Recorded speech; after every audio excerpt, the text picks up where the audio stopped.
W.F. Howes presents an unabridged recording of The 8-Year Lie by J.M. Hewitt, narrated by Sophie Roberts. Prologue. Tape recording of Louise's original police statement. Commissariat de Police, Avenue de Grasse, Cannes, France. 8 years ago. Louise. The streets were dark as we drove up into the hills. The house where the party was being held was also in darkness. The entire road was. Jessica asked if we had the wrong night, the wrong house. I got the flyer out of my bag and switched the light on in the car. I remember suggesting that the party was in the back, like in a gazebo or something. Jessica didn't answer me, but I got out of the car and went to the boot to get my camera equipment. Jessica followed. I asked if she thought it might be a power cut, but when she didn't answer and I turned around, she'd gone. Officer Marron. Gone? Louise. Yes. Officer Marron. What did you do next? Louise. I put a bag on each shoulder. I was a bit annoyed at having to carry everything because Jessica had vanished. I hung my camera around my neck and walked towards the house. When I reached it, I saw a gate to the side. It was open, so I went through it to see if my original thought about the party being in a tent out back was right. It was really dark. The pathway twisted and turned through all these vines and hedges. I walked for a long time. I kept tripping when I walked off the paving, and my heels sank into the soil. I didn't want to spoil my shoes. They're expensive, you know. So I got a couple of film bags out and put them on as overshoes. Officer Marron. Film bags? Overshoes? Louise. Yeah, they're bags made of muslin, really cheap, and I've got hundreds of them. They're what photographers keep their film in. I put them on over my shoes because I didn't want to spoil them. As protection, you know. Officer Marron. Protection, I see. What happened next? Louise. I felt like I was in a maze, and I'd turned in so many directions I no longer knew where the house or the road was, or even where I was at all. It was dark. It was too dark. Officer Marron. How did you feel at this point? Louise. I was scared and angry. Officer Marron. Angry? Louise. Yeah, angry. I thought I was being... I thought they were... It was just scary, you know. Officer Marron. Why were you scared? Louise. Because it was dark. I felt like I was lost. All that time I was thinking about me. I'm sorry, this is difficult. Okay, so I decided to try and get back to the car. Go home, forget all about the party and the job. Officer Marron.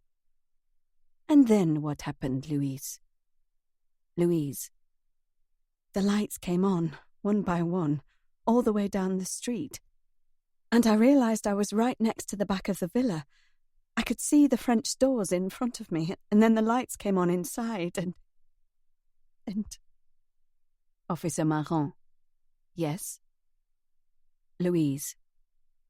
And I looked through and saw Alexis and Jessica. There was blood. Officer Marron. Take your time. Louise. The lights dimmed again. I thought the power had gone out again. But maybe it was a surge or something. Anyway, I screamed. Then the police were there and that's all. Officer Marron. What were they doing? Were they fighting? Louise. Officer Marron. What were they doing? Louise. They were both on the floor.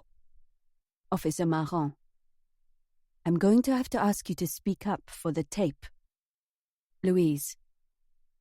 They were both on the floor. It looked like they'd both been attacked. Tape recording of Jessica's original police statement. Commissariat de Police, Avenue de Grasse, Cannes, France, 8 years ago. Jessica. When we got there, the street was deserted, like really dark. I thought we might have had the wrong night, but Louise checked the invitation. She told me to wait in the car while she got her camera stuff out of the boot. Officer Marron. What did you do? Jessica. I waited for a minute. Then when I looked out of the back window, I saw Louise heading towards the house. Officer Marron. Could you still see her when you got out? Jessica. No, but the front door was open, so I presumed someone had opened it and let her into the house. So I went in, and it was all dark inside, just like the street, no light at all. I used the torch on my mobile phone and saw a light switch, but it didn't work.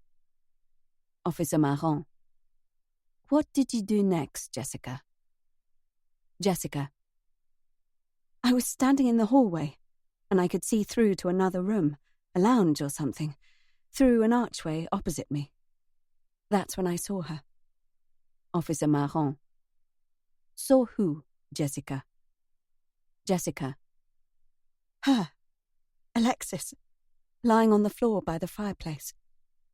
Officer Marron. And what did you do? Jessica.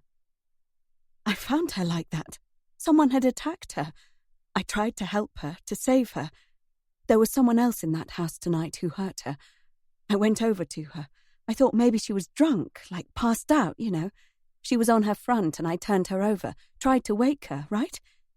Then I saw it. Officer Marron. What? What did you see? Jessica. I saw the blood. Officer Marron. I'm going to have to ask you to speak up a little for the Jessica. The blood! I saw the blood! I called for help. I shouted. And then... Officer Marron. And then? Jessica. I could smell the blood. It all happened at once. I felt funny. Someone was there. Someone hit me. I was attacked, and I couldn't see because it was so dark. I think I lost consciousness for a minute. When I woke up, I panicked. I grabbed the poker. Officer Marron. You had a panic attack? Jessica. I was attacked. Someone hit me. Look at my head. Someone attacked me. I didn't have a panic attack.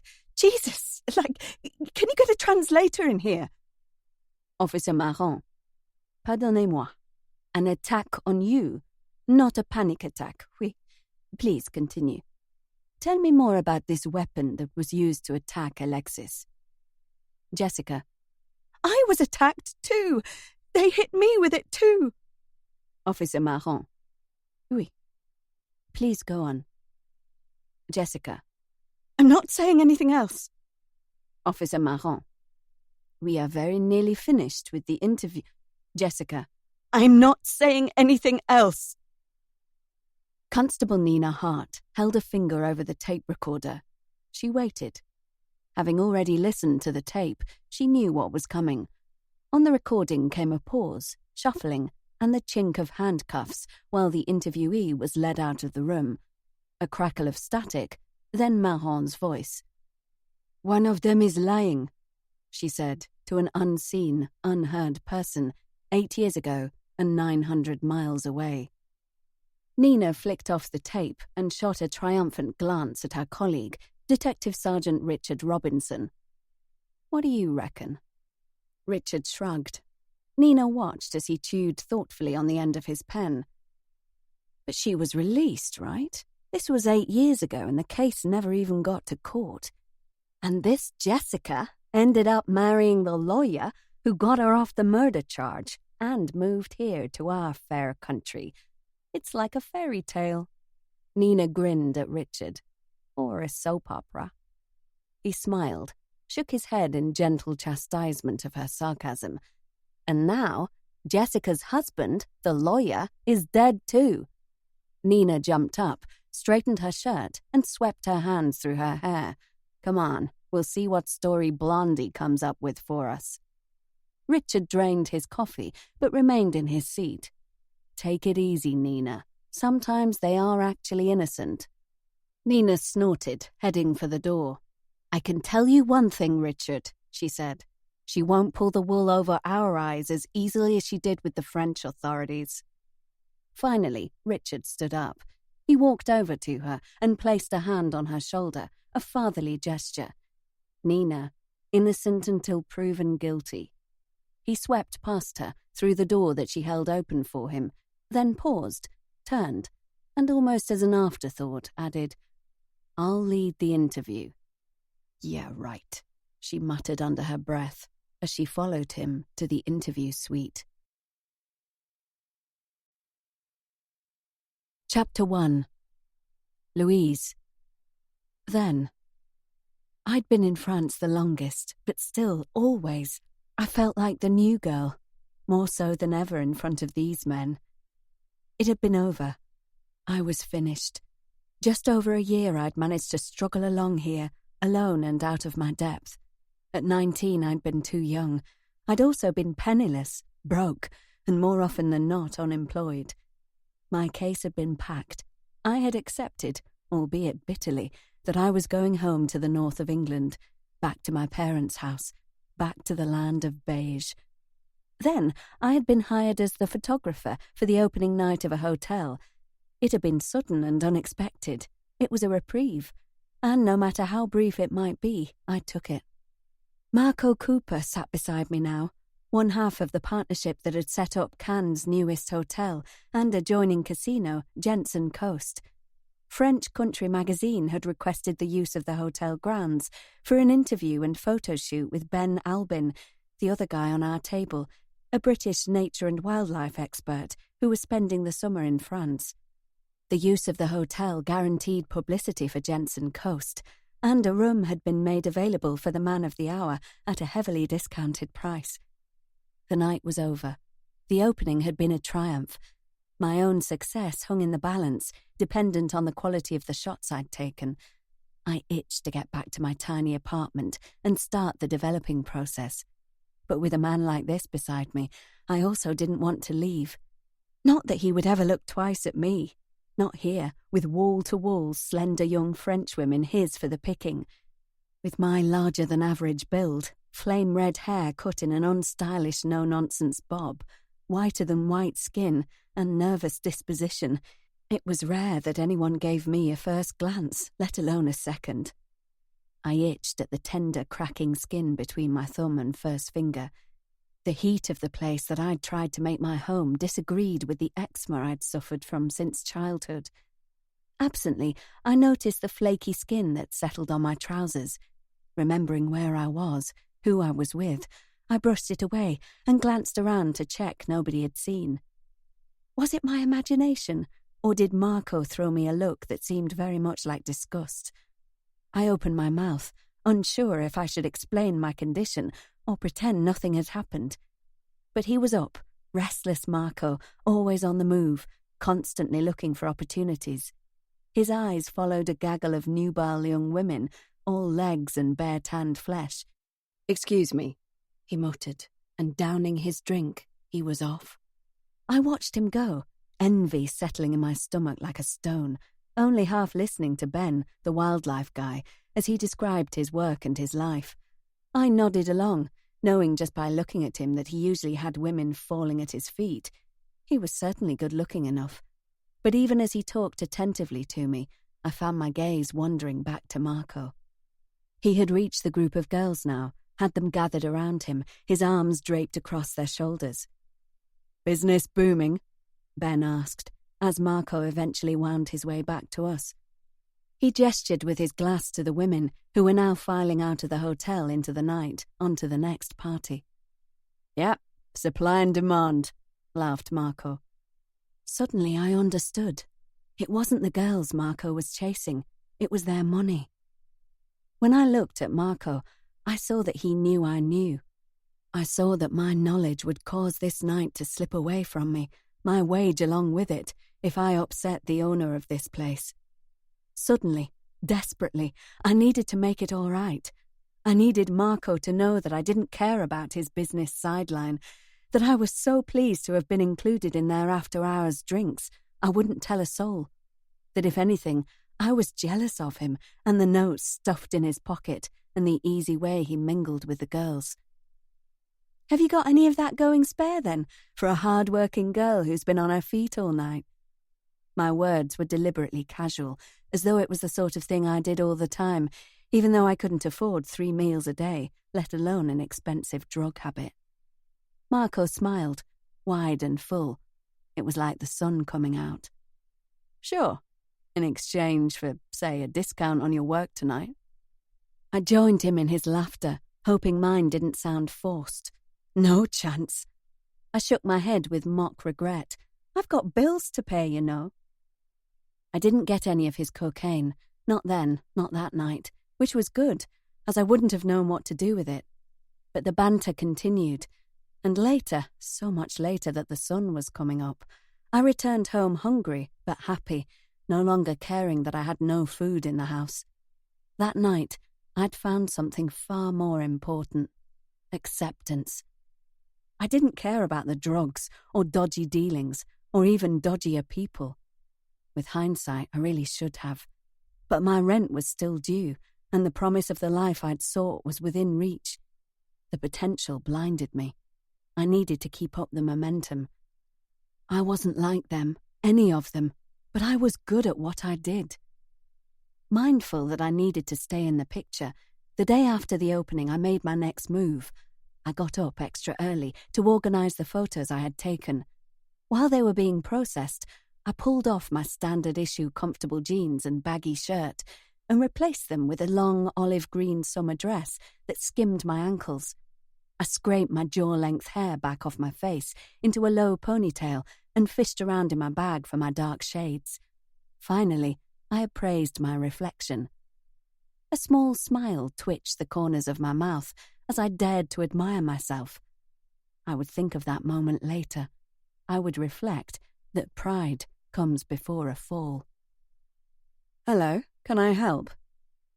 Andrew Jensen, Marco's business partner, asked politely as I stood like a spare part in the cavernous reception area. I smothered a smile. Despite several previous meetings, Andrew never remembered me. This time I wasn't offended. I had taken care over my appearance. I barely recognised myself. "Louise Wilshire," I said, transferring my bag to my other shoulder and holding out my hand for him to shake.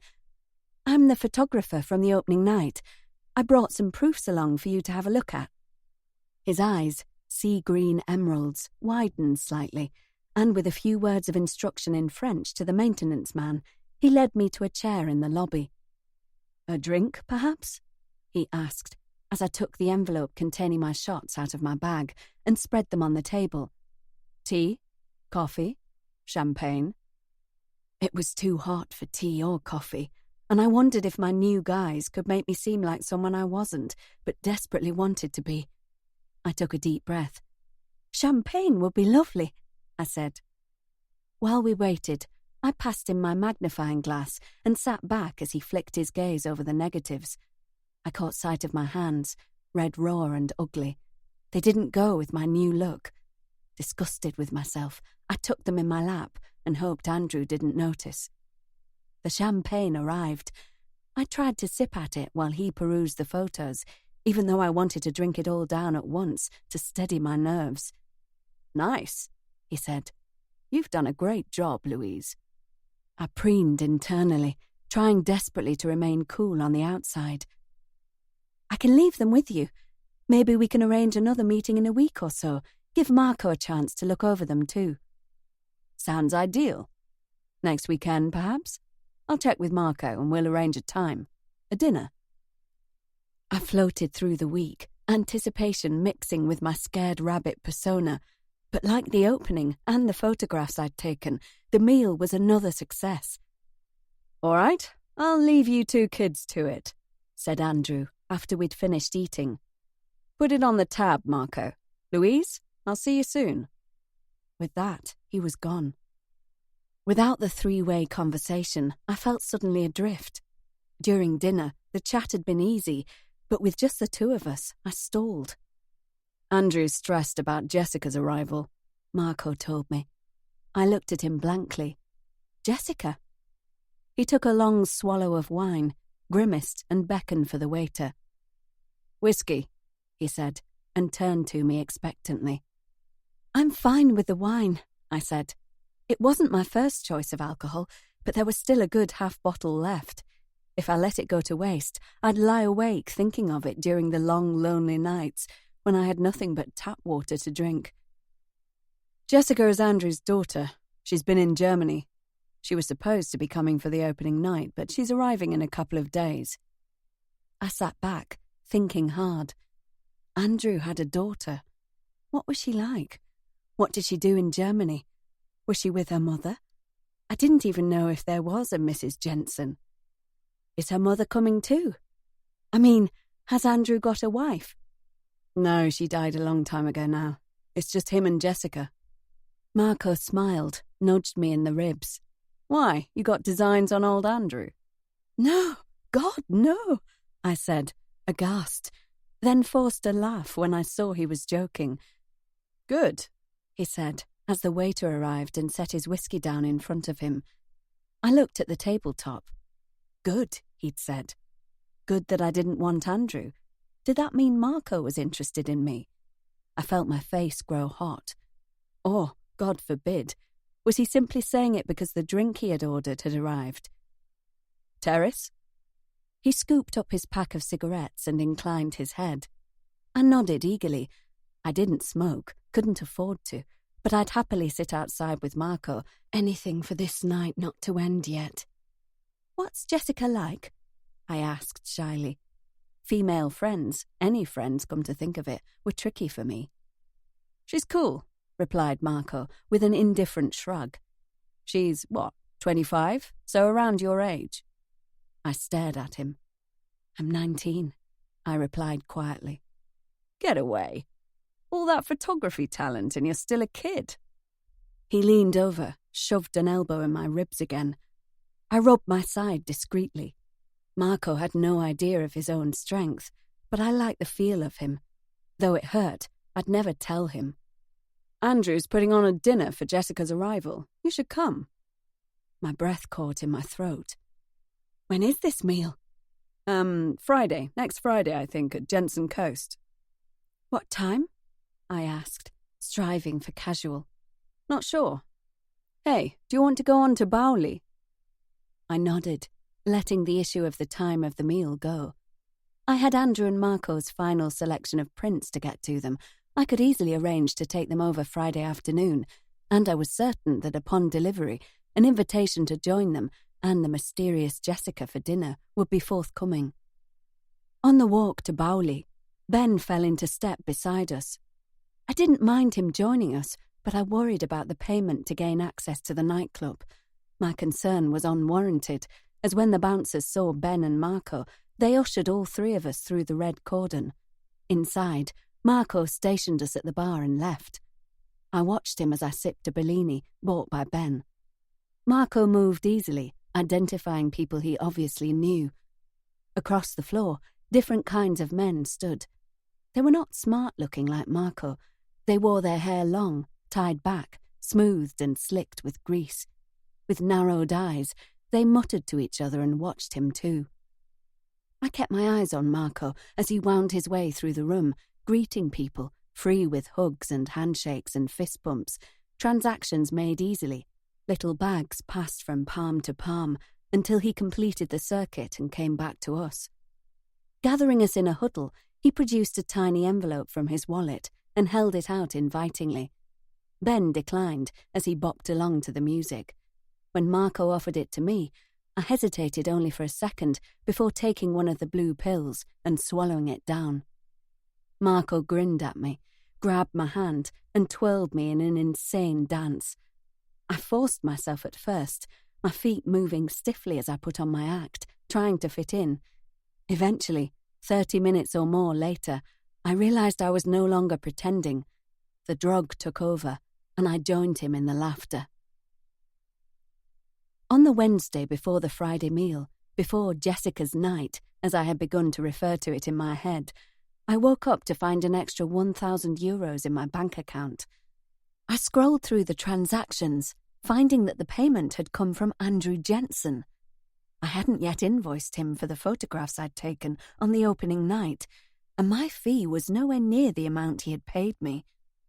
I pushed open the fanlight window and fell back against my pillow, staring at my laptop screen until it timed out and logged me off. Should I spend it? Should I mention it to him? What if it was a mistake? After all, the sum was double what I would have charged him. What if he had realised he had made an error with the payment and requested it back? If I'd spent it, I wouldn't be able to repay him, and God knows how long it would take until I had 4 figures in my bank account again. Before I could change my mind, I hopped out of bed, dressed in a turquoise maxi dress, and grabbing my keys, headed towards Jensen Coast.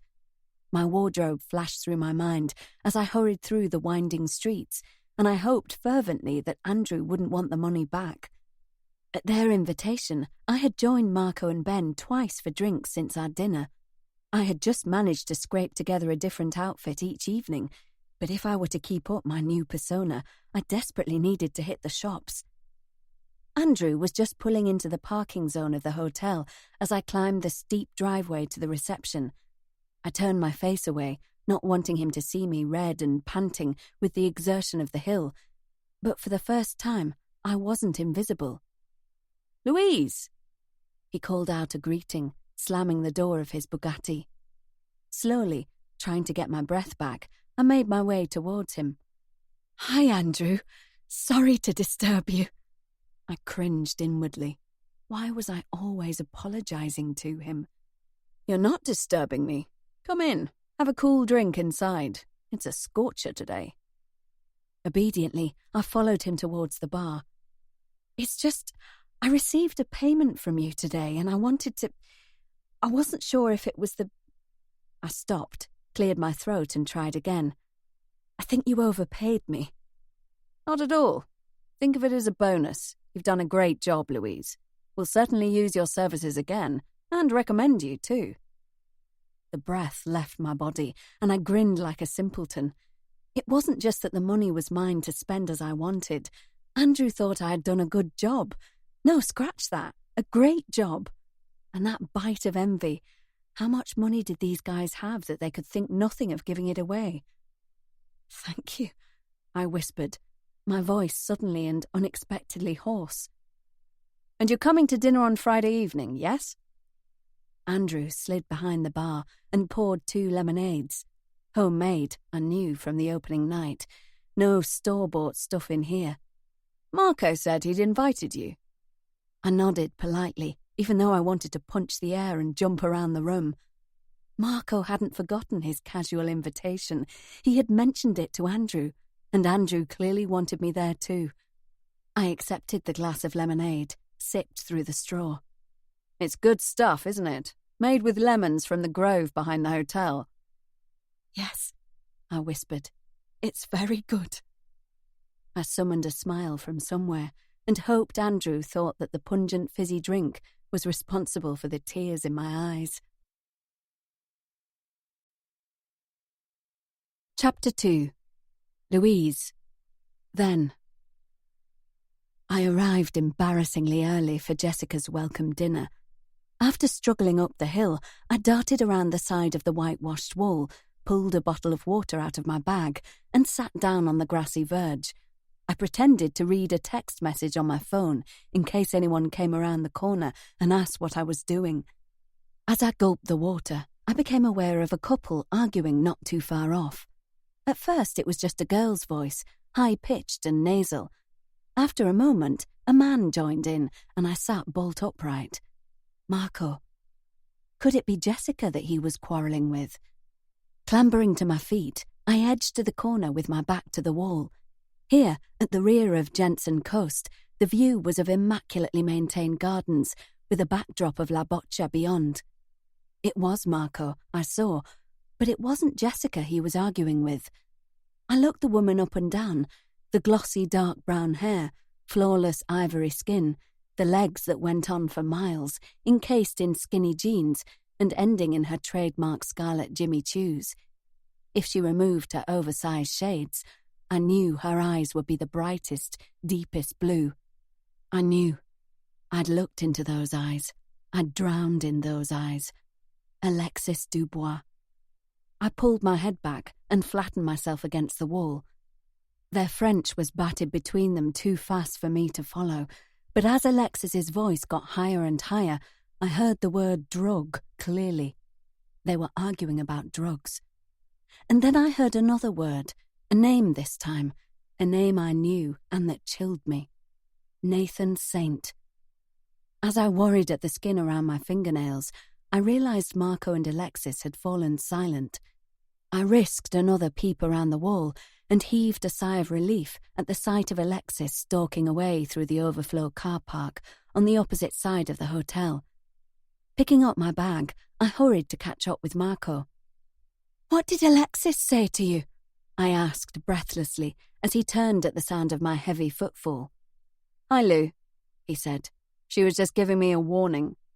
He grinned, apostrophized the word with his fingers, and snorted a laugh. "About selling drugs? Marco, you need to listen to her. I know the guy she's in with, that Nathan Saint. He's dangerous." "You know Nathan Saint?" His voice was incredulous, mocking even. I felt my face flame. Of course I didn't know him. I could never be part of that circle. "I know of him," I said. The grin on his face didn't waver, and I knew he was laughing at me. I didn't blame him. What did I know about how those people lived? If I'd heard me, I'd laugh too. But I did know about those guys. One of the benefits of being invisible was being able to listen, watch, and learn. "So, you're giving me advice about what I do, where I do it?" Marco's eyes were small and hard, like pebbles. "You sound like that idiot who's always on my back." I gave him a questioning look. That fool Patrick King, shoving his nose in where it's not wanted, not needed.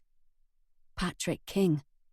I knew the name, knew he was Andrew's friend and lawyer. I knew he and Marco often locked horns, and that his interference drove Marco wild with barely concealed rage. I had never met the man, but I didn't want to be compared to him. My concern was justified. I cared. I had no other agenda. Although that was a lie. I did care, but the smooth running of this place was essential to seal the deal of my newfound life.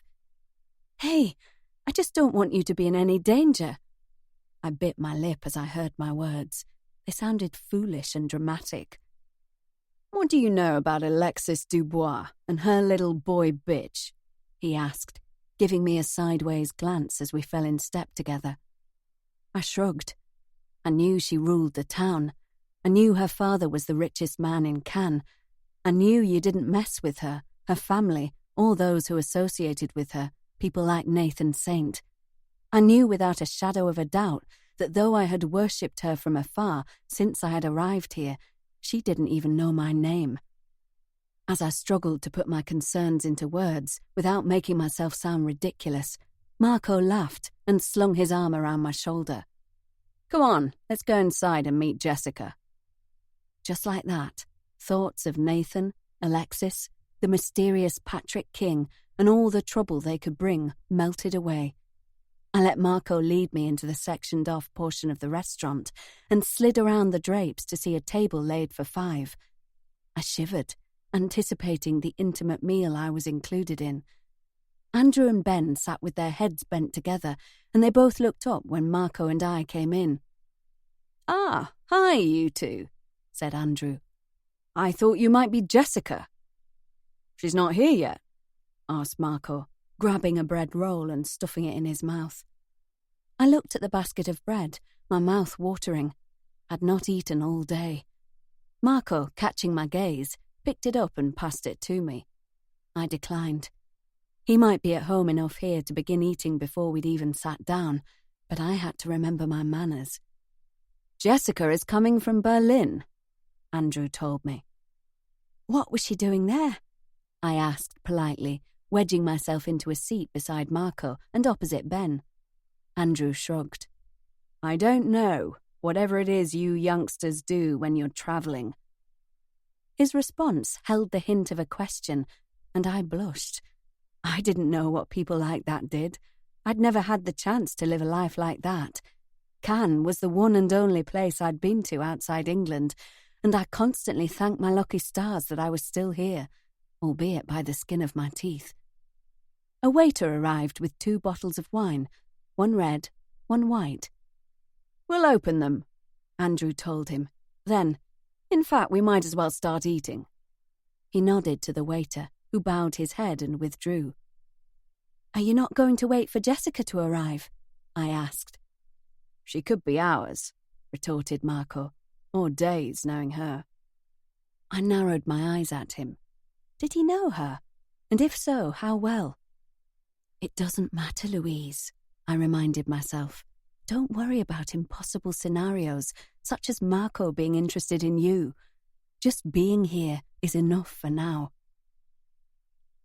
Jessica arrived as dessert was being served.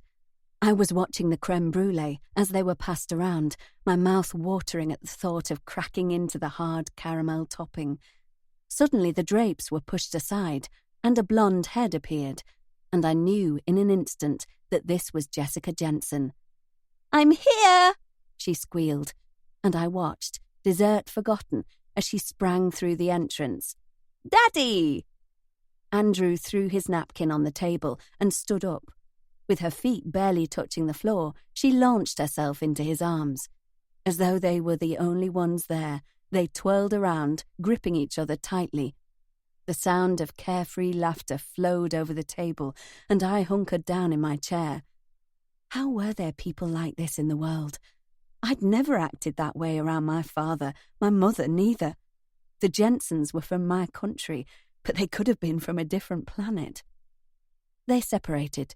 Andrew fell back into his seat, arms folded, smiling, as Jessica moved around the table, enveloping Marco in a hug, shaking Ben's hand politely and lingering over his touch. Then she turned to me. As I looked at her, I felt my cheeks grow hot. I'd thought Alexis Dubois was beautiful, but Jessica Jensen took it to a whole new level. Her hair was the whitest of blondes, contrasting with the deep tan that one only got by spending who knows how many summers in hot climates. She didn't wear as much makeup as Alexis did, but Jessica had no need for layers of slap. I felt my eyes travel down her body. She was skinny. If it were anyone else, I might have said too thin, but her energy seemed to counteract her fragile frame. "Who's this, then?" she asked, hands on hips. I shifted uncomfortably on my chair under her green-eyed gaze. Ben had been immediately introduced, but I had been overlooked as usual. "This is Louise Wilshire. She's doing the PR for Jensen Coast," said Andrew. "Louise, this is my daughter Jessica." I stared at Andrew. Public relations? I was a photographer. I knew I was forgettable, but still. Realizing that Jessica was still standing in front of me, I rose from my chair. I had to take charge of the situation, of the mistake that Andrew had made. "Hi, it's good to meet you. I took the photos of the opening night, and these guys have made me feel very welcome since then." "Cool," said Jessica, and plonked herself in the chair next to me. "Did I miss dinner?" "You're in time for dessert," I replied helpfully, and my smile matched Jessica's own as she giggled at me. "That's the best bit." Taking 2 crème brûlée, she passed one to me. "Dig in." As I observed Jessica, I realized 2 things about her. She was all about herself, like Alexis, but somehow had the charm to pull it off in an inoffensive manner, and she clearly had her sights set on Ben. As the evening wore on, she edged her chair further away from mine and around the table towards Ben. I didn't mind. In the part of my mind where I kept my fantasies, that meant Marco was still available. But as the wine flowed and the laughter followed, and it grew later and later, I found it was her I couldn't stop looking at, not Marco. The 4 of us, Andrew having departed to his suite hours ago, staggered out of the main entrance just as the sun was emerging into the sky. I rubbed at my face, knowing I had a job over in Tanneron in a few hours. Word had spread since the opening night, and my phone had rung more with potential clients in the last couple of weeks than the whole time I had been here. "Breakfast?" suggested Marco. I groaned. I really didn't want to leave them. The longer I stayed on this first night, the more likely Jessica would be to remember me, but I was desperately tired. If I went to bed now, though, I'd never wake up to travel the hour to Tanneron. I hadn't even checked out the bus timetable yet. "I have to work," I moaned. "You guys are a really bad influence." "You ain't seen nothing yet, baby," said Jessica with a nudge. "Hey, where's your job?" "Tanneron. I don't even know how I'm going to get there yet." "Ben will drive you, won't you, Ben?" she called, batting away my protests. He looked back over his shoulder and gave a thumbs up. That was her power, I realized then. She had known Ben for just one night and was already calling in favors from him. She hadn't even asked him. That he would do as she requested was an assumption, I noted, as I followed them towards his car. I had known him for weeks, but still wouldn't have dared ask him for a lift. Jessica, on the other hand, had no qualms about handing out requests. She had a way about her, a certain something, and despite only knowing her since last night, I recognized that people were more than happy to do anything she asked, me included. Even though she'd not asked me for anything yet, I knew that when she did, I would jump. She smiled winningly at me as she held open the car door. At that look, aimed just at me, I glowed inside. "What's the job in Tanneron, then?" she asked, as Ben drove up into the hills. I glanced over at her in the front. She'd changed into cut-off shorts, and her long tanned legs were propped on the dash.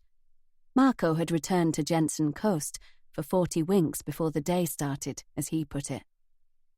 "Photos for a leaflet and a website they're having made up for the vineyard," I replied.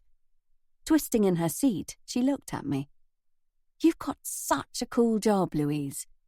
I blushed, mumbled something unintelligible.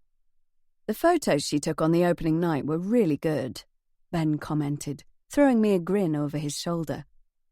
"What were you doing in Germany?" I asked her, moving the conversation away from me.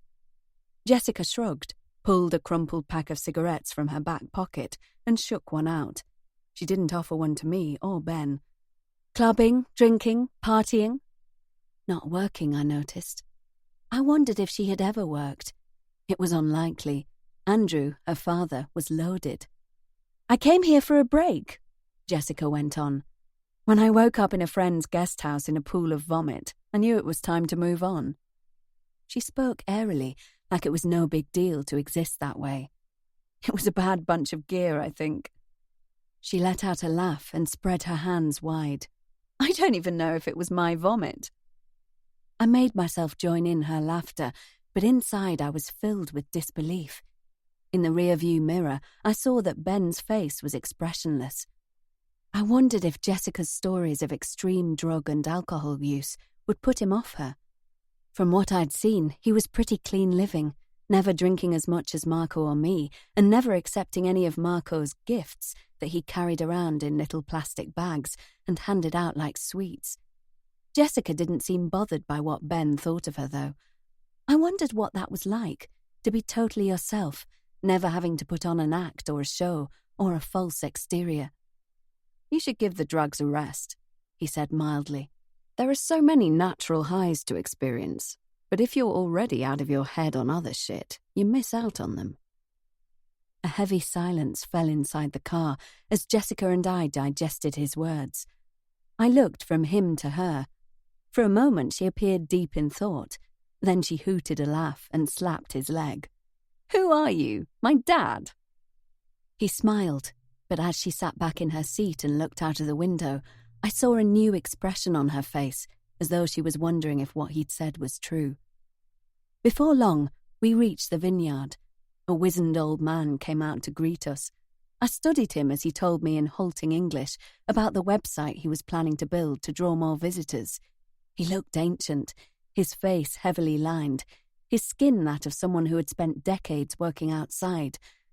I wondered where or who he had got the idea of 21st century advertising from.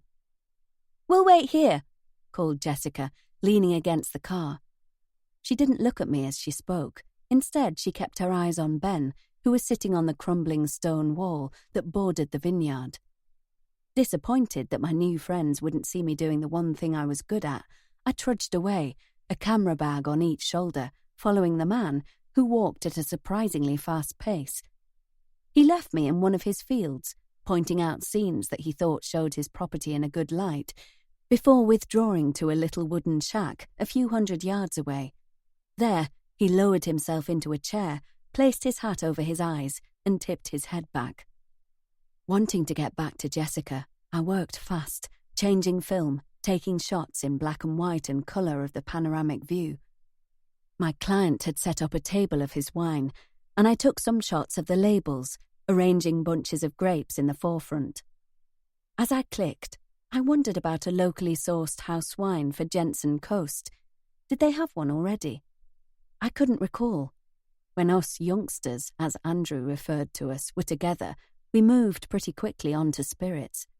But I thought it might be a good idea for the hotel to adopt a particular vineyard. Maybe it would be a way for Jensen Coast to get on side with the locals. With my job done, and a promise to return in 4 days with the proofs, I hurried back to the car, eager to try out my local house wine idea on Jessica. But when I reached the car, neither Ben nor Jessica was anywhere to be seen. I imagined they had gone for a walk, and caught my breath, sure that the owner, my customer, wouldn't appreciate strangers roaming around his property. Slinging my camera round my neck, I hurried across the road towards the wall Ben had been sitting on when I left him. The view stopped me in my tracks. Miles and miles of blooming mimosa trees, yellow and gold as far as I could see, interspersed with vines. The grapes looked like blood blotted on the landscape. It was strangely beautiful. Clambering over the wall, I walked down the rows, forgetting why I was here, forgetting who I was looking for. A strange feeling came over me, a lightening of my whole body. I lived here. I turned a full circle, realizing that I'd become so accustomed to my little life in Cannes, in my crappy rented flat, I'd not noticed the beauty that enveloped me outside. All I'd had was worry about where my next rent check was coming from. But now, as though I'd been touched by the mimosa and the vine's vibrant colours, I felt that I could be beautiful too. I snorted to myself. Life even looked different on the other side. 2 brightly coloured birds emerged from a tree to my right, their squawks joined by human laughter, alternately high-pitched and low and throaty. Jessica and Ben. Dragging my eyes away from the view, I pushed my way through the gnarled branches, batting bunches of grapes away from my face. As I stepped over a low fence and round a bend, I stopped. I should have left. I should have backed up, returned to the car and waited there. But my feet, soundless in their sensible sneakers, wouldn't move. Rooted to the spot, as though I too were one of the ancient vines, I let myself see it all.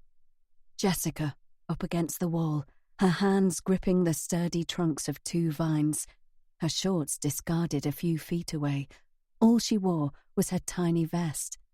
Ben's shorts were round his ankles, and he was bare-chested.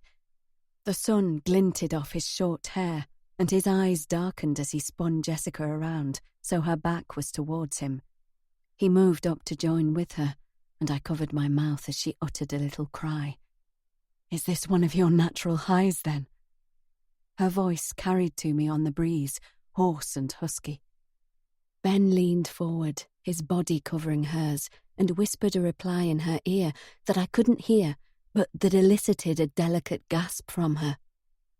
Just then she turned her face in my direction. Now my feet moved, and I shuffled a couple of inches backwards. But she had seen me, and as Ben moved hard against her, she smiled at me, a wicked, delicious grin. Chapter 3. Louise. Then. The breath was knocked out of me as I caught my foot on a twisted root and went down hard.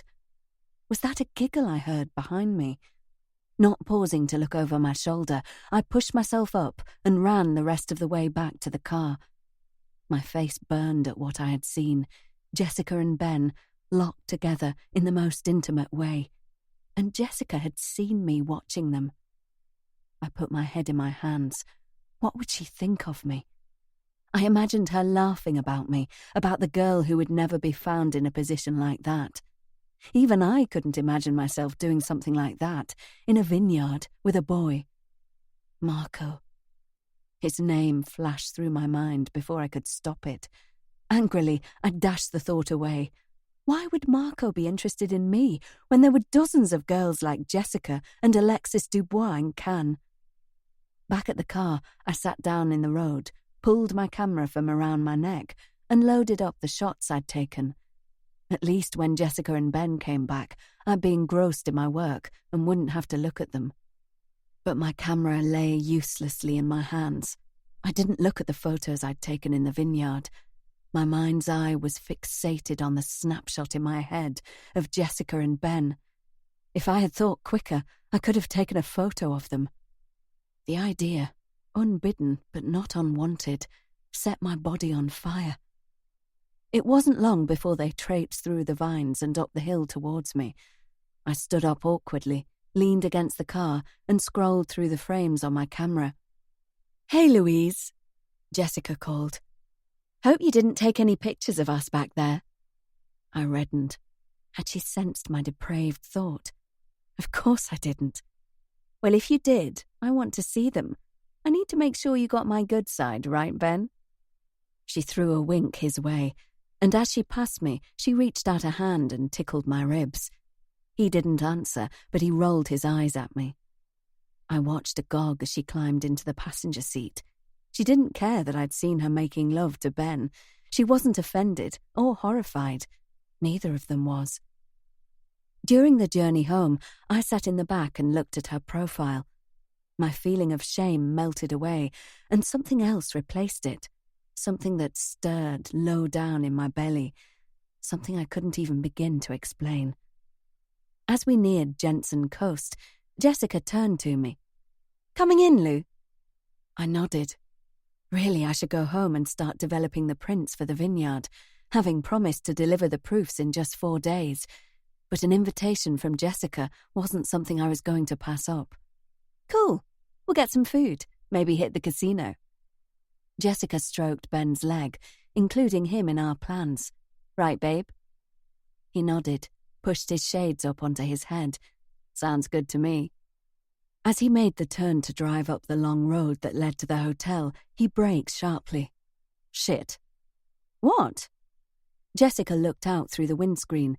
Her hand moved from Ben's leg, and she folded her arms over her chest.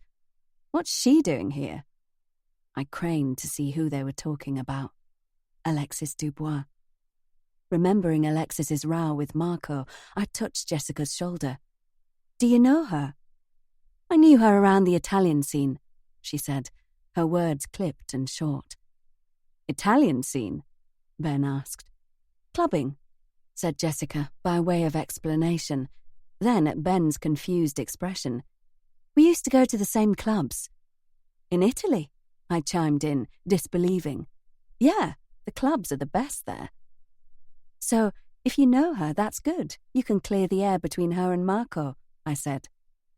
Jessica turned in her seat to face me. "What do you mean, clear the air?" I told myself I'd forgotten that she didn't know about the argument between Alexis and Marco the night she had arrived. I admitted to myself that some part of me wanted Jessica to know that I was here already, before her, part of the gang, alongside Marco and Ben. I said to her, "I heard them arguing. Alexis was angry because Marco was attracting a younger crowd to Jensen Coast and taking business away from Nathan Saint." I paused, and in case I hadn't made it clear, added, "With Marco selling drugs, you see." Jessica snorted and turned back to face the front. "Who does she think she is?" she muttered darkly. We drifted slowly past Alexis, and Jessica's hand shot out again to clasp Ben's leg. "Stop the car!" Ben groaned, pulled his shades down to cover his eyes, and let the vehicle roll to a stop. Jessica hit the switch to open the passenger side window. "Hey, what's up?" she called to Alexis. I watched as Alexis strolled over. Placing her elbows on the window frame, she bent over, giving us an eyeful of her cleavage. "I thought it was you, Ben," she drawled in her clipped, crisp English, ignoring both Jessica and me and looking past us to the driver's seat. "Long time no see." Ben faced forward, not even glancing at her. A long, slow smile lit up her face. "I see you lowered your standards since we were together." She was looking at Jessica, but her words were meant for Ben. And even though it was nothing to do with me, I leaned forward in my seat. "Hey, shut up, Alexis!" My northern accent, which I normally tried to smooth out, was heavy and brash in the midst of the flare of anger that caused me to speak. 3 pairs of eyes turned to stare at me. I put my hands to my face immediately, feeling the burn in my cheeks. Never before had I told anyone to shut up, and definitely not someone of Alexis's caliber. Jessica broke the silence by shrieking out a laugh. Twisting in her seat again, she held up a hand. Weakly, already back to meek again, I high-fived her. "Drive," she instructed Ben, and pressed the button for the electric window. She sent Alexis stumbling backwards as we pulled away. As we exited the car outside the hotel, I couldn't help but feel a burst of pride that it was Ben tagging along behind Jessica and me. Usually I was the one bringing up the rear. In the reception area, Marco was talking to the porter. I slowed my step when he turned to smile at me. Ben paused. Jessica grabbed my arm. "Come on," she hissed. "Come with me." I didn't need asking twice. I would do anything Jessica told me. I hurried along, trying to keep up with her long strides, as together we raced to her room. "That shit! Sleeping with her!" She slammed the door and leaned against it. For a long moment, I forgot her and looked around at the breathtaking suite. On the huge vanity table, pots and bottles of creams, perfumes and potions sat in a haphazard fashion. I peered at a moisturizer. As if in response, the skin between my fingers itched suddenly, longing to be soothed by one of the expensive products. They were mostly organic, which I found funny, considering all the bad stuff Jessica enjoyed putting into her system. She cleared her throat, clearly expecting my undivided attention. I turned back to her and shoved my scaly hands in my pockets. "You mean Ben? But he didn't sleep with her while he was with you, did he?" It was doubtful, seeing as they'd only cemented their relationship that very afternoon. "But I thought I was special."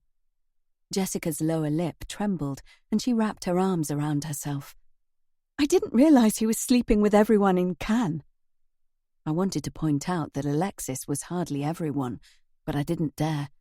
It was clear that Jessica needed reassurance. "He isn't. He hasn't been." That was true. Whenever I'd been out with Ben, he hadn't expressed an interest in any other women. I told her as much. "Really?" She brightened, pushed herself off the door, and walked over to the bed, flinging herself onto it. "Still, let him stew for a while, hey?" I laughed as I edged over to the bed and sat down, wondering if I was being too forward in our new friendship. "Treat him mean, right?" "Exactly." Pulling her cigarettes out of her bag, Jessica lit one up. "You're a good friend, Louise," she said, blowing smoke rings up towards the ceiling. I blushed with delight, but without warning, thoughts of her and Ben entwined like the vines in the fields rushed at me. I felt my face get even hotter. Should I mention it, or act like it never happened? Jessica seemed to have forgotten all about it, so I decided to take my lead from her. "Tell me more about Alexis and her beef with Marco," Jessica demanded. Obediently, I told her what I'd witnessed, word for word as best I could remember. When I was finished, Jessica angrily crushed her cigarette out in the ashtray. "That bitch! Acting like she owns this town!" But she did, or rather her father did, but I didn't say that. Maybe I'll take her precious Nathan's customers away and point them in Marco's direction. Jessica tossed her hair, and her eyes narrowed to green slits. See how she likes that. There's a new girl in town now, and little Miss Dubois will just have to get used to it. Right, Louise? I found myself nodding. Right, Jessica. Our summer moved on in much the same vein, and for the first time since I arrived in Cannes, I was truly happy. Once Jessica forgave Ben for his alleged love affair with Alexis, the two of them were inseparable. Jessica even scaled back on her drug use, I noticed, though Marco was still pushing and selling every night. Does your dad know about Marco dealing in the hotel? I asked her one night as we sat out in the lemon grove at the back of Jensen Coast. My dad knows everything, said Jessica. With an air of mystery, she added, yet he says nothing. What do you mean? He treats me like I'm a child, she burst out. He thinks I'm still a little girl. He never talks to me. She rolled over, twirling a long blonde lock around her finger. He doesn't even talk about my mother. Can I ask, what happened to her?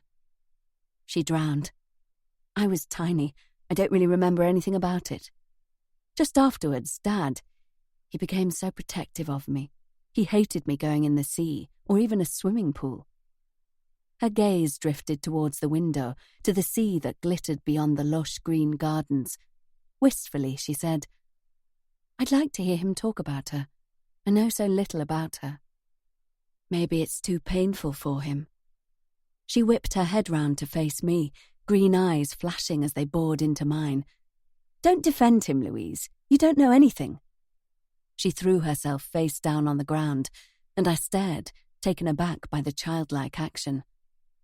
Unsure of what to say or do, I watched her as she breathed heavily. One eye peeped out at me, full of tears that fell freely and easily. I'm sorry, I whispered.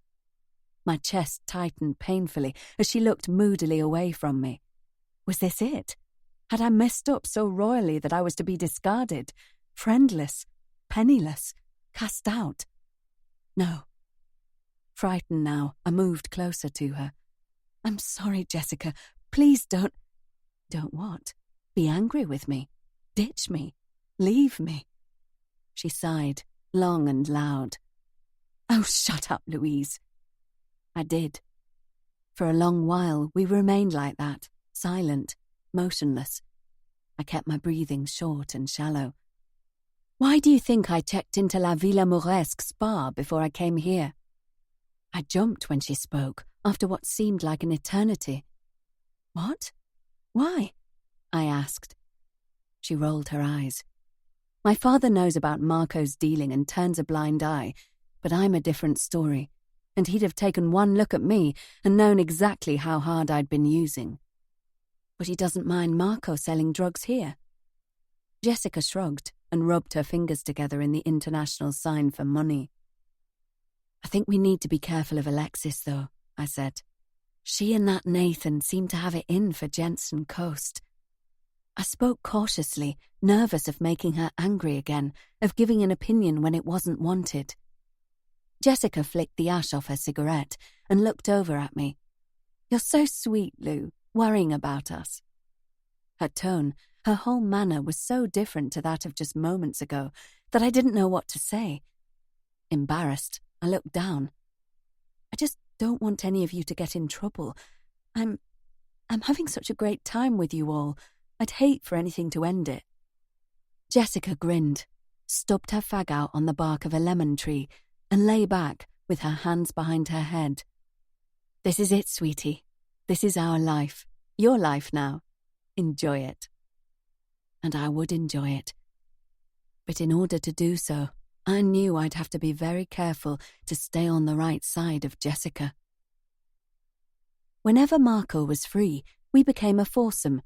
I was comfortable around him now and able to admit to myself that his appeal to me had been scaled back somewhat by Jessica's arrival. It was her I wanted to look at, to daydream about. In turn, she revelled in my obvious fandom.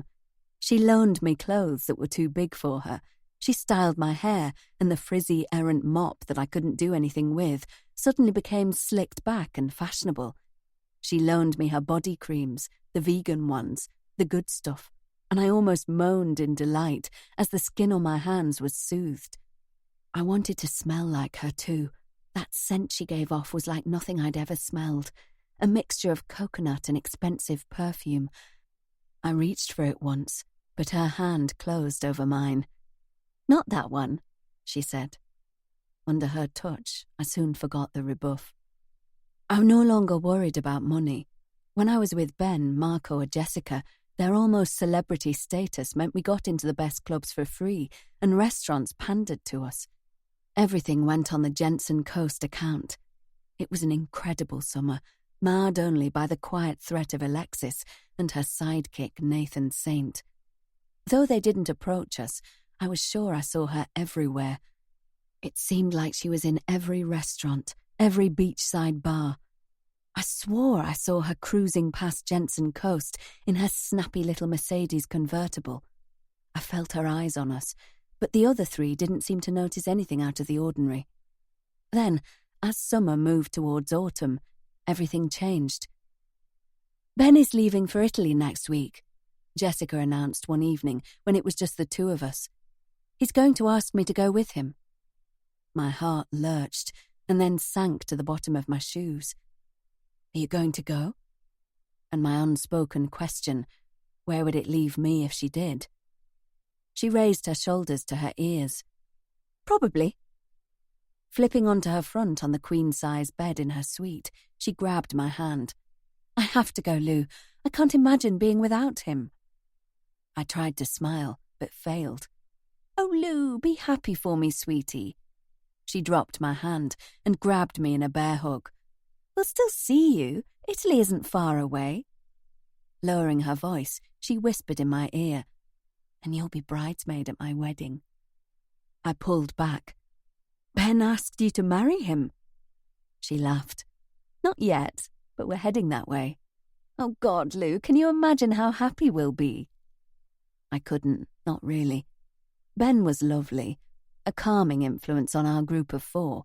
Even though he was only in his late 20s, he always kept an eye on Marco and Jessica on our sometimes insane nights out.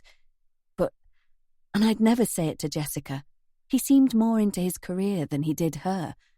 I knew he liked her, but I'd spoken to him. We'd talked a lot when he and I were the only sober ones left. I knew that his plan was to bring nature and wildlife to the forefront and make it cool and hip for the next generation. He wanted to become the Justin Timberlake of the environmental world. His words, not mine. He was a little geeky like that. Timberlake was so last decade. I tuned out as Jessica talked on about the life they would lead. Selfishly, I hoped that her premonitions about her future with Ben were wrong. Jessica's suite was one of the most expensive ones in the hotel. She'd claimed it on her arrival, even though it had been booked out and the guest had to be refunded to downgrade. There it was, that power again. Would I ever be so special as to be able to demand and expect like that? I doubted it. But I was glad she got the suite. I spent more time in it than I did in my flat. Jessica's best quality was her generosity, and only a couple of days after meeting me, she had given me my own key card. I had access to her suite and permission to borrow any of her items, except for the special scent. At first I was reluctant, but soon I realized how much it annoyed her when I asked if I could use this or that, when she had already told me that nothing was out of bounds. Eventually, I treated her suite and everything in it as my own. That night, the night that the first fracture appeared in our summer family, as I had begun to think of it, I was in her bathroom doing my hair when I heard the door to the suite open. I carried on straightening my hair, trying to get it exactly as Jessica did it. Making me beautiful seemed to come naturally to her. I thought she knew I was in the bathroom. I was wrong. "I have to leave soon," I heard Ben say. "Everything's booked in Italy." Carefully, silently, I switched the straighteners off and padded on the soft carpet to the door, which stood ajar. "How soon?" Jessica asked. I peeped round the door, saw her reflection in the large vanity mirror. She was sitting cross-legged on the bed. Ben walked over to the bar, waited until his back was to her before he replied, "Tomorrow. My flight's at midday." Jessica stretched her legs out in front of her and rubbed at a tiny patch of dry skin. Pulling her bag onto the bed, she reached into it for her moisturizer. She didn't say anything. The only sound was the clink of the ice as Ben made cocktails. I knew she was waiting for the invitation to join him in Italy, but the silence stretched on, only broken by a cheers as Ben handed her a glass. The atmosphere in the suite changed as suddenly as if the air conditioning had been switched on. My right eye pulsed with a sudden tick. The new, repaired skin on my hands began to itch. There was going to be no invitation. Long, long minutes of silence stretched out, excruciating to bear witness to. They drank their cocktails quietly. I sat on the raised step in the bathroom. I couldn't leave now. They'd know I'd been there, listening, all the time. I hoped they would finish their drinks and go for dinner or something. But then I heard a rustling noise, a tiny groan, and I crept on my hands and knees back to the doorway. He took her on the window seat, and Jessica wrapped her legs around him. She looked over his shoulder, and I jumped back behind the door. But she wasn't looking at me, not this time. She was gazing at their bodies in the mirror that hung on the opposite wall. Daring now, I moved back to the door and watched. This time, the second time I had watched them having sex, they were both entirely naked. Jessica's skin was bronzed, her hair bleached even blonder than when she'd first arrived. She was glowing with health and vitality, beautiful on a summer diet of good food and great sex. How could Ben not want her to go with him? If I were with her, I'd want her by my side at all times. I closed my eyes, listened to the rhythm that their bodies made as their skins slapped together. It formed a drumbeat in my mind. Stay with me, Jessica, stay with me. Later, much later, after they fell asleep, a tangle of limbs and hair and skin, I crept from Jessica's suite and, for the first night in ages, went home. My flat was dull and claustrophobic in comparison to Jensen Coast, but I couldn't stay at the hotel tonight. I had to be alone to process not only what I'd seen and heard, but how I felt about it. Ben was leaving. Jessica was staying. I wondered if I was a bad person, for I was happy, ecstatic in fact, that Jessica, my new friend, my best friend, my only friend, would remain with me. She was clearly upset at the turn of events. After all, she thought that she and Ben were destined to be together. I would look after her, I decided. I'd be the most loyal friend she could ever want or need, and in no time at all, she would forget about him. I didn't sleep that night, not really, and the morning after Ben's non-invitation, I couldn't wait to go to Jensen Coast and start my new role as Jessica's protector. But first, I had to drop off a price list and portfolio to a new beachside bar. I've been getting more requests for quotes lately, and I knew it was down to my friends. They had clout, Marco, Andrew and Jessica, even Ben, and I knew they recommended my photographic services any chance they could. I dressed carefully, as I usually did these days, and headed to Boca Beach, clutching my folder of work. Before I went inside, I assessed the immediate area, taking notes of shots that would work, ones that captured the ocean in the background, scrawling a reminder to cut out the slightly shabby corner store that spoiled the view. "Louise, mate." I spun around at the sound of my name and saw Ben behind me, holding out a piece of paper. "Will you pass this on to Jessica?" She didn't have a phone yet. It had been lost in Germany or somewhere. But this summer, everyone was right there at Jensen Coast. We didn't need phones while we were all in one place. At the reminder, I felt a little surge of panic at the thought of her getting a new mobile, of her widening her net of communication to the other European cool girls who thought nothing of crossing country borders just to party. I took the note from him reluctantly. Why don't you give it to her yourself? I asked. She went off this morning before I even woke up. I have to get my flight. I'm cutting it fine as it is, he said. Unfolding the paper, I read the message he'd written, inviting her to join him in Italy. My heart sank. I wanted to ask him why he hadn't mentioned it last night, when she'd so obviously been expecting him to, or before then even. He'd known about the job in Italy long enough, but deep down, I knew why. He was only now realizing just how special she was. I smiled to myself smugly. I'd known since the second I met her. Too bad, I thought. Too late, Ben. I let him pull me in for a friendly hug, then watched him jog back to his car. I waited until he had disappeared from view before I walked over to one of the fire pits and dropped his note into it. I didn't consider it, or overthink it, or worry about it. I just did it. When nothing but curled, blackened edges of their love remained, I dropped my portfolio off at the bar and glanced at my watch. I should get back to Jensen Coast. Jessica would need me when she returned. Only as I said my goodbyes to the owner did I see Alexis. She was watching me with narrowed eyes. She'd overheard our conversation. She had seen exactly what I'd done. Chapter 4. Jessica. Now. I knew my husband was dead as soon as I walked into our bedroom, before I'd even registered that his chest was no longer moving, before I clocked his eyes, open, cloudy, his stare fixed on something not in this room, not in this world. Maybe it was the scent, because death carries an aroma, you know, musty, a tang of sweetness that catches in your throat and leaves a bitter taste. And I've been unfortunate enough to smell it before. Something moved in my chest, shifted deep within me as I looked at him. He was on our bed, on his back, his hands at his sides, dressed smartly, as always, in his suit trousers.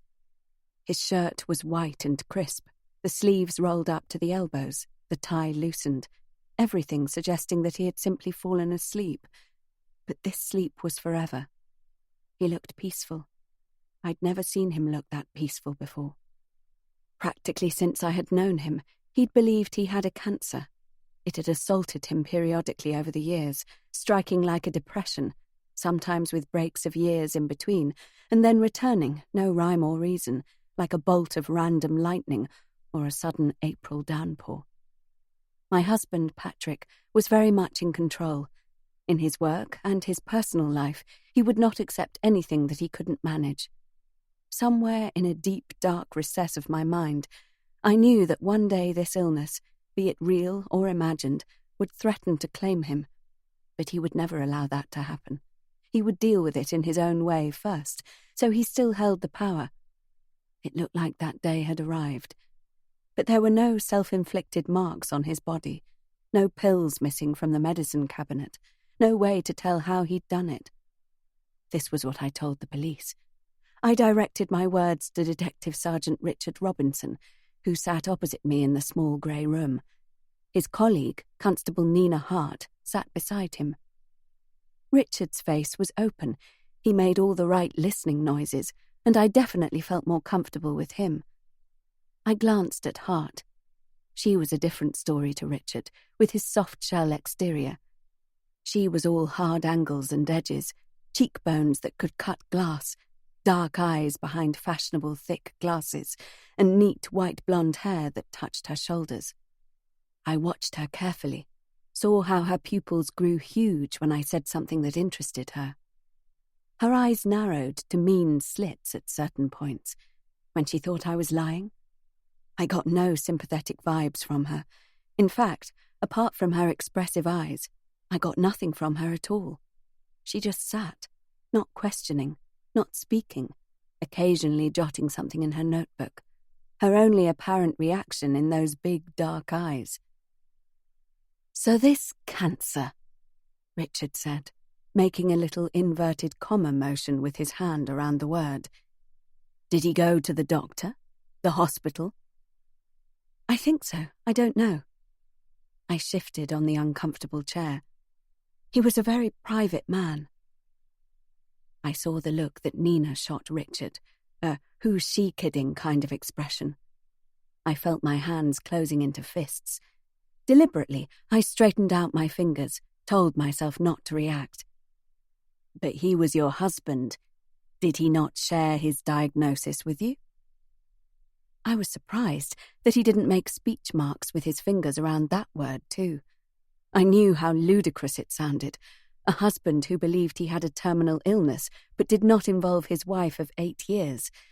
But Patrick was different. An enigma.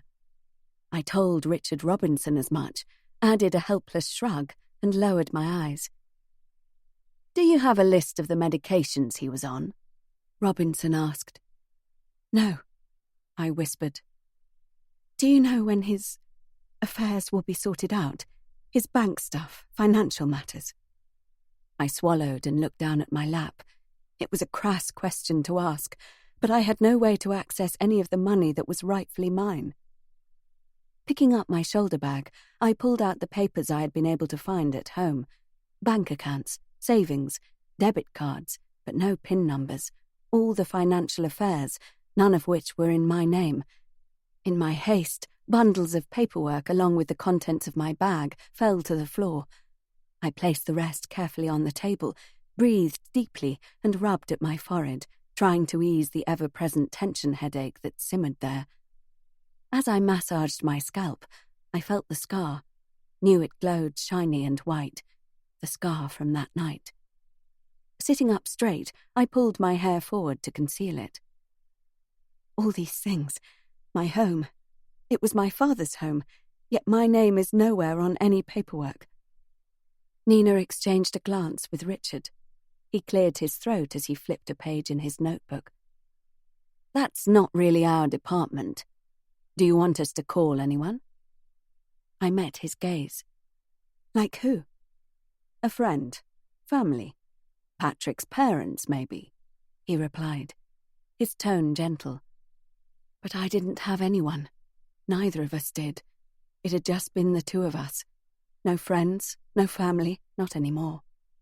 Patrick had a mother somewhere, but I didn't know how to reach her. I don't have his mother's number. Richard nodded, scribbled something down. I listened to the scratch of the pen on the page, tried to see what he had written, but failed. Okay, Jessica. Let's talk some more about your earlier life with your husband, he said, with an almost smile. Up until now, I'd remained calm. I understood why they were questioning me, the unexplained sudden death of an apparently healthy middle-aged man. They had to look into that. But our past was unnecessary. It was just that, the past. I wanted to shout, "He's dead! What does our past matter?" But I said nothing, because really it wasn't his past they were interested in. It was mine. A sigh escaped me as I shoved the financial paperwork back in my bag. When did you first meet your husband? Pressed Richard. He knew this already, but he wanted me to say it. I squared my shoulders and looked him straight in the eye. I first met him 8 years ago in France. He was my lawyer, and he was hired to defend me. I paused, fixed my eyes defiantly on Hart. When I was arrested.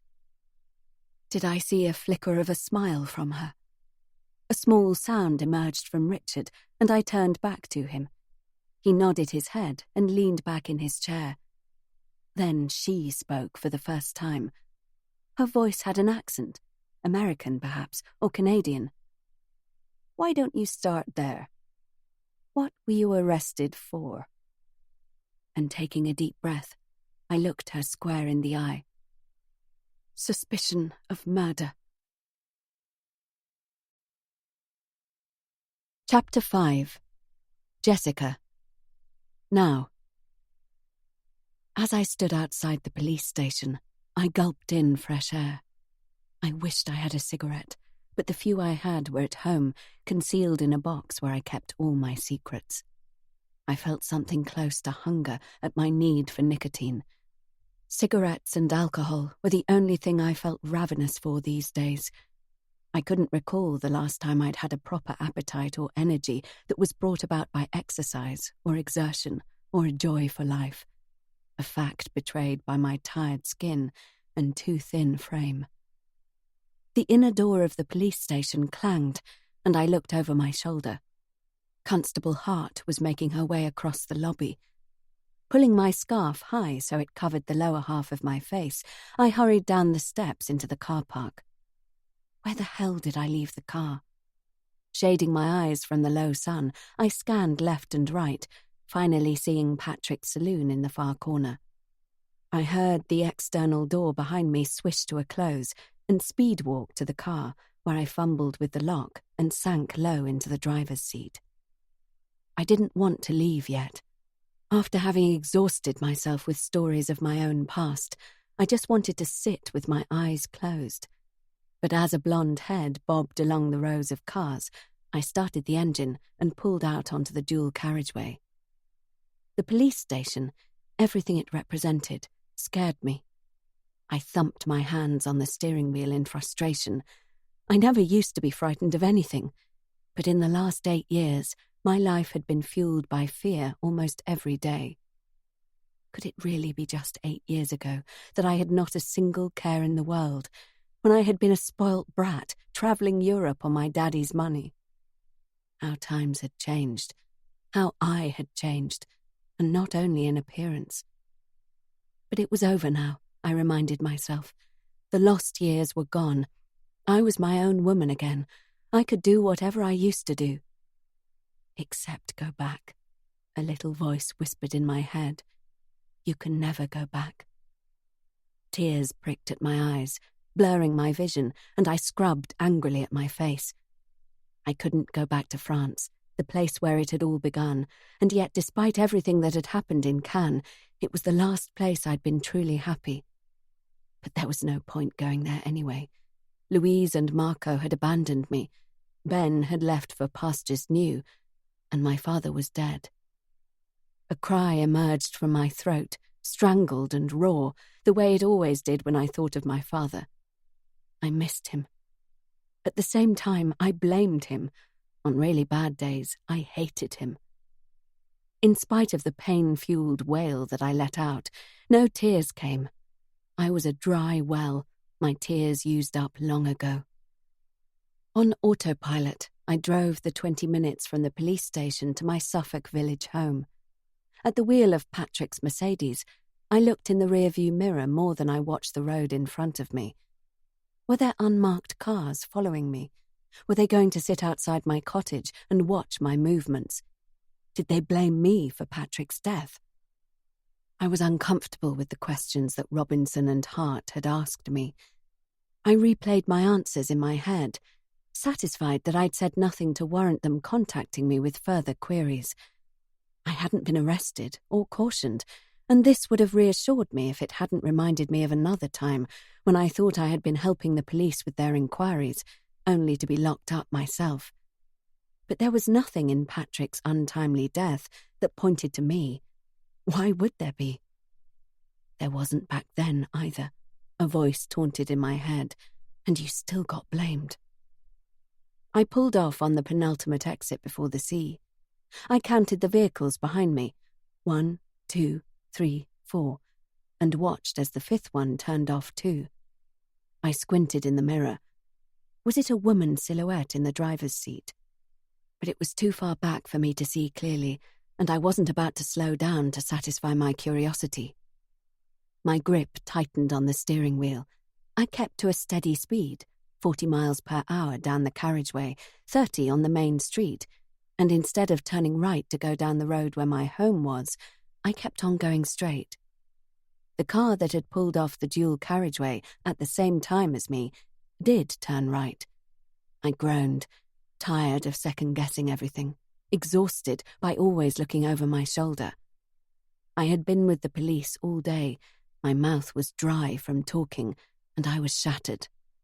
I stopped the car at the first junction, swung round, and headed for home. I felt the familiar jolt as I bumped over the train tracks and carried on at a slower pace as the road narrowed into a country lane. My cottage, or more accurately, my father's cottage that he had bought when I was 20 years old and then gifted to Patrick and me as our wedding present, was the last in a row. On the right-hand side were fields that stretched all the way to the docks and formed part of the nature reserve. I hadn't ever thought I would settle down, and if I'd had that dream, this sleepy little village wouldn't have figured in it. But the place had grown to be a part of me over the last 8 years. More often than not, the land matched my mood, bleak and brown. Now, at the beginning of September, the nights were already starting to draw in, and the sun had dipped behind me as I finally pulled into my drive. I looked around for the car I suspected had been tailing me, maybe sent by Robinson or containing Hart, and my gaze alighted on a lone vehicle in the small parking area of the nature reserve. I didn't know if it was the car that had been behind me, but the interior light suddenly flicked on, and I drew a quick breath as the figure in the driver's seat turned towards me. I hadn't seen her for 8 years, but I recognized her instantly. In the light of the single lamp that illuminated the car park, she exited the vehicle, closed the door, and looked at me over the roof. She had changed, I saw now. Her hair was longer, lighter, more strawberry blonde than the natural red it once was. Those extra pounds she had carried were gone, as were the ill-fitting, unfashionable clothes. Bile rose in my throat as she approached me. My God, she no longer looked like herself. Chillingly, she looked just like me. I swallowed down the horror and imagined her in our old life in Cannes. Now she would fit in. Then I remembered that it wasn't her old life, that she still lived there. No doubt now she did fit in. I imagined her waltzing around on a handsome man's arm, attending benefits and parties that only the high rollers got invited to, the ones I used to get invited to. She was the cream of the crop, in charge now that I was no longer around, now that Alexis was no longer there. At the thought of our nemesis, my stomach cramped painfully, the brief pain turning to envy. It swirled in my belly and rose up, leaving a bad taste in my mouth.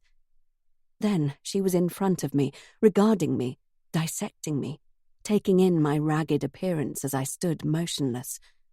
I tried to hold myself straight, tried to forget that she had never seen me looking like this before. Was that pity in her eyes? I shoved my hands in my pockets. I didn't want her sympathy. She broke the silence with a smile. "Jessica," she said, "I came as soon as I heard." The accent she had unsuccessfully tried to smother, that harsh northern heaviness, was finally gone. Her voice rang out clear as a bell, her tone confident and knowing, her words clipped and precise. My stomach clenched again. Not only did she now look like me, she sounded like me too. "How did you know?" I stuttered the words, smoothed my hands through my hair, suddenly aware that it was lank and greasy. I couldn't take my eyes off her. Her own locks were bright and fresh and hung in a curtain of sunshine that rested against her shoulders. I gave up, tucked my own dark blonde hair behind my ears and shoved it into the collar of my coat, hiding as much of it as possible. "News travels," she replied. "He was a high-profile guy." "How did he die?" Her eyes gleamed. Her tone was one of gossip rather than empathy, and her question was unexpected. I was caught off guard. I don't know, not yet. He was ill, but he might have..." I tailed off, unable to say the words. I shook my head, blinked again as if to prove to my disbelieving eyes that she was really here. She was here, and with her were all the memories of that time, of my people. The good times and the bad and the wicked, they crowded in my head. A strange sensation started in my chest and travelled upwards, getting stuck in my throat, before I pushed it down by swallowing. I wouldn't cry. I'd not cried since the day after my wedding. Instead, I took my hands from my pockets and lifted my arms. unsure whether I wanted to embrace her or strike her. As if sensing this, she made the decision for me. She dropped her bag and enveloped me. "It's okay," she murmured. "I'm here now." Eventually, we shuffled inside, stood awkwardly in the hallway. I remembered how we used to be, totally comfortable in one another's company, sharing everything. Now look at us. "How's that gorgeous little boy of yours?" Taking the lead the way I used to, but had become unaccustomed to, I steered her into the kitchen and pointed to a chair before I went back down the hall to remove my coat. I wondered if she would comment on the fact that I'd referred to him as gorgeous when I didn't know. I'd never seen her child, not even a photograph of him. I doubted it.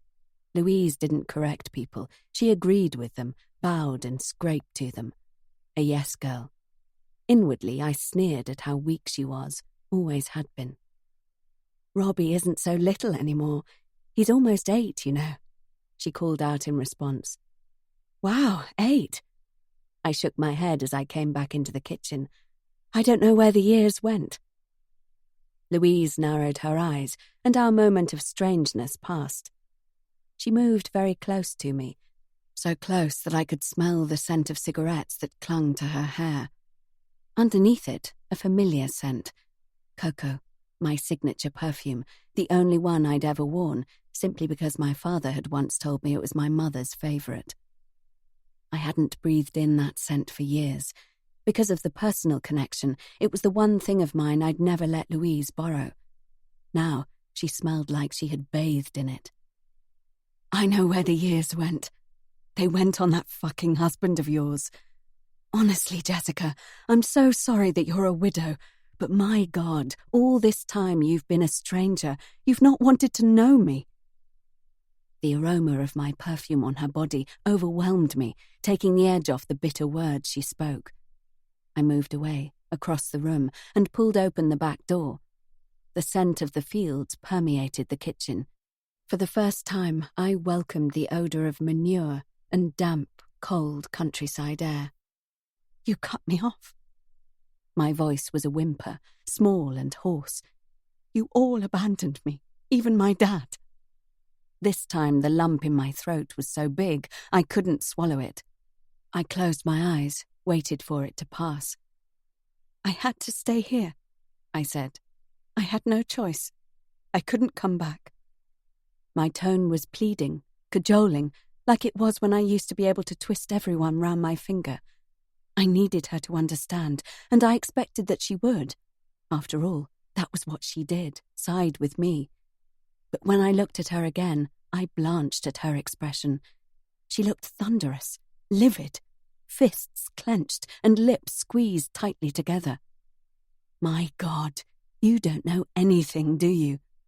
She stopped, barked out a harsh, angry laugh, and shook her head. "I thought you were smarter than this, but you've got no idea what really happened, have you?" I searched for the words that wouldn't come, but before I could find them, she leaned forward, grasped my wrist, and pulled me towards her. "Patrick didn't get you out of prison, but he took all the credit and removed you from my life.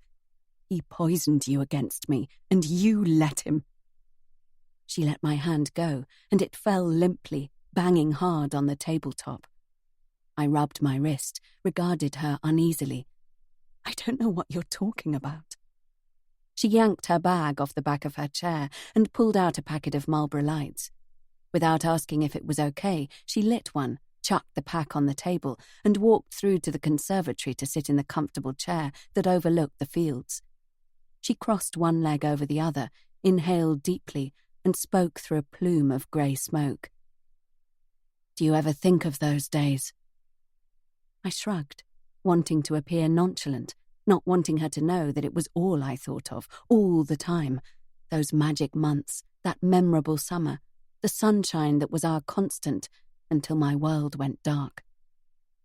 Louise told me nothing of importance, nothing I didn't already know, as she made herself at home in my house. All she wanted to do was relive that time before it all went wrong. I tuned her out. I imagined her life now, the parties, the glamour, The money that came with the lifestyle that she had fallen into, no, stolen from me, because that used to be my life.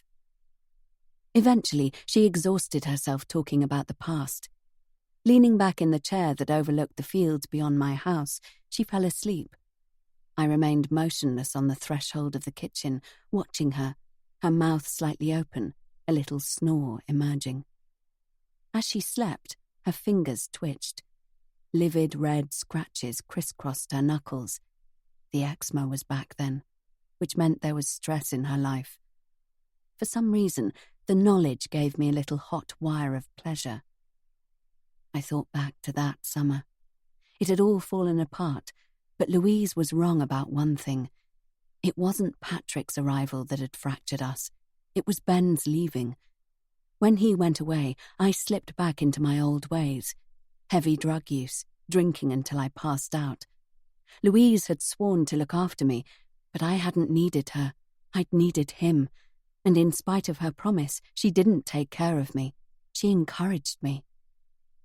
I thought back to the day Ben left, the morning I crept from the bed and drove away before the sun had even risen, hunched over the wheel like a wounded animal. I ended up in Vaucluse, Provence. To me, Provence always spoke of wines and vines. This was a different part, though. This was Jean de Florette country, and as I wandered around, I dearly wished I'd brought Ben here. I stood at a point overlooking the Fontaine de Vaucluse, tilted my head back, and let out the hurt of Ben leaving. My pain emerged in a scream, jagged and broken, which caused the idling pigeons to take flight from their perch underneath the bridge. A cluster of Japanese tourists watched me, open-mouthed. I turned and walked back to the car, where I sat motionless while the tears dried on my face. They thought it was a summer fling, my father, Louise, even Ben himself. What they didn't realize was how much Ben had changed me, had helped me, had saved me.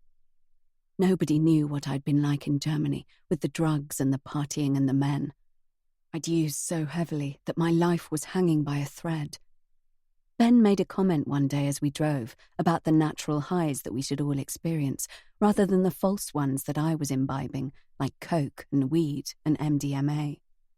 I laughed at him, thought he was such a square, but his words got me thinking, and for the rest of the time he was there, I cut back, tried some of his natural highs, like midnight swimming in the ocean with only the moon as our guide, and cliff-top walking along trails that had no barriers. The thrill of knowing that one false step could send me plummeting to my death was like no drug I'd ever tried. Ben was right. And then he left, and everything fell apart, leading me here, to this prison of a cottage, in a place where I didn't belong. I looked over at Louise. She had woken up, was staring at me through half-closed eyes. As she smiled sleepily at me, I felt my fists clench. Her life hadn't ended. Hers had only just begun when I was spirited away. I turned away from her, slid soundlessly upstairs through my bedroom and into the bathroom. From my box of secrets, I pulled my mobile phone and tapped out a quick text before turning it off again. Back downstairs, I watched from the doorway as Louise stirred and stretched. Chapter 6. Louise. Then. That night, when Jessica returned to her suite from wherever she had been so she wouldn't have to watch Ben walk away from her, I plied her with alcohol to make her forget him. She drank quietly and quickly, one glass after another, until her minibar was empty. I held her close, my red hair fanned out over her face and neck, breathing in the special scent of her, the cocoa perfume she wore every day without fail. Behind her, I looked at the expensive bottle on her dressing table. It was the one thing that was off limits to me, and like a child, I wanted more than anything the thing I couldn't have. One day, I told myself as I stroked her silky blonde hair, one day she'll let me wear it. She struggled in my grip. Disappointed, I reluctantly released her. "I'll get more drink," I announced. As I slipped out of the room, I glanced back at her. She had a pendant in her hand, a turquoise one that I knew Ben had given her. She stroked it lightly with her thumb, her gaze far away. I closed the door quietly behind me, reminded myself to lose the pendant when she wasn't watching. Downstairs, I requested a bottle of vodka from the bar. 20 euros, replied Gustav as he slid it across to me. I frowned. I knew him. Why didn't anyone remember me? It's for Jessica's suite, I replied, plumped up with self-importance. Bill it to Andrew. With the slightest raise of an eyebrow, he gave a small nod before moving on to the next customer. I grabbed the bottle and was sweeping back to the room when I stopped short at the sound of Andrew's voice. It wasn't his tone that caught me. It was his words. Jessica needs a firm hand. She needs guidance, someone to show her. To my left, I saw the top of his grey head, his back towards me. Gripping the vodka tightly, I slipped into an empty booth behind him, hunched down low, listened. Show her what? The voice, when it came in reply, was low, deep, and I knew even without seeing the speaker that this was Patrick King, Marco's adversary, Andrew's friend.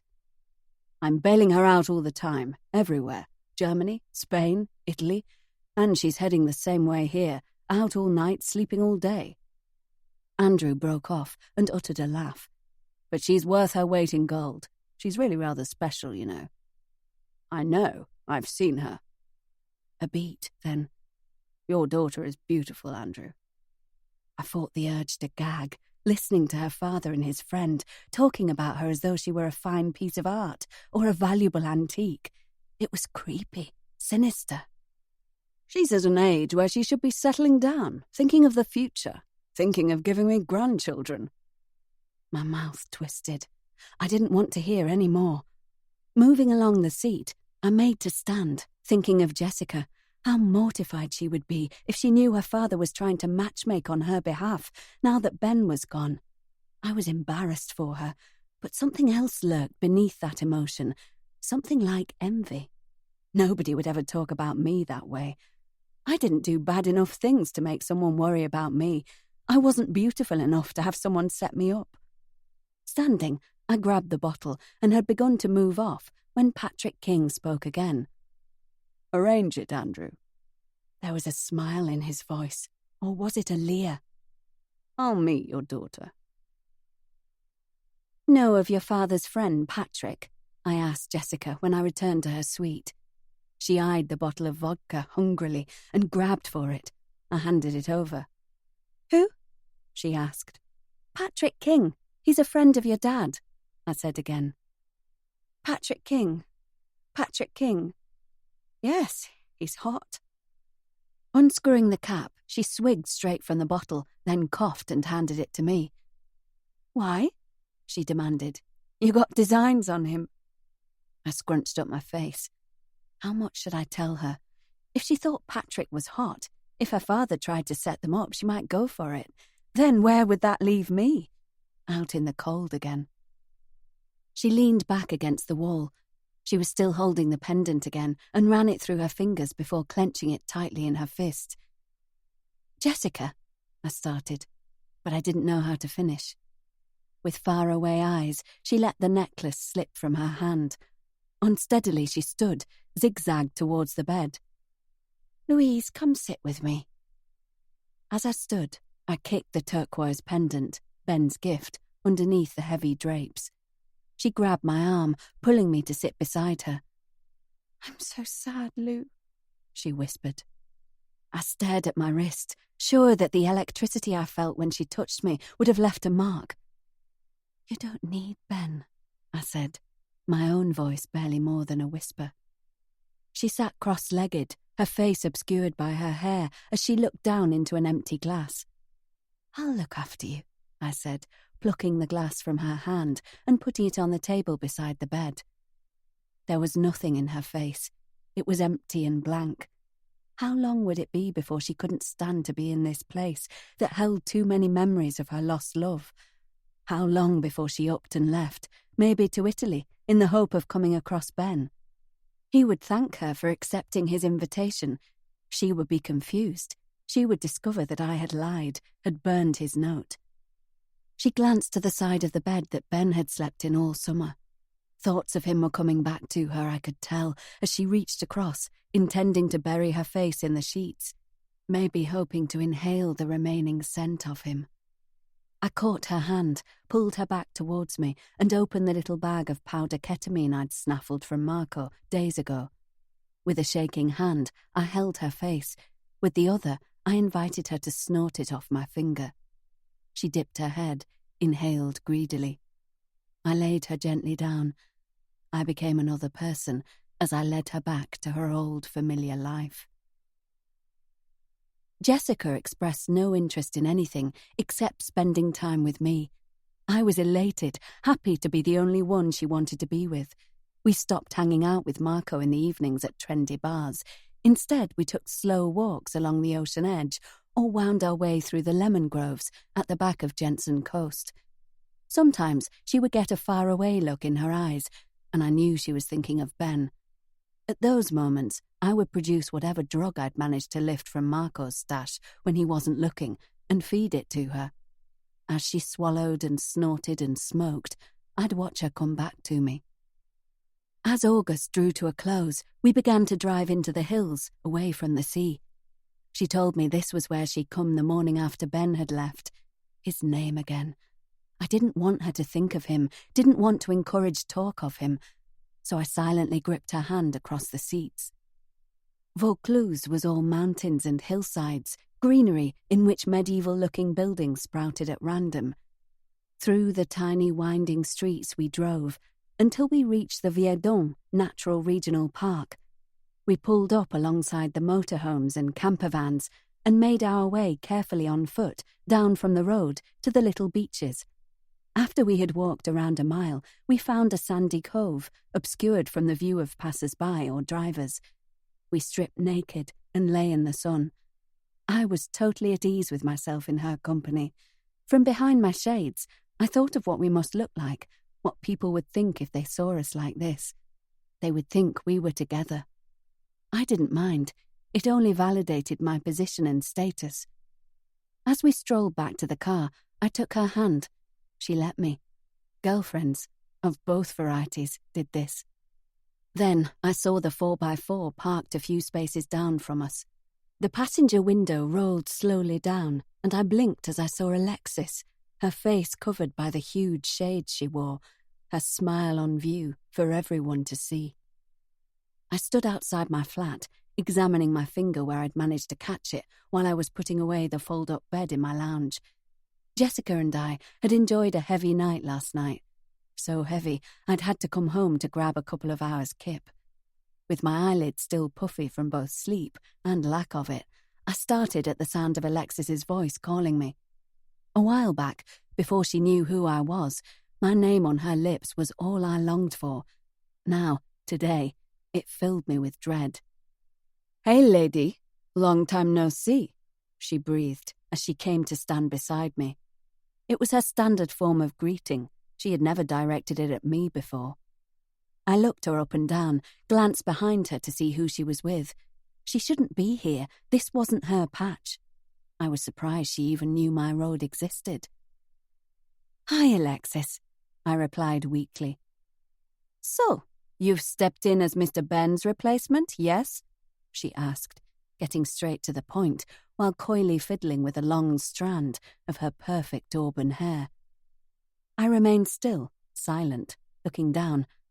All I could see was Alexis watching as Ben said goodbye at the beach bar and gave me his address in Italy to pass on to Jessica. Now, standing on the cracked pavement, my face felt as hot as Ben's note had when I burned it. When I didn't reply, she laughed and leaned against the wall of my building before pushing herself upright and examining her white blouse, as though suddenly realizing where she was, that my building was dirty and wasn't washed every day like the white walls of her £1,000,000 home. "I won't tell. I'd hate to ruin your whatever it is." Her voice was stern now, though her smile was still in place. "I came for a different reason. My man, my Nathan, he's not happy, you know?" Marco had moved in on Nathan's patch. The memory of Alexis and Marco arguing seemed so long ago. But where did I come in? Why was she here now? Your man at your intolerable hotel. He is pushing Nathan out, and this is Nathan's town. I call the shots, not your escroc. Crook? She was referring to Marco as a crook. My face grew hot. It was people like Alexis who owned Cannes, and my friends, Jessica, Andrew, and Marco, had made a serious mistake in getting too big for their boots. Alexis Dubois could ruin them, and if they were ruined, so was I. I'll speak to him, I blurted. This was bigger than us, bigger than Alexis even. This was drug wars, and they were not just dangerous, they were deadly. Suddenly it was as though Alexis had blocked out the sun. My world dimmed, grew darker. But still, I thought, as I moved a few steps away from her, at least my own secret was safe. At least Jessica didn't know I had betrayed her by not passing on Ben's message, and she could never know. When is little Jessica going to Italy to be with Mr. Ben? I stiffened as Alexis caught up with me, skipping by my side as I walked as fast as I could down the street. I ignored her. Because he invited her, right? You took the information from him at the bar, yes? Feigned confusion on her face, still with that hard, mean smile. I knew then that she definitely had seen me burn the note, and I knew she would use the information if it suited her. I slowed my walk until I came to a stop. I couldn't ignore it, her, any longer. What do you want from me? I asked softly. Tell your man, Marco, to back off. She smiled again, showing perfect, even white teeth. Then maybe your new girlfriend won't find out your secret. Something squeezed my chest hard. I'll speak to him, I said. She nodded, once, looked me up and down. Good. With eyes that were narrowed to hard slits, she turned on her heel. The email came from her assistant. Yes, she had an assistant. Even though Alexis didn't actually do anything, she was important enough, rich enough, to warrant paid help. I printed it off, read it, screwed it up, and threw it across the room. Later, intrigued, ideas forming about how I might put things right, I picked it up, smoothed it out, and took it to Jessica. It's a birthday party. They want to hire me as the photographer, I said. Will you come with me? I held my breath as I showed her the information, trying to cover the name of the birthday girl with my thumb. She snatched it out of my hand, read it, and shoved the paper back at me. Alexis Dubois?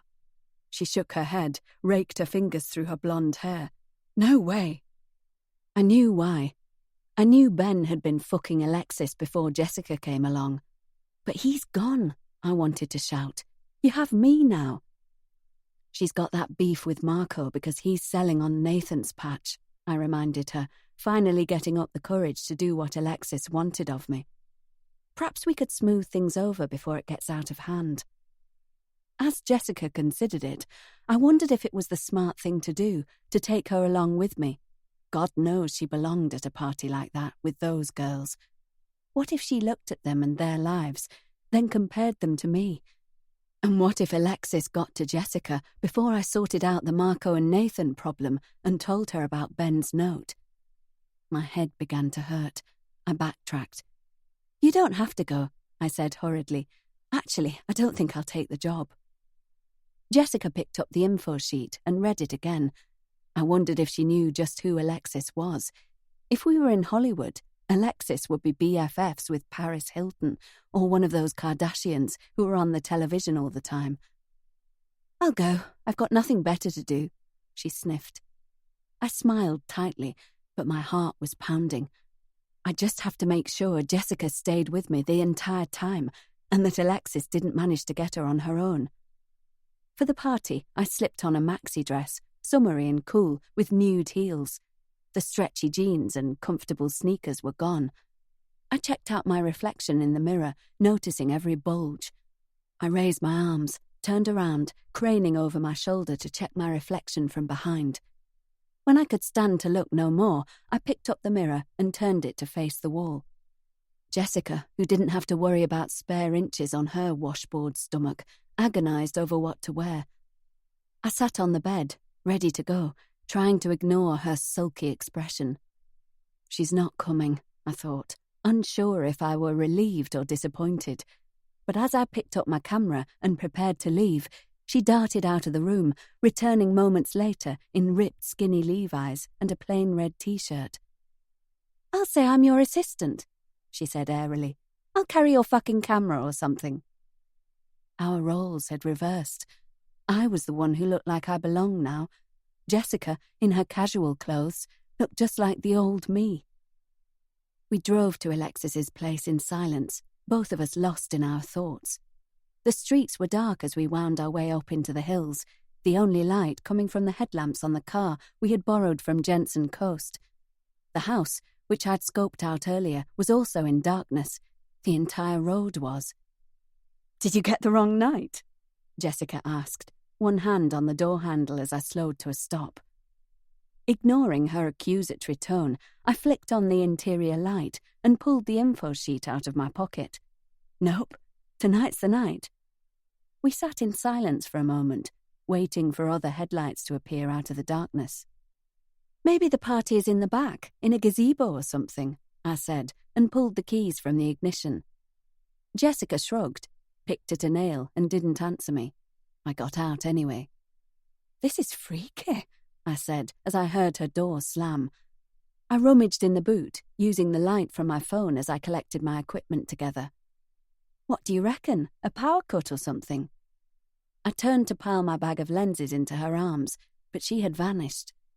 I caught a glimpse of red flashing through the shrubbery that led to the front door. With a sigh, I stacked my bags on the pavement and turned back to close the boot of the car. "Jessica, wait up!" Struggling under the weight of 2 shoulder bags, I made to follow her. I wrestled my camera out, hung it around my neck, and snapped as I walked, the flash lighting up my vision if only for a moment. As I reached the top of the large circular driveway, I diverted off to the side, through to the rear of the property. It was impossibly dark, the pathway twisting and turning through vines and immaculately groomed hedges. I walked for a long time, stumbling as my heels sank into the soil when I wandered off the paving. I brushed the dirt off, cursing under my breath as I streaked the mud into the satin. Pulling 2 muslin film bags out of my bag, I slipped them over my shoes. I was hoping desperately to hear the sounds of a party ahead, for outdoor lanterns to appear. Finally, I stopped, lowered my bags to the ground, and looked around. The party wasn't out here. Nobody, not even the locals, could negotiate this maze of a path with confidence. It was like being in a maze, and I'd turned in so many directions, I no longer knew where the house or the road was, or indeed where I was at all. "Jessica!" I called, my voice high-pitched with panic. "Where are you?" Hoisting the bags onto my shoulders, I raised my camera, shot pictures of nothing, just using the split second of flash to light my way back. Anger simmered inside me that I'd been hired by Alexis, the very girl who suggested she could blackmail me, and now seemed to have played me. I stopped. Was that what this was? Or was it something more sinister? Had they, Alexis and Nathan, got Jessica somewhere? Were they right now telling her how I'd burned Ben's invitation so I could have her to myself? My body flashed hot and cold at the thought of Jessica discovering my lie, and I broke into an awkward jog. As I moved through the landscaped garden, a bird shrieked out. I jumped. It seemed so close, and as I spun around, I saw the villa looming up a few 100 yards away. As I pushed onwards, tottering on the balls of my feet, one of the bags slipping off my shoulder, the bird called again. I stopped, almost at the house now, so close that the sliding French doors were within touching distance. I blinked blindly into the darkness as I realized there was something off. There were no birds at this time of night. It had been a person screaming, and as I swung in the direction of the French doors again, a high-pitched wail replaced the screams. Discarding my bags, my camera banging painfully against my chest, I ran the last few feet to the house. Cupping my hands on the glass, I peered through. The room was in total darkness. I opened my mouth to shout, to call her name again. Before I could exhale, I stilled. One by one, the street lights came on, and as the room began to light up, the first thing I saw wasn't the two bodies slumped on the floor, but the blood that pooled around them. Now I found my voice. Now I could scream. Chapter 7. Jessica's Diary, August 2011. I was never certain how Patrick and I ended up in his bedroom. Suddenly shy, something I'd not felt in years. I stood inside the door.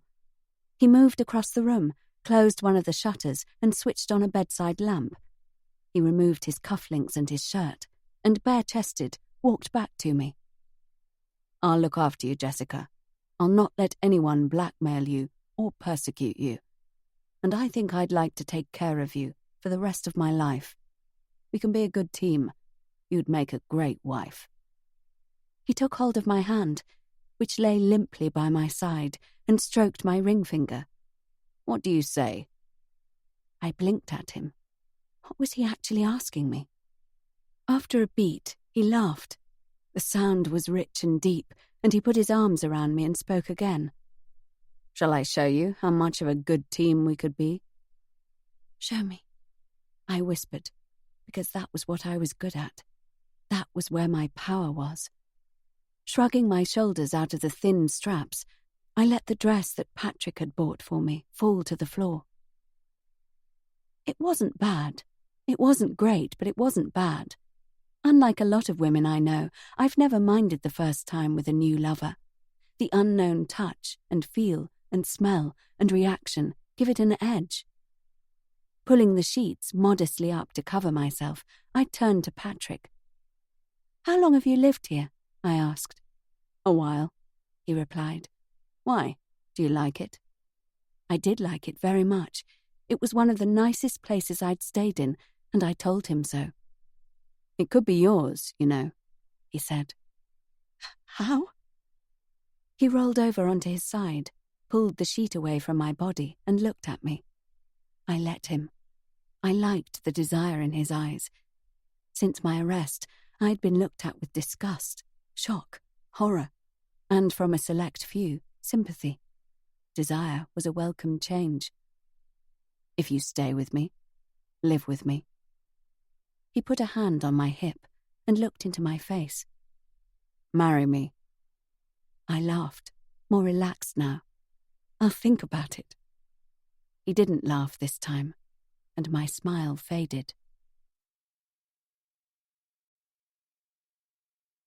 Chapter 8. Jessica. Now. Louise began to talk. As she did so, she slipped back into the girl I'd once known, eager, awestruck by a world she didn't feel was rightfully hers. Her northern accent, the one she tried so hard to quell, came back in full force, like it always did when she was animated or excited. Her real self didn't lurk too far under the surface then. "That summer was just the beginning for me," she finished, a dreamy half-smile on her face. "It was the summer I was born." Crack. I looked down at the wine glass I held. It had splintered in my fist. "Jessica?" She said my name questioningly. "I don't want to talk about." I tailed off. What didn't I want to talk about? Her? That summer? Because talk of back then would invariably lead to talk of that night, and I didn't want to go there. It was the biggest thing that had ever happened to us, and yet we'd never spoken of it. We hadn't had the chance. I'd been ripped away, sent away. I knew it was inevitable that we discuss it, just not yet. I wasn't ready for that. "Do you want a coffee?" I asked, getting up and moving across the room. I didn't wait for her reply. Instead, I flicked the kettle on. Leaning my elbows on the worktop, I looked unseeingly outside. "I brought something for you." I jumped and spun round. Louise was behind me, holding aloft a carrier bag. She reached in and pulled out a bottle of wine. "It's Saint-Genet," she said, her voice a breathy whisper. The shutters came down. I turned my back on her. "Jessica." "Later," I managed. When she spoke again, her voice was low and hesitant, like I remembered it. "Why were you not at your father's funeral?" I closed my eyes. I didn't want to talk about my father to her, but I had to say something. I turned back to face her. "Do you still see Ben?" She shrugged, annoyed with me answering her question with a question, no doubt. "Sometimes. He makes a point of stopping by when he's in town." A beat, and then, "When was the last time you saw him?" "Ages ago," I replied without hesitation. "Years." My kitchen felt like it was closing in on me. Pushing myself off the counter, I moved around her. "Back in a second," I said. In the conservatory, I sat in one of the comfortable wicker chairs that faced the dark fields. This room was lit only by a single lamp. It was my favourite room to sit in, where I could look outside, watch the dog walkers and the cyclists and the bird watchers as they made their way into the heart of the nature reserve. I liked to imagine their lives. I liked that, unbeknown to them, they were being scrutinised carefully by me. It was a chance to become the watcher instead of the watched. After I first moved here with Patrick, once the dark curtain of my depression had lifted, slightly and briefly, I would sit in this chair and speculate on my life. I resented it, the view, the whole situation. I had swapped the scent of Malibu tanning oil for the smell of mold and manure. I yearned for the searing heat of the Riviera sun instead of the damp mist that hung low over the land here. But there was no going back. And now, after all the time that had passed, I couldn't even summon up the aroma of that happy, balmy summer. In the distance, I could see the cranes that lifted the containers off the ships at the port. HGV lorries waited patiently at all times of day and night. Trucks like the ones with which my grandfather had made his fortune, a fortune that now, I guess, belonged solely to me, if I could ever figure out how to get my hands on it. It had always been mine, but I'd had no access to it.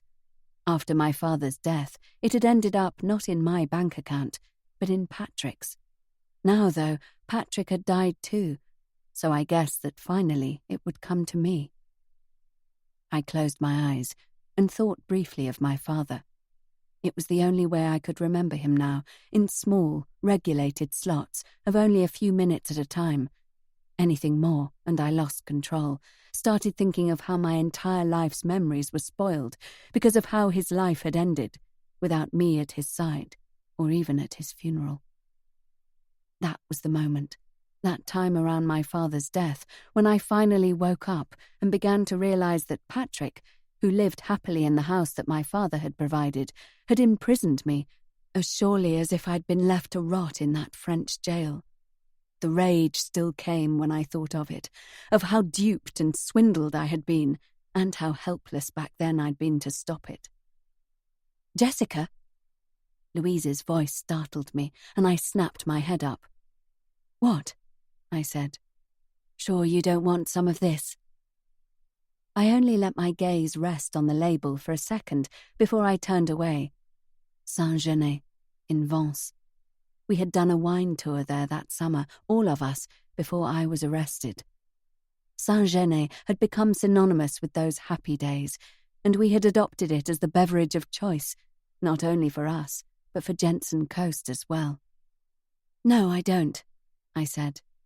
Once again I left her in the room, hurrying past her back into the hall and up the stairs. I hoped she wouldn't follow me. I knew she would. There wasn't much in the upstairs of my cottage. The stairs opened up into a large open-plan bedroom, a converted loft. There were floor-to-ceiling windows and roof lights on 3 sides, giving a panoramic view of the nature reserve and the fields and forest beyond. Usually I paused here, taking the time to look outside. Living here, you never knew what you'd see. Geese in flight, deer in the fields, happy dogs running through the mud. I knew which season it was by what was happening outside. The arrival of autumn was announced by tractors and combines trundling along the lane. They started early, before the sun came up, and continued their endless journey up and down all day long. Summertime dawned with the birds. Blackbirds sang their sunrise chorus, beginning at 4 a.m. and carrying on all day until the darkness of night fell like a blanket over the fields, silencing them for a few short hours. In another time, another life, with a different man, with a specific man, I could have loved living here. I didn't pause or even break my stride tonight. I moved across the natural oak floor to the ensuite bathroom and slipped inside. I caught a glimpse of my face in the mirror-fronted cabinet and didn't like what I saw. I was pale, paler than usual, and my skin was shiny with perspiration. I plucked a tissue from the box on the side and wiped it over my face and neck. Automatically, born out of years of practice, I reached into the cabinet and plucked the Tampax box from the back. Burrowing to the bottom, I pulled out my birth control pills, concealed underneath the tampons, and washed one down with a mouthful of tap water. I replaced the pill sleeve and carefully piled everything back on top. But as I put the box away, tucking it behind another box of feminine products, I paused. I felt myself break out in a sweat again, but this time it was almost euphoric. I didn't have to hide my birth control pills anymore. Hell, I didn't even have to take the damn things any longer. I pulled them back out of the box and put them on the side of the sink. They could stay there for now. Later, I might move them to my nightstand or my dressing table. For now, I could store them wherever I damn well wanted to. It was like a victory, and when I closed the cabinet door, I didn't flinch away from my reflection. I smiled at it. I heard Louise's footsteps, and she called my name as she reached the top of the stairs. I stepped out of the ensuite to meet her. Jessica, I came here because I wanted to talk to you about everything that happened all those years ago. Will you hear me out? I nodded. I was reluctant, but I needed to know the extent of Patrick's actions back then. It had never been clear, and I had been floundering, unsure of who to cling to for support. I had been weak and frail, a little girl lost, so far removed from who I had been when I arrived in France. Now I had changed once more. I would never be that same life-loving girl again. I was someone entirely different now. I wanted nothing more than to walk out of this house and go far, far away. But I had to stay, at least for a little while. Louise sped ahead of me, tripping back down the stairs, light on her feet these days, clouds for shoes. By contrast, I was heavy, lumbering along. Our personality and visual swap was like a slap in the face to me. Grudgingly, I nodded for her to open the wine. Eagerly, happily, she passed me a full glass. I couldn't drink it. The aroma alone was almost too much, an assault on my senses that smelled like time gone by. She had no trouble gulping down her glass. Talk was scattered and fragmented, lucidity draining away with the dregs of the Saint-Genet. Eventually, she leaned her head back and fell mercifully quiet. Leaving her asleep in the chair by the window, I crept from the conservatory into the lounge. I would have closed the door behind me, but Patrick had taken the doors off soon after we moved in. She hadn't mentioned him much, I noted, considering that was why she had come here. Had he not died, I doubted I'd ever have seen her again. But she seemed to remember that summer through rose-tinted glasses before it all went sour. Patrick had been there all the time, lurking in the office with my father, cooking up their plans and scams. But she hadn't seen him. All Louise saw was what she wanted to. First Marco, then me. Then, when I was out of the picture, she saw my life and the opportunity to step into my shoes and steal it from me. I heard a creak from the room next door, then footsteps on the stairs. I let out an involuntary shudder. The noises in this house did that to me. I rubbed at my shoulders, trying to relax. You don't have to be scared of the sounds now, I told myself. He's gone. It's just Louise. Still, I jumped when she came through the doorway into the lounge. I blinked at her. I borrowed a pair of your pajamas, she announced. Fleece isn't my usual style, but they'll do. It's bloody cold here. How do you stand it? Horror trickled through my veins. She was intending to stay. But what could I do? Kick her out after she'd travelled hundreds of miles to see me? Jessica? She was waiting for a response, but I couldn't remember what her question was. What? I asked dully. I said it's really cold. She wrapped her arms around herself. I'm not used to it, the seasons anymore. It's not too bad. Patrick doesn't usually put the heating on until at least November. I stopped, looked out of the dark windows. There I went again.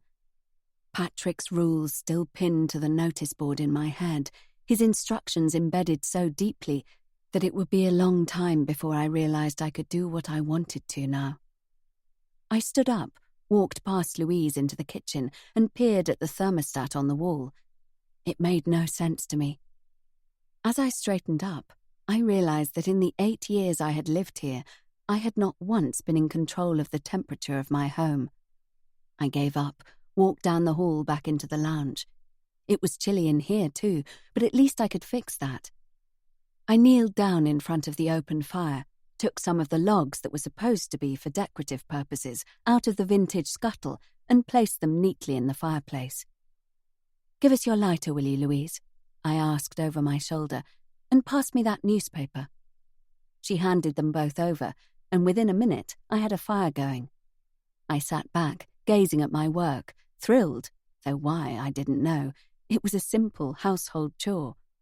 And as I watched the flames flicker, I went back to another time, when Ben and I had gone down to the beach and lit our own fire. He had used only his flint, like a true woodsman, and I remembered thinking that it was almost erotic, watching him create heat and light out of hardly anything. Louise's hand pressed down on my shoulder, pulling me back to the present. I felt the roughness of her skin, itched to death, her go-to for relief or release, so ingrained she didn't even realize she was doing it half the time. It's late.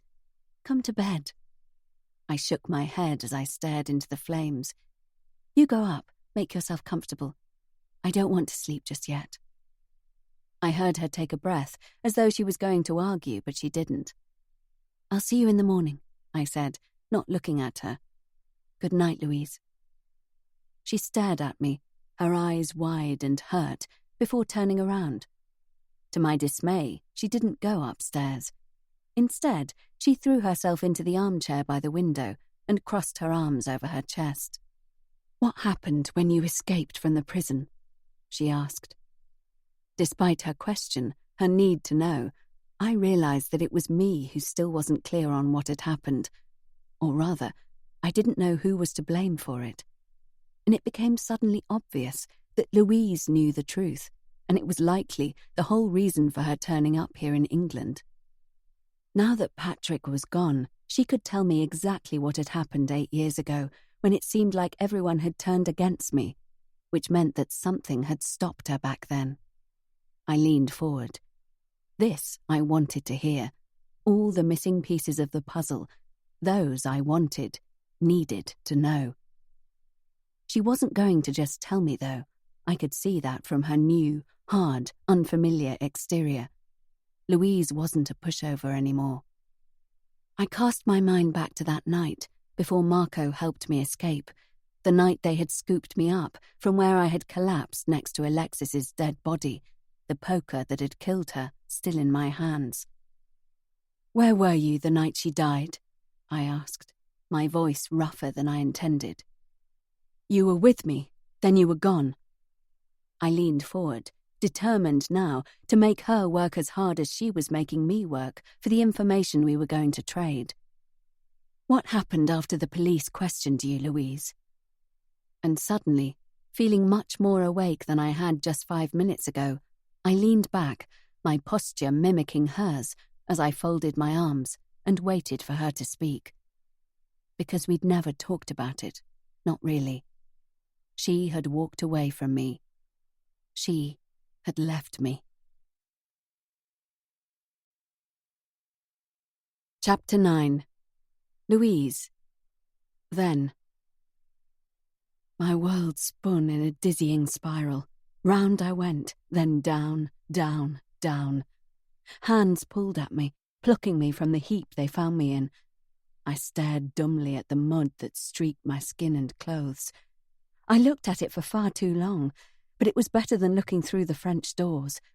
Better to look at the mess I was in than the blood that was in there. It wouldn't leave me, the sight of them, both of them. Jessica looking like she was sleeping, Alexis's eyes open, staring in my direction, looking at me, but through me, just the way they always had. I came awake as the police led me around the front of the house, the images pulsing in my head, hard enough to rouse me. Jessica. Alexis. My voice was guttural, low and gravelly. Sagging against the policewoman, I twisted out of her grip. Are they dead? But she didn't answer. Who did this? A whisper now, so low that I don't think she even heard me. If she did, she ignored me again. At the police station, she asked me to tell her what had happened. I stumbled through the night's events, the darkness, the deserted house, getting lost in the maze that was the land behind Alexis's home. Are they dead? I asked again, more forcefully this time, finding strength from somewhere, strength that dissipated into sobs that racked me so hard I thought I would choke when she finally deigned to answer me. Miss Dubois? Yes. She eyeballed me. Jessica Jensen is fine. She hadn't looked fine. All that blood on her hair, her face, but the policewoman would say no more. Hours later, when the whole night had passed and they finally let me go, I found myself in Andrew's private study, the man himself on one side, while across the room Marco paced up and down. What happened? I implored, shrugging off the blanket someone had draped around my shoulders and catching Andrew's hand. Please.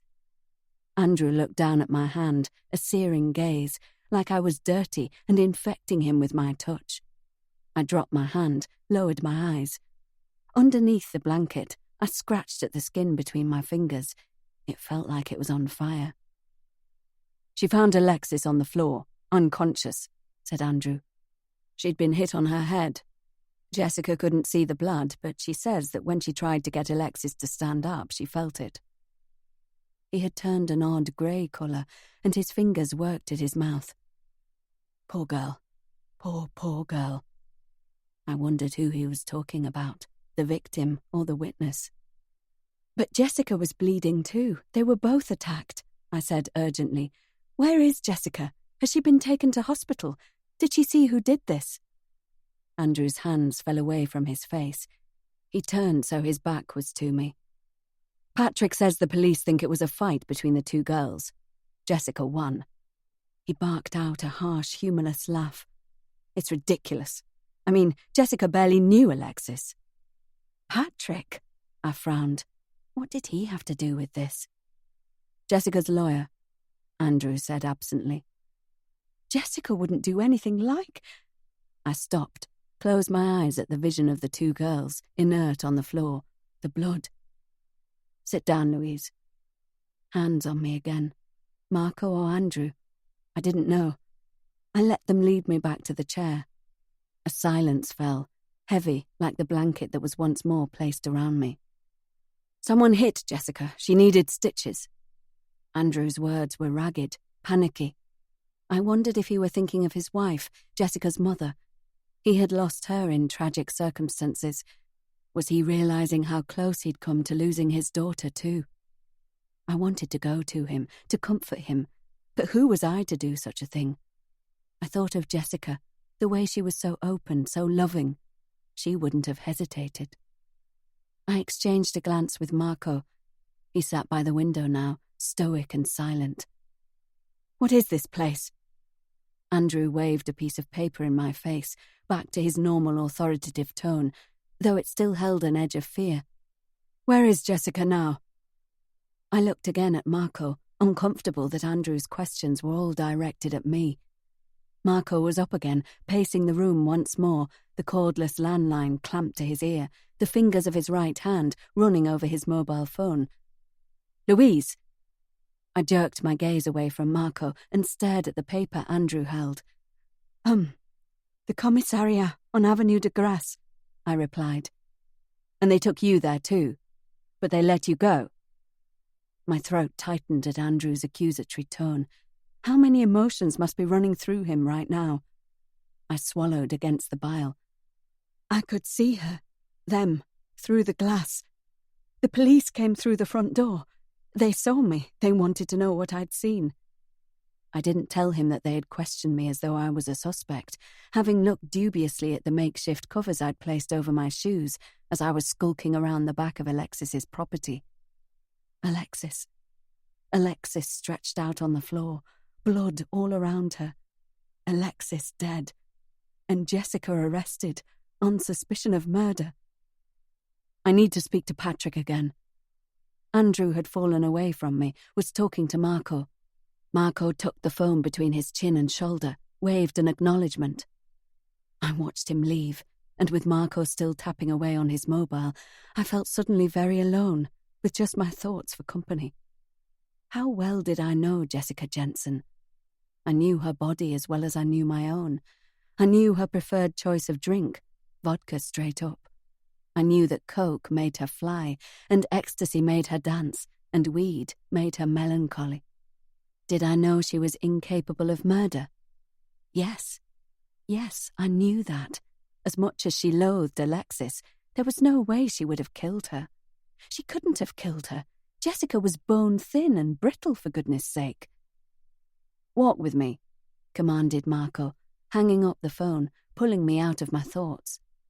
I shrugged the blanket from my shoulders and followed him out of the room and into the bright light of a day that had suddenly turned dark. I'd not spent time with Marco for a while, not since Jessica had needed me. I gazed at him now, remembering the fantasies I'd had about him before my dreams turned to her. "Tell me everything, as it happened," he demanded. I took a deep breath and opened my mouth to speak. Before I could, Marco held up his hand and placed a finger against my lips. I looked at him, surprised, my mouth tingling at his touch. "Don't try and remember what you told the police," he said. "Actually remember the night. Walk yourself through it." "But the two are the same," I replied when he took his finger away. "What happened and what I told the police are the same thing." "I know. I just want you to use the memory of the night when you tell me what happened, instead of the memory of what you said to them." "We sat in the car for a bit." "How long?" Marco interrupted. 5 minutes, maybe less." I paused, waited until he nodded at me to continue. "We talked about how maybe we had the wrong night because it was so dark. Then I said maybe the party was outside, at the back of the place, and I got out of the car and went around to the boot to get my camera stuff out.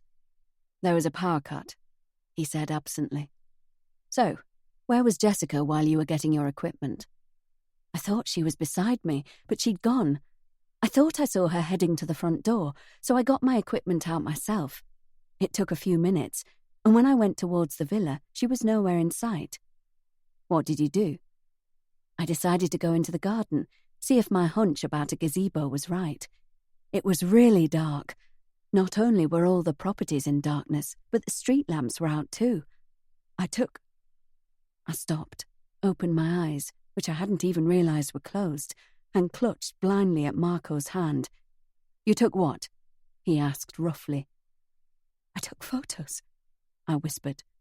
I couldn't believe I had forgotten. I was clicking as I walked, using my flash to light up the path in front of me. "Where are they?" I looked down at my hands, entwined now, his fingers crushed against mine. "On my camera. I haven't had a chance to develop anything." I felt the electricity transfer through our skin. What if I'd inadvertently captured something on film? What if I had a shot of the killer on my camera? I voiced my thoughts to Marco excitedly. "We need to get them developed," he said. "But not in a shop, not anywhere public." "Marco, I'm a photographer." I felt a slow smile creeping over my face as he looked at me blankly. "I have a darkroom of my own.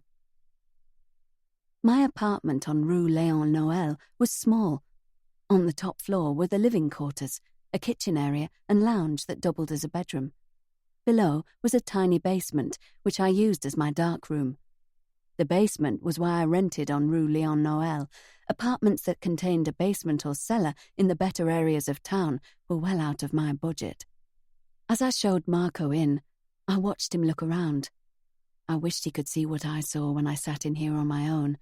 I wished he would comment on my extraordinary pieces of feminist art, originals by Victoria Van Dyke and Cindy Sherman, and my favourite, a reproduction of Misty Copeland from Annie Leibovitz's Women collection.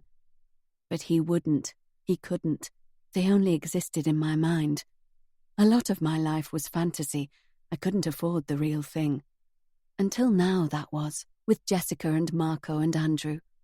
I reminded myself as Marco glanced at my bare room that I was living the real thing now. If I kept in with these guys, maybe one day I would have Van Dykes, Leibovitzes, and Shermans on my walls. It was a bigger possibility than it had been a few months ago. "Where's the darkroom, then?" he asked. I scurried over to the basement door, wary of the impatient tone of his voice. He followed me down the concrete stairs, stood to one side as I switched on the light. I waited for the fanfare, for the exclamation of surprise, of wonderment. For this room, though just a small windowless cellar, this room I was proud of. Here was where all my money went, and where all my talent lay. But Marco said nothing of the surroundings. Instead, he asked, "Isn't it all digital now?" I spoke as I pulled out the first film to prep it for development, working as I talked. This was the one place I was comfortable, speaking about what I knew. "Mostly, but I still use film. I like the process, this process," I explained as I retrieved my developing chemicals and trays from the shelf. "Digital is a great medium, but I still prefer the old way, especially for long exposure shots. Flick that light switch off for me, will you?" "What about when you want to Photoshop a picture?" Marco asked, as he moved closer to watch what I was doing. "You mean retouching? I don't have much cause for that, but if I did, I'd know beforehand, and I'd take along my digital equipment." I could feel him behind me, and I tried to concentrate on the job in hand. I worked jerkily, unsteady, aware of his presence. The tension grew, along with the heat in the little airless room, as I darted back and forth, pegging up the prints. Marco moved forward, squinting to look at the images, which had yet to appear. I watched him, muttering an "excuse me" when he got in my way. Eventually, he retreated into a corner, sat on a little wooden stool. With his face concealed in the shadows, he spoke. "You know, whatever you have with Jessica, it's not going to last," he said. I felt my face grow red. So he had heard the rumours too, the whispers around town that made me proud rather than ashamed. I tucked my chin to my chest, busied my hands. He let out a little laugh when I didn't reply. It sounded like he was goading me. I didn't like it. His tone changed as he emerged from the shadows to stand beside me. "You're talented, Lou. You could be something more, something better than Jessica's plaything." I looked over at him, not quite meeting his eye. He moved again, in front of me now, blocking me from my work table, filling my vision, so I had no option but to look at him. His hand came up, tucked my hair behind my ear, his touch sending my face and chest ablaze. "Why don't we see what other talents you've got?" He leaned in, his breath tickling my face, his other hand light on my waist, his touch harder as he moved lower. My heart hammered in my chest at double time. I forced myself to hold his gaze, encouraged him with a smile that was slow in coming. I didn't know why he wanted me, not then, not at that moment. Later, after, I would find out. Eventually, awkwardly, I dressed and moved over to look at the prints. I shivered, seeing the images of the path I'd walked that night. The pictures showed nothing, simply hedges, trees, the white brickwork of the villa, and the creeping vines, all falsely lit by the flash of my camera. I laughed to cover my disappointment. I really thought there might be something there. Marco came to stand by me. I looked away, blushing at his nakedness. "Maybe there could be something there," he said, rubbing his chin. "What? Where?" He turned to me and smiled, my breath caught in my throat. "You're talented, Louise. Couldn't you make someone be in the shots?" I remembered his earlier comments about photoshopping and retouching. I thought of what we had just done on the dusty floor of my darkroom, of how I had wondered why on earth he wanted me in that way. My face felt pinched and tight, my stomach cramped, as though someone had punched me. My hands pulsed and stung. I scratched absently at them. Now I knew why he had wanted me, wanted to make love to me. I should have felt defeated, a failure. I should have felt used. But something twisted inside me. Indignation. Outrage. Good old Louise. She'll do this, go there, pick this up, do this, do that. Show her a bit of flattery, some attention, and she'll be so grateful she'll do anything for anyone. But I had the power here, this one single time. I had the skill, the talent. Maybe it was time for me to call the shots for a change. Maybe it was my turn to get what I wanted. I had Jessica, but for how long? Until Ben came back, until she tired of me, until she got banged up for Alexis's murder, until Andrew's lawyer friend, Patrick, offered her everything I couldn't. And if she discarded me, as she was bound to do, I'd be right where I was before, unable to afford my rent, having to go back to England to live once more with my parents. My chest tightened at the thought. I had to hold on to what I had. Her friendship was unstable, precarious, and if I was losing that, her, I needed a safety net. I raised my eyes to meet Marco's. This time, I didn't shy away from his gleaming, tanned, naked body. I licked my lips, which were suddenly dry. "Give me a few hours," I murmured. "I'll come to the casino later." He grinned, pulled me to him and crushed his lips down on mine. I watched him leave, and when I heard the door close, I sat down at the counter and got to work.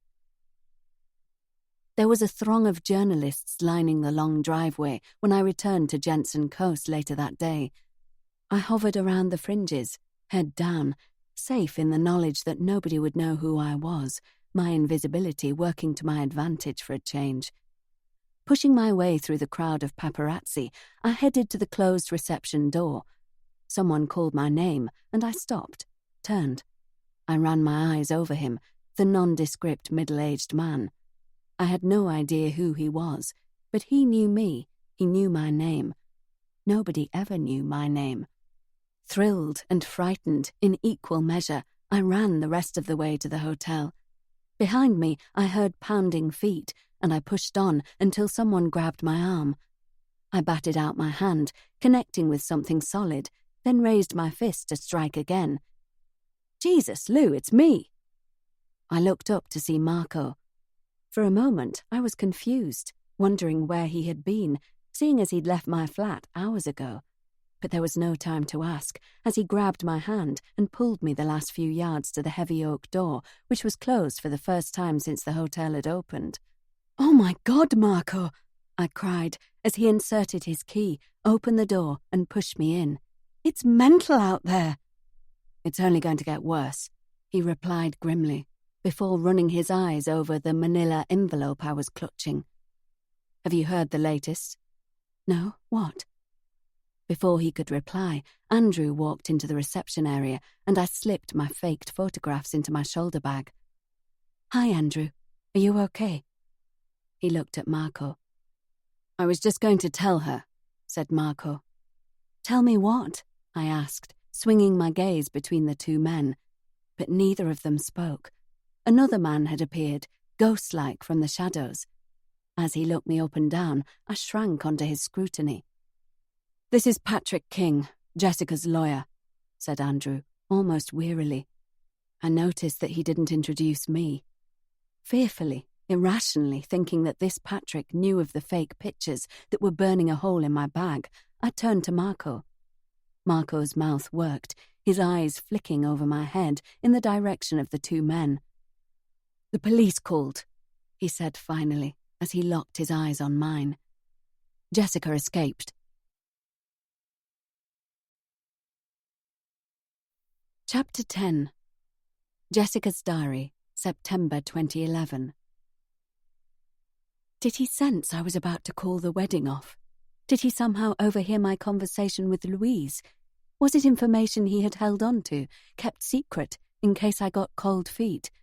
Or had he planned all along to tell me this the day before our wedding? He told me he was very ill, his words quiet as he looked out of the window of our room. "I've got cancer, up here." He tapped at his head. "I haven't got very long, I don't think. Maybe a year." I giggled, clapped my hands over my mouth. I told him I was sorry for the inappropriate laughter and asked him what on earth he meant. "I mean what I just said. I don't have very long left. I want to return to England and live there. I thought we could stay at your father's home, near the sea." "What?" I ran my hands through my hair and shook my head. It was a joke, but I couldn't find the punchline. "What?" I asked again. At last he turned to face me. The smile was still in place, but now it was more of a grimace. He walked around me and went to stand at the other window. "Please don't make me keep repeating myself," he said, his words clipped. "Do you know how hard it is to say it once, let alone over and over again?" "What?" My vocabulary had left me. That single word was all that remained. My lips formed a pucker to say it again, but I stopped myself. "I have a cancer. It will kill me. I can feel it every day. I want to go to England and stay there. I want to try and continue to work while I have my treatment. Palliative care." There were two different things. You either had one or the other, I knew that, but at the time I didn't question him. My fingers worked at my mouth. I desperately wanted a cigarette, but Patrick didn't like me smoking. At my silence, his eyes blazed. "You'll be with me. You'll come to England with me. And we leave tomorrow." It wasn't a question, and despite my intentions to walk out of this room and away from Patrick, I found myself nodding. I was suddenly scared, and at that moment, I didn't know what I was so frightened of.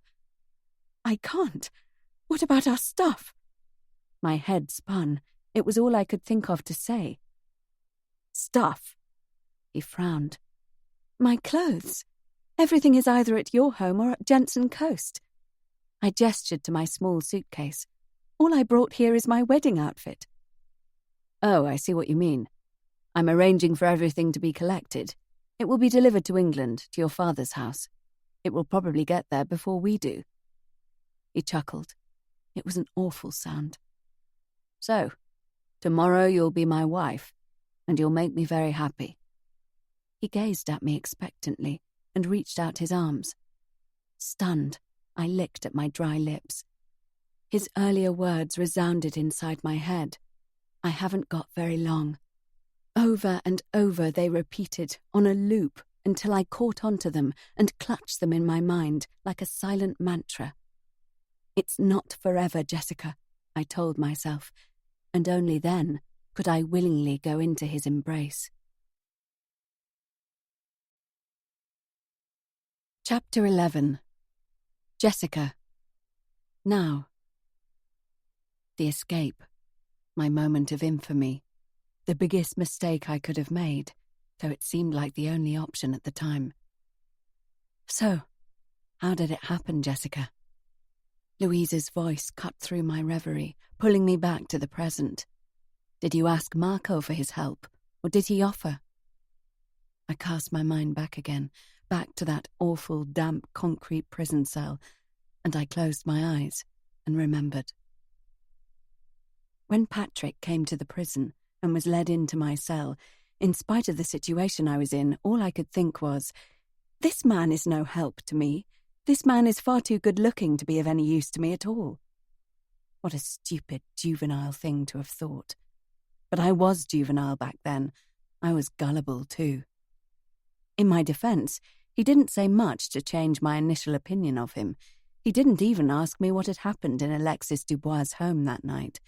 Instead, he told me what would happen next, that I would be transferred to the courthouse, that I was unlikely to be granted bail, though he would try, that the hearing would be just the start, that I wouldn't be expected to enter a plea at this stage. I stopped listening, sank to the piss-stained floor, and began to cry.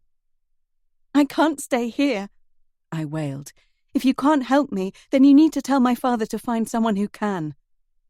My thoughts began to trip over themselves at that point, and I decided that if this Patrick couldn't sort out my situation, legally and quickly, then we needed to explore other options. "Listen to me. You tell my father and Marco Cooper everything. You let them handle it, okay?" I sat back, rubbing at my eyes with the sleeve of the shitty prison-issue uniform they'd given me, listening to the sound of Patrick's expensive shoes as they clicked away from me down the concrete corridor. Soon after Patrick's visit, I found myself in a white minibus with blacked-out windows. I wasn't alone. Beside me sat a very young woman. She was dressed in a tank top and a tiny pair of high-waisted denim shorts. Her hair was long, dark and stringy, her fringe falling over her pale blue eyes.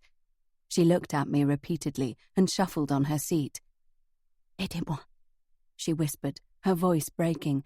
"Aidez-moi." I struggled, wondering what she wanted help with. I couldn't even help myself, let alone her. With just the girl and myself as passengers, plus one bored-looking guard and the driver, we set off. After 10 minutes, I heard an exclamation from the driver. The guard and I craned forward, and my heart thumped in my chest as I spotted a roadblock up ahead. I looked around. We had pulled off the A8 highway. There was nobody behind us on this stretch. "Asseyez-vous," barked the guard, shouting at me to sit down, even though I hadn't stood up. He made his way down the aisle, speaking too rapidly for me to understand.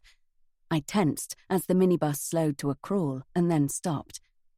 The girl looked over to me again. "Qu'est-ce que se passe?" I shushed her, swore under my breath as the dust from the roadside puffed up around the windscreen, obscuring my view. Then a shout, a thud, and the vehicle seemed to rock in slow motion. I grabbed at the armrest to steady myself. The door bent inwards, buckling under the weight of something or someone as the driver and the guard attempted to blockade it.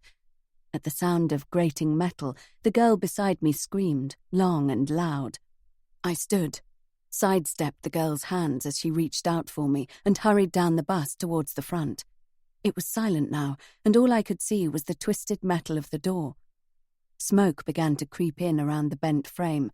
Through it, I could see daylight, and I pushed on, shoving aside pieces of the door, desperate now to get out into the clean air, wondering where the guard was, where the driver had vanished to, who else was out there. My heart thumped, and I put my hand on my chest. Was this one of the natural highs Ben was always harping on about? I spat out a laugh that turned into a sob. There was a black saloon car parked on the verge, 100 yards down the road, and moving like a zombie, I headed for it. It wasn't a car I recognized, and I couldn't see anyone in the vehicle through the black-tinted windows. Reaching out for the handle of the black door, I paused. Then, throwing caution to the wind, I pulled it open and peered inside. Marco's head appeared between the front seats like a smiling lunatic. "Get in," he ordered, quickly. But I was frozen.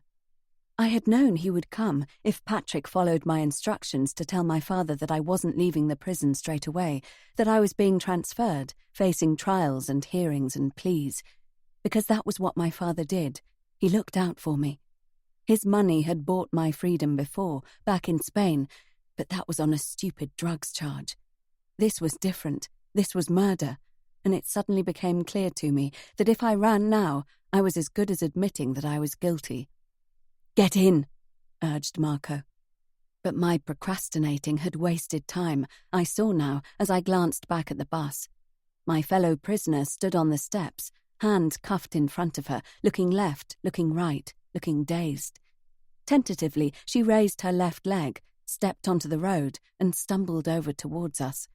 "Drive," I instructed Marco as I leaped into the car, my mind suddenly made up by the approach of the girl. Then she was there, pulling the door handle and sliding into the back seat with me. I gaped at her, shouted at Marco to get her out. In the distance, I heard sirens, and I pushed at the girl, leaned over her, and opened the car door. She squealed, wrenched my hands off, and slammed the door again. "Fuck!" I cried, and then to Marco, "Just go!" I held onto the seat as we sped away and glanced over at the interloper. I wondered what she had done. I wondered how soon we could get her out of the car.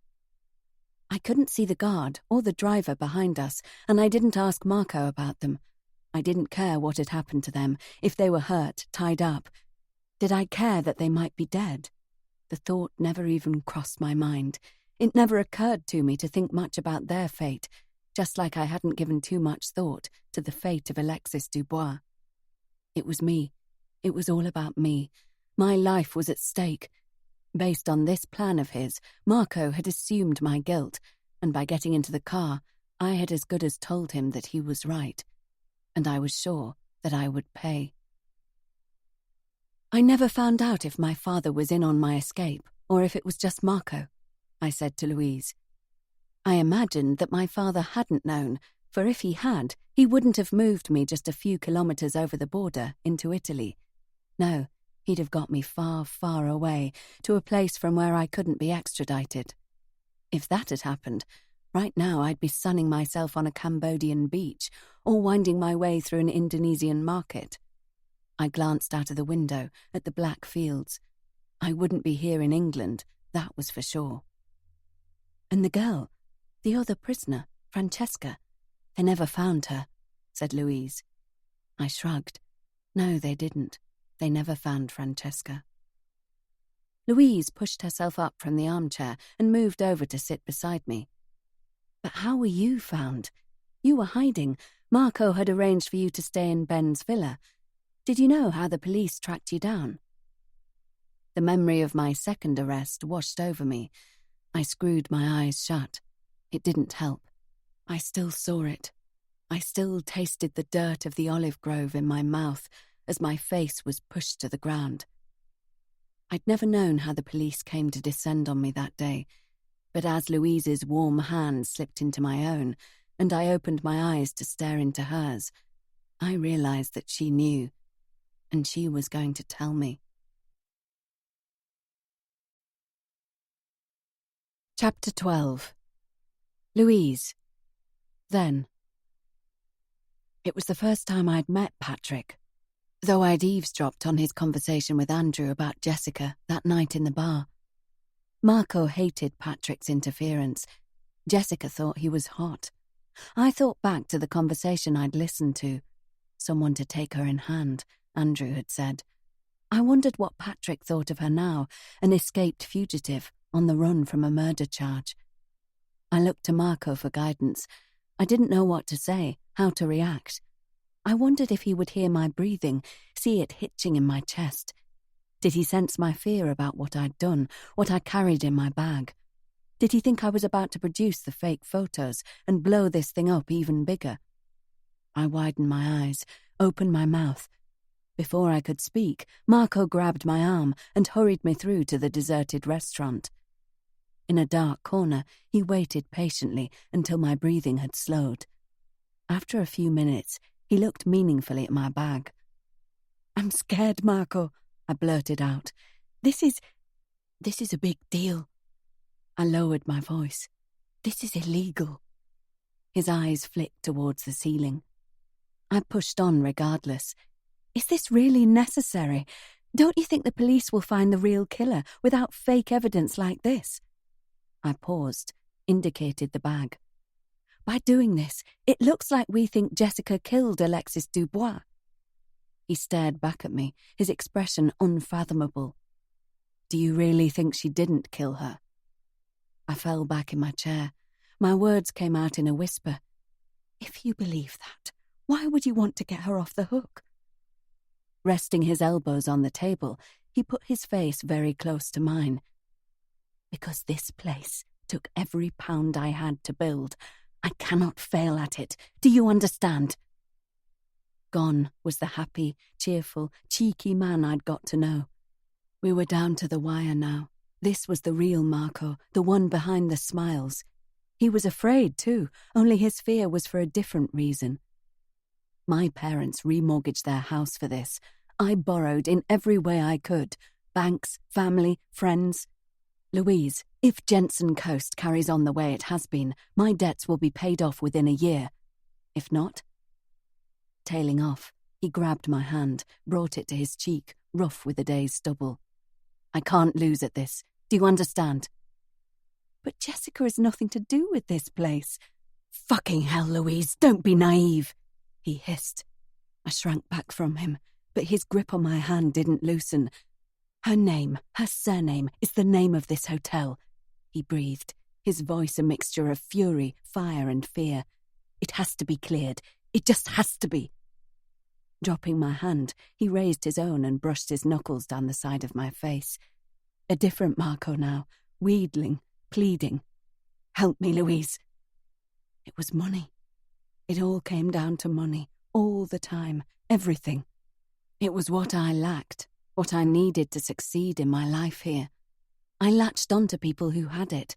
They had it in spades, but it was all fake, borrowed, on loan from banks and family, buried in buildings and businesses, just to keep them afloat until the real cash came along. I managed to pull free from his grip. Sitting back in the chair, I crossed my arms across my chest. You're not the only one taking a risk here, Marco, I began. I cleared my throat, spoke more forcefully than was natural for me. I need some reassurances too. I need this to be worth my while. His eyes flicked from side to side before settling on my face. How much? I was momentarily dumbfounded, hurt. Was that what he thought of me? That I would blackmail him? But isn't that what you've been thinking ever since he made love to you and made you think it was because he actually wanted you? Oh, I sighed. He interrupted me. Let me know, yeah? We'll sort something. He raised his eyebrows, looked pointedly at my bag. I kept it clutched against me. Now it was Marco's turn to sigh. Lou, we'll be okay, I promise. He smiled, but his eyes were small and narrow as his hand came around the back of my head, pulling me close to him. He whispered his promise again, this time into my mouth. When we drew apart, I took out the envelope and slid it across the table to him. I moved my chair around as he pulled out the prints and pointed out the perpetrator I'd unwittingly caught in the shots. There were 6 of them in all, 4 of him by the French doors. One showed just a shadow, and the other the smallest portion of a piece of material, just disappearing out of shot, a coat tail in the breeze. Louise, these are excellent. Marco's grin was like the sun coming out from behind a cloud, so unlike his somber mood of moments before that I matched his smile with one of my own as he put an arm around me. Who is this man? I shrugged. No idea. Just a passerby in a batch of old photographs. I was proud as I looked at my work, at this man who really was nobody. He was unidentifiable, a shadow, a ghost. I picked him because he's wearing a dinner jacket, see? I pointed out the coat tail. He was dressed up for something fancy, but he's too out of focus for anyone to actually work out who he is, no matter what technology the police use. These are not digital, and there are no negatives. I pulled a mock mournful face. I accidentally threw them away. I sat back at this, biting the side of my nail as worry pushed aside my pride. That won't matter, will it? The police won't insist on having an ID. He shook his head. No, and I glowed, basking in his obvious pleasure at my work. I wish I'd known how skilled you were before. He tailed off, his smile fading. Before what? I asked, but even before I'd finished speaking the words, I knew. I sat upright, felt my eyes widen as it hit me. Marco, you helped her escape. It wasn't a question, and to his credit, he didn't try to deny it. Instead, his eyes still on my prints, he shrugged. Where is she?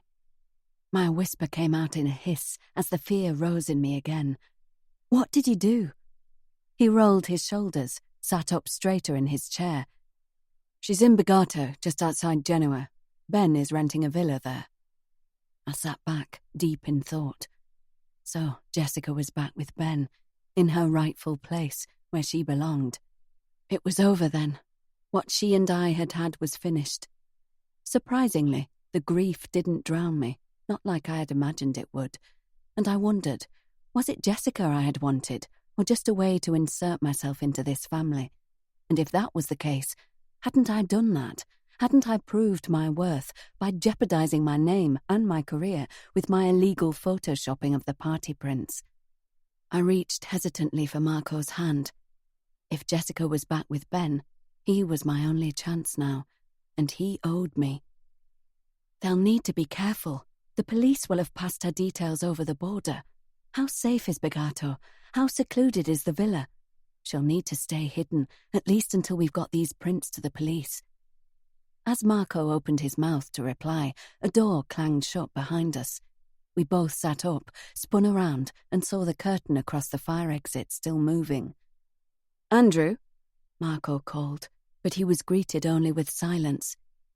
Disentangling his hand from mine, he got up and opened the door, but the brightly lit corridor that led to the casino was empty. "Just the wind," he said, as he came back to sit beside me. I searched his face, usually so open and cheerful, and was dismayed to see worry etched across his features. We sat in silence for a long time. "Let's take the photos to the police," I said eventually. "Maybe after we can get some dinner." "We should get them to the detective," he agreed. I noticed he ignored my question about dinner. Internally, I squirmed. If I were going to keep him on side, I was going to have to work hard. When he made no attempt to get up, I fell back in my chair, deep in thought. How? How could I keep him? How could I broach the subject of my status? I opened my mouth to speak again, still unsure of what I was going to say, when the door to the reception crashed open and Andrew stumbled in. We looked up as he shouted out for us, not seeing us straight away in the dimly lit corner. "What is it? What's wrong?" Marco called. He made his way to our table, leaned over and rested his hands on it before looking up at each of us in turn. "They've located her," he muttered. "They're on their way to arrest her now." I exchanged a look with Marco, but before either of us could say anything, the door opened again. Striding through it, mobile clamped to his ear, came Patrick King. My stomach cramped at the sight of him, just the way his eyes raked over Marco and me. He held his hand up, a silent instruction for quiet, even though neither of us had spoken. Finally, he snapped his phone shut, put it in his inside jacket pocket, and looked at me again before settling his gaze on Andrew. "She's been found in a villa near Genoa." He glanced at Marco. "I'm going there now. I don't want the police making her talk without me present." Marco stepped forward. "We'll go with you, buddy," he said easily. "She'll be glad of some familiar faces." And so into Patrick's Mercedes we all climbed, not speaking, surrounded by an ill-fitting awkwardness that I couldn't explain. It was Andrew who broke the silence, angrily spitting out his words. "What is she doing in Genoa?" He turned around and glared at Marco and me as though we held all the answers, which of course we did, but he didn't know that. I averted my eyes from his angry stare. In the rear-view mirror, I saw Patrick scrutinizing me. He smiled at me, and I looked away again, this time out of the window. As we drove, I thought of the door slamming shut earlier, the feeling that someone had been eavesdropping on our conversation. I looked back at the mirror. Patrick was still watching me. When we turned off the dusty main road onto a track that seemed barely wide enough for the car, we were suddenly joined by 4 police cars, blue lights flashing, sirens blaring. Was Jessica really hiding down here? With my face to the window, I looked around. All I could see for miles was acres of olive groves, separated in a haphazard fashion by low stone walls and taller brick structures. Then something else caught my eye. "It's Ben!" I called. "Stop the car!" I felt Patrick's glare on me, but I yanked at the handle, opening the door so he had no option but to screech to a standstill. I jumped out and ran the few feet back to Ben, pulling up sharply at the look on his face. "She's in the villa," he hissed as he grabbed my arm. He looked aghast at the police cars that sped down the lane, past our stationary car. "Someone told them where she was hiding," I replied grimly. I glanced back at the Mercedes. It had resumed without me, trundling down the track after the police cars. "Come on," I said, and tugged on Ben's arm. "We need to get to her."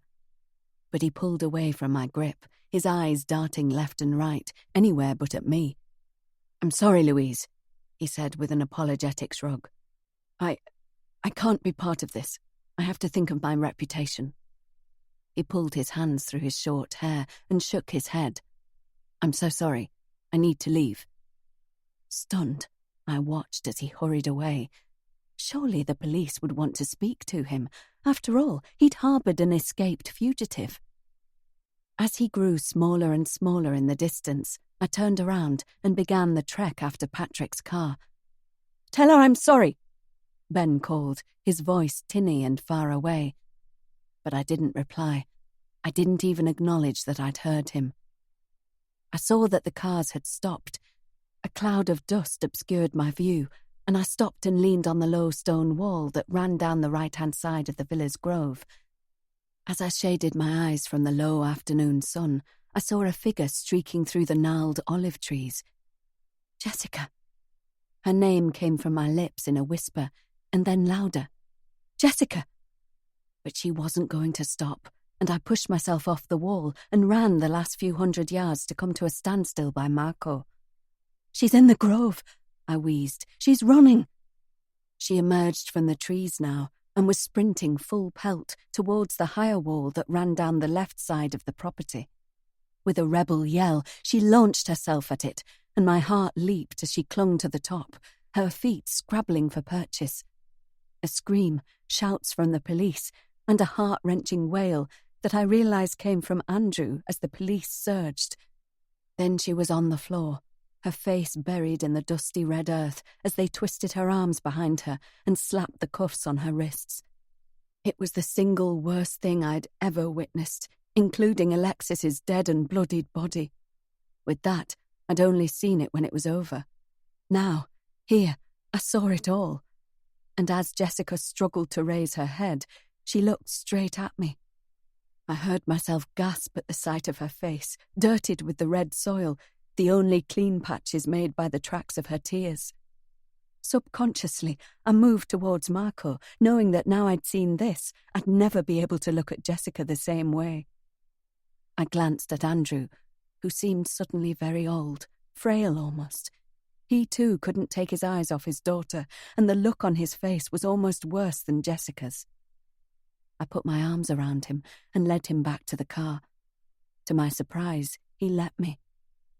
Once I'd deposited him in the passenger seat, I returned to Marco. It was him, wasn't it? It was Patrick who told the police where Jessica was. But why? He's her lawyer. He's paid to defend her. Why would he lead the police here? He didn't answer. Instead, clutching my wrist, he moved us towards the police car that Jessica was being loaded into.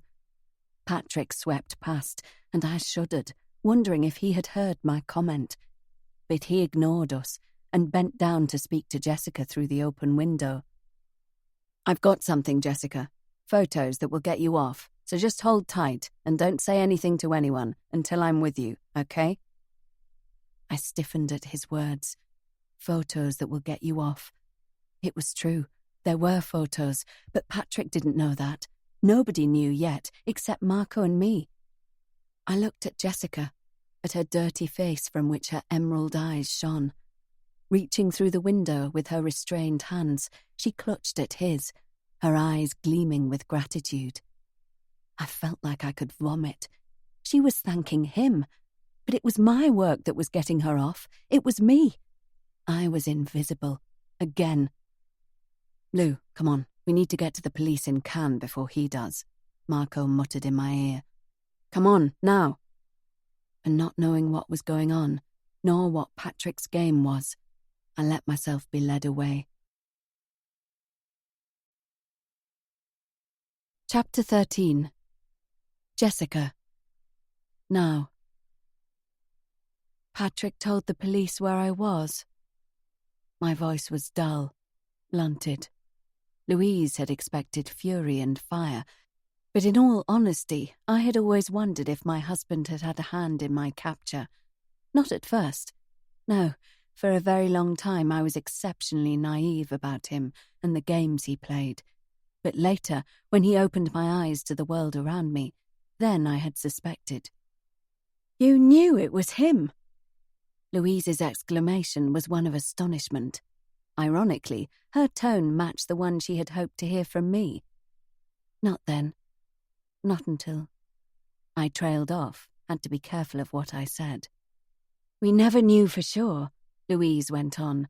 "But who else could it have been?" Anger, simmering red-hot rage swirled in my belly. What was Louise doing here now, 8 years after I'd actually needed her? Where had she been then? I swallowed against the bile that rose in my throat. Now she had all the questions, but it was too late for the answers. "I need to get some sleep," I muttered. "Are you taking the couch or upstairs?" I looked away from her as I asked the question, needing to ensure she knew we were not sharing a bed. And as she flailed around, trying to find words to placate me, I looked at her properly for the first time. She had been so cute back then. A roly-poly, chubby little girl, out in the wide world with no idea of how to handle herself. So young, so innocent. She had loved me. She had idolized me. And I'd enjoyed it, enjoyed having a sidekick who would do anything I wanted. I patted the sofa around me, searching for my phone, before remembering that I'd left it upstairs. I moved to go and retrieve it, but Louise had already stood up, was making her way huffily to the door. I let her go. Once again, I felt heavy with fatigue, and I closed my eyes, pressing my fingertips against the lids. "Photographs," Patrick had explained when we were back at the police station and alone in the interview room. Prints taken unwittingly by Louise that proved someone else had been there, that someone else had bludgeoned poor Alexis Dubois over the head. I was shocked, speechless. "They've been submitted as evidence in your defense, but here..." He pulled out a phone from his breast pocket, hit a few buttons and spun it to face me. "These are only photos of the photos, but if you zoom in, you can see." I took the phone and stared at it dumbly, not really registering what I was supposed to be looking at. For a long moment there was silence. Then the screen went blank in my hand. Still, I continued to look at it. I heard the scrape of metal on the concrete floor. Then the phone was removed carefully from my hand, and I looked up to see Patrick's face inches from mine. He tapped at the screen, held the phone himself this time, as he showed me again. For a long time I didn't look at it.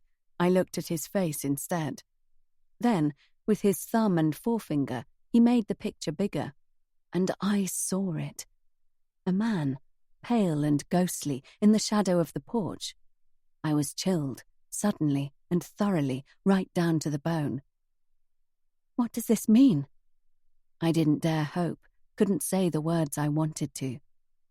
Patrick smiled at me, placed his hand on my shoulder. "It means that very soon this will likely be over. Right now, you're free to go."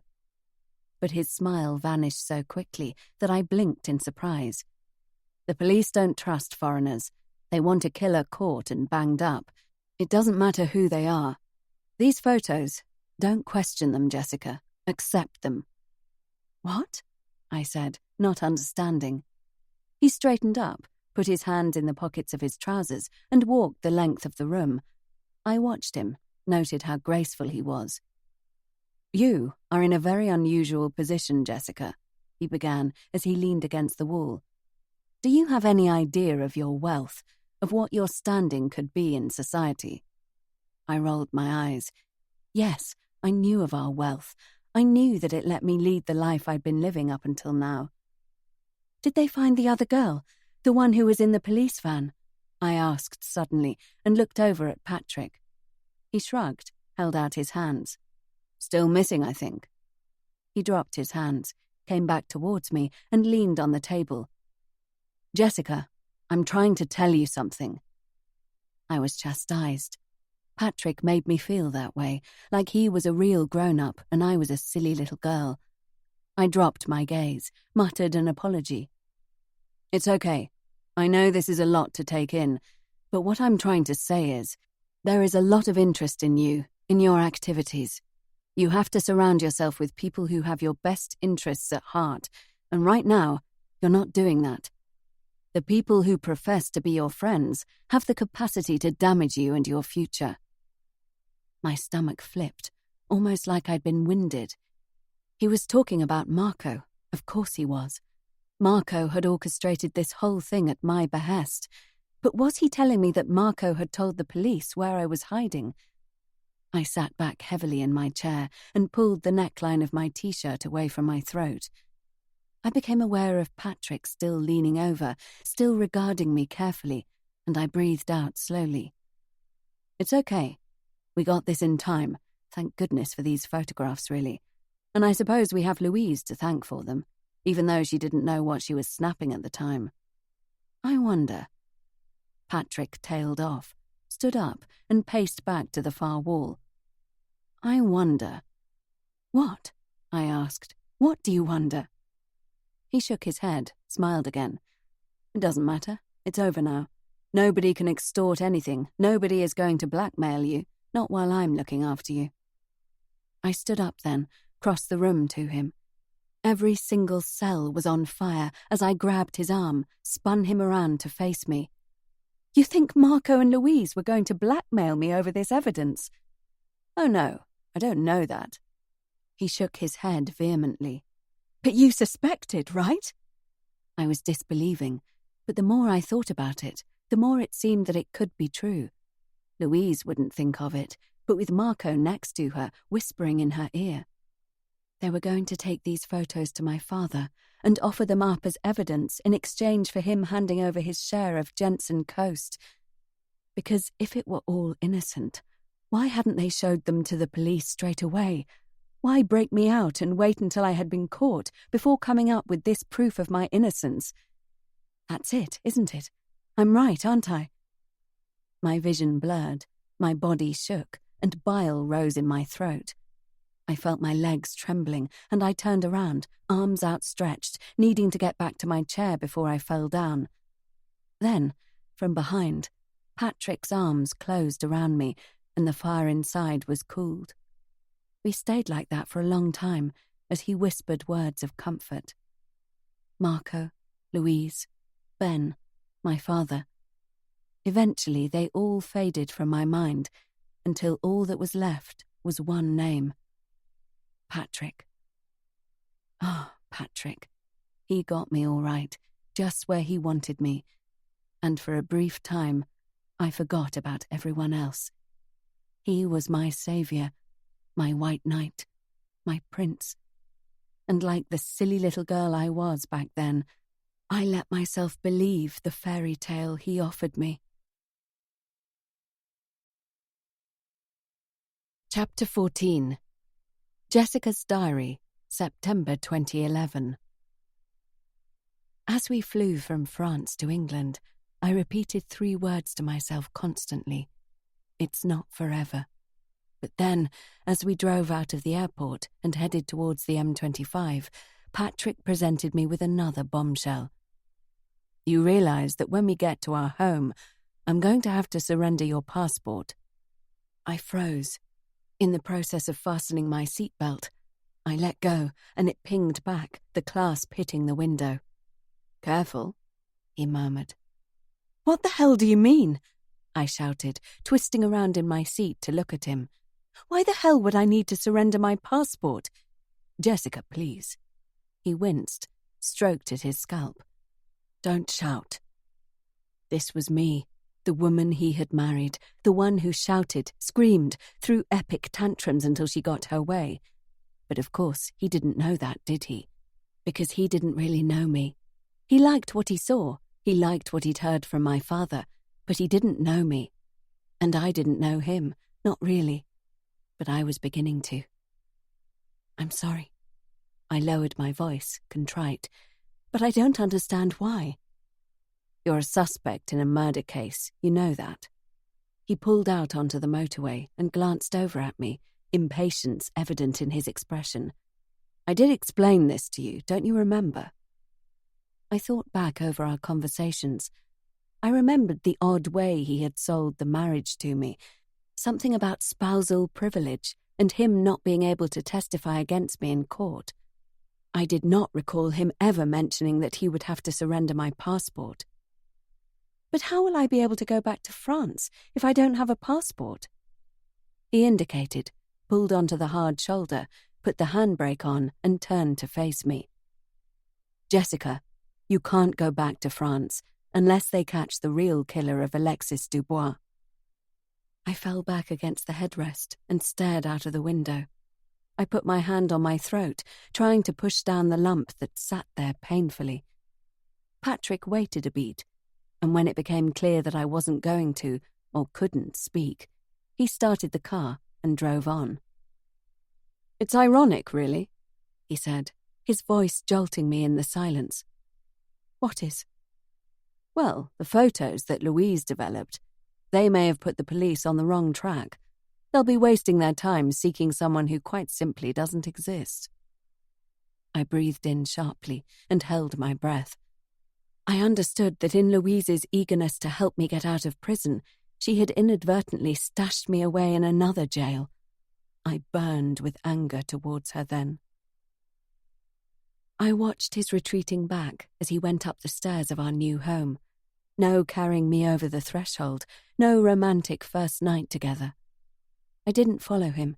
Instead, I went into the lounge and sat down. Rifling through my shoulder bag, I came across a crumpled pack of cigarettes. I shook one out, saw a box of matches next to the fireplace, grabbed them and lit it with shaking hands. I paced around the room, breathing in deeply, closed my eyes as I felt the burn in my throat. Above me, I heard the bedroom door open and a footfall on the landing. "Jessica, are you smoking down there?" I looked at my cigarette, the tip glowing mockingly at me in the dusk. Yes, I was smoking. That was what I did. I smoked, drank, did whatever I wanted to. But not anymore, it seemed. Without warning, my legs turned to liquid, and as they went from under me, I sat down hard on the cold wooden boards, my back to the door. With the cigarette clamped between my lips, I crawled across the floor and dragged myself up onto the sofa. My throat ached, and to try and numb it, I inhaled deeply until the cigarette burned down to the filter. I looked around for an ashtray, could see none within reach, so I spat on the end of the cigarette, squeezed it between finger and thumb, and laid it on the coffee table in front of me. Then I folded my hands in my lap, tilted my head back, and opened my mouth in a silent scream. Chapter 15. Jessica. Now. There was somebody outside.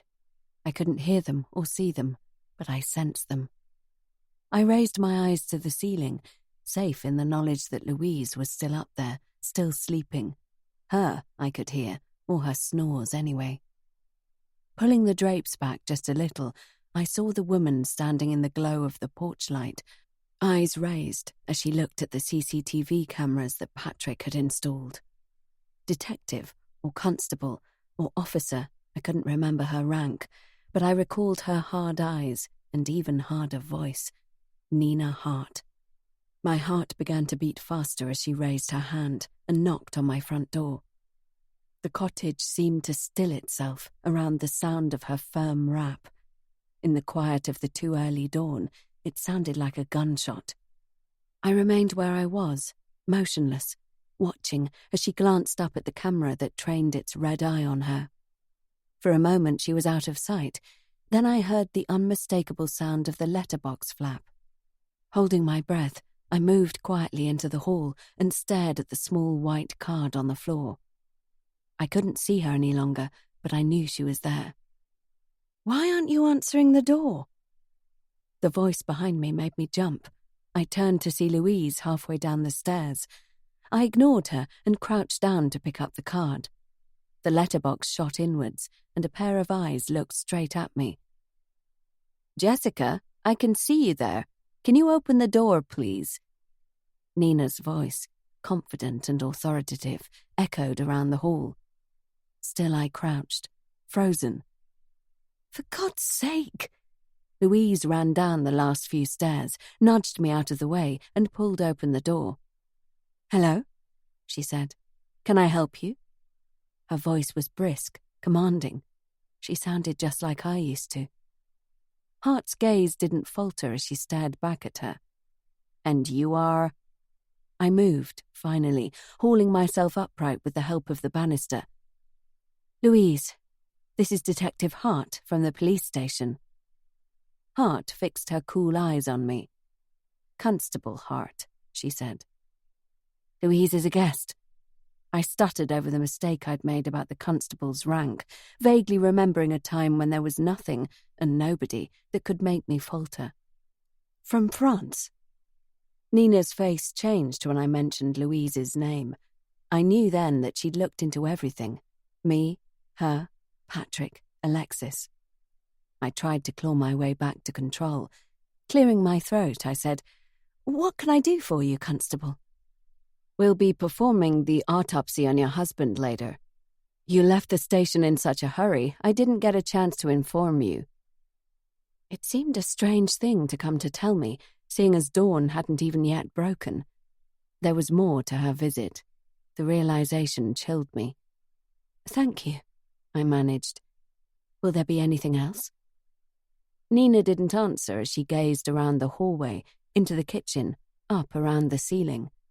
She kept her face neutral, but I knew she had spotted it. Another CCTV camera above the door of the kitchen, and yet another inside the kitchen, covering the back door. Behind it, around the fixings, were black score marks that stood out on the white woodwork. I knew what she was thinking, that this camera had been moved, swiveled often to change the direction it was pointing in.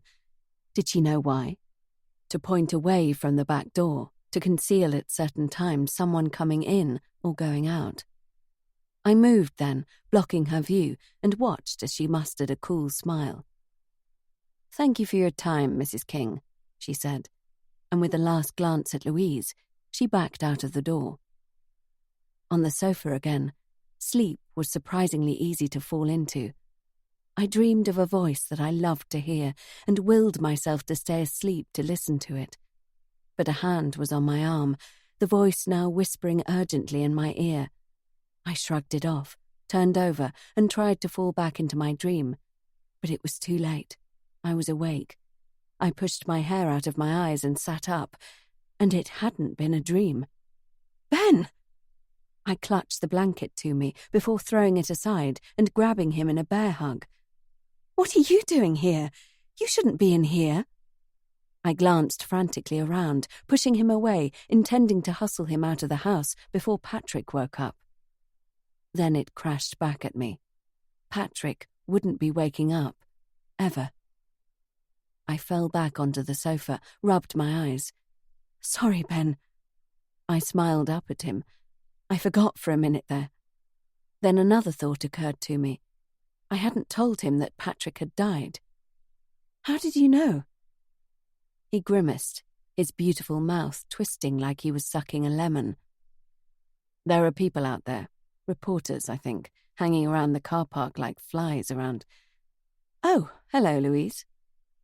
A cold shiver ran through me at the sight of her, standing in my pajamas in the doorway to the lounge. She stared at Ben, clearly shocked to find him in my home. I looked away from her, at my hands folded neatly in my lap. "Ben, good to see you." Coolly, she walked over and gave him a perfunctory kiss on both cheeks before sitting next to me and draping my blanket over her knees. "What were you saying about reporters?" Ben looked from her to me. I imagined how we appeared, huddled together like lovers underneath a shared blanket. Or was that just my paranoia again? "No reporters have knocked on the door," I said. He glanced at his watch. "It's still early." He winked at Louise. "Even the paparazzi have some standards." Louise pulled a cushion out from behind her and chucked it at him. "Prick," she said mildly. I watched their easy banter closely. It was obvious their friendship had grown over the years. I could feel Louise's stare burning into me. I recalled my words to her yesterday, how it had been years since I'd seen Ben. I avoided looking at her and instead got up from the sofa. I came up the side lane and let myself in. He looked at me suddenly. "You need to lock your doors, Jessica." I nodded guiltily. Patrick had always been responsible for locking up the house. Patrick had been in charge of everything. What happened? To Patrick, I mean. I half expected Louise to answer Ben's question. I don't know why.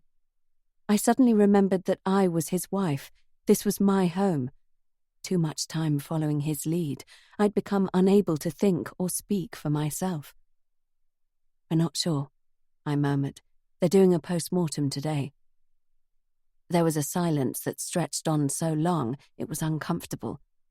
I heard the squeak of leather as Louise got up. "Drink, Ben." I looked up. "We'll both have a black coffee, please." "Cheers, Louise," he replied. When she had left the room, I turned to him again. The sight of him revived me, churned up something that I'd not felt for so long. Happiness, pure and simple. "Come out for a walk with me. We'll go out of the side door and up the lane into the woods." I cast a glance at the sound of Louise singing in the kitchen as she made our drinks. "Come on." I slid my feet into my shoes and took Ben's hand. From the lounge, we walked briskly down the hall and into the kitchen.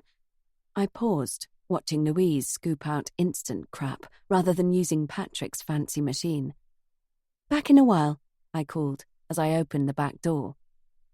Then we were out before she could reply, moving across the dew-soaked grass and coming out onto the lane that ran alongside the house. As we ran, hand in hand, my tension began to melt away. I half expected her to come after us, to demand to know where we were going, inviting herself along too. But the lane was empty behind us. It was still early. A mist clung to the land, the birds the only noise we could hear. We walked on in silence, forking off at a footpath, and stopped at an old well, sitting on the concrete edge and looking down into the seemingly endless depths of it.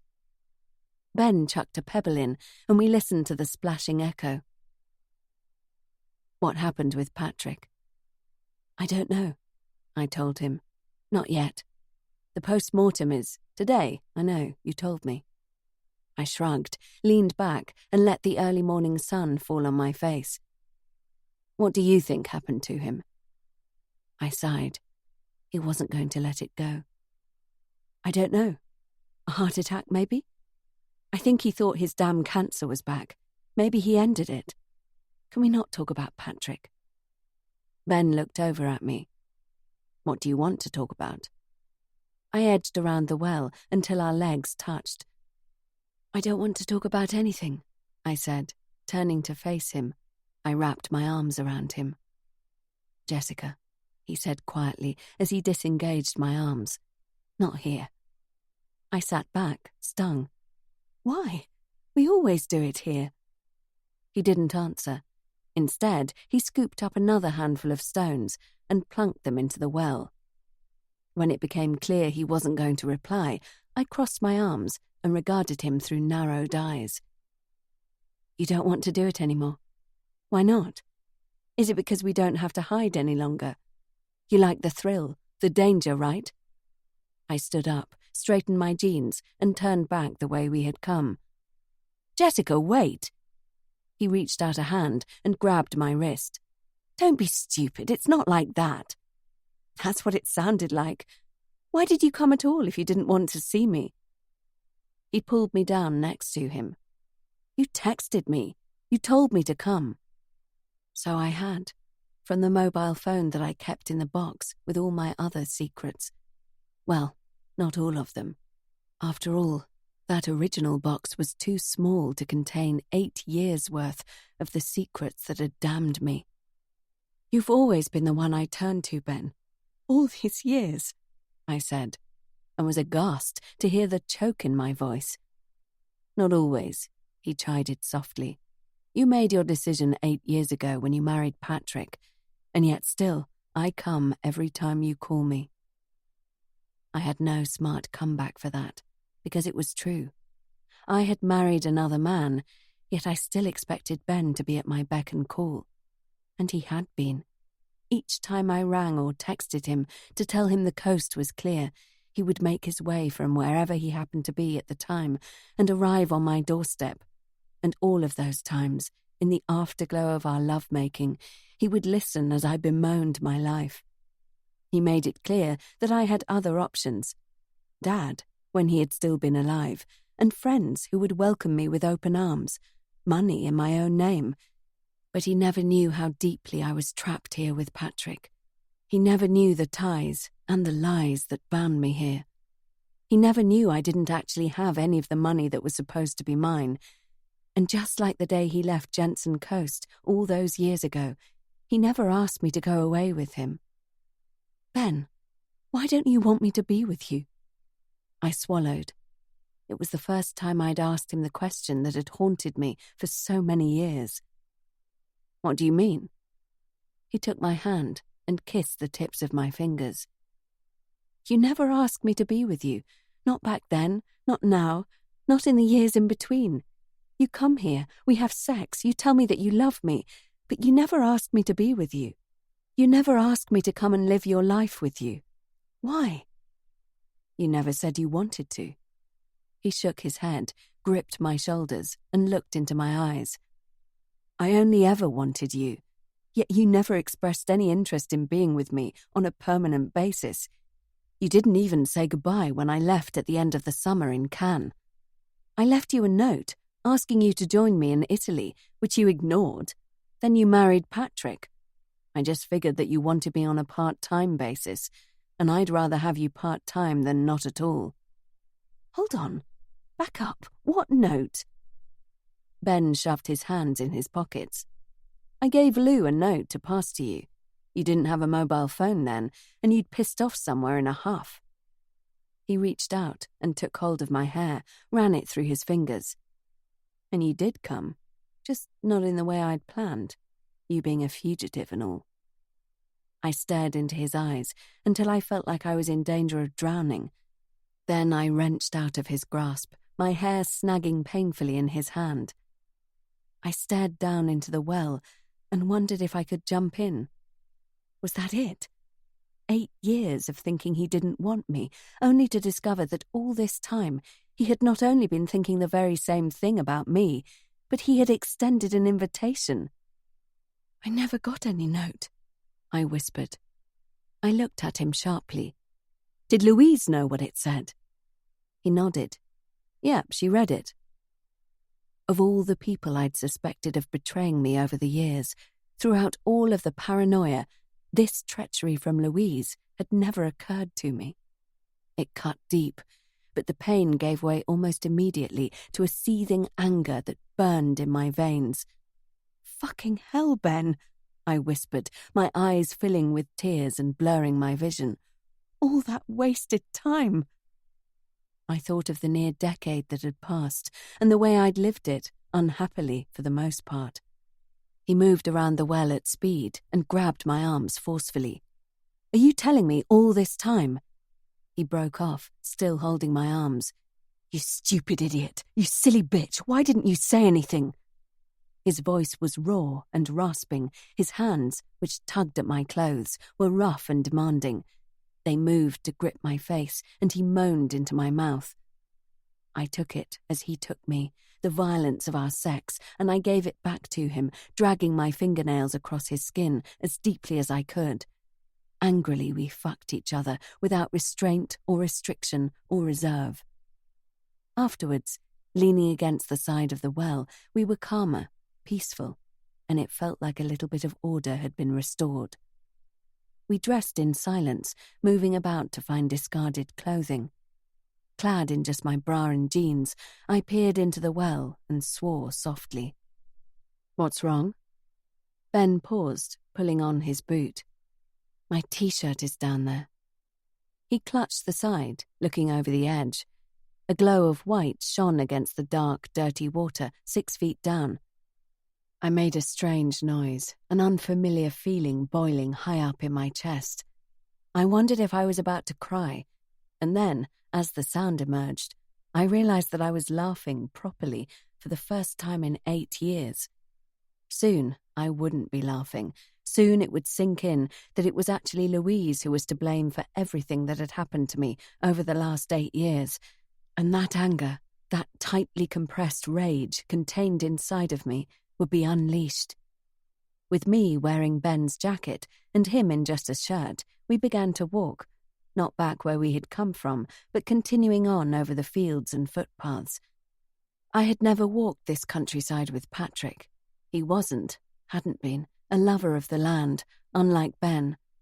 I'd grown to appreciate it, had stored up the memories, kept a mental snapshot of the colours, the smells, the feel, all so I could tell Ben when he came next. The sunrises, the sunsets, the deer that occasionally strayed into the field that backed onto our garden, though I'd only seen the deer once, and I'd never told Ben about that day. After what had happened, after what Patrick had done, the deer had stayed away. I allowed myself a smile. Maybe they would come back now. "Why would Louise not give you my note?" he asked. I didn't answer him straight away. I had never told him what his leaving had done to me, leading me back into the lifestyle he had helped me escape. It struck me anew that everything that had happened, Alexis's murder and my incarceration, the arrival of Patrick, could have been avoided if Louise had given me Ben's note. I wouldn't ever have gone to the damn party. I'd have been in Italy with Ben. I swallowed my anger. "Don't mention it to her," I told him. "I don't want her knowing everything about me and my life." He gave me a strange look, but didn't push it. We turned right towards a stile that would take us onto the village high street. He helped me over and kept hold of my hand as we continued our leisurely walk. "So what happens now?"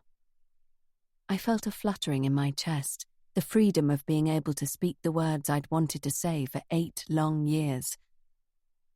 "I want to be with you, always. When you go away, I want to come with you." Out of the corner of my eye, I saw him smiling. "Well?" I prompted. "I want it too. I've got lots of things lined up, and I want you with me at all of them." He stopped walking, turned to face me. His expression guilty now, like his excitement had taken over, and he'd forgotten something important. "Next spring, I'm due to go to France and Brazil. I know you can't come with me, so I'll cancel them. I'll work in England, or hell, I won't work in TV at all. I'll stay here with you, Jessica." I breathed out slowly, realizing why he thought he'd made a faux pas. The passport issue, the license I was on for the rest of my life with the police that meant I couldn't travel overseas. With the events of the last couple of days, I'd forgotten all about it. All about the 8-year lie that I'd been unwittingly, unknowingly living until recently. I needed to tell Ben the truth, but there were things to do first. My work here wasn't done, and he couldn't stay with me. I had Louise in my house already. I checked my watch, calculating how long we had been out. As much as I wanted him to stay by my side, starting right now, it was an impossibility. I needed to take care of her first. "Let's not think about that right now," I said, tugging him along until his stride matched mine. "We've got plenty of time for planning. The rest of our lives, right?" He smiled, cautiously at first, then properly as I pulled his arm around me and we started to head home. As we prepared to angle off across the back field, he put a hand on my shoulder. "Jessica," he said, and pointed in the direction of the nature reserve. "Look." But I'd already seen it. A police car parked right outside my cottage. I thought of Louise inside. When we'd left, she had been making coffee. I drew in a sharp breath. What would the police find? And then I saw. Robinson was leaving the house, carrying a cardboard box. Hart followed closely behind, head down, as she looked at the clipboard she was holding. I hung back, slipped the hood of Ben's top over my head, and turned away as the police car began to move off. It crawled past us without stopping. I scuffed my feet in the dirt of the lane. What were they looking for? What had they taken away in that box? As I turned back towards the house, I saw Ben stepping into the bushes. I remembered another time, another country, where he had left me to face the police on my own. It's all right, I told myself. He'll come back when it's clear. He has to think of his status, his career. Besides, he can't be seen here right now. But it still hurt. When I reached my doorstep, I took a deep breath. Before I could let myself in, though, Louise was on the threshold, catching at my arm and pulling me inside. The door slammed behind me. I pulled the hood down and double-bolted the door. What were the police doing here? I demanded. What did they want? She drew me into the kitchen. Where were you? She asked, her eyes huge and round. And why are you wearing Ben's coat? I looked at her coffee cup, clean and empty beside the sink, the telltale wine bottle next to it. I sighed, shook my head, crossed my arms over my chest, realizing it was obvious that beneath Ben's coat I was naked from the waist up. It doesn't matter. What did they take away? And then I remembered, a horrible thought, one that could do me serious damage, especially if that sneaky Hart had got her hands on it. They took your laptop, Louise said. Then, as I flew to the bookcase and began pulling random items off, What are you doing? It was Patrick's laptop, I said, not caring about the computer, but frantically conducting a search of my own. I never even logged onto the damn thing. Did they take anything else? God, where is it? Is this what you're looking for? I abandoned my search, spun around to face Louise. She smiled coldly, but she was intrigued, I could tell. She held the book aloft, one eyebrow raised, and tapped a long blood-red nail on the cover. My heart sank, and I leaned against the bookcase. She turned the book to face her, flicked through the pages. The silence was long, and I reverted back to my days with Patrick, unsure of what I was supposed to say, better just to remain silent until it was made clear to me. Symptoms and effects of drugs and poisons, she read out loud. Now, why on earth would you need this kind of book, Jessica? Suddenly, her smile was wide and open, and more importantly, why would you be so keen on the police not discovering it? Suddenly, the pressure of the silence was deafening. Chapter 16. Louise. Then. Jessica was a free woman, but she wasn't coming home to Jensen Coast. Why is she staying with Patrick? I whispered to Marco after Andrew had told us of her plans. This is her home. She should be here. His job is over now. The media presence, replied Marco with a shrug. That's what Andrew says anyway. But the paparazzi only get as far as the door. We don't have to let them in, I reasoned. Privately, I thought it wouldn't hurt for Jessica to do an interview or two to specifically chosen media outlets. The press didn't let things lie, after all. It was all over, but they were still here. She should be controlling them, not the other way around. She'll be okay with Patrick, replied Andrew mildly as he walked back into the room. In fact, I encouraged it. Jessica isn't a little girl anymore. It's high time she settled down, remained in one place with one man. Did his eyes flick over me when he spoke those words? Was there an emphasis on the word man? And I can't think of a finer man to stand by her side. What about Ben? I asked. Ben is far from settled down, and he hasn't exactly helped her by hiding her out in his villa. Andrew's nostrils flared in annoyance. I glanced at Marco, knowing that it was he who had sent her to Italy. Ben had been a reluctant accomplice. But listen, Andrew, someone has to speak to the press, said Marco, hurriedly changing the subject. And the exposure for the hotel wouldn't hurt. If we don't give them something, they'll only make it up. Andrew pulled back the blinds and peered out at the paparazzi lining the driveway. Fine, you do it then, he said, his back to us. Marco gestured to me to follow him. Obediently, I let him lead me to his suite, where I stood by the window that overlooked the lemon groves. Just a few days ago, the grounds out there had been heaving with happy holidaymakers. It's already had an impact on the hotel. I swept my arm in an arc. Look at this place.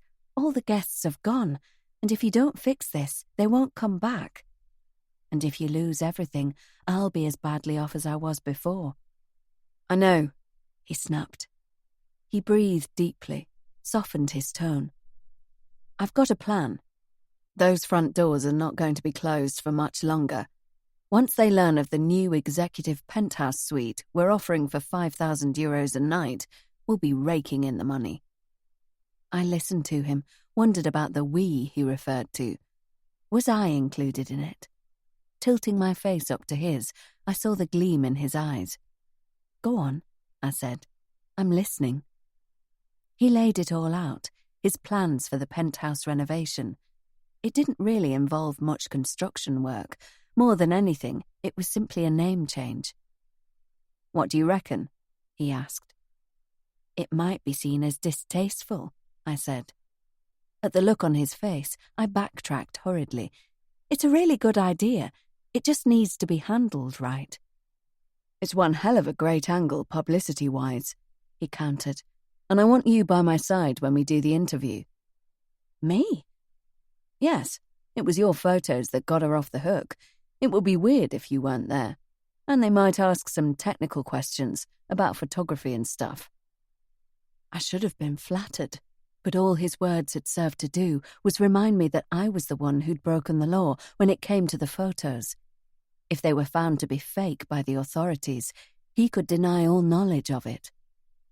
Okay, I whispered, but we still need to talk. He glanced over at me. What about? I swallowed.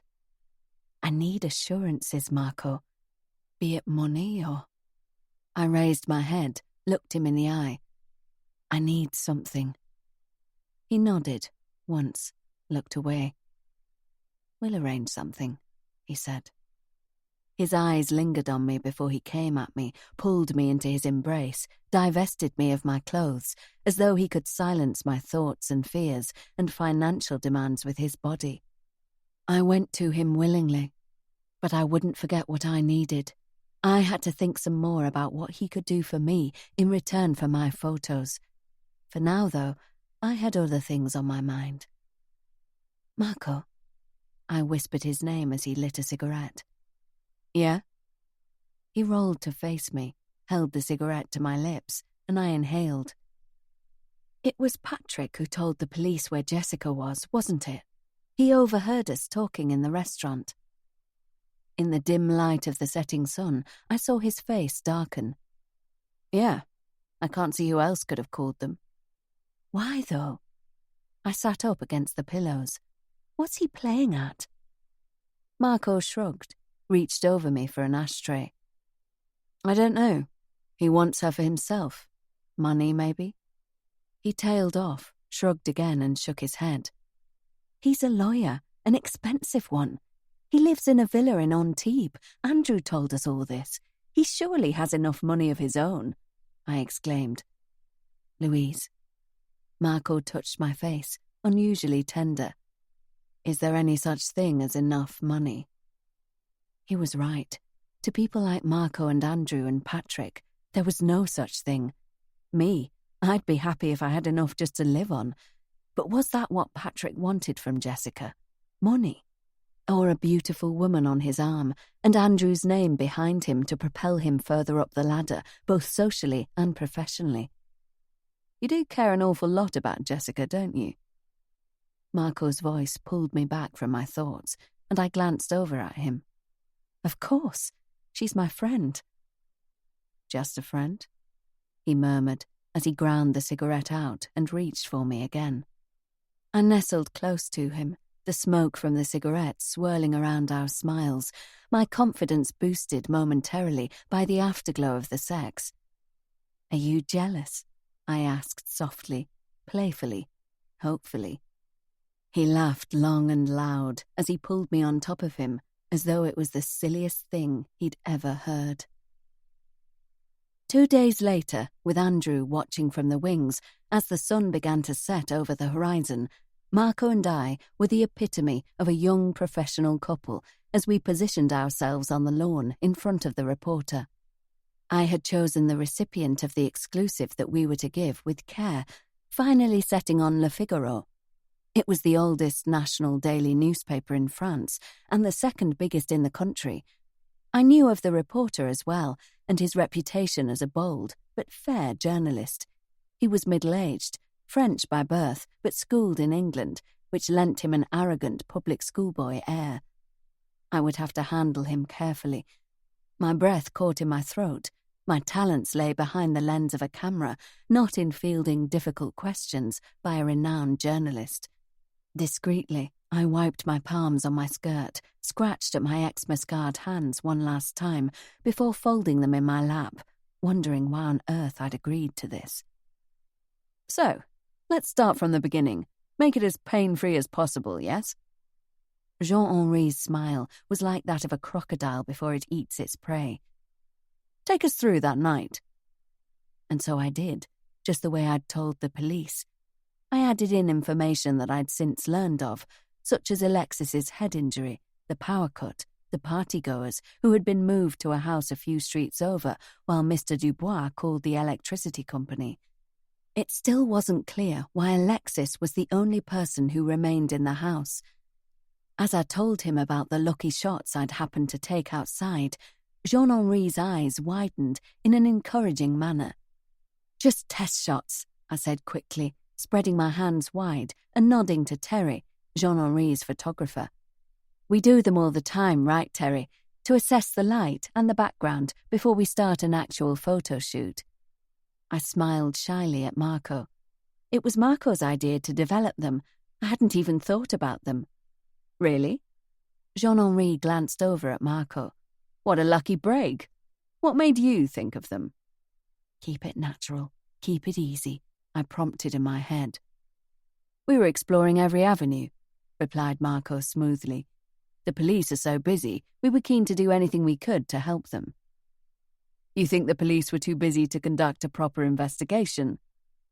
I winced inwardly, but didn't interrupt. I had faith that Marco could talk his way out of anything much better than I could. "The police are always up to their eyes in it. We were happy to help in any small way," he replied. "Help the police or help Jessica Jensen?" Jean-Henri fired back. Marco held out his hands, palms up. "Help everyone. But the killer hasn't been caught." Marco shook his head, sadness evident in his eyes. "No. And that's the most important thing, to be honest, because though the innocent party has indeed been proven innocent, the murderer is still out there, which is why we should take this opportunity to ask your readers to study the photos Louise took, look closely, and if anybody has even the slightest inkling of recognition, to tell the police." I sat back, my mouth open in awe of his performance. He was a natural. He could have handled this interview on his own, without me.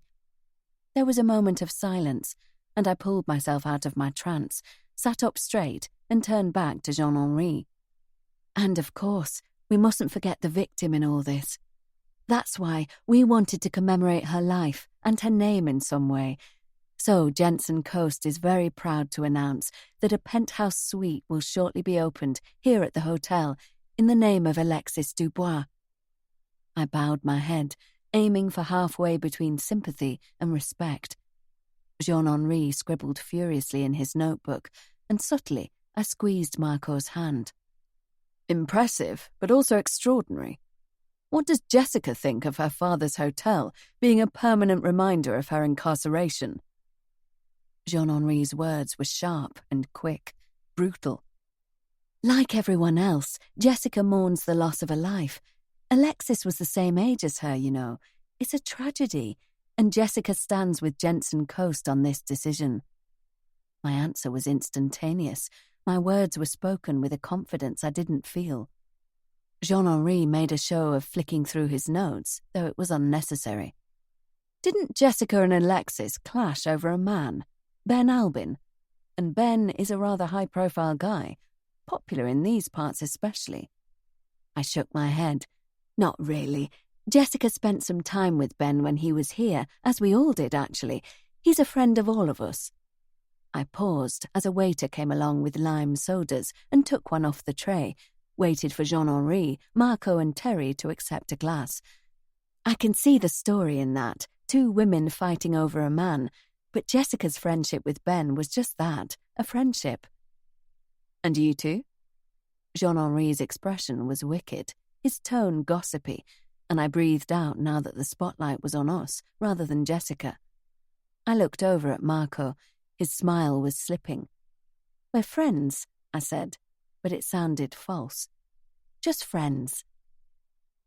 When it was over, I walked Jean-Henri and Terry to the car park. As we said our goodbyes, I slipped a sealed envelope into Jean-Henri's hand. Our invoice, I said. The fee we agreed on. I've put my bank details in there, if you wouldn't mind passing it on to your accounts department. Your bank details, right? Jean-Henri said. Was that a sneer on his face? I wondered as he drove away. Or was it simply my paranoia coming out to play? Chapter 17. Jessica's Diary, September 2011. I have to go to London for a few nights, Patrick said, a couple of days into our honeymoon. I nodded, relieved that I would have some time to myself. I thought of what I could do without him by my side. I could drink, smoke, find someone to buy some weed from, maybe something stronger. I needed oblivion, just for a while, for as long as it took me to adapt. Can you leave me a bank card? I asked. At my words, he stopped, carefully folding his shirts, and turned to me. What do you need money for?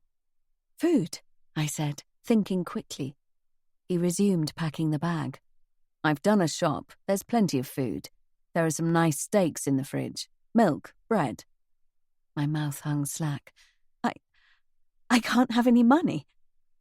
I thought of my father, of my card that was always loaded with instant cash and topped up frequently, no questions asked. What if I want something else, clothes or something? Suddenly I couldn't think what on earth I could buy that would be acceptable in Patrick's eyes.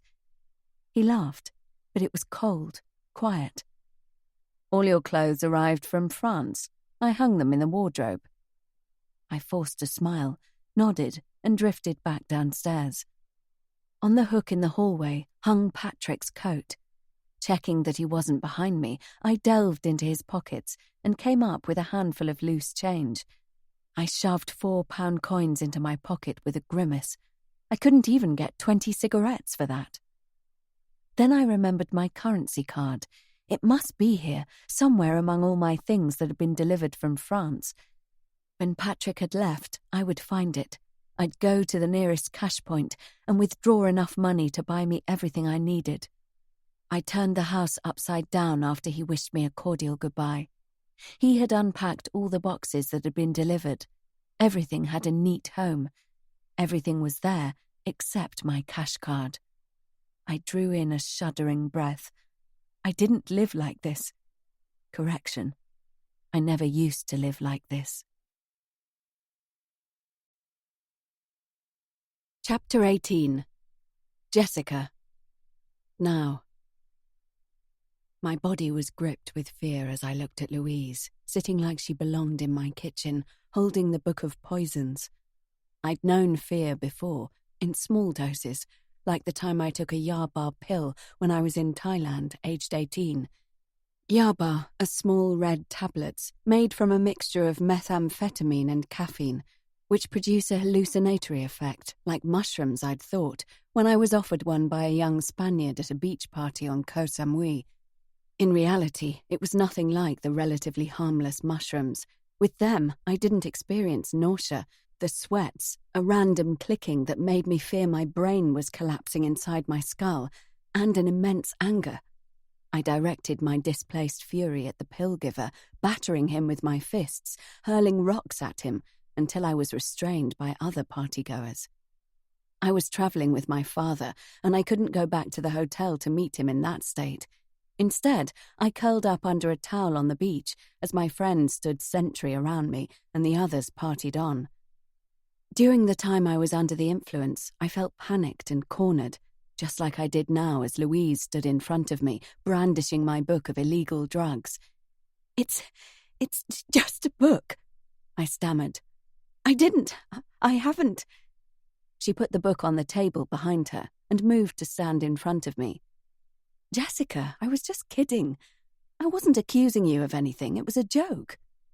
"Laugh now," I instructed myself silently.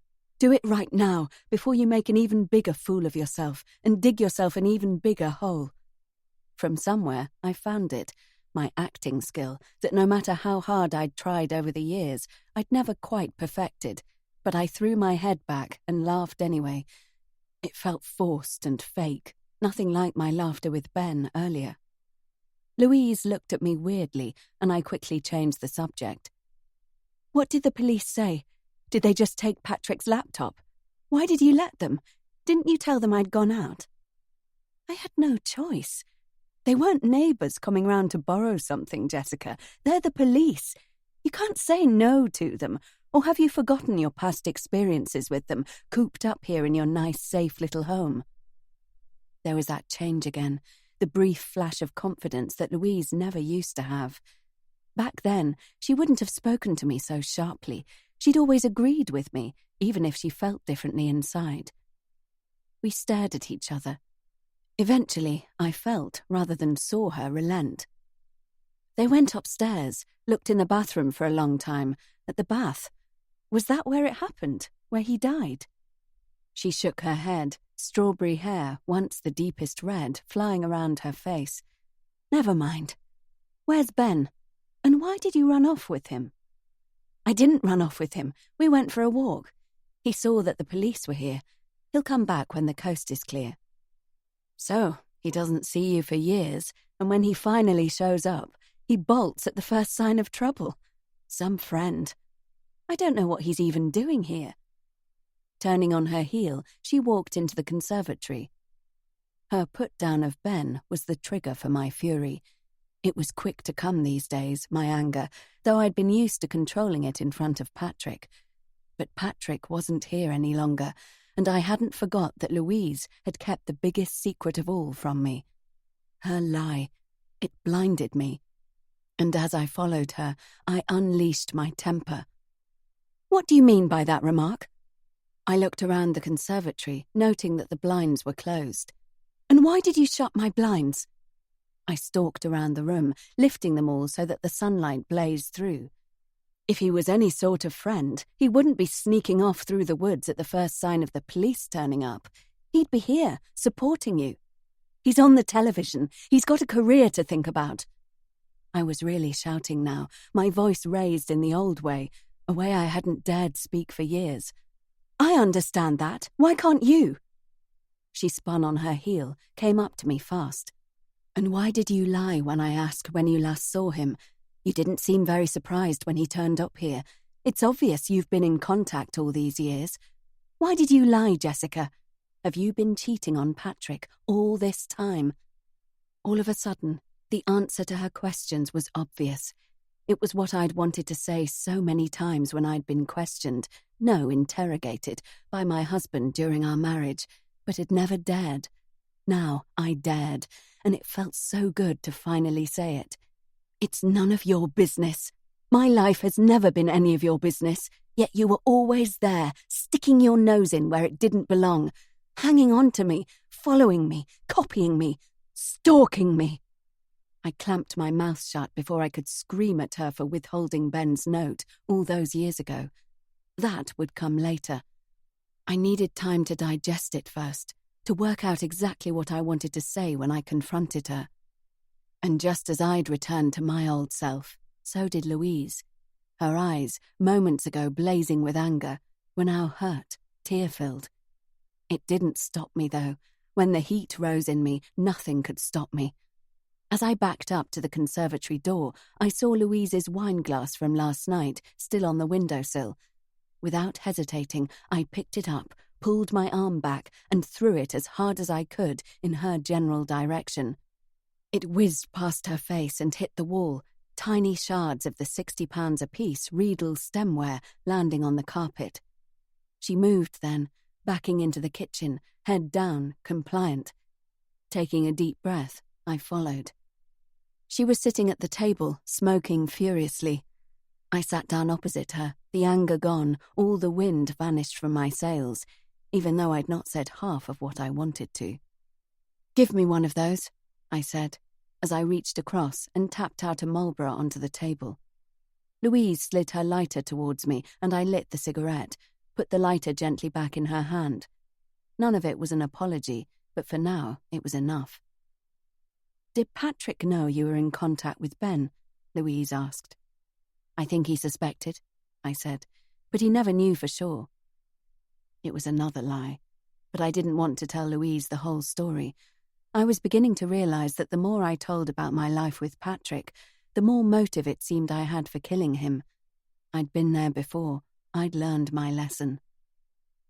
The two of us smoked silently for a while before she spoke again. "You know I'm behind you, right? I mean, you can tell me anything." I smoked my cigarette down to the butt and then crushed it out in the ashtray. She was behind me. Right. But where had she been for the last 8 years when I really needed her? She'd been behind me all right, so far behind I couldn't even see her. "Thanks, Louise, but I'm fine. I'll be fine." I stood up, went through to the conservatory and peered through the window. The road outside was empty, but for how long? I closed my eyes, remembered Jensen Coast, the way the reporters had swarmed the car park 8 years ago. Would it happen again? Probably not. Patrick wasn't as big news as Alexis Dubois. "But you are," a little voice whispered. "I hope the press don't come here," I said. "I can't deal with them, with all that again." "You know, it wouldn't hurt to speak to a reporter. All they would want is a few lines from you." I looked at her as though she'd gone mad. "It's all right for you. You can speak to them and be the hero. You're not standing in my shoes. You don't know what it's like. I'm not speaking to them." I sank into a chair. "Fine," she said, a weary tone in her voice. I pressed my lips together. Why did she think she knew best? She didn't know anything. Why couldn't everyone leave me alone to live my life in whatever way I saw fit? "It worked before," she said. "When Marco and I did the interview, it got the hotel back up and running like it was before." She got up and headed to the door. I blinked at her back. What was she doing? Leaving to find some journalist to speak to make money off my misery, again. Faster than it ever had before, the heat returned to me. It burned in me, a volcano, churning, a pot of water boiling up, over. I planted my hands on the arms of the chair, pushed myself up, and lurched after her, grabbing her arm and swinging her around to face me. "No, just leave it. You're not speaking to them. Not about me, not about my life, not again." She wrenched her arm free, but I caught hold of her wrist. We struggled silently, ridiculously in the hallway. I felt the fire all over my body as I grabbed her hair and pulled her head backwards. She shrieked, breaking the silence, scratched at my neck with her nails. Distantly, I heard her shouting my name. The fear in her voice registered, but dimly, too far away. I couldn't even see her anymore. I had no control, no way of stopping, just strength born of years of silent, smothered fury that was only occasionally allowed a release, and never when someone else was there. But now I had someone, an actual person I could use. I twisted her body. She caught her foot on the bottom stair and went down.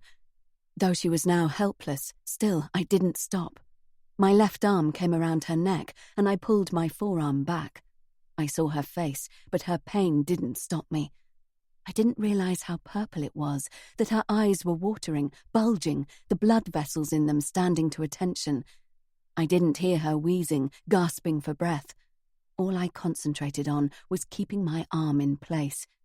Then, just as she was weakening, flopping forward, something crashed into my back, knocking me sideways to lie next to Louise on the floor.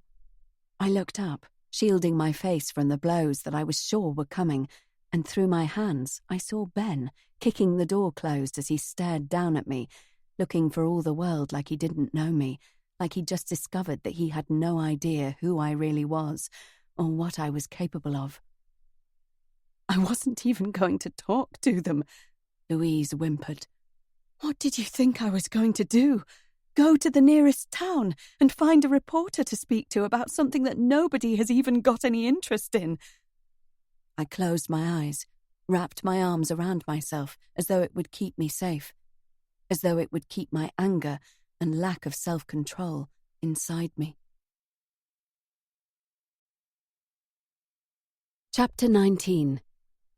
Louise. Then. The days rolled past. Jean-Henri's article appeared. I read it over and over, alone in my apartment.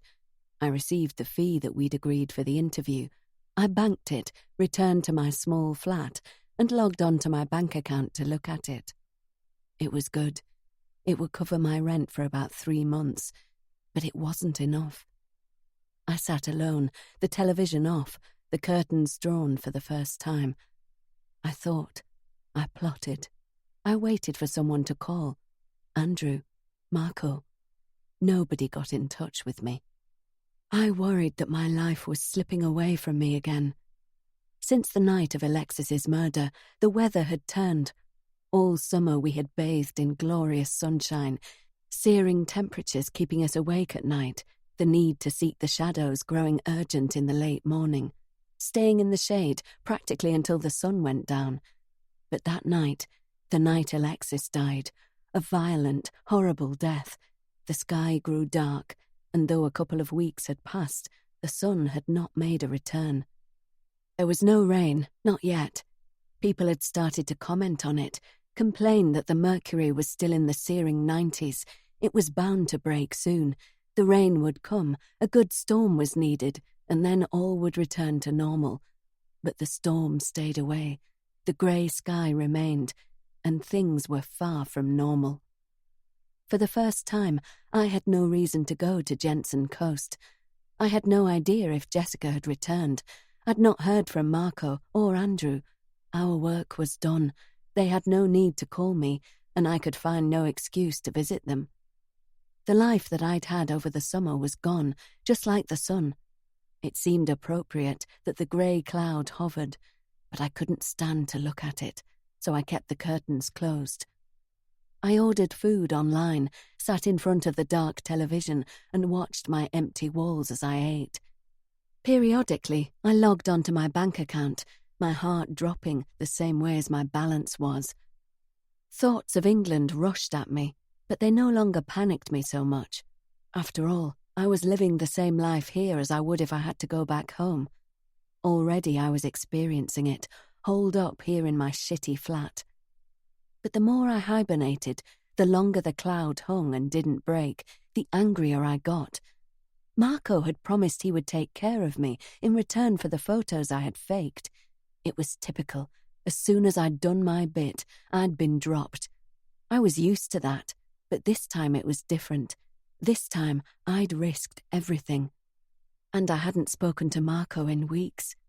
Slowly, but with the lethargy falling away from me, I pushed the curtain aside and looked out onto the street. It was dull out there, the clouds still low and thick. But I didn't need the sunshine to motivate me. My decreasing bank balance was doing that all on its own. Yanking the curtains open, I pushed the window wide and retreated to the bathroom.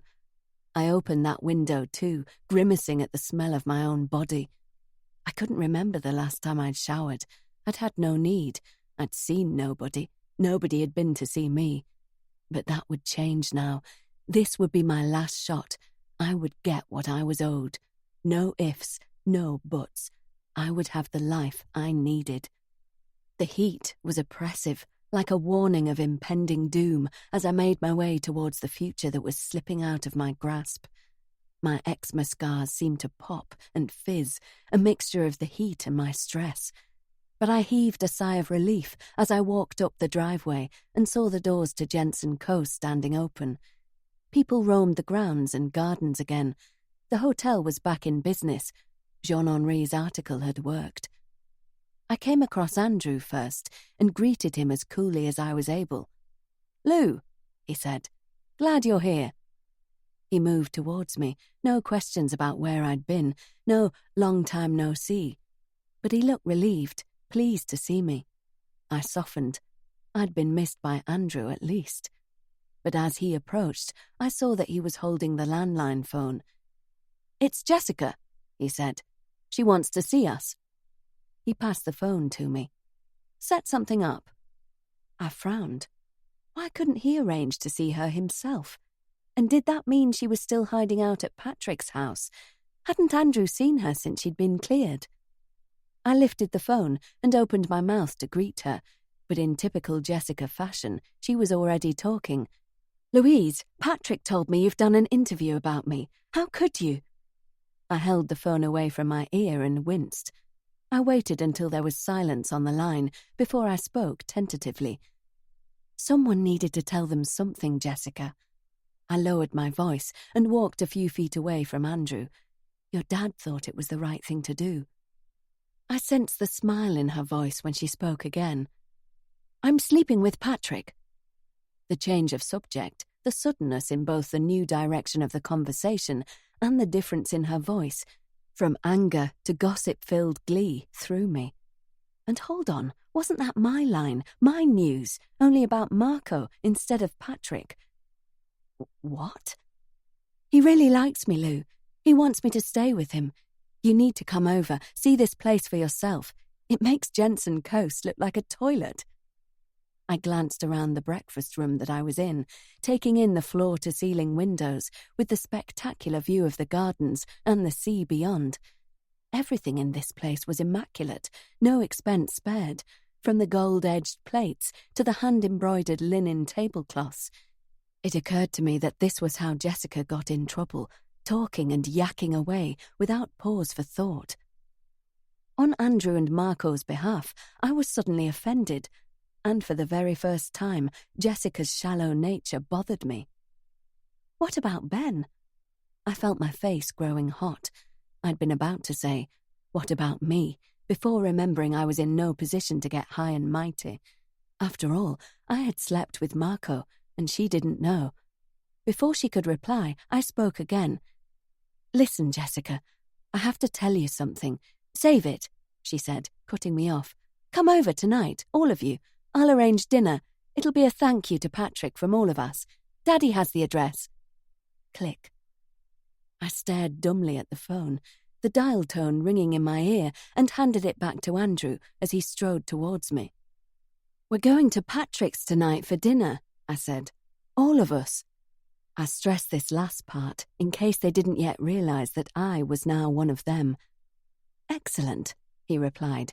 "I'll make sure there's cover here." As he began to walk away, I called him back. "Andrew, what do you know about Patrick?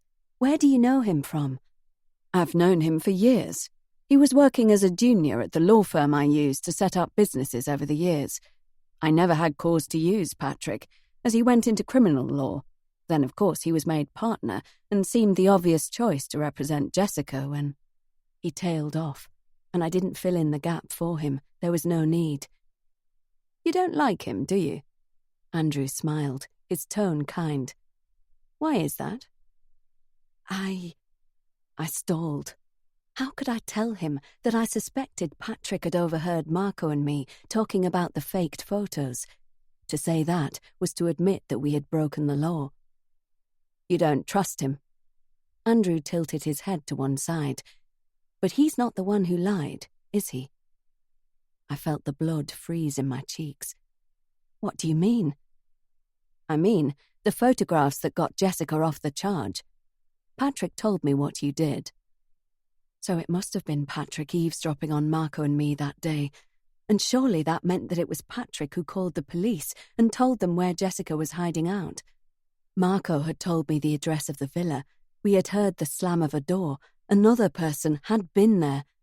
Patrick had heard us, heard where Jessica was hiding. He had obviously left out that little bit of information when he grassed on us to Andrew. But why would he disclose Jessica's hideout location? She was his client. He was supposed to protect her. Or had this been what he wanted all along, to whisk her away and turn her against us, her family and friends, the ones who loved her? I pushed my chair back and stood up. I needed to tell Marco this latest revelation. He and I were the only ones who were supposed to know the truth about the pictures. Anybody else in the loop, even Jessica, was too dangerous. Louise. Andrew caught my hand as I walked past. I know Jessica didn't kill Alexis Dubois. She's not got it in her. But I also know it didn't look good for her. Whatever you did, however you did it, I'm very grateful. I nodded, and he released my hand. With my head down, I left the room and walked back outside into the cloudy day. Road trip, yawned Marco, winking at me as we waited out front for the valet to bring his car round. It was the first time I'd seen him today. He'd only appeared when it was time to leave to visit Jessica. He greeted me as if the last weeks hadn't happened, as if he'd only seen me yesterday, as if he hadn't been ignoring me and my monetary demands. I chewed on a nail as I observed him. He looked tired, rough. He had obviously not been sitting alone in his suite, pining and worrying the way I had. Where had he been? Who had he been with? Was I nothing but a distant memory? I needed to speak to him about my fee, not the one from the article, which was fast dissipating, but the money he had promised me. But first, I needed to tell him my thoughts about Patrick. As he drove, I filled him in on my earlier conversation with Andrew. I'm worried. What if Patrick tells everyone what I did with the photos? Marco reached across and adjusted the rear-view mirror. Why would he? Jessica is his client. If he did that, he'd send her straight back to prison. Marco was right. It didn't make sense, any of it, and he didn't seem to be as worried as I was. I let the subject fall, wondered how to approach the other issue that weighed heavy on my mind. Marco, that thing you said. What thing? He asked, juggling his cigarettes out of his pocket, clumsily pulling at the seal before handing them to me. Light us up, will you? I did as he asked, took one for myself. I need security, basically, I said. I would have charged a decent fee for the photos I took, the fakes, I clarified, in case he didn't know what I was talking about. It had an impact on the business, he said, staring straight ahead, but we're getting back on our feet. He looked over at me, gave me a smile that didn't quite meet his eyes.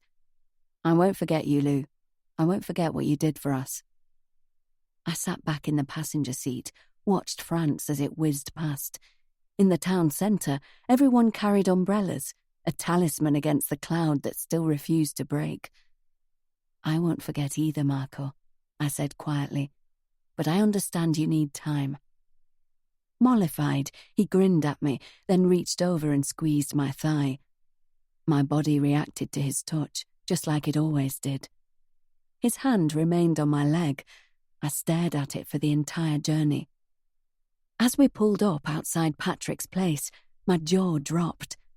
I let my gaze rest on the large outdoor pool set in an even larger expanse of land. Overlooking the pool was an outdoor dining area supported by natural stone columns. The gardens that surrounded the villa were lush and green, evidence of care and maintenance everywhere. It wasn't at all what I'd expected, and I couldn't believe that the stuffy, weird man I'd met lived in a beautiful place like this. Grudgingly, I conceded that it was just as nice as Jensen Coast. Nice digs, Marco said. Shading my eyes from the low sun, I peered at the woman who stood on the porch steps. Who was this? An assistant? No, too classy-looking for an employee, wearing what I knew to be a dress from Gucci's fall collection. I'd seen it on model Maria Voyevich at the Cannes fashion show back in May, where I'd managed to blag my way in with a press pass. Gucci's autumn ready-to-wear line wasn't even in the store on Boulevard de la Croisette yet. I knew. I window shopped there every time I passed it. And then I did a classic double take. Now that I was closer, I could see that it certainly wasn't an assistant standing there loftily. "Wow, it's Jessica!" I broke into a trot, Marco moving more slowly, still taking in the opulent gardens. When I reached her, I stopped, looked her up and down. A memory of the last time I'd seen her came back to me, of her face and clothes covered in the red dirt of the olive grove, of her arms straining against the cuffs that bound her. I blinked away the vision. "Jessica, you look amazing." She grinned and reached out. I allowed myself to be pulled into a hug, realizing as she stumbled against me that she was drunk. "Do you like it?" she breathed into my ear. "It was a present from Patrick." I pulled back, studied her again. Yes, the straight black below knee-length skirt was beautifully tailored. The matching fitted jacket with the wide purple belt and the fur collar was a piece of clothing that I, personally, would dream about owning. But I saw that Patrick had been careful to choose an outfit that covered her body completely. There was no doubt that Jessica looked stunning, but she didn't look like Jessica. Though she always dressed impeccably, and unlike me could afford the latest designer dresses, this styling was a whole other level, and as I regarded her, I realized she looked familiar.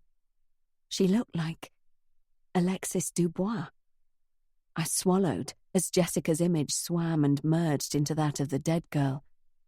"You don't look like you," was all I could think of to say. "Thank goodness for that. Maybe I can go out without being pounced on by the fucking photographers," she retorted. "They're like leeches, absolutely unbelievable. Come in, Patrick's inside." Without waiting for me, she turned and went into the house. I hung back, stinging from her words. Didn't she realize she was talking about me, about my work, my life? "Take it easy," Marco murmured in my ear and took my hand. I looked in surprise at his fingers entwined with mine as we followed Jessica inside. "Where's my dad?" Jessica asked as she poured us wine.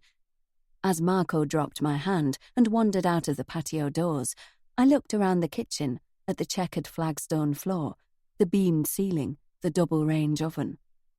Peering around one of the columns, I saw that the stairs that rose from the hallway were of whitewashed stone, lined by a crudely constructed mahogany banister. "Andrew's on his way," I replied, still awestruck by the house. Jessica passed me my wine just as Patrick came into the kitchen. There was no greeting. It was as though he didn't even see me, and as he walked over to Jessica, I backed out into the hallway. I needed to find Marco, needed to stay glued to his side, didn't want to risk getting caught alone with Patrick. There was something about the man, something about his cold, calculating persona that frightened me. But before I could retreat outside, I heard Jessica speak. I recognized from the high pitch of her voice just how drunk she was. "Did you do all this, Patrick?" "Did you not expect us to feed our guests?" Patrick's voice, quiet and controlled, echoed around the hall. "Or did you think the food would fix itself?" My eyes widened. Jessica would never allow anyone to speak to her that way. With a flare of excitement in my chest, I waited for the inevitable outburst. To my surprise, it didn't come. "I'm sorry I didn't help." Her reply was a whisper, so unlike the Jessica I knew that I wondered if there was someone else in the kitchen, a maid or a hired help. "I told you it wasn't in your best interests to have them over. I told you I would look out for you, but in order to do that, I need your cooperation." Look out for her? Why would she need protecting? Alexis's killer hadn't been caught, but Jessica was in the clear, wasn't she? As I heard the clatter of plates and cutlery, I slunk outside and took a seat next to Marco. Dinner was a stilted affair. Talk of the murder, the only reason we all found ourselves here at Patrick's place, was off limits, but we had nothing else to speak about. "Jessica, I brought the interview if you want to read it," I said, digging in my bag and pulling out the newspaper. She glanced at Patrick, and though I saw no response from him, she shrugged and offered me a small smile. "No thanks." Confused, feeling small and slighted, I placed it on the table. Marco's meaty paw found its way into mine. Again I looked at it, my hand tiny in his. Why was he being so affectionate to me? Did he sense my nervousness, or was he holding on to me in case I said the wrong thing and he needed to give me a warning? But I didn't pull away from him. I was grateful for his touch, for the sense that someone seemed to be on my side. As Andrew and Patrick began to talk among themselves, I felt myself relaxing a little, until Jessica's shriek pierced the air. "Are you two together?" Marco's hand disengaged from mine, fast. I shrugged, looking from him to Jessica, feeling the heat in my face. In the distance, I registered a car crunching over the gravel in the driveway, but I paid it no heed. Instead, I locked my eyes on Jessica's. "We've been seeing a bit of each other." I gazed down at my lap, not daring to look at Marco. Seeing each other was a stretch. Sleeping together a couple of times was the extent of our relationship, but I'd had to say something. I waited for the explosion. Why there would be one I didn't know, but I'd spent enough time with Jessica to know there would be a reaction. When it came, it floored me. "Patrick has asked me to marry him." She tucked her arm in his, looked at each of us in turn, a self-satisfied expression on her face. I stared at her, glanced at Patrick, impassive by her side. The silence was broken by an awkward, "Congratulations." I looked at Andrew, expecting him to be beaming, pleased as punch, reaching for the ice bucket that held the champagne, but it wasn't him who had spoken. Coming across the lawn, clutching a bottle of wine, was Ben. Ben. I'd heard his name on Jessica's lips many times. She had screeched at him happily, moaned his name when they were making love. Never had I heard it the way she said it tonight, with regret, with remorse. As Andrew and Marco stood up to greet the newcomer, I saw Jessica rise in her chair. Unseen by anyone else but me, Patrick yanked her arm sharply, forcing her back in her seat.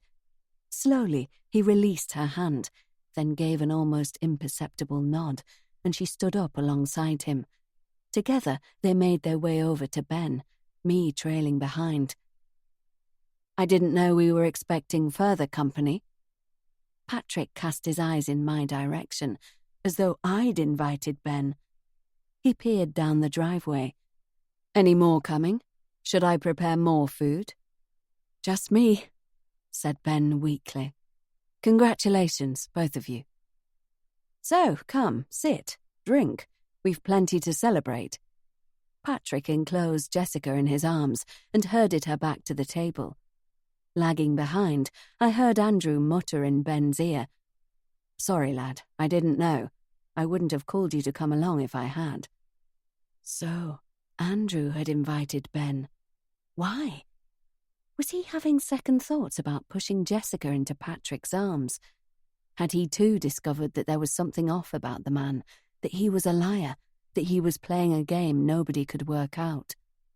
As the night went on, the evening turned from uncomfortable into excruciating. Finally, when the subject could be avoided no longer, Andrew turned to Ben. "Any repercussions from the police about this young lady hiding in your villa?" Ben's face flushed a deep shade of red. He looked down at the ground as though he'd been caught in a lie. I watched his reaction with bemusement, wondering about his apparent guilt. He had no need to be embarrassed. It was common knowledge that it had all been Marco's idea. He began to stutter out a reply. "No, there would have been, but what with her being released without charge?" He tailed off, took a long swallow of his drink. Andrew shook his head, narrowed his eyes.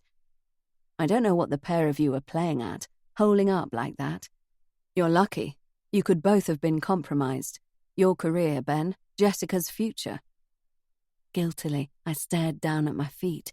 I reminded myself I wasn't responsible, that it had been Marco's plan. I peeped at him, but if his conscience was pricked, his face didn't betray it. So, what about this wedding, then? Andrew forced joviality into his voice. When and where? Soon, I hope.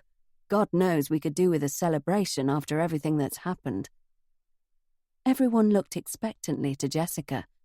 For a long moment there was silence, until she stood up.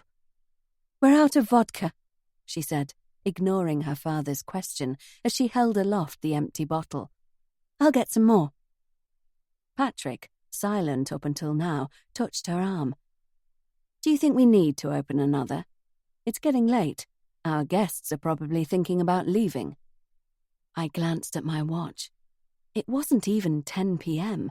Social meals and gatherings like this one didn't start winding up until the early hours. Jessica stared at Patrick.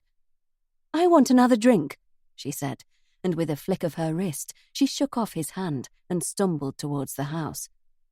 Excuse me, said Patrick, pushing back his chair and making to follow her. You're right, we should be making a move. Andrew stood up too, Marco and Ben following suit. I'm going to use the bathroom, I said, but nobody heard me. In the hallway, I paused, looked around. Upstairs? Downstairs? Who knew? Heading towards the kitchen, I pulled open a door only to find a storage cupboard. As I turned back to the stairs, I heard Jessica's voice coming from the kitchen, loud and slurred. I think I want to go home with my dad. I waited, one hand on the banister, for Patrick's reaction. No, Jessica, he replied, quiet but firm. No? Jessica's voice rose an octave. Realizing my invisibility had its uses, I edged to the door and peeked into the room. Jessica stood in front of the sink, looking up at him. No, Patrick continued. He shook his head, regretfully almost. The police haven't found Alexis's killer yet. Though you're not being charged, you're still a suspect. If you go away from here, I can't protect you, not like I can when you're under my roof. You need to listen to me on this one, okay? Jessica was still a suspect. She turned to the window, gripping the edge of the sink. I saw her throat hitching, knew her well enough to know what was coming next. The aroma of the liter bottle that she'd drunk almost entirely on her own flooded the air as it splashed onto the porcelain. I waited for Patrick to do the job that had once been mine, to rub her back, sweep her hair away from her face, and hold it there. Instead, his mouth twisted, and he watched her for a second before stepping around her and out the back door. I should have gone to her then, comforted her, encouraged her to come back to Jensen Coast with us, regardless of what he said. But I didn't. Instead, I watched as her head rose, and she looked through the window at the others, who had moved towards their cars. Patrick was shaking hands with Andrew, Marco, and Ben. Then he gestured back to the house, no doubt apologizing for Jessica's drunken behavior. Edging back to the door, I slipped outside and ran around the house, passing Patrick on the way. Bye, Patrick, I said softly. He didn't reply. He didn't even look at me. Chapter 20. Louise. Then. A week after the abortive dinner party with Patrick and Jessica, Marco and I headed inland to pay our respects at the memorial for Alexis Dubois. Cannes was still covered by grey cloud. The temperature had dropped, and although summer wasn't over, there was a definite chill in the air. How's the business doing? I asked Marco, determined to let him know I'd not forgotten the money he owed me. Steady, he responded. Getting a bit better anyway, he added quickly, casting a sideways glance at me. How long until we reach the church? I asked. Not far now. The funeral, when the police finally released her body, would be a private, family affair. I didn't particularly want to go to the memorial, but Marco had said that if we were using her name on the penthouse suite in Jensen Coast, we had to show our faces. I looked out of the window at the slow-moving traffic. It seemed like everyone in Cannes was headed in the same direction as us. Did I tell you what I heard Patrick say? That when Jessica said she wanted to go back to Jensen Coast, he had said no. You did? He nodded. It's not our business. Don't let it worry you. I changed tack, eager to keep a dialogue between us. Do you think they'll really get married? Nope, he said. Jessica's got a new toy in Patrick. As soon as she tires of him, she'll be back. I felt his eyes on me. That's what she does. Gets bored and moves on to the next fad. I stared out at the passenger side window. Was that what I'd been to her? A fad? A stopgap between men? I regarded Marco in the driver's seat, envied him his ability to just shrug things off. But there was one thing he wouldn't shrug off, I promised myself. My money. Here we are, he announced as he turned into Le Grand Jas cemetery grounds. Jesus, look at it. I gaped through the window, grateful for the black-tinted windows. The journalists and photographers who had slowly drifted away from Jensen Coast were all here, and the crowd of paparazzi had doubled in size. Police cars lined the route to the church, and I saw Mahon, the officer who had questioned me after Alexis's death, scrutinizing every mourner who passed her. I scanned the crowd for Nathan Saint. I'd not heard nor seen anything of him lately. The drugs trade in Cannes had faded away. No longer was Marco dealing so blatantly in the casino. Maybe Nathan was doing the same. Perhaps he had left town or been told to lie low. Maybe he was running or hiding, scared that his dealing would be connected to the death of the seemingly unblemished girl who had been the princess of this town. We parked well away from the glare of both the police and the reporters and blended into the crowd as we made our way to the church. The service was dismal and very, very long. Alexis's family were among the most popular in this region, and ministers, politicians, friends, socialites, and family members stood up and talked about the girl whose life had been taken far too soon. For the first time, the devastation resonated with me.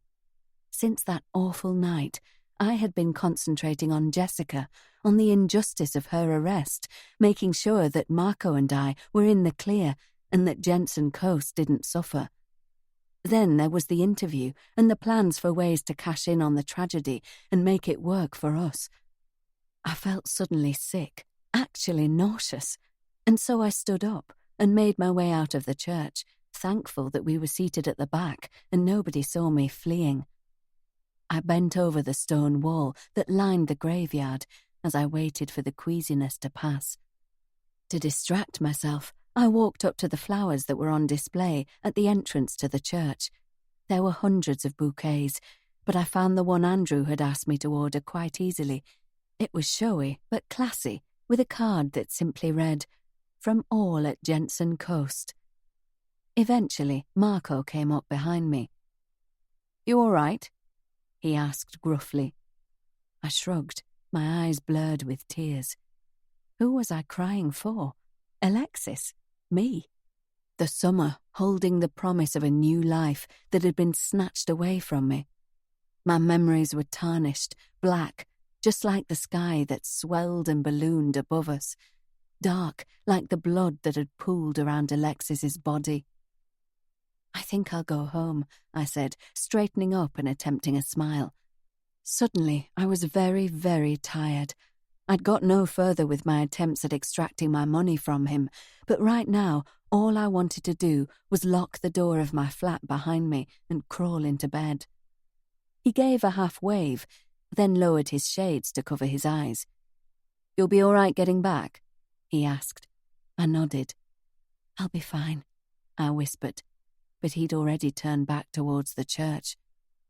I watched him go, my face wet now with tears. On the long bus journey home, I finally admitted it. I was losing him. I was losing everything. I dabbed at my eyes behind my shades and sighed as finally I arrived at my familiar cobbled street.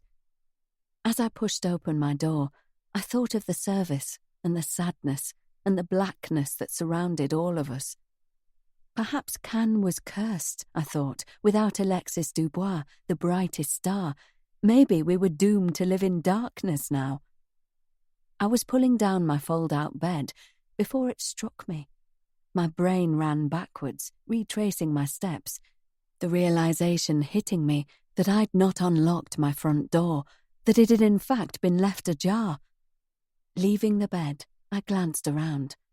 Nothing seemed out of the ordinary. My tiny television was still in place. A little pile of money sat on the arm of the sofa where I'd left it. My laptop lay on the kitchen counter, untouched, unopened. I looked over at the door that led to my darkroom in the basement and let out a strangled cry as I saw that, like the front door, it was slightly open. Any concerns I had that somebody else might be in the apartment left my mind as I darted over and yanked the door wide open. Staring down into the gloom, I reached out and flicked on the strip lighting. Then I walked slowly down the stairs, my heart sinking with each step that I took. I stood in the middle of the room and slowly turned in a full circle. Years of film had been ripped from their cartridges to be spooled on the floor and draped over the few bits of furniture I had down there. Prints had been torn into little pieces and hurled like confetti. I thought immediately of the pictures of Alexis Dubois' house that I'd doctored, poring over them painstakingly, printing and discarding and reworking from the laptop until I was at last satisfied with the resulting ghostly figure. I'd kept them all, each and every stage of the faked pictures. They were my safety net, a reminder that I could show Marco if he wasn't forthcoming with my money. I sank to the floor. Had Marco done this? Had he destroyed the evidence of what I'd done so he wouldn't have to pay me? But no, he couldn't, could he? He had been with me at the memorial service. He was still there now as far as I knew. Though it had taken me ages to get home on the bus, he could have driven here, done whatever he needed to, and been gone before I was even halfway home. The cabinet where I had stored the faked photos was an old-fashioned metal 4-drawer unit, which now lay upended on its side, dozens of files and photos spilling out. I rushed over and squatted down, knowing I'd never lift it upright, but aware of exactly where I'd left the file that contained my forged work of art. It wasn't there, and though I pulled out every file that remained, the prints that could condemn me to my own prison sentence were gone. I kicked out at the cabinet and sat with my back to the wall, looking around at my ruined work and equipment. I gazed at the room until my eyes began to sting. Then eventually, I dragged myself back upstairs and into the kitchen. I pulled everything out of my big shoulder bag, even though I knew I didn't carry the file of forgeries with me. But my notepad was there, a battered old thing I'd had for years, recording every job that I'd done, and also, helpfully, documenting where I filed my proofs. Picking it up, I headed back into the basement. 2 hours and half a bottle of wine later, I finished my stock take. I'd matched up every single shot for every job I'd been booked for over the last year. I stared at the notebook and the stack of files that I'd placed next to me on the floor. I wanted to double-check and then check again, but I knew I'd come up with the same answer. I sat for hours in the dark room. When night fell, I dragged myself back upstairs and called Marco, telling him to come to my apartment. I returned downstairs to wait. "Lou?" His voice pierced through the haze. I looked towards the door above me. "I'm down here." Heavy footsteps. His shadow filled the doorway. "Jesus, Louise, what happened?" "I've been burgled," I said, more evenly than I felt. He jogged down the stairs and looked around the room. "When did this happen? Did they take a lot?" I shrugged, kicked at a spool of film on the floor. "Today, while I was at the service. I paused. Whoever did this took the prints I faked. It's okay, the police have the originals. We don't need them anymore. Jessica's free now. He lowered himself to sit beside me. I shook my head. You don't understand. They took the whole file, the prints before I photoshopped them, the copies in between that I wasn't satisfied with. They took all of it. I reached into my bag and pulled out my cigarettes, lit one and sucked at it greedily. And that's not the worst. That was the only file they took. Everything else is still here. Whoever did this knew what they were looking for.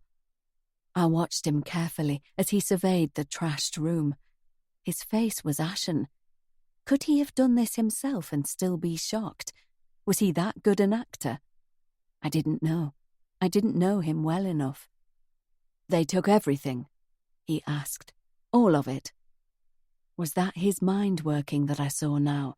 Were the cogs whirring, thinking that even if he hadn't done this himself, it could still get him off the hook for paying what he owed me?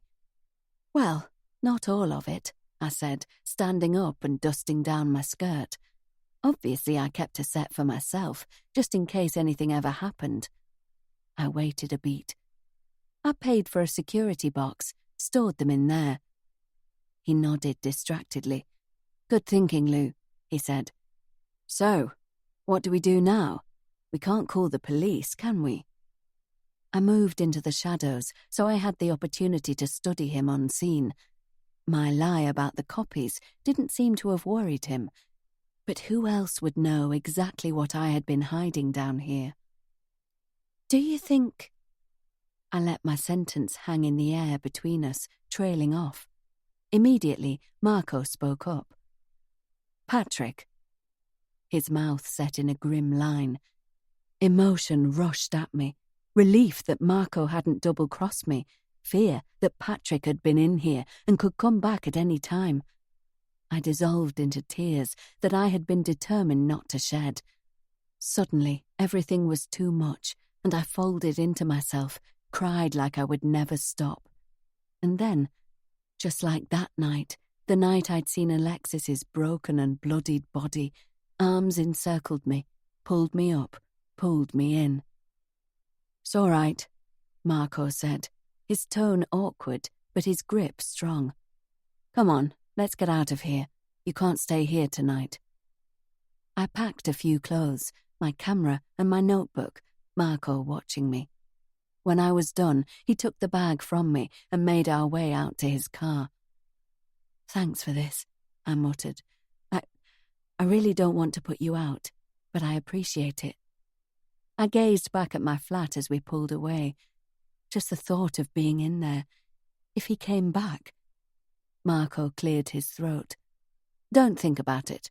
You'll stay at Jensen Coast. He flashed me a smile. Everything will be fine. I nodded, leaned my head back, and closed my eyes. Chapter 21. Jessica. Now. After attacking Louise, I could have stayed on the hallway carpet forever, just closed my eyes and drifted off, and maybe when I opened them both, Ben and Louise would have gone. Patrick's funeral would have taken place, the police would have decided to leave me alone, and I could just live here quietly and sedately in my house. But that was wishful thinking, childish dreams that came from my old life, before Patrick and before Alexis Dubois, when, if I had a problem, I could go to Daddy and he would make it all okay again.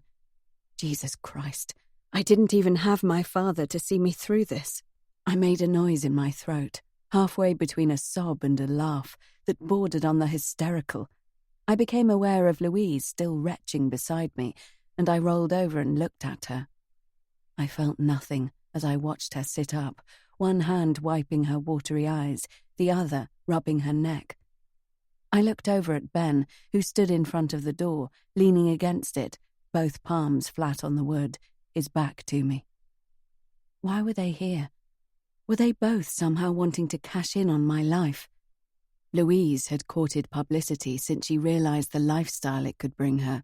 She had used my situation back in Cannes and Alexis's death to her own advantage for financial gain, starting with that damned interview for the gossip rag. And Ben, he was practically a national treasure these days, with his nature and wildlife programs and his long-term contract with the BBC. He was, and always had been, the boy next door. But sometimes even the boy next door needed a little controversial notoriety. And if my thoughts were correct, there would be reporters turning up on the doorstep at any minute. "I think you should both leave," I said, in a voice that sounded far stronger than I felt. "Ben, take Louise back to your hotel. Leave me the number, and I'll contact the pair of you tomorrow." I wasn't used to issuing demands anymore, and it gave me a spark of strength. They both began to talk at once, my name falling in an identical whine from their mouths. I held my hand up to silence them. "Leave the number and go." I would have said please. Usually I would have tagged that word on the end of any request, but not now, not anymore. Never again, I told myself fiercely. Louise remained silent as she hauled herself off the floor and slowly made her way up the stairs. I watched her, for no reason except to avoid looking at Ben. He cleared his throat, but before he could speak, I held up my hand again. Just for tonight, Ben. I have to be on my own tonight." I retreated into the kitchen, and he didn't follow me. I moved through to the conservatory, slumped into a chair, closed my eyes, and waited for Louise to finish packing. That was when I heard it, a very faint but detectable squeak that came from above. I snapped my eyes open, looked up towards the ceiling. When you live in a house for enough years and spend those years in an almost permanent state of gently simmering fear, you learn to recognize each and every sound, especially those you associate with an event you'd rather forget, but never will, in case you need to identify the sign again at a later date. I got up and moved back into the hallway, brushing past Ben, barely seeing him, taking no notice of him as he stood, statue-like by the door. As I put one foot on the bottom stair and rested my hand on the banister, Louise appeared in the doorway of my bedroom. She carried her bag and her coat, and as she descended, I stood back and let her pass. But when she reached for the door, I put my hand on her arm. "Wait, please," I said. From her expression, I knew she was anticipating the apology she assumed I was about to make. I took her bag off her arm. She relaxed more, a smile even forming on her lips now, eager to forgive me for half strangling her, eager to forgive me anything. But instead of pleading with her to stay, I yanked open her big shoulder bag and upended its contents onto the floor. She gasped, and Ben stepped forward. I paid no attention to either of them as I crouched down and rifled through Louise's things. Once I could see there was nothing of interest to me among them, I put them back one by one with more care than I'd removed them, then stood up and handed the bag to her. She snatched it from my hand, her eyes tear-filled again as she pulled open the front door. "Jessica." I ignored her plea, her pathetic small voice. Ben looked at me and said nothing. It was interesting. We didn't really need words, Ben and I. Ours was a relationship of the body, not just in sex, but in the way he would sling his arm across my shoulders, and in return, I would fit perfectly into his chest. We could hold hands for hours without becoming uncomfortable, or sit side by side with just my foot touching his knee, or his hand resting on my arm. And there were no words now. I dared not speak mine, and it seemed he couldn't find any. I nodded at him, and bleakly he nodded back and went outside to stand by Louise. I closed the door quietly and locked it. Then I switched off all the lights, retrieved a couple of items from the kitchen, and went upstairs. In the bedroom, I opened the drawers in both bedside tables. Patrick had been a neat freak, with literally everything that was stored anywhere lined up, labels facing forward. I had got into this habit myself over the years. Sometimes tidiness seemed to help keep the fear at bay, and I knew straight away that both these drawers had been opened and the contents moved. Everything was still there, almost where it should be, but the papers were not totally straight and parallel to each other. I looked at the cupboard door. Louise had left it ajar. She couldn't have known the noise it made before she opened it, and she wouldn't have wanted to risk it happening again as she closed it. Pulling a chair across, I clambered up on it, ran my hand over the uppermost shelf. Blindly, I found what I was seeking and pulled it out. It was time to move it to a safer place. In recent years, the life I lived had become a puzzle. Sometimes I would happen upon clues, little red flags that led me to believe that nothing was quite as it appeared. I left these clues where I found them until Patrick's death, when I knew people from outside would want to poke over our lives and our home, and then I'd collected most of them and placed them behind the side panel underneath the bathtub. Not just behind the panel, but underneath the 2 loosened floorboards that sat 3 and 4 planks back. For if I'd learned anything during the last 8 years, it was to conceal absolutely anything that should not be found. I recalled Louise's words, how Nina Hart had stood here, her gaze lingering on the bath. She had not looked beneath it, though. Why would she? I looked now, on my knees, with the panel removed, the marks of the screws evident on it, the floorboards levered up and resting in the bath, and I took out my red flags, one by one. The shotgun, Patrick's laptop, the one he used every day, not the one I'd left in the kitchen for the world and the police to see. I held my biggest, boldest red flag, the clue that proved tenfold that my life wasn't all it was cracked up to be, yet also that it wasn't over, and stroked at the cover. Then opened it up and shook my head, in awe each time I looked at it, that it could still be used, was still valid, though only just. Finally, I put everything back, soothed by the action, soothed by everything I'd looked at, letting my gaze rest on them before I put the floorboards back, and then the bath panel, and checked it from every angle with a critical eye. It had taken years, and it might take some time still, but slowly the puzzle pieces were falling into place. I stood up and was dusting off my knees when I heard a short, sharp rap at the door. I froze, still hunched over, and willed myself to stay still and quiet. Was it Louise, returning with a mouthful of excuses, or Ben, perhaps, having dropped her off at his hotel? Or, and oh God, the worst one, was it Hart back again, wanting to chip away at me further? I heard the letterbox squeak open, and then a tiny, reed-thin voice came floating through and up the stairs. Jessica? Jessica, can you let me in? It's me, it's Sally. I remained in the bathroom, feeling my forehead wrinkle in confusion. Sally?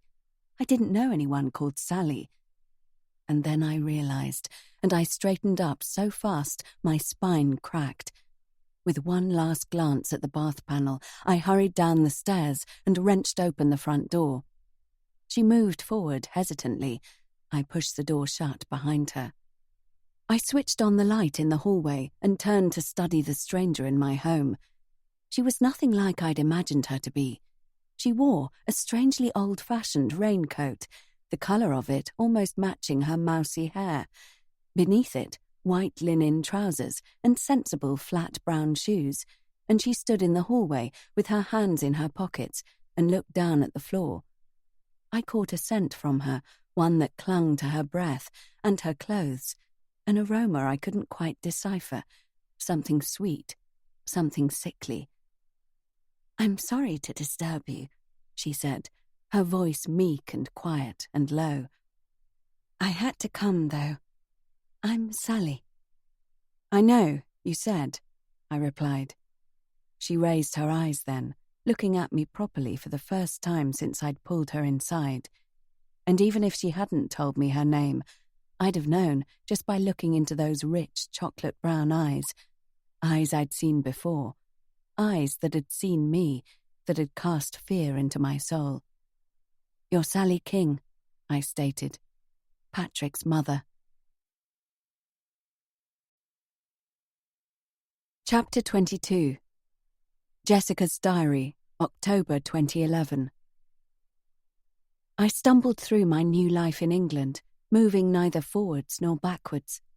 Then came the deer, and my life swiveled on the axis where it hung with so much fragility, and changed again. It came out of the trees, grazed around the field that bordered the cottage. I watched for a while, not daring to speak, as it seemed not to even see me. I called out in a hissed whisper to Patrick. "What?" he said, coming through to the conservatory, knotting his tie. "Look," I whispered, "out there, the deer." I watched him, saw his mouth twitch a little. This is it, I thought, something that can bind us to this house, a first experience for both of us, one that we can look back on and build on. I reached my hand tentatively towards him and felt a hopeful surge as I saw his hand come up too. But instead of taking mine, he moved backwards to the hallway. His quiet tread could be heard on the stairs, and then, from our room, I heard the grate of the cupboard door as it opened. I smiled, imagining him retrieving the camera. We never took photos, never even thought of it, and that he was going to record this moment made me almost happy. No, not happy. It made me hopeful. But when he returned, it was not with a camera in his hand, but something wrapped in brown burlap. He edged out of the door towards the deer, and I sat up in the chair, watched him as he moved down the field. I held my breath as he got within a few feet of the animal, touched my fingertips to the window pane as he shook something out of the sack. I watched his arm as it came up, and when the shot rang out, I let out a strangled cry and ran for the door. It was an old gun. It must have been to have belched out so much smoke. When I reached him, I saw that the deer was gone, and I breathed out in relief. But the bullet must have caught the animal, for when Patrick turned to face me, he had flecks of blood on his face. He wiped the back of his hand across his mouth, and I knew that the smudged blood stain on his jaw would be something I would never forget. I didn't move, couldn't even speak. And I stood in that spot as Patrick wrapped up the gun I'd never known he had and walked back to the house. When he left for work, I gathered together all the money I'd taken from him and bought a pay-as-you-go mobile phone. Then I visited the local library and used the internet on their public computer. It was easy to track Ben down through his agent, and when I had the number, I called him. Chapter 23. Louise. Then. We slipped into something indefinable, Marco and me. After the break-in at my flat, I remained not only at Jensen Coast, but in Marco's suite. We fell into a weird routine. He came and went, tending to hotel business. More often than not, we ate dinner together. Sometimes we had sex. I didn't know what we were. I didn't ask. Still, I waited for the right time to broach the subject of the money he had promised me. At times, though, it didn't seem so important. I didn't have any rent to pay at Jensen Coast, and the food was free. I thought of my old flat. I'd let the rent go into arrears. Any time now, the lease would expire or be taken from me. Previously, this would have worried me senseless, but the more time I spent at Jensen Coast, the more I felt like I belonged with these people. Marco surely wouldn't see me homeless, would he? So I let it go, always keeping in my mind that I had backed myself up with the pretend batch of prints in the make-believe security box. And then, in the first week of September, 2 things happened. First, the cloud that had hung over us for weeks, threatening but never delivering, finally broke. Secondly, Jessica got married. As thunder rumbled and rain lashed down, a convoy travelled just over 2 hours from Cannes to the wedding location in Provence. I sat in the passenger seat next to Marco, while Jessica and Patrick headed up the line of cars, with Andrew flying solo behind. As I watched the back of Jessica's blonde head, I found myself still as disbelieving now as I was 1 week ago when we received the wedding invitation. "I can't believe they're doing it," I commented to Marco. "I mean, Is it even this easy to get married in France if you're not a citizen? Or is she? Has she got dual nationality or something? I'll tell you something, he must have pulled some strings to get the Chateau Villemot at short notice. Marco ignored my question and looked over at me. Has Jessica said why there's such a rush? But I hadn't spoken to her at all. I hadn't seen her since I'd been staying at Jensen Coast. I'd seen nobody, only Marco, and on occasion, Andrew. I'd spoken tentatively to Andrew, mentioned if maybe it wasn't a little too soon for a wedding. In reply, he had said the oddest thing. According to Andrew, I told Marco now, Patrick said that once they're married, he can never be called upon to give evidence about her. Spousal privilege, he called it. Patrick knows the photos are fake. Marco's knuckles turned white as he clutched the steering wheel, his mouth set in a grim line. He's covering himself. It was as I had thought, and yet neither of us could work out what he was playing at. Do you think we should speak to him? Marco heaved a great sigh. I don't know. I don't know how to read him. Do you reckon anyone will be at the wedding from Patrick's side? I've never heard anything about his personal life. I don't think he has anyone, from what Andrew said. There's a mother back in England, I think, but it doesn't seem like they keep in touch. Marco clicked on the indicator. Here we are. We pulled up next to Patrick's car, and I got out. I'll check us in, said Patrick to Jessica, ignoring me as I approached. With an unfathomable black look at me, he put his head down and strode towards the reception, Marco following behind with our cases. I looked at Jessica, not knowing what to say to her. How could it be that just a matter of weeks ago I'd felt like I knew her better than I even knew myself? We had spoken about everything. Nothing was off limits. Now there was nothing but silence. Are you excited? I asked, after a stilted, awkward moment. Hidden as she was behind her impossibly large shades, I couldn't tell. She shrugged, offered me a tight, pinched smile. Do you want to take a walk while the men are checking in? I gestured to the grounds. It's beautiful here, and the rain has almost stopped. I watched her as we walked. Jessica didn't look how a bride should. She looked pale, drawn, anxious. Jessica, do you want to do this? My words came out in a rush, as though if I didn't speak fast I'd lose my nerve. Do you want to be married to Patrick? She looked at me properly for the first time. With a shaking hand she removed her shades. I scrutinized her face, the purple shadows under her eyes. With a tiny, almost imperceptible shake of her head, she whispered her answer. No. Robotically she walked on, head down now, and I looked on in horror at the tear that tracked down her face. Tentatively, I took her hand and led her to a nearby bench. Jessica, you don't have to do it if you don't want to. This is really huge, and if you're not sure... It didn't seem real until now. It's all happening too fast. Her words were clipped, sharp. She stared straight ahead. So slow it down. Talk to him. I made a face. Personally, I wouldn't fancy talking to Patrick about calling off the wedding if I were in Jessica's position. It's too soon for marriage. It's been, 6 weeks? She shook her head again, dazed now. She looked like she was lost. I replayed her words in my head. 6 weeks? I sat up straight on the bench. 6 weeks? Really? Has it been that long? She clicked her tongue, fixed me with a stare, a little of the old Jessica coming back. 6 weeks isn't long, that's my point. Louise, are you listening to me? What? I tried to concentrate on what she was saying, but suddenly I had to get out of there. I stood up. Tell him it's over. We'll be here, your dad, Marco and me. I patted her hand, nodded reassuringly, and darted back along the veranda to the hotel. Marco never had much interest in what I was doing. Sometimes I didn't think he noticed if I was with him or not, so it was easy to slip out with his car keys and make a drive into Aix-en-Provence. I cleared my mind, thinking of nothing as I drove.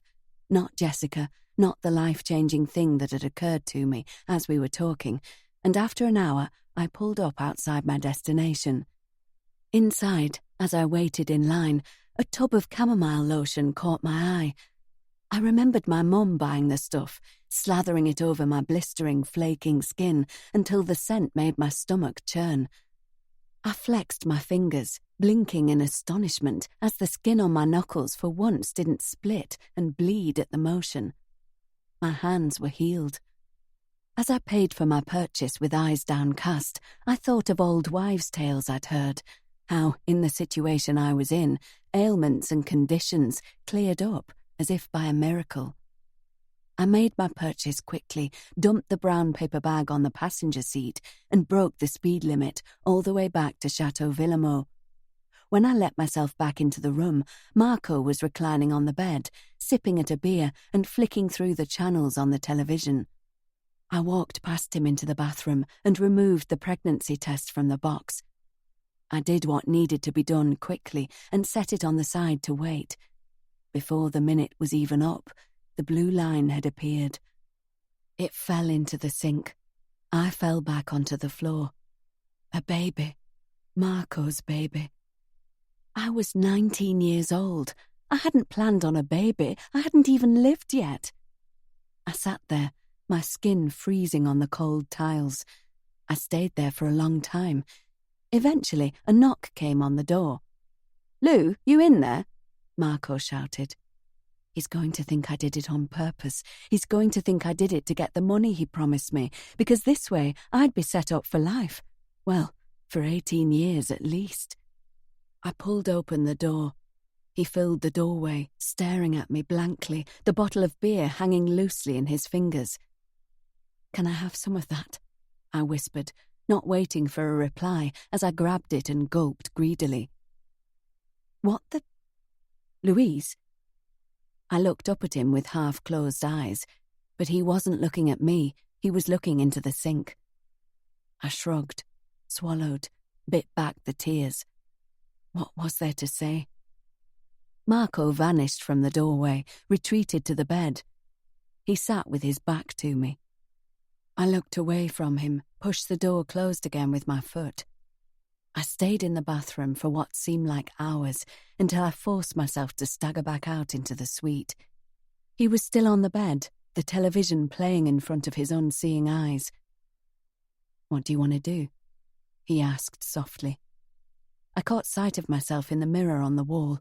My reflection startled me. My skin was clear and smooth, the flakes gone, the scratches and eczema scars fading.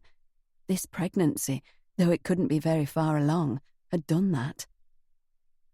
"I want to keep it," I replied. It was automatic. I hadn't even thought about it. My answer was instinctual. "So," he said, as he tilted his head, regarding me with an expression I couldn't read. "So," I confirmed. To his credit, he didn't ask if it was his. I was sure he knew me well enough to know my lifestyle, to know me, to know that no other man had so much as looked at me while I'd been in France. I burned with shame at my shortcomings. Silence enveloped us again until Marco spoke up. "Have we got to meet the others tonight for dinner?" I jerked upright. "Jessica, I'd forgotten. Marco, I think she's calling off the wedding." He looked at me over his shoulder, a questioning look on his face. "I should call her," I said, reaching for my phone. Just as I put my hand on it, the telephone on the nightstand rang. I snatched it up. "Jessica?" "Change of plan," she whispered, her voice so low I could barely hear her. "Well, same plan, actually. I'm getting married tomorrow." "Oh." I twisted the phone cord in my fingers, my mind still on my pregnancy, on Marco, on money. I didn't even wonder why or how she'd had such a sudden change of heart. "So, are we eating tonight, or will we see you tomorrow at the ceremony?" With a gentle click, the phone line went dead. I looked at the handset before replacing it on the receiver. "I guess we'll see her tomorrow," I said to Marco. He nodded, his mouth thin and tight, as he snatched up his car keys. "Back later," he muttered, and slammed out of the room. I moved over to the window and watched as he got in his car and roared off. The rain continued to beat down. The sun cracked through the grey as we gathered outside the following day. The castle formed a beautiful backdrop as the small group stood around the happy couple. Neither of them looked particularly happy, however. I cast a sideways glance at Marco. Would this be us one day? Shunted into a future together because I hadn't given him a choice. A small fire of irritation burned in my stomach. Birth control took 2 people. I'd been careless with my pill, but he'd never even asked me about it. "She looks happy, doesn't she?" Andrew leaned in to me, interrupting my sour thoughts. He was seeking reassurance, I thought, rather than making a statement. I put my arm through his and squeezed. "She'll be very happy," I whispered back to him. I didn't sound convincing. In the bar afterwards, I hung back, watching Jessica as she skirted around the outside of the small group. It was so out of character. She was always in the centre, not falling back to lurk in the shadows, as she was doing now. I thought how good it would be to confide in her. After all, she had shared her wedding fears with me yesterday. Not that I had been much use, I thought guiltily. But this, my secret, it could be something that could bring her back to me. Edging up to her, I pulled her aside. "I have to tell you something. I'm having Marco's baby." I hissed in her ear, my words coming out in a rush, my face flushing as I said them out loud for the first time. She stared through me, her eyes bleak and dark, and my heart dropped. "Jessica?" Her large green eyes pooled with sudden tears. She moved her lips to my ear, but before she could speak, I felt her stiffen. I turned around and took a step back as Patrick loomed over me. I wouldn't have thought he could loom over anyone. He wasn't as big as Marco, but I instinctively moved back a step and covered my stomach protectively with my hand. Patrick didn't miss this action. His eyes travelled down the bodice of my summer dress, and he smiled and licked his lips. "Louise, why don't you dance with me?" I blanched. Surely his first dance should be with his new wife. Why would he want to dance with me? He never even spoke to me. But Jessica flicked her wrist at us and moved back to the bar. I let Patrick lead me onto the dance floor. "Marco told me your news," he said, his breath hot in my ear. "Congratulations." "Thanks," I replied uncomfortably, wondering what Marco had actually said. His reaction to me wasn't exactly like he wanted to break open the cigars. "But you have to be careful these early days of pregnancy." His left hand gripped mine so tightly I gasped. "What do you mean?" I asked. He kept moving, twirling us around the floor. I heard my knuckles crack before I felt it, and I whimpered as the fingers of his right hand dug painfully into my waist. "Keep away from Jessica. She doesn't need you advising her on anything." He pulled away, looked down into my eyes. He appeared mournful, sad even. His expression so out of keeping with his words, and the way he squeezed my hand, that I was momentarily confused, sure that I hadn't heard him correctly. "Keep your little family safe, Louise. It's all in your hands." If I opened my mouth, I would scream or cry. I wasn't sure what would be worse. Frozen, I looked over Patrick's shoulder. I saw Marco laughing in the corner with Andrew, unaware of me, unaware of Patrick. I saw his hand swiping at his face, his fingers pinching his nostrils. I knew he had snorted coke to get him through a boring day. I knew him that well, at least. "I don't know what you mean," I whispered. "Please, you're hurting me." "Come, have a glass of champagne," Patrick replied softly, and still holding my hand in his, and with his arm around my waist, he led me to a table away from everyone else. "Jessica and I are returning to England for a while. There will be no need for you to contact her. It's time you left us alone now. We're married. Your life has moved on. Your friendship is done. She's had enough of your games." "Games?" My voice wobbled horribly, and I pressed the back of my hand to my mouth. Patrick was the game player, not me. "Your disgusting sexual advances," he fired back. "She hates it. She's told me how uncomfortable it makes her. Leave my wife alone. Neither of us wants you around."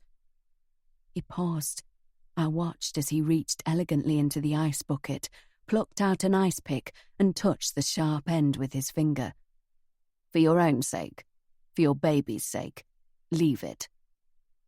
Had Jessica really said that to him? I'd never been in love with her. I'd never wanted her to be my girlfriend. Sure, I did love her. If I was truthful, I was slightly obsessional about her. She was beautiful and wild and free and everything I'd never be. I adored her. I thought of dark fantasies I'd had, the feel of her hair, the touch of her skin. The contradiction between my personal protests and my true feelings seared my face. I heard a small whimper, understood it came from me. I didn't. It was never like that. I clamped my mouth shut. Patrick wasn't interested in reasoning or excuses. He didn't want me in Jessica's life, not even as a friend. He was taking her to live in England, separating her from her loved ones. Piece by piece, he was breaking up the group. I leaned heavily on the table and looked over at Andrew, still talking jovially with Marco. Did he know about England? Had he encouraged it to stop Jessica's wild, free-living, troublemaking ways? Would he rather she was with strict, no-nonsense Patrick? I sagged at the thought of Cannes without her. Even though we'd not spent time together lately, I had always been sure she would return to the fold. Jessica living in dark and gloomy England, the place I was determined never to return to. It was like clipping a bird's wings. And with Patrick's words and his actions, he was asking me to make a choice between Jessica and my baby. The choice was obvious. There was no choice, not only for the safety of my unborn child, but for me, for the life I was desperate to lead. Marco and I returned to Cannes the next morning, and I wouldn't see Jessica again for another 8 years. Chapter 24. Jessica. Now. I made instant coffee for my unexpected guest, with a hefty helping of milk. Sally didn't strike me as someone who would require freshly ground beans from the fancy machine. She took the mug gratefully, wrapped her hands around it, and stared down into the pale brown liquid. "I'm sorry I didn't call you, but I didn't know how to reach you," I said. "How did you find out about Patrick?" "The police called me. It was a shock. Nobody expects their children to go first." Her voice wobbled dangerously, and I lowered my gaze and looked down at the table. "Please don't cry," I begged silently. She took a tissue out of her pocket and dabbed at her eyes before picking up her cup again and taking a sip. I watched her carefully. If you had put a lineup of women in front of me and asked me to decide which one was Patrick's mother, I'd never have chosen the one who sat in front of me now. And just as I had that thought, I realized why Sally King had never been a part of our lives. It was because she didn't fit. Patrick had been money-driven and ambitious. He wanted to be regarded as upper class. That was evident in the clothes he wore, the restaurants he ate in, and the social circle he mingled with. It was clear in the clothes that he made me wear, the way he dissuaded me from finding employment, except for volunteering, because that was appropriate for a woman of my means. I could give back charitably, but not be seen to take a wage. It was why he had selected me as his wife, because my father owned a hotel in the south of France, and because my family had decades-old money. Yet I wasn't the normal high society wife. I had a past, a blemish that only served to heighten the interest in me, and it made Patrick look a little less staid. Sally didn't fit his mould. I didn't either, not really, but he thought he could change me, and he very nearly succeeded. I didn't see much of Patrick once he left home to go to university. She spoke up suddenly. That must have been hard. He was your only child, right? I asked, trying to sound interested, trying to inject warmth into my tone. Sally laughed. She put her head back and brayed, showing silver fillings in her back teeth. It was such a startling change from the demure, mouse-like creature who had sat opposite me only moments before. She covered her mouth with her fingers to smother the sound. "I'm sorry, that must have seemed really inappropriate." She coughed and wiped at her eyes again. "But it wasn't hard, my dear. When Patrick left home, I relaxed for the first time since he was born." As her mirth fell away, her words came out hard and brittle, and I leaned forward and put my elbows on the table, intrigued now by this woman I'd never known, but had often wondered about. "What do you mean?" I demanded.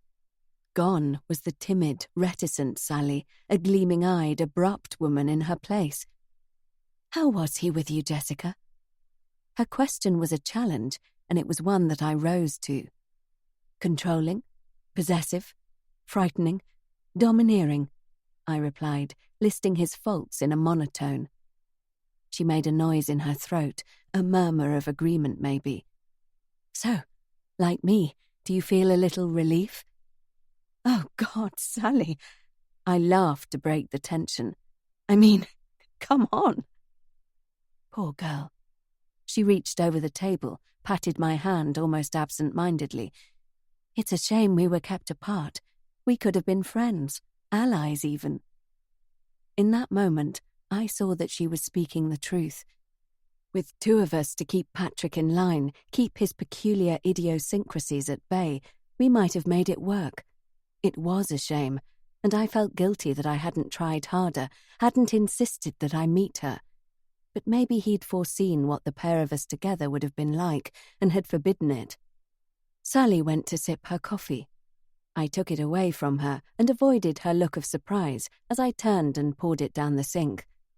"Forget the coffee, Sally," I said brightly. "Let's have something stronger.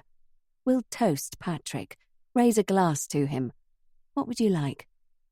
She looked around the kitchen as though a bar stocked with liqueur was suddenly going to appear. When none did, she looked over at me, her eyes twinkling. "Do you have any beer?" I was about to say no when I remembered the boxed crate that Patrick had received from a client last Christmas. I opened the understairs cupboard and brought the box into the kitchen. "Pale ale, locally brewed." I read the label as I pulled out a bottle and handed it across to Sally. "Glass?" She shook her head, popped the cap off, and drank greedily. It foamed up, and I looked away as she covered the bottle top with her lips. I realized now that the smell that emitted from her was alcohol, not the beer I'd just served, but something stronger, like gin or vodka. It was an aroma that seeped from her pores like sweat, and I knew then that she drank every day, every night. She probably hadn't always been an alcoholic, but something or someone had pushed her to it, and now she drank spirits freely, the same way other people would think nothing of having a morning coffee or afternoon tea. "Patrick hated beer," she stated, her eyes flat now, no longer gleaming like they'd been a moment ago. I nodded in agreement and joined her at the kitchen table. "I never saw him drink alcohol." We sat in silence for a few moments until I could stand the sound of her slurping no longer. I got up to switch the radio on. A local station blared out a traffic report. "Have you come far?" I asked politely. The thought occurred that if she had too much to drink, she might want to stay with me. I'd already got rid of one unwanted houseguest. I didn't want to have to discourage another. "Colchester," she replied with a wave of her arm. I frowned and came back to the table. "Why were you there?" She looked up, surprise on her face. "That's where I live." I sat down heavily and slumped in my chair, picked at the label on the beer bottle. Colchester, just a half-hour drive away, not hundreds of miles up north like Patrick had led me to believe. "Where did he tell you I lived?" I shook my head, embarrassed smile fixed in place. "I'm not sure he mentioned, really. Not that I can remember, anyway." She barked out a laugh, which quickly became a sob, though her eyes were dry. Suddenly, I hated Patrick for shunning her. Hadn't he realized that regardless of her flaws, he was lucky to have a mother? "Would you like to organize Patrick's funeral, Sally?" I spoke the words quickly and without thinking. She paused, beer bottle clamped between her lips, and stared wide-eyed at me. "Why?" She bleated the word, and I could tell that her throat was coated with tears. "I think it would be good for you to finally be able to do something for him, the most important thing you'll ever do." I was thinking as I was speaking now, a plan forming that would not only help Sally in the long run, but would also mean I didn't have to be responsible for a job I didn't want to do. "Oh, God," she choked. The beer bottle crashed to the table, wobbling dangerously before tipping over onto its side. Nothing spilled out, however. It was already empty.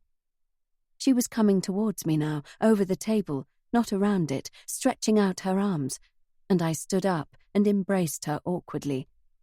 I clamped my mouth closed against the smell, not only of alcoholic spirits, but a greasy, unwashed scent, and the underlying aroma of sickly lavender.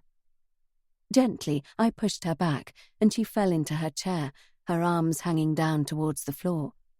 She looked exhausted. I glanced outside, and then at my watch. "Maybe you should be getting off before it's dark." She stood up immediately, pulled her coat tightly around her, and nodded. "Yes, you're right. I'm so sorry, my dear. I didn't mean to keep you." "Oh, you didn't. You haven't kept me from anything." I pushed my chair away and rose so we were on the same level. "I don't know when the police will release the body. I mean Patrick. They're doing an autopsy." I let my words tail off. May I take one?" Sally's hand hovered above the crate of beer that I'd left on the table. A wave of empathy flooded through me, nearly flooring me with the intensity. I wasn't used to feeling much of anything in recent years, except a strictly controlled rage that simmered beneath the constant blanket of misery that I wore. Sympathy was a new one to me. Compassion was long dead. But drunken Sally had evoked something in me. Something, I thought now, ironically, that her son had stolen. "Please, take one." I pushed the crate towards her. "Take them all." "Oh!" She smiled, picking up the box and cradling it to her chest. Together we walked down the hallway. As we stood by the door, she shifted the crate to one arm and took my hand. "Jessica, might I be able to see where he died?" I recalled when my father had died, how little information Patrick would give me, how it had happened, where, why. I understood Sally's request. With a nod, I gestured for her to follow me upstairs. "Just there, on his side of the bed," I said, standing beside her. She turned towards me, lurched forward, and buried her face in my neck. I recoiled, then forced myself to return her hug. Her scent had dissipated now, or perhaps I'd just got used to it, and I found that I didn't want to let go of her. Except for Ben, nobody had touched me tenderly for such a long time, and I got the feeling that the same was true for Sally. But she moved out of my grasp towards the bed, and I let my arms fall to my sides. "Was he gone when you found him?" I closed my eyes, scrambled around to tell her what I'd told the police. "He looked like he was sleeping," I said eventually. She nodded, then bent forward and touched the sheet that covered the bed. Palm flat, she rubbed her hand up and down it. The feeling of distaste was back in an instant, along with the thought that I definitely wouldn't sleep in that bed now. As though sensing my thoughts, she straightened up and looked over at me. "Thank you, Jessica," she whispered as she walked past me back down the stairs.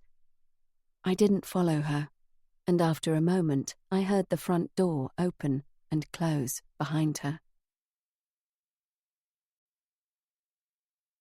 Chapter 25. Jessica's Diary, December 2011. I spoke to my father regularly, faithfully, albeit reluctantly. I knew he had encouraged Patrick to take me away. I knew he was tired of getting me out of scrapes. Before, in Germany or Spain or wherever I was, my escapades had been little misdemeanors, brushes with the law for disorderly conduct. Alexis Dubois and the subsequent threat to his livelihood had been the last straw for him. I understood, but still I burned with hurt that he had sent me away. "Does my father know why we're here? The real reason, I mean," I asked Patrick one evening. "I mean, is he aware that my passport has been revoked and that you're ill?" "Do you want me to tell him?" Patrick asked. Yes, I did. I wanted my father to know what his pushing us here to England had done. He had effectively closed and bolted the door to France behind me. I listened in on the extension after their boring business talk as Patrick told my father about my revoked passport. I felt a bite of satisfaction as my father's voice wavered. Patrick placated him, told him that he would not stop fighting for my freedom to travel. He would never stop fighting to clear my name. My father bought his lies, hook, line, and sinker. I listened to Patrick's closing statement, a request that my father didn't tell anyone else that I was to remain in England. "It could hurt your business, and from what I gather, you've just got it back on its feet," he said smoothly. "And while we're trying to sort it out, it's best if it's just kept between us three." "Why didn't you tell my dad about your cancer?" I asked when the call ended, grimacing at the unspeakable word. Patrick shrugged. I thought his pride had prevented him. Nobody would ever know if he could help it. He wouldn't even let me go to his hospital appointments when I made a half-hearted offer. I let it go. This morning, I was reading with Patrick in the conservatory. He was reading a newspaper. I was looking out over the fields. I liked to sit here, surveying the land before me, though I was in fact anywhere else but England, reliving my summer and the years prior before my life turned upside down. "Patrick," I said suddenly, "why aren't the dock cranes moving?" We could see them clearly from our house, huge metal robots that moved side to side, offloading the cargo from the container ships. Patrick looked at me from over his newspaper. "It's Christmas. The docks are closed today," he remarked, turning his head to look at the steel giants, motionless and idle. I put my hands on the arm of the chair and half stood up. "Christmas! It's Christmas Day!" He had a look of amusement on his face, but said nothing, simply snapped his newspaper and went back to reading it. I remained still, halfway between standing up and slouching back in my comfortable chair. How could it be Christmas? Had I really been here for 3 whole months? It seemed like 3 weeks to me, and the realization chilled me. I had been walking dead for a whole season, numb, detached, and apathetic. And now it was Christmas Day, and there were no presents, no tree adorned with baubles, no turkey, no relatives or friends to come in out of the cold. And Patrick hadn't mentioned the festive season at all. I sat back down, but perched on the edge of the chair as I regarded him out of the corner of my eye. Was he happy? All these months that I had been dying inside, I had barely spared him a thought. He went to work, he came home, ate dinner, read a newspaper, and went to bed. Did he even talk to me? And if so, had I responded? Had I put on an act for him the same way I did for my father over the telephone? He looked content enough, sitting in his chair, reading intently. 3 months, the tail end of autumn and the start of winter, and I'd missed it all. And then a little breath tickled around the back of my neck, and I felt my eyes widen as I realized something. We were 3 months into Patrick's terminal diagnosis of a year. He wouldn't see another winter or another Christmas. My hand flew to my mouth to try and stifle the yelp that escaped anyway. He looked up at the noise and tilted his head to one side. "What is it, Jessica?" I swallowed, breathed deeply, and with each exhalation I felt myself thawing. I stood up on legs as wobbly as a newborn foal's. "Can I borrow your car keys?" I asked. Can you give me some money?" He set the newspaper carefully on his lap, regarded me with suspicion. "Why?" "Because it's Christmas Day and I didn't—" I stopped, shook my head, and tried again. "I want to make us a Christmas dinner. I want to make this Christmas—" I broke off again, realizing that it was excruciatingly difficult to tell my husband that I wanted to do something for him for his last Christmas.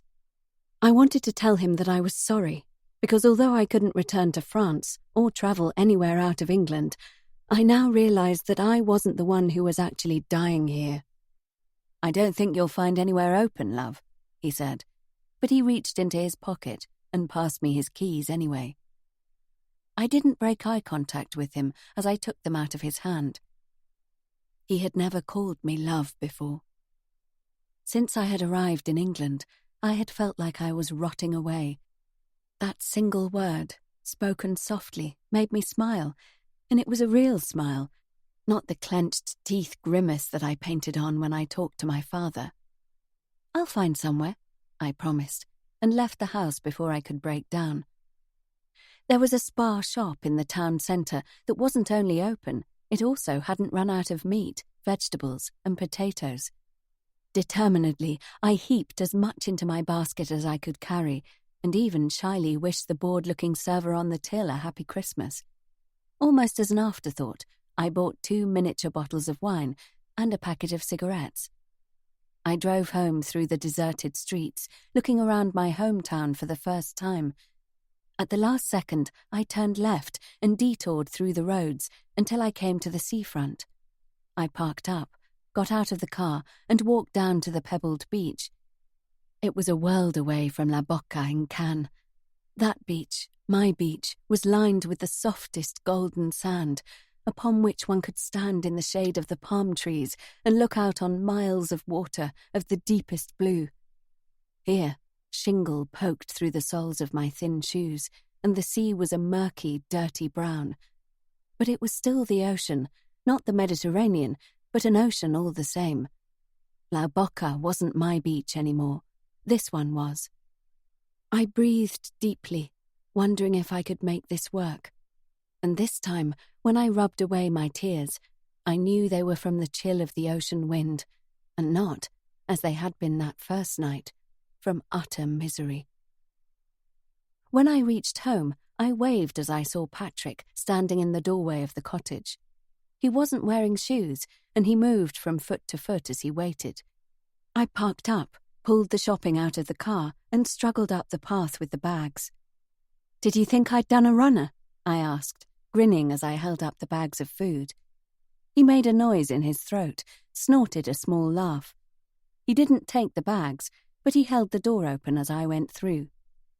"You can't, can you?" he murmured as he closed the door behind me.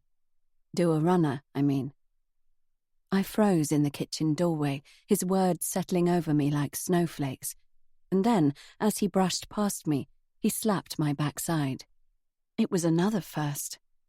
I turned to study him, as this time he did take the bags from me, and as he busied himself emptying them, I allowed myself a smile.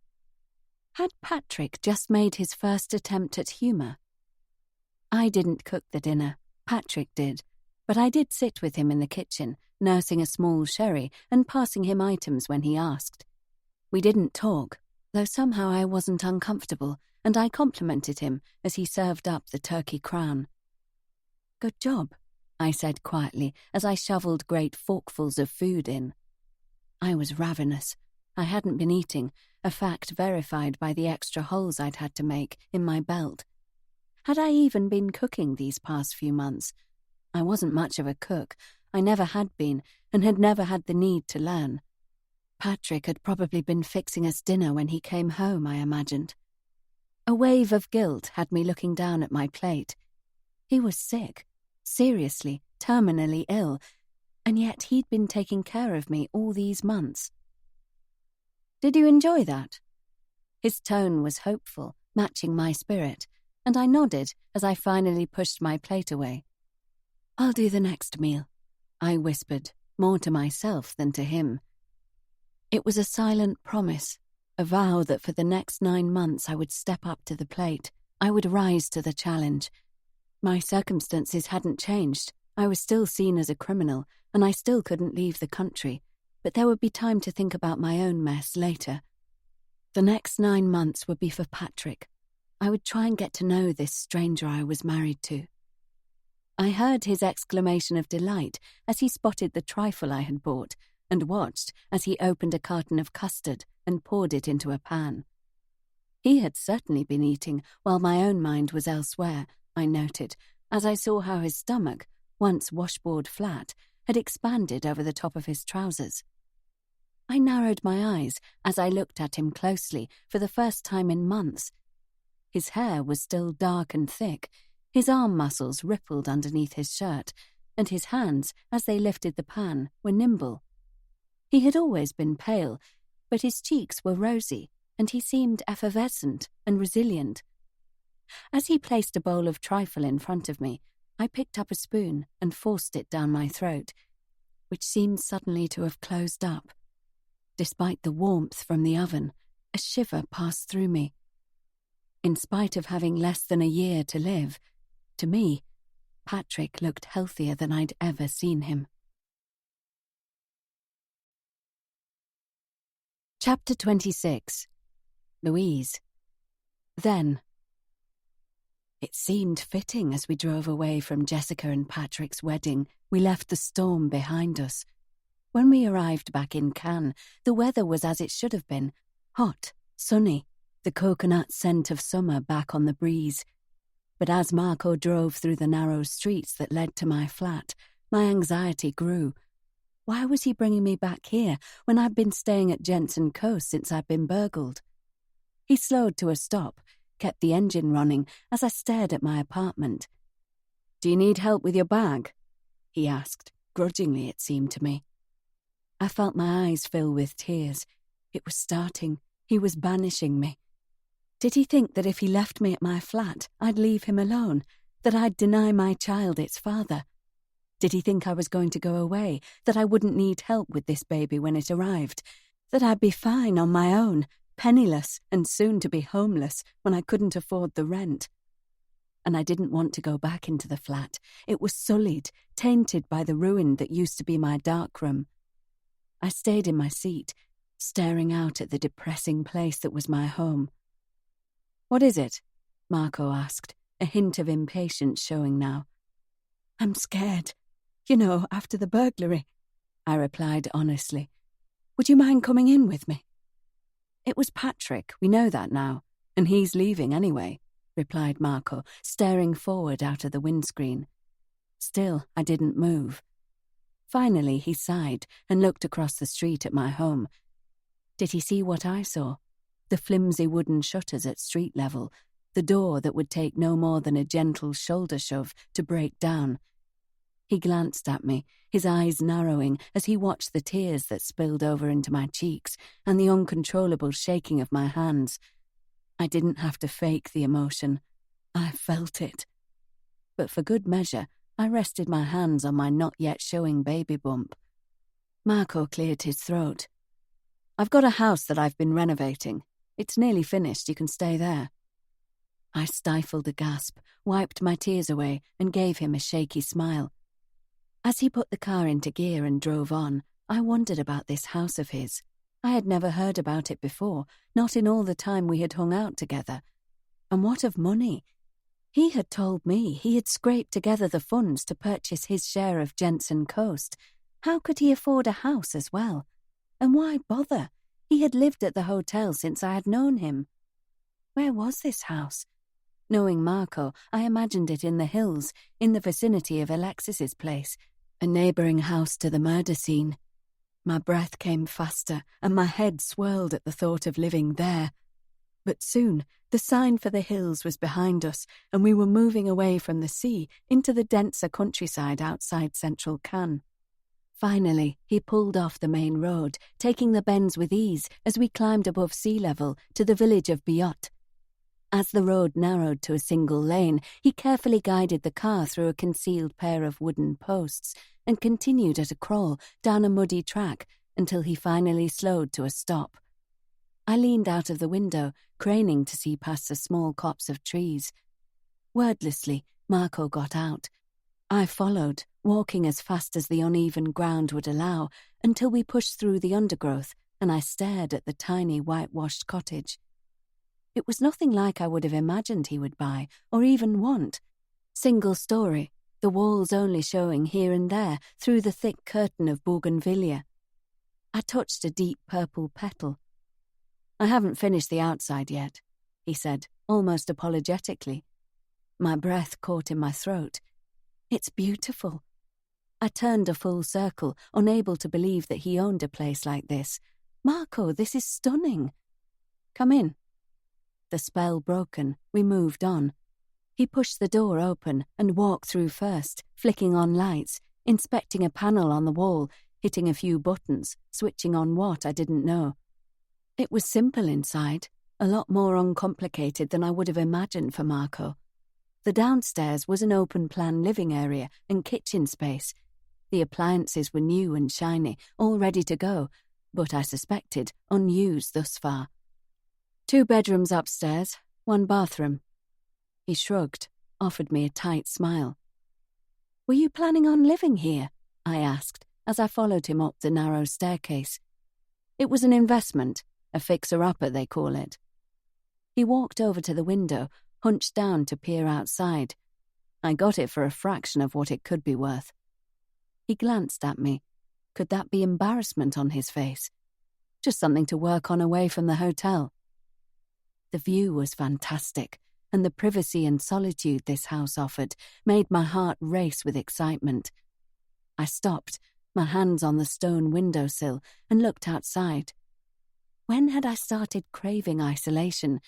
Since I had been in Cannes, all I'd wanted was to fit in, join in, be one of the crowd.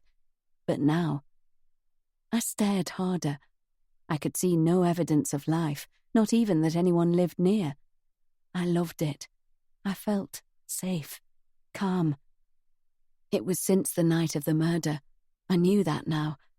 Before then, I'd been running all over town with Jessica and Ben, even Marco. But I'd stalled, and all I wanted now was to be secluded. I smiled. This place would do just fine. I turned to him, watched as he ran his hand up and down the whitewashed wall. I leaned forward so I could look into his eyes. "And I can stay here?" I asked, doubtfully. "We'll arrange to get your stuff picked up. There's nothing you need right away, is there?" he asked, as he glanced at his watch, no doubt eager to get back to work. I shook my head. I'd happily leave everything I owned back in that shitty flat if it meant I didn't have to go into Cannes. "Okay." He looked uncomfortable as he backed away towards the stairs. "I'll be back later." "Marco," I called as he began to descend. He paused, turned around. "Thank you," I whispered. With a nod and another one of those strange, pinched smiles, he vanished. I waited a beat, lost at the sudden absence of him. This wasn't like my crummy flat.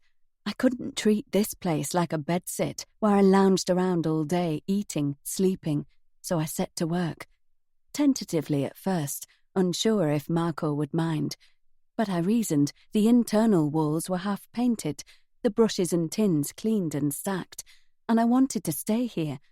I didn't know if the way I was feeling would vanish as time went by, but right now, this cottage in the middle of nowhere was exactly what I needed. By the time Marco returned, so late into the night it was almost the following morning, I'd nearly finished the first layer on the downstairs walls. "Wow," he said, surveying my handiwork with a critical eye. "Is it okay?" I asked nervously. I thought I could be of use.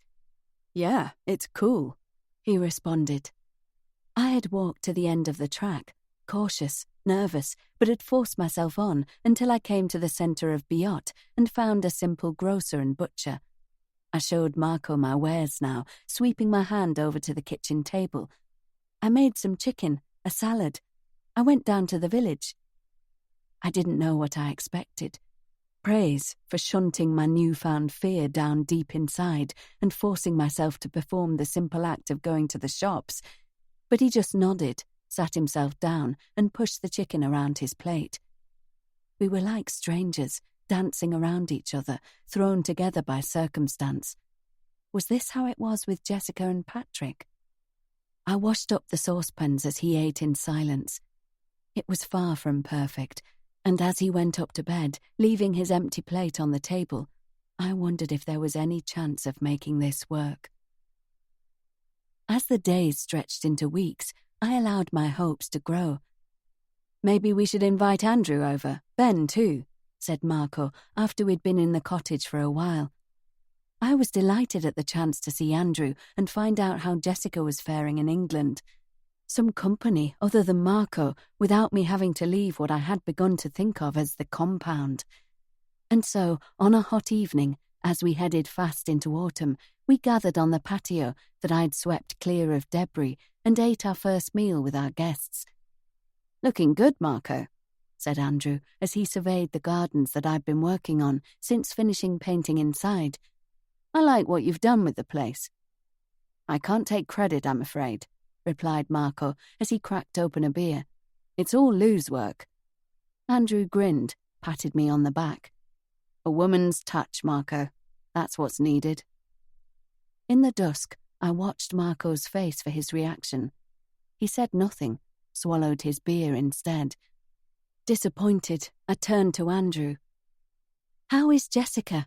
I asked as I poured brandy for the men. I looked balefully at the orange juice I had to stick with. Andrew stared down into his glass, swirling it around and around for so long that I thought he might not answer. Just as I was about to change the subject, he finally began to talk. "She seems happy enough in England." He took a sip of brandy, paused with the glass still held to his lips, and then downed it all at once. "She's not coming back to France. Neither of them are." I leaned forward and touched his knee. "What? Never?" He reached for the brandy bottle, poured a double measure, then put it back on the table without offering it around. He seemed to be deep in thought, as though he were carefully practicing his words before he said them out loud. "I spoke to Patrick this morning, actually. He said that Jessica is adamant that she won't return. Apparently she's had a lot of nightmares, some sort of post-traumatic disorder, the whole Alexis Dubois thing." I tried to conceal the look of distaste on my face. It wasn't a thing. Alexis Dubois had been murdered, brutally robbed of her young life. Jessica still had hers. Surely she should count herself lucky. I turned away, filled with a sudden dislike. Didn't Andrew realize the seriousness of what had happened? If he'd been there like I was, if he'd seen the blood. I swallowed hard against the taste of vomit that suddenly filled my mouth. I was about to make my excuses and return inside for a glass of water when Andrew spoke again. "Patrick told me that he's going to work out of the London branch of the firm, and they're going to stay where they are, permanently." I felt my nails digging into my palms and looked down at my clenched fists. Nothing had changed. It was still Patrick says, Patrick thinks, Patrick this, Patrick that, Patrick. If I never heard his name again, it would be too soon. And what of Jessica? Was she, like me, feeling the after-effects of that night? Was she too haunted by visions of Alexis and the spreading pool of blood? Did she closet herself away in her little home in England? Had she put up the same wall I had? Had she shunned the parties she and Patrick were invited to in London, the same way I'd turned my back on Cannes? Suddenly, I felt closer to her than I had in months, even though she wasn't even here. In the silence that followed, I realized that Marco was watching me closely. I wouldn't go to her. I couldn't. I found it hard to walk to the village, let alone get on a plane and travel overseas.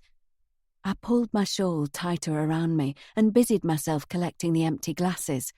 I pretended not to notice Marco's thin-eyed gaze, which followed me as I excused myself and went indoors. Later, Marco cornered me in the kitchen.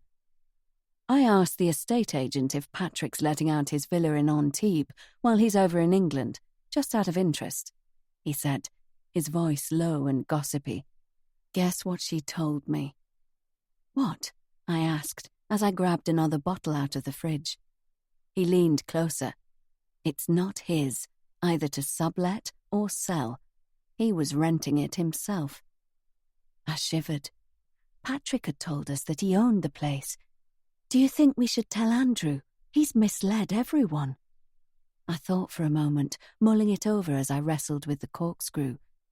If we told Andrew and it got back to Patrick that the information had come from Marco. I rested my hand on my stomach. Actually, I think we should leave it, I said. I don't want to get involved. The less we hear of Patrick, the better. And Jessica, come to think of it. I glanced at Marco as I added my last words for his benefit. And I wondered, as he nodded and left the room, was that relief I saw on his face, or was it just wishful thinking on my part?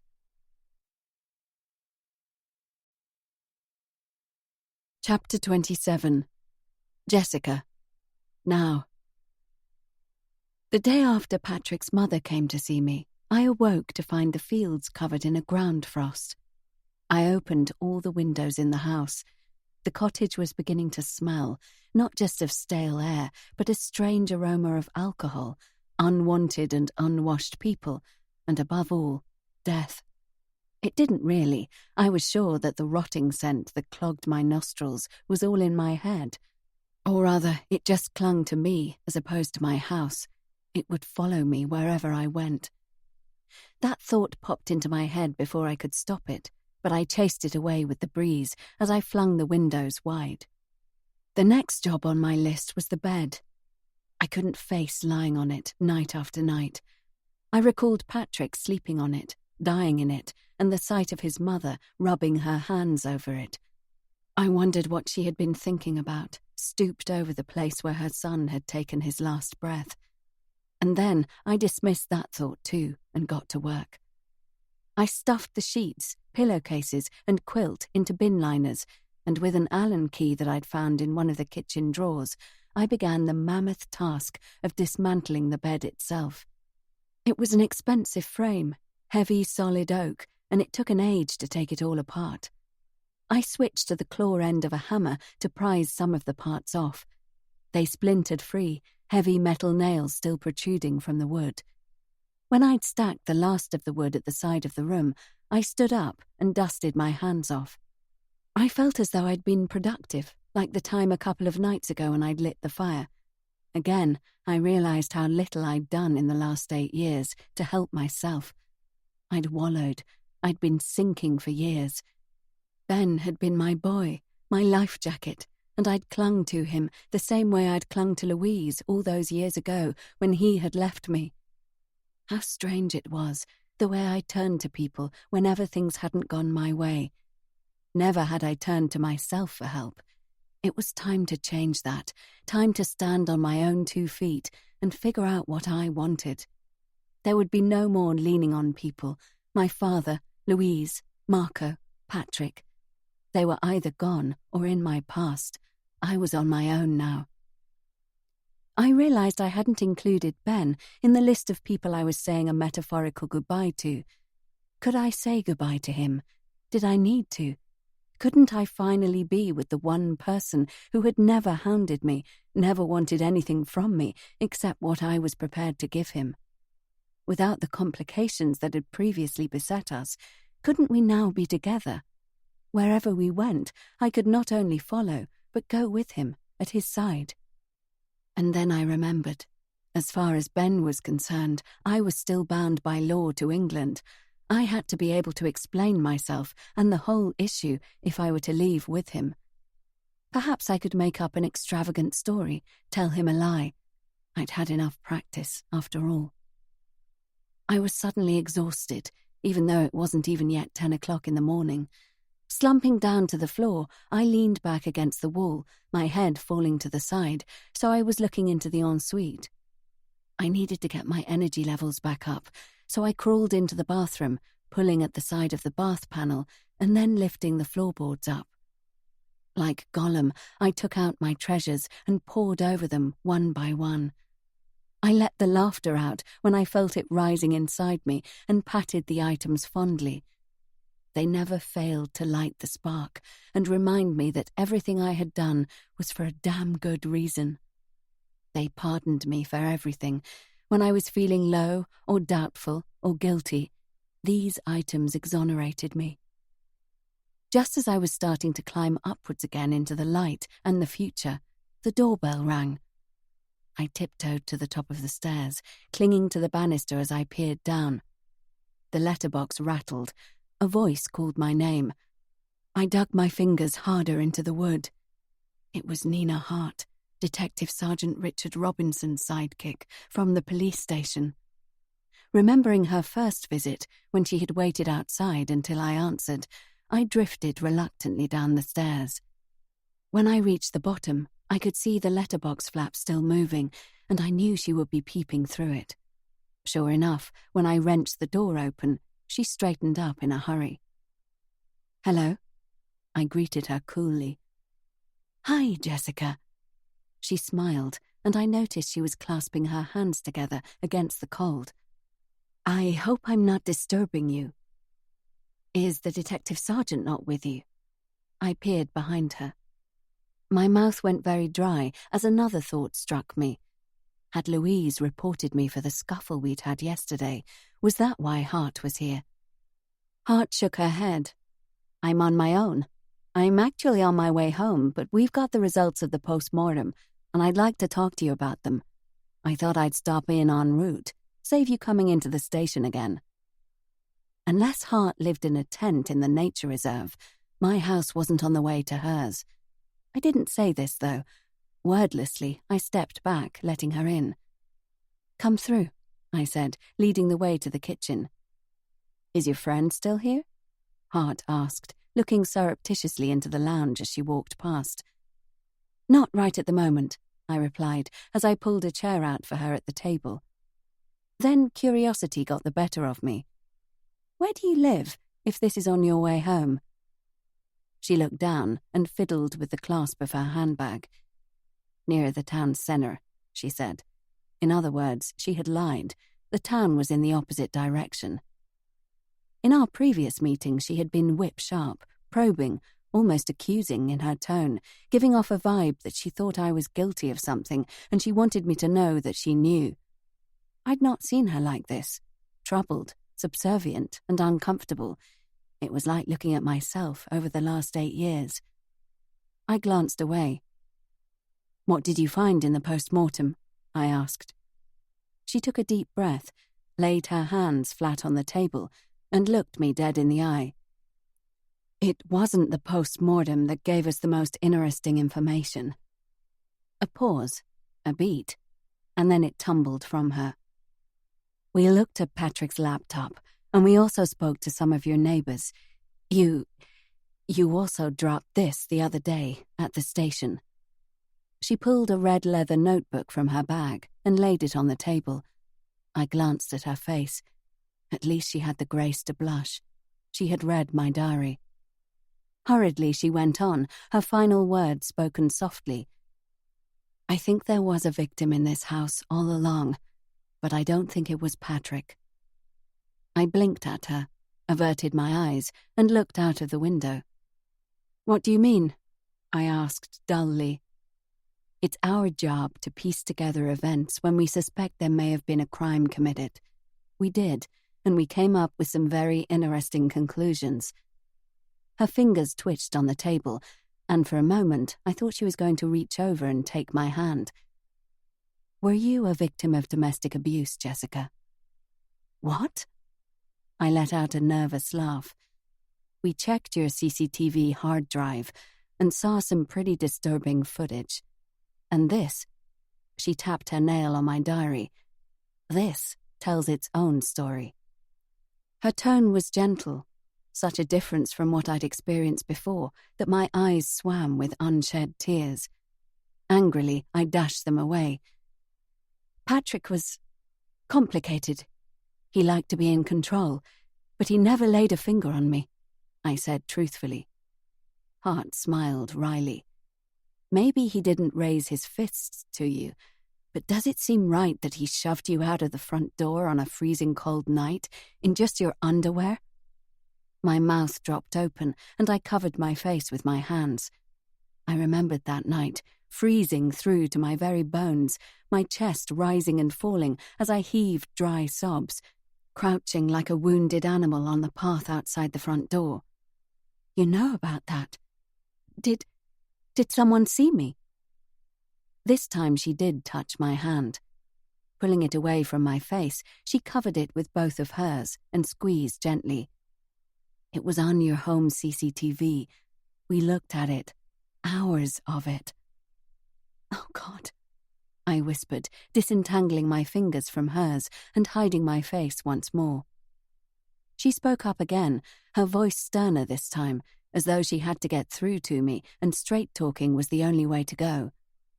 There was a lot of activity in Patrick's browser history, where he had searched and participated in various dominant websites.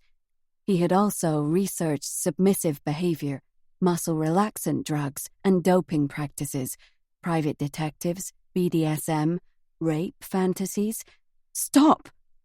I rubbed my face and slumped back in my chair. Please stop! I lowered my voice and looked out of the window again.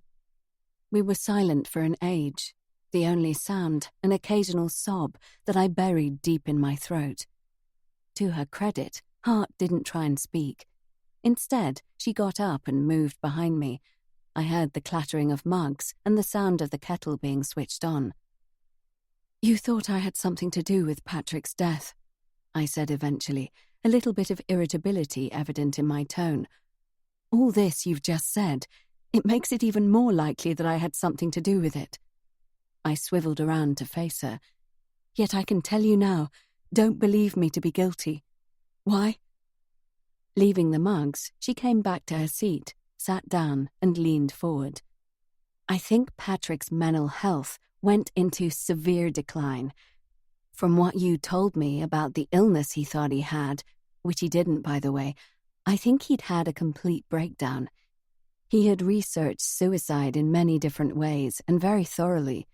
From the methods he was looking at online, we were able to know more or less what we were looking for in the toxicology tests. She paused, almost dramatically, before going on. We found a large quantity of the drug GHB in his system, along with varying amounts of antidepressants. GHB? I've never even heard of that. My voice was high, and I coughed to try and get it back to a normal pitch. What is it? It was first developed as a sleep aid, but it gained a reputation for being a hardcore drug of choice at raves. Taken alone, it can cause euphoria, a bit like ecstasy. But Patrick didn't have that in mind. He mixed it with a combination of Xanax and Valium, both of which we found he had ordered online and received from India. We don't know where he got the GHB, but sadly it's not hard to purchase on the streets. And that's what he took, that combination. And it killed him, and he didn't have cancer. I breathed out slowly, looked over at Hart. He wasn't happy, you know, no matter what I did. I really tried. She nodded. Her lips parted like she was going to say more.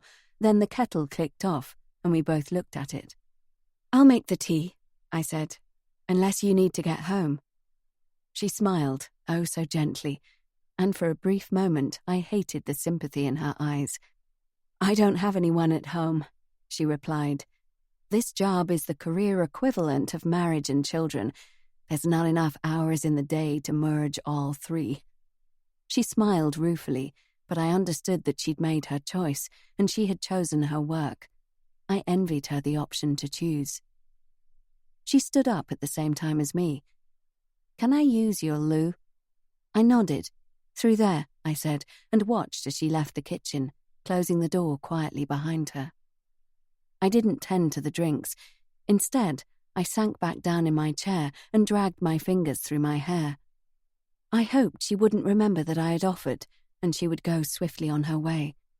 I was shaking, but now it was from elation rather than fear. It was so nearly over. The last 8 years were coming to an end, and I was so close to freedom that I could taste it. Drained and bone-tired, I sat still for a while. I thought again about leaving, wondered where my backpack was, my faithful friend, the one thing I still had from those good old days. If I slipped it on, would it instantly transport me back a decade in time, to when my life was filled with frivolity and fun, instead of littered with police charges, accusations, and dead bodies? I thought I'd caught a glimpse of it when I'd gone into the cupboard under the stairs to get the crate of beer out for Sally yesterday. I got up, noticing my step was lighter. Gone was the shuffling, stooped walk I'd adopted for so long. As I pulled open the kitchen door, I remembered that Hart was still in the toilet, but the bathroom was at the end of the hall, near the front door. I could see from where I stood that the door was ajar and the room was in darkness. And just as I realized that, I heard the small but very audible squeak of a floorboard upstairs. I fell back against the doorframe and wrapped my arms around myself. My new feeling of buoyancy vanished instantly. I closed my eyes, but all I could see behind my eyelids was my treasures laid out on the floor upstairs for anyone to look at. Another footstep above me had the effect of a starting pistol. I pushed myself off the wall, flew down the hall, and took the stairs 2 at a time. I was silent as I ran. I was an animal, stalking, knowing exactly where to tread, so my footsteps went unheard. At the doorless doorway, I came to an abrupt halt as I surveyed the scene in front of me. Hart was visible just inside the door of the ensuite, on her knees, one hand at her throat, working the slim gold chain that hung around her neck, the other clutching a bottle. Her fingers were shaking, but the tremors weren't confined to her hand. Her whole arm seemed to quake. She didn't look up. Did she even know I was there? Was it too late to run? Could I leave in the same silent way I'd arrived? No. I needed one of the items that was right in front of her. Without it, I was trapped on this island forever, and I'd already been imprisoned for far too many years. I remained motionless. I let my eyes linger on all the items on the bathroom floor. On Patrick's laptop, his real one, not the one I had bought and loaded myself with the incriminating search history, emails, and online orders. I saw the photographs of Alexis Dubois' home in France, before, during, and after they had been doctored. I looked at the shotgun, the box of bullets, the book entitled The Symptoms and Effects of Drugs and Poisons that had been my Bible. I focused my gaze on the printout of combinations of both illegal and legal drugs that could kill, the syringes, both new and old, the pots of liquid GHB, and the packets of Valium and Xanax. Finally, I looked at my passport. It seemed to glare back, dark red and mocking me. You were so close, Jessica. So damn close. The bed, which I'd taken apart, lay neatly stacked beside me. Softly, slowly, I reached out and picked up a plank of wood. It was one of the last pieces I'd dismantled, the nails protruding, jagged and wicked from the end. I weighted it in my hands. Then, taking a deep breath, I approached the bathroom steadily. Chapter 28. Jessica's Diary, October 2015. Patrick came to me in the kitchen and told me bluntly that my father had died. He passed his hand across his mouth, reminding me in that moment of the day he'd shot the deer. But when his hand came away and there was no blood smudged across his face, I was surprised. And then I realized what he had said, but he had already retreated into his study. I stood, chopping knife in hand, motionless, before drifting down the hall to find answers. Where? How? Why? All counteracted with Patrick's, I don't know. We'll have to wait. I'll try and find out. Until finally he snapped at my constant questions, grabbed me by the shoulders and shook me, told me he didn't know anything else. I slipped out of his grasp, sprang towards the phone and told him I was going to ring Louise. I was panting breathlessly, feeling like my life was ending, yet strangely more alive than I'd felt in years. He wrenched the receiver from my grasp, slamming it down into its cradle, and then pulled the wire from the wall. A chink of metal cut through the silence, and I stared down at my hand. I was still holding the knife, and in my shaking fingers it was knocking against the door handle behind me. I could see the seeds of the pepper caught on the blade, and I raised it, held it in front of me, and steadied it with my left hand. Patrick moved around his desk, sidled past me out of the room, and I heard him walk upstairs. I waited. The only sound in the room was my breathing, hitching in my chest. And then I heard it, the grate of the door upstairs being opened, the sound of the wood catching where the door had dropped, the sound that I now associated with the appearance of the shotgun. I sagged, might have fallen over if I hadn't landed heavily against the door. How many times was the shotgun going to appear before it was finally pointed in my direction? The sound came again, the door grinding shut now, and it propelled me into action. I dropped the knife, swung out of the study, and yanked open the front door. At the end of the path, I hesitated. Where could I go? I didn't have any location or safe house or friendly face to head towards, but I didn't want to go back inside. I didn't want to hear that grating sound or see that damn gun. So I perched on the wall that lined the front of our house. I spotted Mr. Lavery opposite, and he saw me too. He was pruning, as usual. At the sight of me, he packed up his secateurs and his trowel, and with his head down, he picked up the handles of his wheelbarrow and moved down the side of his house. Patrick came out eventually, and with his hands on my shoulders, he steered me back inside. I let myself be led. The danger had passed. The cupboard door had been closed. My father's death awakened something in me that only Ben's sporadic visits over the years had come close to touching. I was reminded of Christmas and the impromptu dinner that Patrick and I had made. That day had been almost pleasant, hopeful, and for me, a light at the end of the tunnel.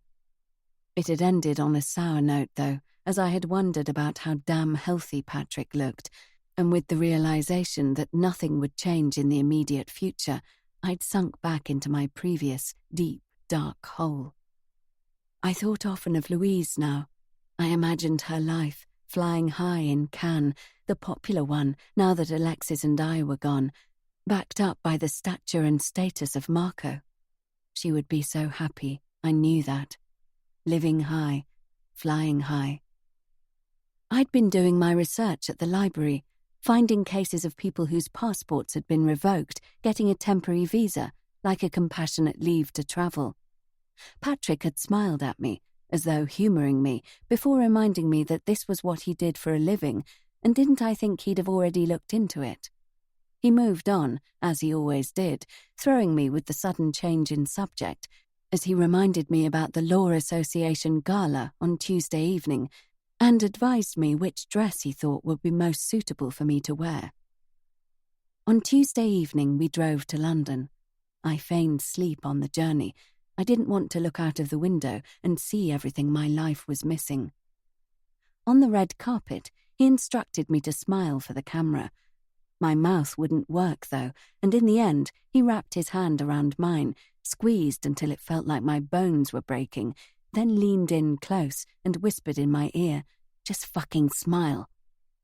One final squeeze, and something that crunched in my hand acted as an electrode. I bared my teeth, smiling so wide I felt my gums go dry. At the gala, through dinner and beyond, I nursed my bruised hand and drank heavily in a manner that I had become accustomed to. The only difference was I usually drank like this in secret, certainly not in front of a room full of important people, and never while Patrick was with me. I found a corner away from the laser beam of Patrick's stare, and there I located a friendly barman. I settled myself in for the night and drank steadily. Later, I found myself back in his car. I didn't remember walking to it. In fact, I recalled nothing of the evening since our bone-crushing arrival. I wondered if I had embarrassed him. A quick glance sideways. He was staring ahead, not talking, his mouth a thin line of fury. I looked down at my lap. Yes, I had embarrassed him. My old friend, the black hole, was back. I could see it within reach, somewhere in the footwell of the car. I leaned forward and slipped quietly into it. I woke, climbing sleepily upward, dragging my sticky eyelids open and trying to swallow down my nausea. I was sitting upright, and I glanced at the clock illuminating the darkness. It was 6:01 in the morning, and I was still in the car. I was still in the car.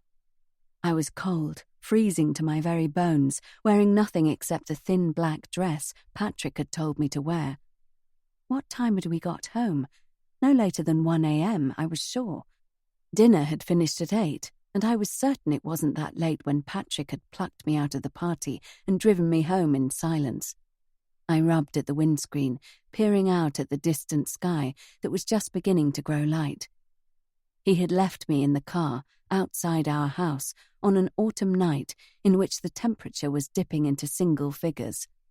I muttered to myself, cursing as I tried to find the will to get out of the car and go into the house.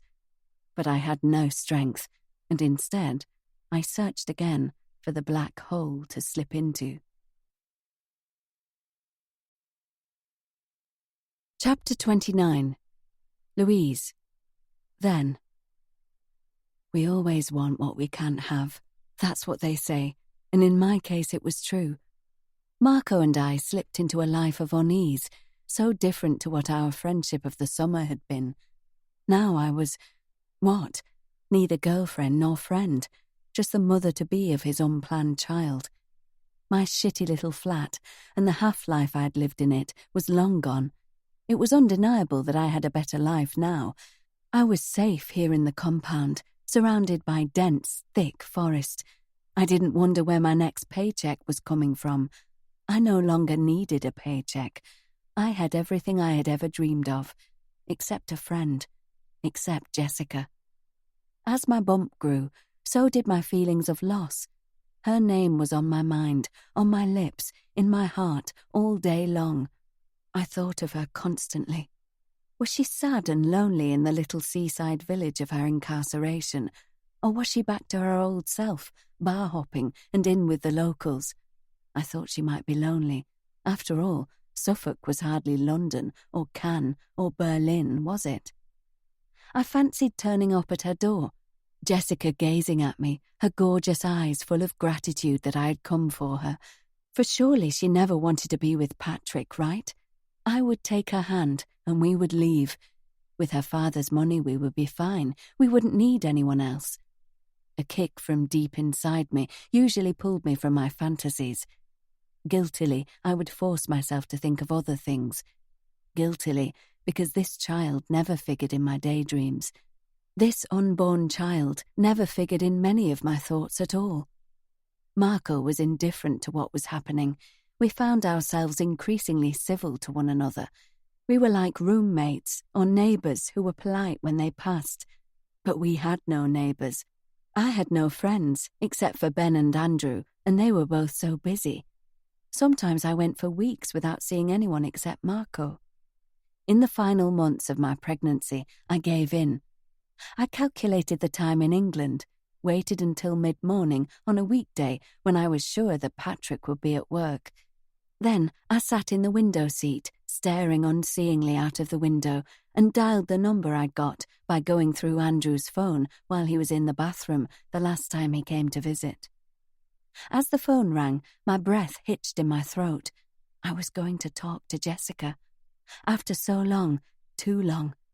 I clutched at the window frame, my knuckles white with the effort of trying to contain my excitement. "Come on, pick up, I hissed to myself. Silence. I blinked.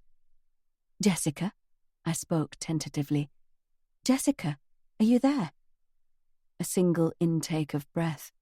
A click. A dead line. I stared dumbly at the phone.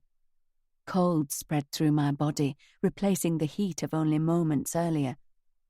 It hadn't been Jessica on the other end of the line. It had been Patrick. I moved through the next few days as though in a fog, and then, before I could begin to formulate another plan for contacting her, the baby came. I loved him, Robbie, at first sight. I was astounded, shocked, seeing as throughout my pregnancy I'd not thought much about him at all. "He looks like me," whispered Marco as he peered over the side of the cot at our child. "He's dark. Look at that hair." It was the most he'd spoken to me in months. "I love him so much," I whispered back. "I mean, I never knew." Marco turned to face me, sat heavily on the side of the hospital bed. "Of course you love him. He's your son." My hand crept across the bed to encircle Marco's fingers with mine. "Our son." He nodded, gazed over at the baby again. I thought his fingers squeezed mine, but I might have imagined it. "Let's go home," he said gruffly. At the compound, another surprise awaited. Gifts lined the lounge. A banner proclaiming "Baby Boy" had been hung. Underneath it stood Andrew, and the biggest shock of all was the people standing beside him, my parents. My mind flew back to the awkward phone call I had made to them months ago. If the truth be known, I couldn't even remember much about it, how they'd reacted, how I'd sounded. But now they were here, smiling and looking totally unlike their normal selves. "Mom! Dad!" Clutching Robbie to me, I made my way towards them. As I stood in front of them, I blinked. Gone were the brown and beige clothes, the button-up cardigans and long skirts. The couple in front of me looked normal, as though they were just a husband and wife on holiday. "I never thought you'd come all the way out here." I smiled, hit by unexpected delight at seeing them. "It's not far," replied my mum as she reached for Robbie. "We took a plane from Manchester, and your lovely Marco arranged a fancy car to pick us up."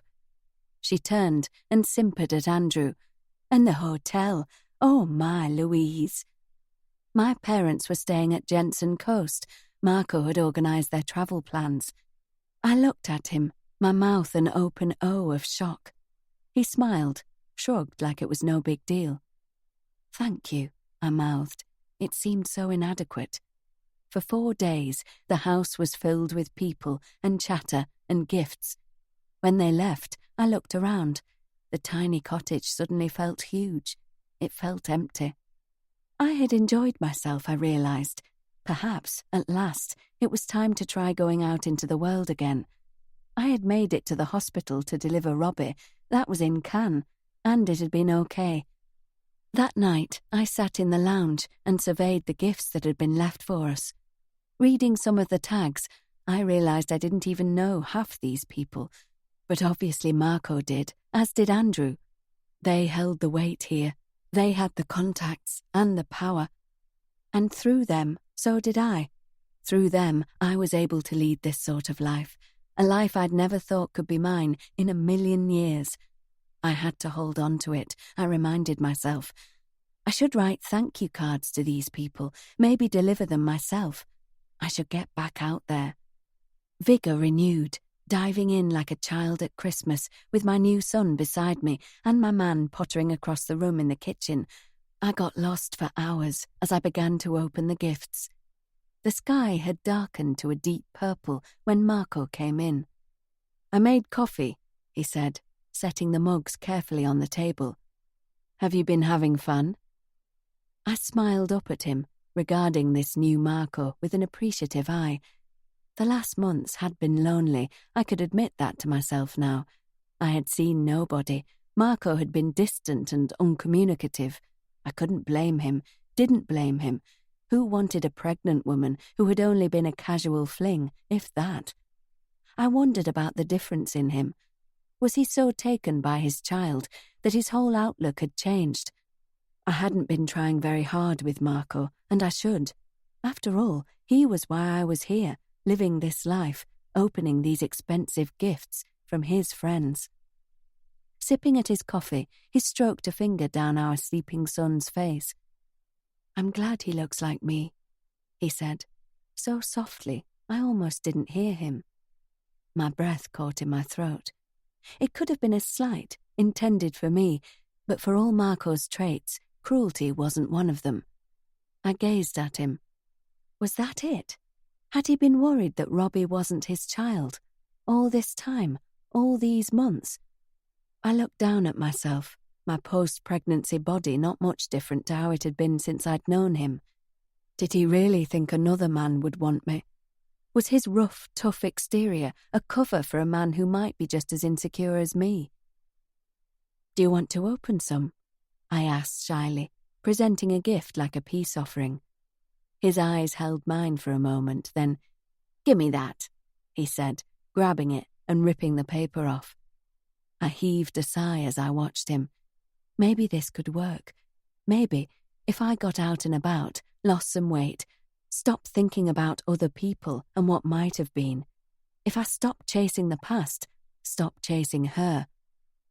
I got up from the floor, walked the length of the room to stretch my legs as I sipped at the hot drink. As I walked, I looked around at my home. It hadn't been my money, but I had whitewashed these walls.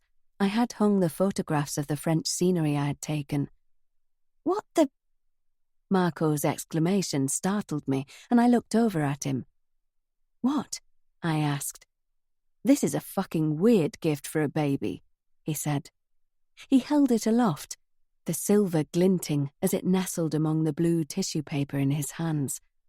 I edged closer, my breath quickening with each step I took. "There's no gift tag," he said, rifling through the paper. "Must be a late present for the new house." Shrugging, he put it on the floor, moved to the next brightly coloured gift box. I looked at the blue tissue paper, the item mocking me inside it, shiny and new, threatening. I remembered before, when an item just like this one had been twirled around a table. "For your own sake, for your baby's sake, leave it. Leave my wife alone." All the while twirling the ice pick, touching the sharp point with his finger, finally spinning it so the blade was aimed at my stomach. Patrick had sent it, and the ice pick that lay in the expensive paper in front of me wasn't a housewarming present at all. It was a warning, a silent message that only I would understand. My hands, for months smooth and unburdened by pain, suddenly began to itch, a heat within me, deep under my skin. Automatically, I reached for my cream, one that I hadn't needed to use, one that I could afford now. I slathered it on, quelling and diminishing the fire within me, dulling it until I could no longer feel the pain. Chapter 30. Jessica. Now. Back in the kitchen, I lifted my eyes to the ceiling and imagined I heard a thump on the floorboards. I washed my hands over and over, rinsing the claret stains, averting my eyes as the water swirled down the plug hole. I closed my eyes. This was never supposed to be a part of it. As if pulled by an invisible string, I drifted eventually to the bottom of the stairs, walked up them, ghost-like, treading in the way that was as familiar as breathing to me now, stepping where I knew my feet would make no sound. I didn't go straight into the bathroom. Instead, I sat outside, next to the piece of wood that now lay discarded on the tiles. I reached through the door and rifled through my things, all the things that Nina had found. No need to hide them now. Nobody else was coming here. The police had already taken everything they thought was of interest. A thought. Had Nina told anyone she was coming here? D.S. Robinson, perhaps? I thought of the little I knew of her. She was young, eager. Was this her first big case? Was she looking to prove herself to her superiors? Hence the pre-dawn visits, snooping around outside my home, devouring my diary that she'd found when I accidentally dropped my bag, losing all the contents back at the police station. I was almost certain that Robinson didn't know she was here. I began to breathe a little easier. My heart beat a little slower. In the dark shadows of my senses, I became aware of a sharp inhalation, jagged, wheezing, a scratch deep in an unseen corner of the bathroom. I worked fast then. I had a little time to spare, but the disappearance of a police officer wouldn't go unnoticed for long. Mixing the solution, I filled a syringe. Hopefully, it would be the last time. Hours later, when I heard the clatter at the door, I took a deep breath. Ben or Louise were the only ones who could call round now. They were the only ones left. Opening the door, I left it ajar and moved back to the kitchen. She followed me, all anger gone. She was quiet, contrite, the way she used to be. "I've been talking to Ben." She paused. "He told me some stuff I didn't know." "Oh yeah? What's that then?" I sat at the kitchen table, didn't offer her a chair, folded my arms, waited. She glanced around, her gaze lingering on the pile of post and papers that lay on the worktop, before perching nervously on the edge of a chair. "I always wondered, we did, why you didn't come to your dad's funeral." She looked down at her hand in her lap, picked at a nail. "I was angry when you didn't show, and then Marco saw a photo of you and Patrick in that damn lawyer magazine just days afterwards." Placing her hands flat on the table, she made eye contact for the first time. "You look so happy in that picture." I inhaled, looked away. I hadn't been happy. I'd been devastated, the stuffing knocked out of me. I'd seen that photo. I'd seen that if you looked closely, you could spot the fear in my eyes, that my smile wasn't one of happiness, but was forced, manic even. I thought Louise knew me well enough to see that for herself. I thought it would be clear as day to her. Now she'll come, her and Marco, I'd thought, when I looked at the photo. Now they'll see, and they'll come and rescue me from my prison, just like they did once before. But they didn't. "Ben told me that your passport had been revoked, that you couldn't leave England, not unless Alexis's killer was found and charged," she went on. Her hand moved across the table towards me. It looked like an insect approaching. "When I heard that, everything fell into place. When your dad had his heart attack, he was trying to tell me something. I couldn't work it out. I thought he was talking about his counsellor, but he wasn't. He was saying consulate. He'd phoned them, hadn't he? Something had happened to make him check for himself, or maybe he was calling them to implore on your behalf. Either way, they told him the truth, that your passport had never been revoked, that they didn't know what he was talking about." Her eyes shone with her discovery. The shock was so great that it killed him. She lowered her gaze, waited a beat before looking back at me. "I think you found out too, maybe before, maybe after your dad died. But I think you knew. What did you do when you discovered that Patrick had lied to you, Jessica?" She had never spoken to me so directly before, and I thought about answering her, but before I could, she reached towards me again. "And when you still thought it was true about your passport being revoked, why did you tell Ben and not me? Did you think he'd tell us? Was that what you wanted?" "I knew he wouldn't tell anyone. He had no idea that it was a lie. Neither of us did then. And he was too wrapped up in his own career to be my saviour," I said, my voice hard and dull. It was true. I'd told Ben because I knew he wouldn't fight it. He wouldn't start a petition against the injustice. That wasn't his style. Besides, I'd thought that having me part-time was what he wanted. It fitted in nicely with his career, jetting off all over the world. He had taken the passport bombshell and believed it. He had no reason not to. Just like me, just like my dad. And when I thought it was true, and my dad thought it was true, we had done what Patrick had told us to. We had kept our mouths shut. "But we could have helped. We could have come to see you," Louise went on, plaintive now, her voice almost a whine. "You still could have come to see me. Your passport wasn't revoked," I snapped, moving my chair backwards, away from her oncoming hands. I didn't want her comfort, her support. Not anymore. It was too late now. Now was the time for answers. I levelled my gaze at her. I needed you. I expected you. I thought I could rely on you. Why didn't you come and see me, Louise? I did. I hadn't expected those words. What? When? She shrugged. I got as far as Folkestone. She rubbed her face, shoved her chair back, and stood up. Do you mind if I get a drink? I'll do it. Moving around the table, I put my hands on her shoulders. Our first contact that had been initiated by me. Sit down, Lou. You're my guest after all. The relief at my words, kindly spoken, was evident on her face. She had always been so easily placated. She relaxed visibly as I clattered around the kitchen, pulling out mugs, milk, and coffee. Tell me what happened, Lou, I said. Tell me why you abandoned me.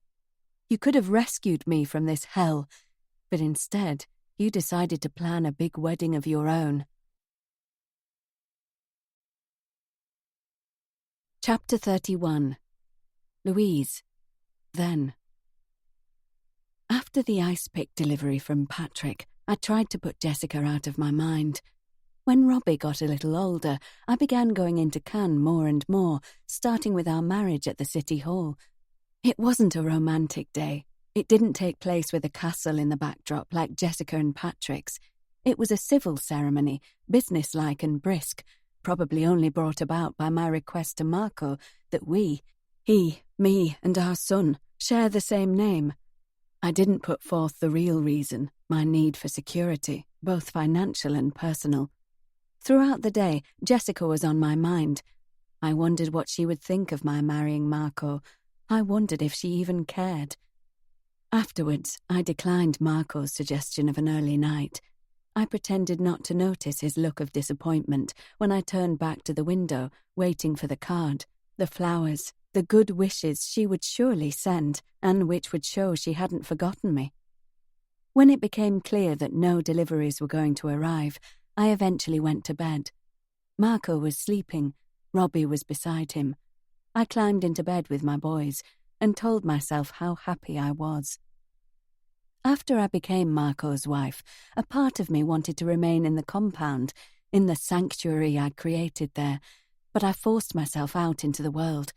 I hovered on the outskirts at first, not going into the centre where all the action was, avoiding the area of Alexis's home in the hills until I was ready to stand in the bullseye.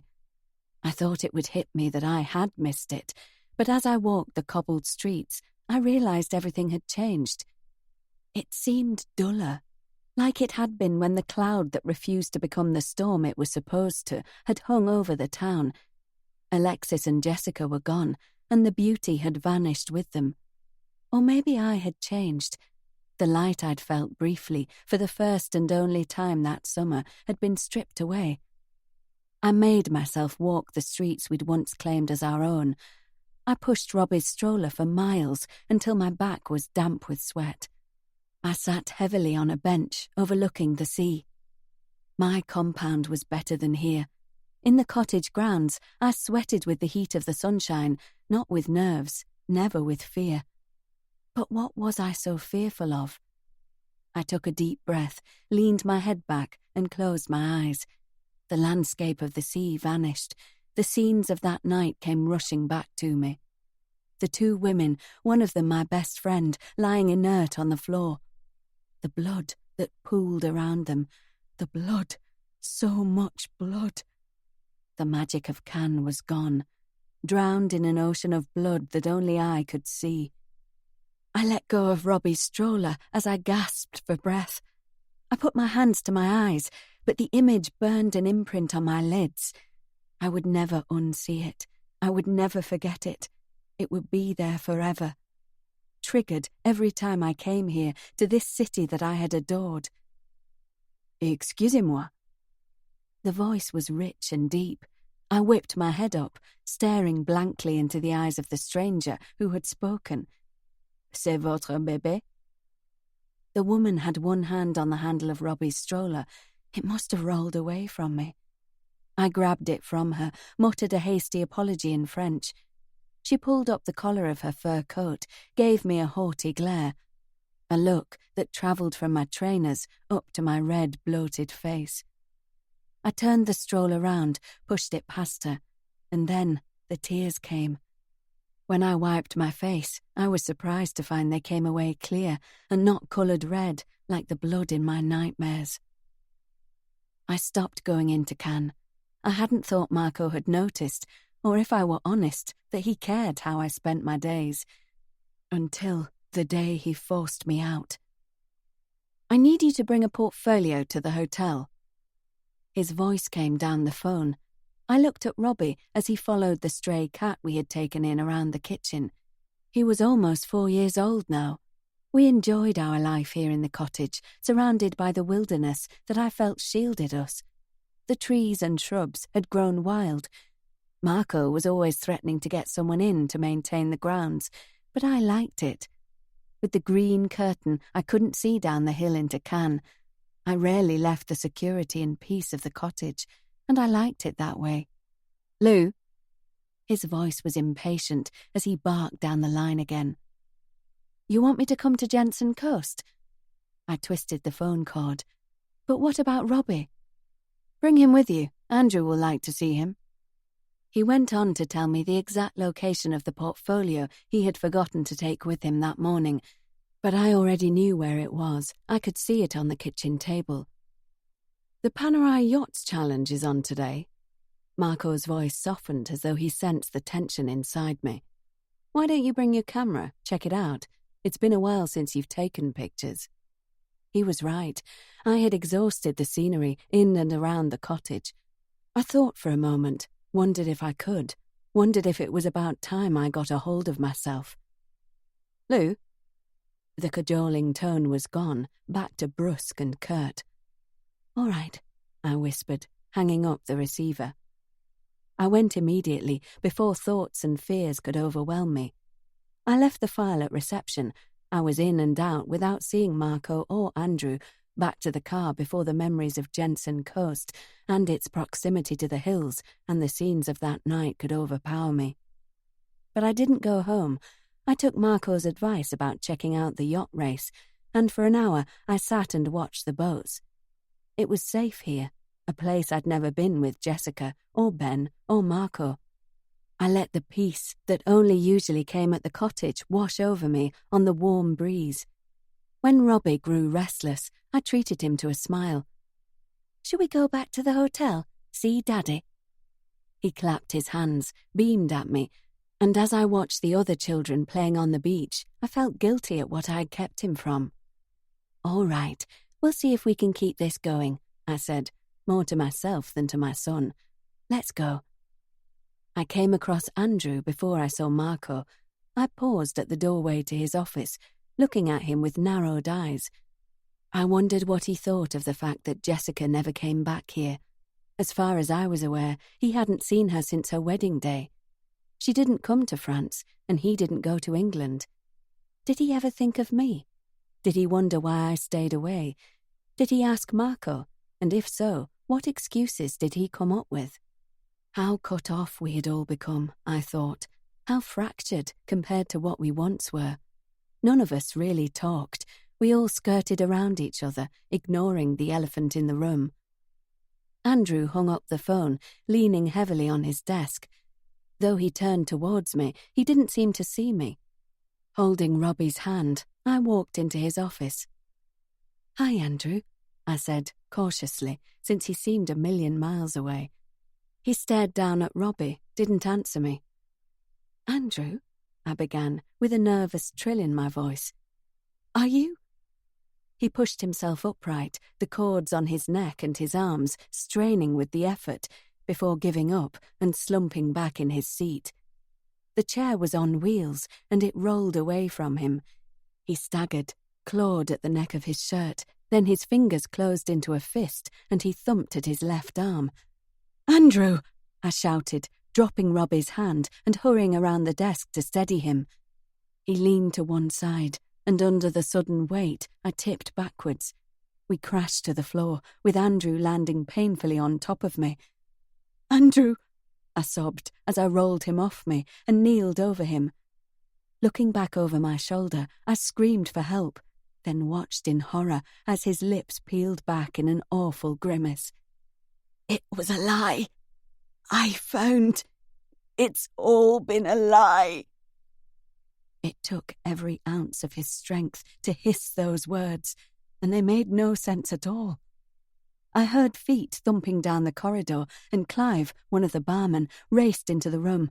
He took one look at Andrew, paled, and lurched over to the telephone. With help on the way, I turned back to Andrew and took his hand. He wrenched it out of my grasp, grabbed my hair, and pulled me close to him. "The council! Council! Louise, you must..." "Shh, Andrew, don't try to talk," I soothed, extracting my hair and leaning back out of reach. "An ambulance is on its way." He fell silent then, and I looked away from him and focused on Clive, listening intently as he spoke urgently into the telephone. I looked away because I knew that Andrew was gone. We came together again, Marco, Ben and I. 2 of the group were missing now, but Andrew was dead and Jessica would have to return to France. I shivered. She would come back, but Patrick would be with her. Everything and everyone was okay when I stayed in the compound that had become my home. Not perfect, but safe, functioning. Why had I left? Why had I tried to pretend I could live a normal life? We sat in a closed-off section of the bar, Robbie on my lap, Marco and Ben talking quietly, a sense of shock and disbelief shrouding the room. "Somebody needs to talk to Jessica," said Marco, raising his voice a little to include me in this statement. My heart jumped at the thought of speaking to her, finally, after all this time, before it sank again. Not like this, not with this news. With a sideways look at Ben and me, Marco threw back his brandy. "I'll do it," he said, and picked up the phone. It soon became clear that he was speaking to Patrick. The conversation didn't last long, and I found myself chewing on my lip, imagining the scene across the sea in England. "Andrew was saying something about a lie," I reported to Marco after he hung up. We opened a fresh bottle of brandy. What could he have meant? What exactly did he say? I tried hard to remember, but it was difficult. That moment, those brief minutes when Andrew was dying, was a nightmare vision I couldn't escape, another haunting image to add to the one that already smothered me. I shook my head helplessly. It was Andrew's strained face, the pallor of his skin, the sweat on his brow that I remembered, not the words that he had spoken so fervently. Marco caught hold of my hand, rubbed his thumb up and down my wrist, encouraging, comforting, out of keeping with how he normally was with me. He said that something had been a lie. I concentrated, staring into the amber liquid. My eyes swam, and I blinked. And also something about a counsellor. I looked over at Marco. He wasn't having counselling, was he? Marco shook his head vehemently, and I smiled, embarrassed. Of course Andrew wasn't having therapy. He wouldn't. He was of the generation that would sink their worries into a bottle or a chat with a close friend. Me, though, that was a different story. Perhaps I should have sought therapy. Too late now. My therapy was the cottage, a place I never should have tried to disengage from. It was Cannes I should have distanced myself from, not my home, regardless of what Marco said. It was 3 days before the coroner completed his post-mortem, declaring that Andrew's death had been caused by massive heart failure and releasing his body so funeral preparations could be made. Back in my safe cottage now, the 3 of us together again, we pulled our chairs in a close semicircle, drinks poised, me distracted as I watched Robbie playing, blissfully unaware of the horrors that adulthood could bring. "Place is looking nice," said Ben, the same words he always said on his sporadic visits to us. I watched him with interest. He had always been the outsider, with a life that I often came close to envying. Though he was a firm friend, mostly of Marco, though he always tried to include me, he came and went as he pleased, jetting off to far-flung locations with all the fervour of a Boy Scout. His life was far removed from ours, without responsibility. He chased excitement, adventure and danger that he went willingly into, head first. When he wasn't in France, Marco and I followed him on the screen, and in the years I had known him, his fame had escalated. He kept a clean sheet. There was never any dirt to dish on him, and I wondered about his private life. Was he a ladies' man? Did he still think of Alexis and Jessica, or were they just notches on the bedpost to him? I didn't think so, because though he could get any girl he clapped eyes on, there was something about him, humility, a truly humble nature. He really was a genuinely nice guy. There were moments over the years when I wondered if he still saw Jessica, but he was a closed book. If he did keep in contact with her, he concealed it very, very well. I would never ask him. Up until now, none of us had spoken about her. She was like someone who had died. She was simply a memory, a ghost. As if hearing my thoughts, Marco said her name. Jessica isn't coming to the funeral. In the hushed silence that followed his announcement, my breathing suddenly sounded very loud. What? I asked, leaning forward. Marco avoided my stare. I spoke with Patrick this morning. He didn't go into much detail, but reading between the lines, I got the impression that Jessica is struggling to accept the news of her father's death. I was the quiet one, unflappable, organised, but at this, for the first time since Marco had known me, I lost my temper. Well, fucking hell! I exploded, slamming my hand down on the side of the chair. We're all fucking struggling with it, but this is what happens. People die, their loved ones gather to remember them. We all come together to give and get comfort. This isn't on. She hasn't even come to visit him since she went to England. No. I shook my head, my lips pressed together in a firm line. No, I won't accept this. Ben looked at me strangely. I don't think she can come. What do you mean? I asked. He blinked at me, looked away, retreated into himself. Ben? I said. What about Patrick? Is he coming? He changed the subject. Ben, what did you mean? I pressed. Marco ignored me. I don't think Patrick's coming either. I think he's going to have to look after Jessica. He looked at each of us in turn, his eyes resting on me a little longer than Ben. Andrew's funeral wasn't marred by the absence of his only child.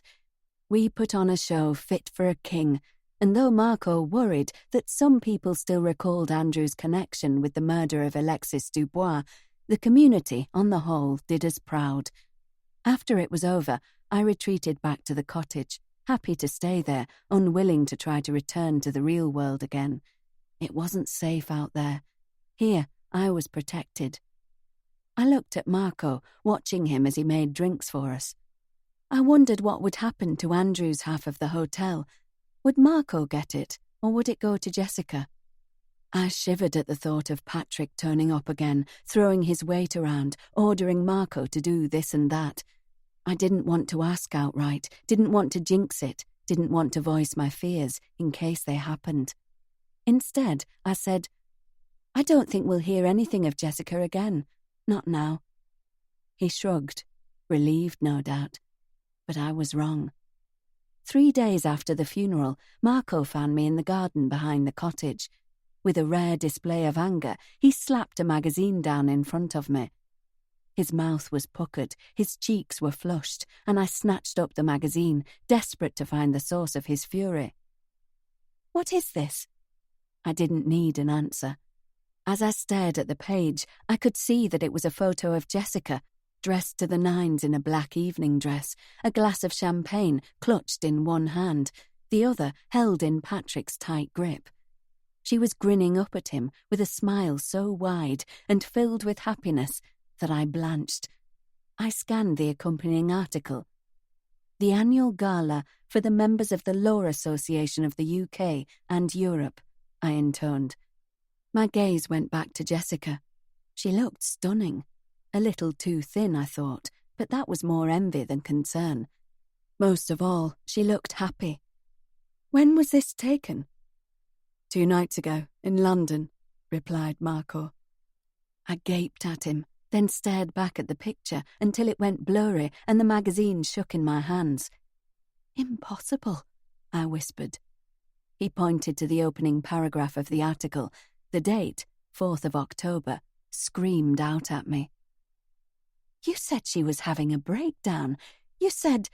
Patrick said... I stopped and looked sharply up at him.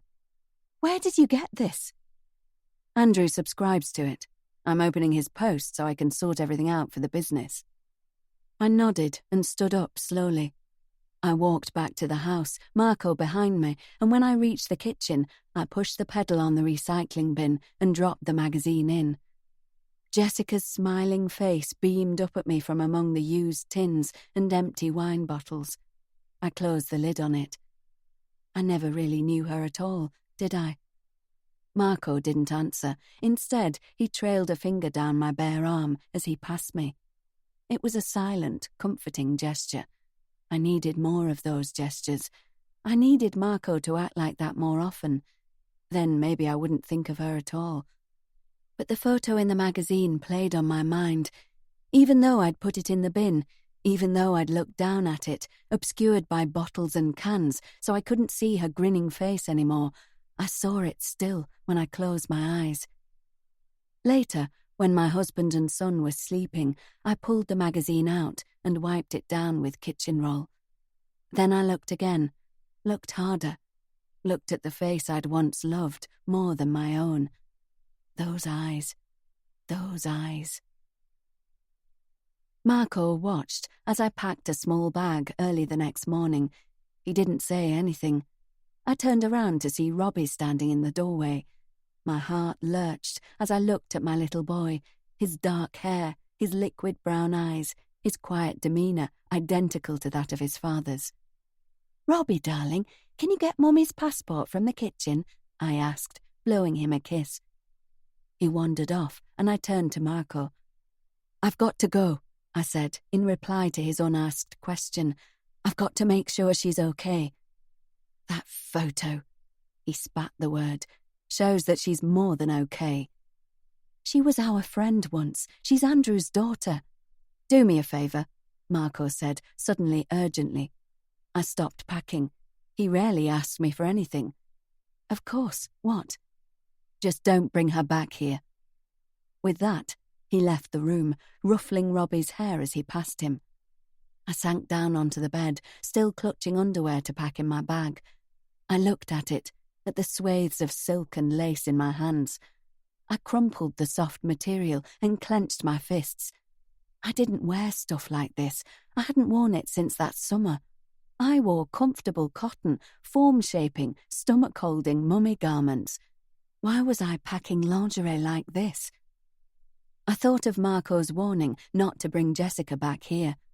Had he seen me with the fancy underwear? Had he realised that I didn't wear it for him, but I was contemplating wearing it for... who? Her? With a shudder, I pushed the silk and the lace back in the drawer, replaced it with boy shorts and sensible pants. I plucked my passport out of Robbie's hands, kneeled down and pulled him in close. "Mummy will be back soon," I promised. They waved me off, my two boys. As I pulled away, I waved frantically at them, watching in the rear-view mirror until they were tiny dots. When they'd faded from my vision altogether, I pulled off the road into a petrol station. The fuel tank was full, but I bought 2 packs of cigarettes, even though I'd not smoked since I found out I was pregnant with Robbie. Already the bad habits were coming back, I noticed, as I unwrapped the plastic wrapper greedily and pulled a Marlboro from the pack with my teeth. They helped me, though, calmed my nerves, which became shredded as I drove, shuddering and shaking all the way to Calais. On the boat, I wandered from deck to deck, sipping hot black coffee and smoking hard.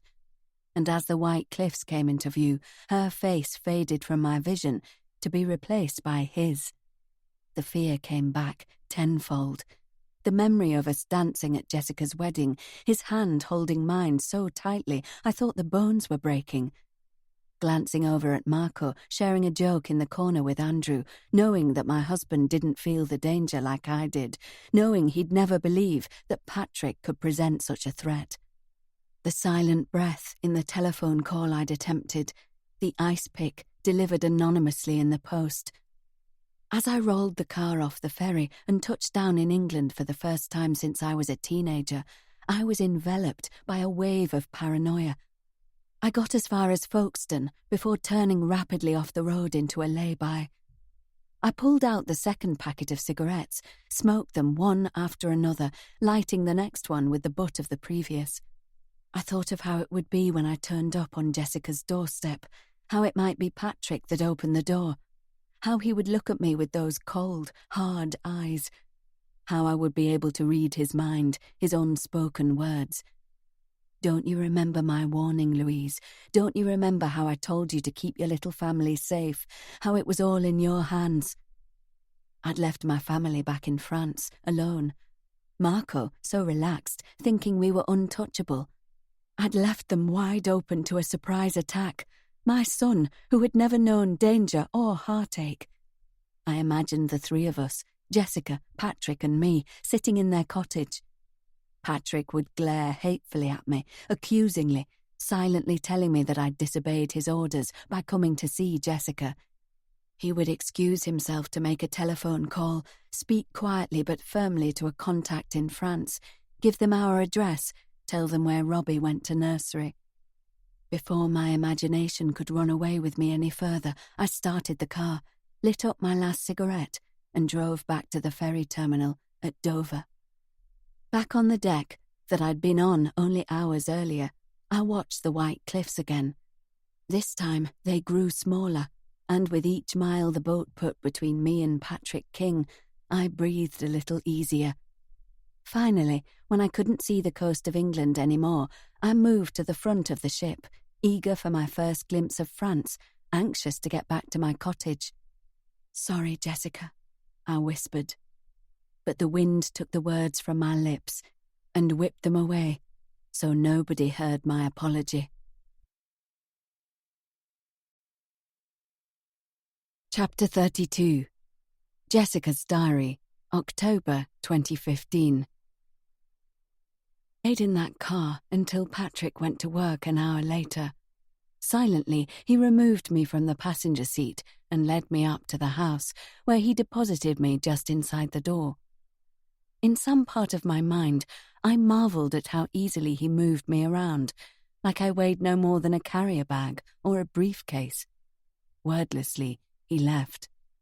I stayed for a long time in the hall, letting the central heating defrost me until my legs felt sturdy enough to carry me up the stairs. There, I searched in Patrick's bedside drawer for the sleeping tablets he had been prescribed a while ago. I had none of my stash of pills left, and I needed something other than alcohol to knock me out. Finding nothing, I moved to the cupboard that held the horrors and pulled open the door. The grating noise that it made was like water torture, and I clenched my teeth and shook my head to rid myself of the echo. I pulled a chair across, went through Patrick's things one by one, desperate now for a pill. Anything would do, just a prescription painkiller or two. I ignored the shotgun and went higher up the shelves until I couldn't reach to see any more, slapping my hand around sightlessly.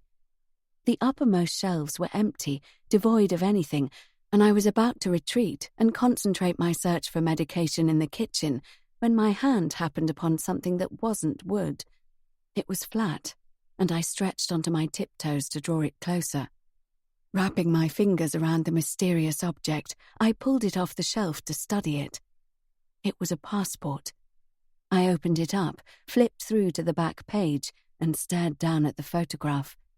It was my photograph. It was my passport. I held my breath as a strange movie reel played in my mind. Patrick telling me upon our return to England that my passport had to be handed in to the authorities because I was still under suspicion for Alexis Dubois' murder. Patrick explaining to my father why I couldn't go back to France. And finally, Patrick telling me only days ago that there was no way to get around the authorities so I could attend my father's funeral. Lies. All of them. Filthy, stinking lies. I let out the breath I had been holding, and it emerged as a scream. At the same time, my legs dissolved from underneath me. I crashed down, banging my jaw on the chair back, and toppled off to land on the floor. I stretched out, starfish-like, and howled as I threw the passport with all of my might. I didn't shed any tears. I was as dry as a disused well, but I screamed so loudly and for so long I thought it might kill me.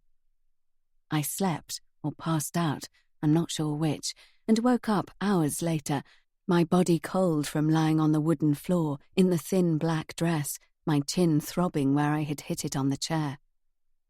I willed my black hole to come back to me.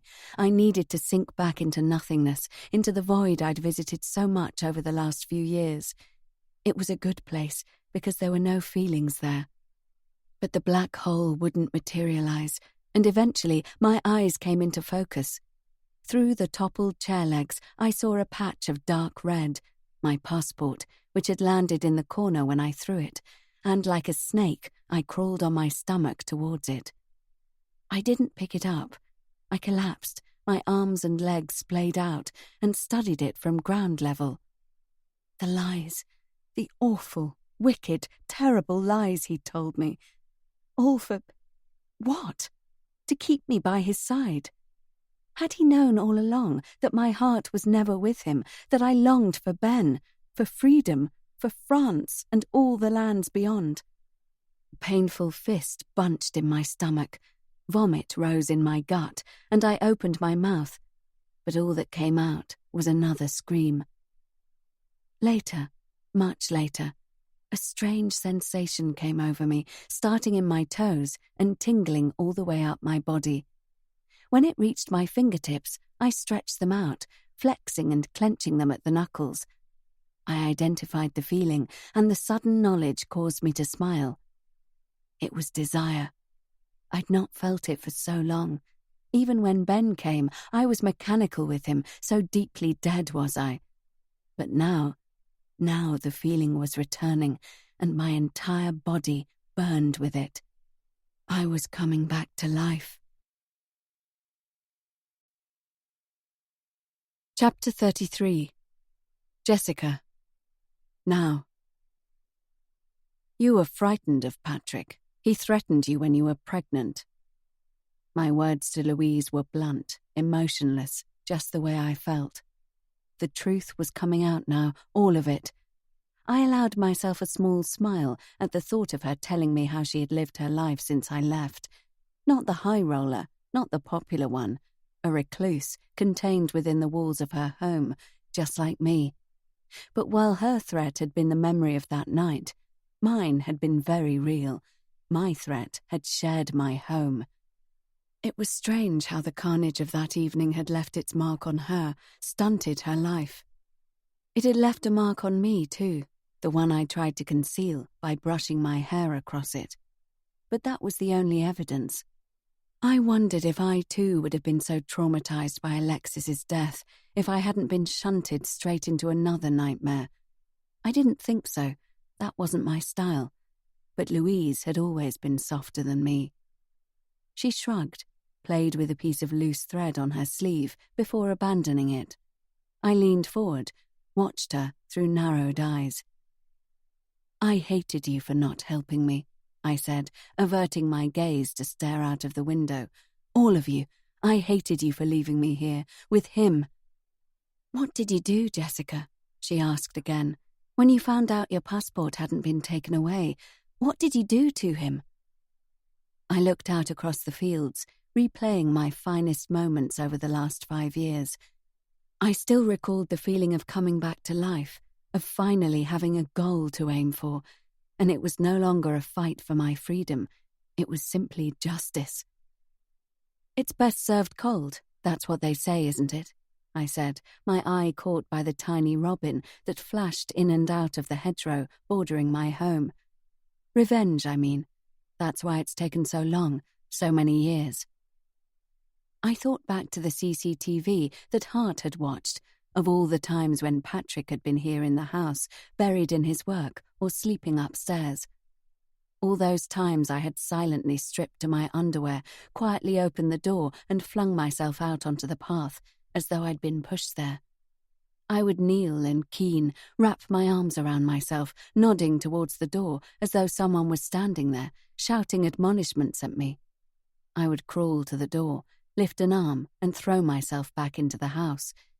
To an outsider, it looked like I was being dragged by my persecutor.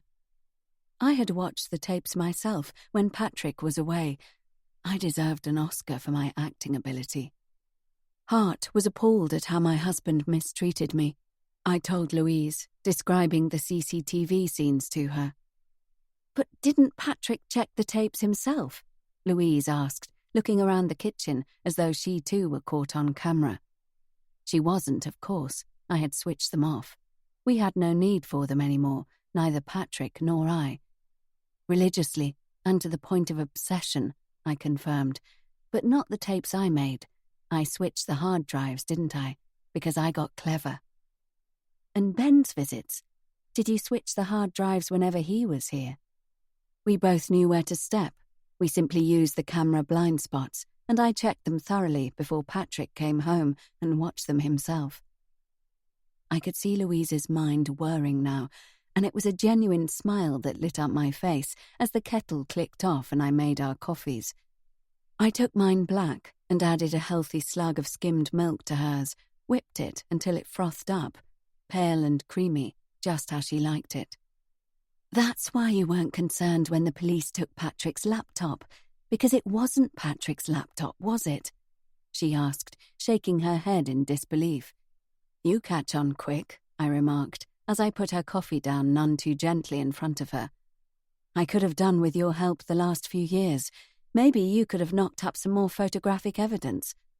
I glared, and she looked down into her steaming mug, wrapping her hands around it and shifting uncomfortably on her seat. "How did Patrick end up with your fake photographs, Louise?" "He had them." She stood up, knocking the table, and I reached out to steady her mug. "You didn't know?" I asked, moving the coffee back towards her. She picked it up and took a scalding sip. "I suspected. My apartment was broken into, and those photos were the only ones that were stolen." She slammed the mug down, slopping the brown liquid. I watched it track down the side and pool onto the table. "You're right. He threatened me. At your wedding, he threatened my unborn baby. He told me to stay away from you." She was properly furious now, and I regarded her steadily. "He broke into your apartment. He threatened you and your family, and still you let him leave with me." Hatred left a taste in my mouth more bitter than the coffee. I licked my lips. "Nice, really nice. What a great friend you were to me." She sat down, abashed. "I thought you were happy. I thought you wanted to be with him," she pouted. "Enough!" I roared, slamming my own mug into the sink. It cracked, and I watched the black liquid pool around the plug hole. Louise stared, frightened now, and I breathed deeply. "Don't lose it, not yet." I turned to face her with a tremulous smile. "Sorry, it's been hard.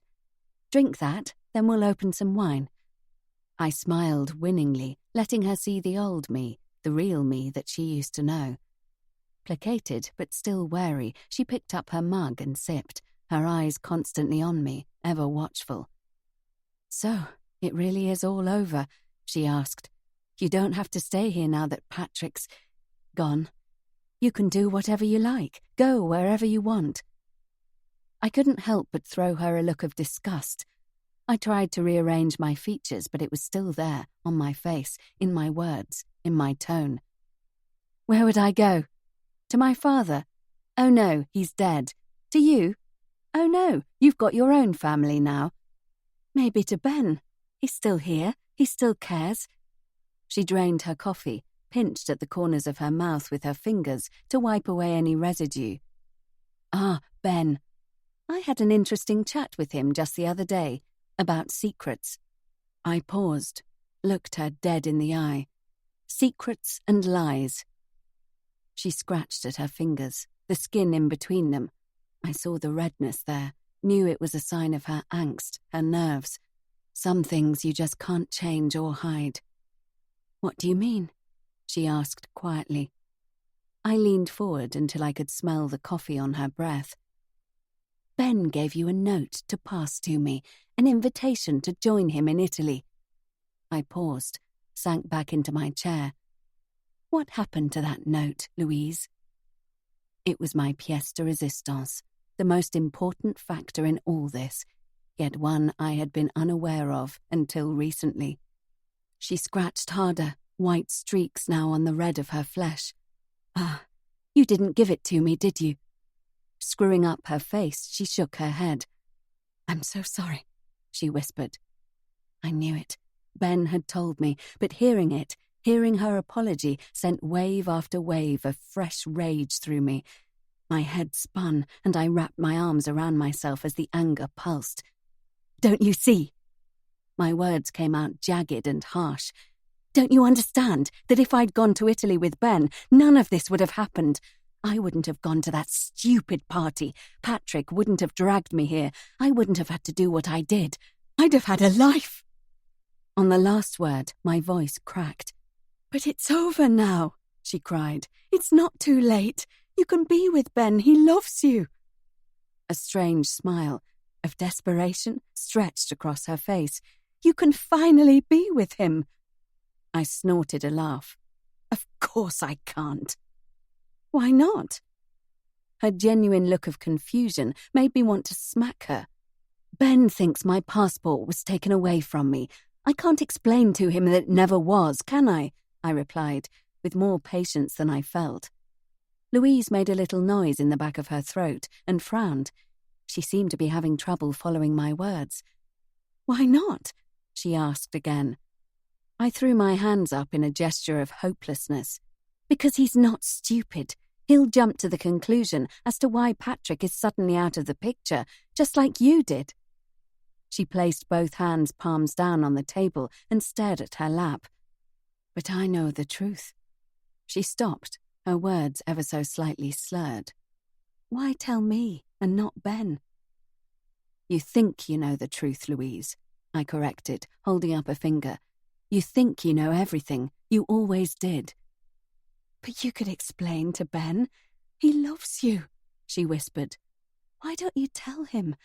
Urgent now, imploring, perhaps sensing something was coming, like the police officer before her.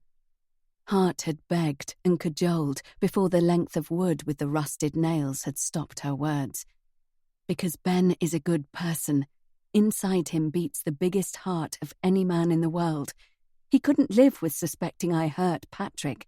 He'd cave in. He'd go to the police eventually. She seemed to digest this before looking back to me. "But you trust me not to tell anyone?" Her words were quiet, her expression expectant and hopeful. Yes, just like the police officer before her, snatching, grasping at something, anything to hold on to. I tipped my head back and laughed. Louise chuckled too, but her mirth was tinged with uncertainty. She grew very quiet all of a sudden. I moved over to kneel in front of her and took her hand in mine. We stayed like that for a long time, neither of us speaking. I thought of all the other times we had held hands. I squeezed her fingers to let her know there were no hard feelings. Her hand flapped uselessly against my palm, clammy with sweat. "I don't trust you," I said. "I simply know you'll never get the chance to tell anyone else what you think I did to Patrick." I let go of her hand, and it flopped to dangle at her side. I looked into her eyes, saw the horror that had been captured and frozen in the moment of realization. I put my face up close to hers, heard the shallow wheeze of her breath, and felt it as it tickled my ear. I left her there, slumped, helpless in the chair, as I collected her mug and washed it under the tap. I poured the milk that I'd laced with liquid GHB and succinylcholine down the sink, chased it with a hefty dose of bleach, and ran a damp cloth over the tabletop. Then I sat down opposite Louise and looked at my former best friend. Loyal and trustworthy, she would once have done anything for me, until the time came when she wouldn't. How did I feel now that I'd... Close your eyes for a moment, let your thoughts rest, and allow the music to soften your day. Then continue the audiobook in peace.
Gone so far with my revenge.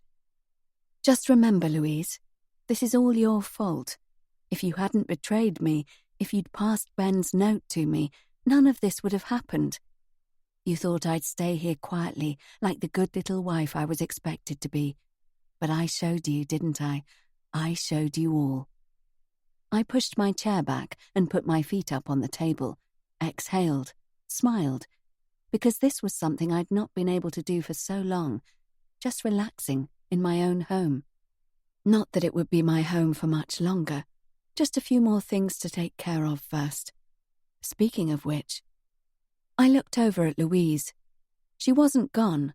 She was simply paralyzed in every part of her body except her mind, her sight, and her hearing. She was aware, yet unable to react.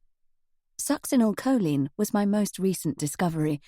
Chattily, I told her all about it as I made my last-minute preparations. I informed her how it was used as one of the 3 injections in an execution, the others being a sedative to put the prisoner to sleep, and potassium chloride to stop the heart. My drug cocktails were my best work during the last few years, the research that I'd put in worthy of a science degree in my opinion. I would have to finish her off by hand, just as I had with Nina, just as I had with Patrick. I smiled ruefully as I remembered Sally and how close she had come to being in the position that Louise was in now, meeting the same end her own son had endured, for I had blamed her too. After all, She had raised Patrick, hadn't she? But she had got a last-minute reprieve, a stay of execution, as I realised that she was just as much a victim of Patrick as I had been. I snorted a laugh, recalling snatching her coffee mug away before she could drink it, and no doubt earning her undying love with the alcohol I'd given her instead, which she had so obviously needed. I still wasn't entirely convinced that I'd made the right choice on that score. I stood up, a little bit heavy in my limbs, which was annoying as I was nearly at the end now, and I should be buoyant. I should be like the deer of so many years ago, shot and hit by Patrick, but escaping with its life, with just flesh wounds to show from the encounter. It wasn't over yet with Louise. There were still things I had to tell her, to show her. She had to understand that I felt betrayed by her, and she had to understand the chain of events that had been put into place when she had cast me aside. But I had other things to do while she got used to her new body form, and I couldn't stand her watching me as I worked. I picked up a tea towel and placed it neatly over her head and face. That was much better, and my mood changed immediately, like a switch being flicked. As I began to work on the last stage of my plan, I whistled a cheery tune. Chapter 34. Louise. Now. I found myself on the floor of a bathroom and recognised it as Jessica's ensuite. I tried to push myself up into a kneeling position, but my arm wouldn't move. I looked at it. What was going on? Had Jessica and I been on a massive bender like the good old days, and I'd passed out here? Had I lain awkwardly on my arm and it had gone to sleep? I jerked it. Nothing. And then, piece by piece, I remembered. Jessica leading me to believe she had killed Patrick. Jessica blaming me for the mess her life had become. Jessica drugging me so I would never tell anyone what I suspected. Jessica was killing me. Slowly. I remembered making coffee for Ben, Jessica and myself a couple of days ago. Her shouted instruction that they would take theirs black. Then they'd run off together, leaving me with 3 steaming cups. I hadn't drunk mine. Instead, as I watched them leave the house, I'd pulled out the bottle of wine and sipped from it, ashamed at how hard I was trying, heartbroken that she wanted Ben and not me. What would have happened if I'd drunk my coffee that day? What would have happened if I'd made some for the police officers who came calling? Would Jessica and Ben have returned to 3 corpses? Hadn't she thought of that? Did she even care? Or had she added the poison to the coffee just today? Was today the day she had snapped? That was the thought that stayed with me. Jessica had lost her mind, and because of it, she had no limits. I screamed, but nothing came out. I couldn't even whimper.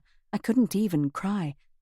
I lay on the floor, and with all my might, I tried to move something, anything, any part of my body, no matter how small would be enough. But nothing moved. I wasn't even sure if I was blinking. For a long time, I wasn't even sure if I was breathing. Maybe I was already dead. But I was thinking, and now that I saw the marks on my wrist, the memory came flooding back.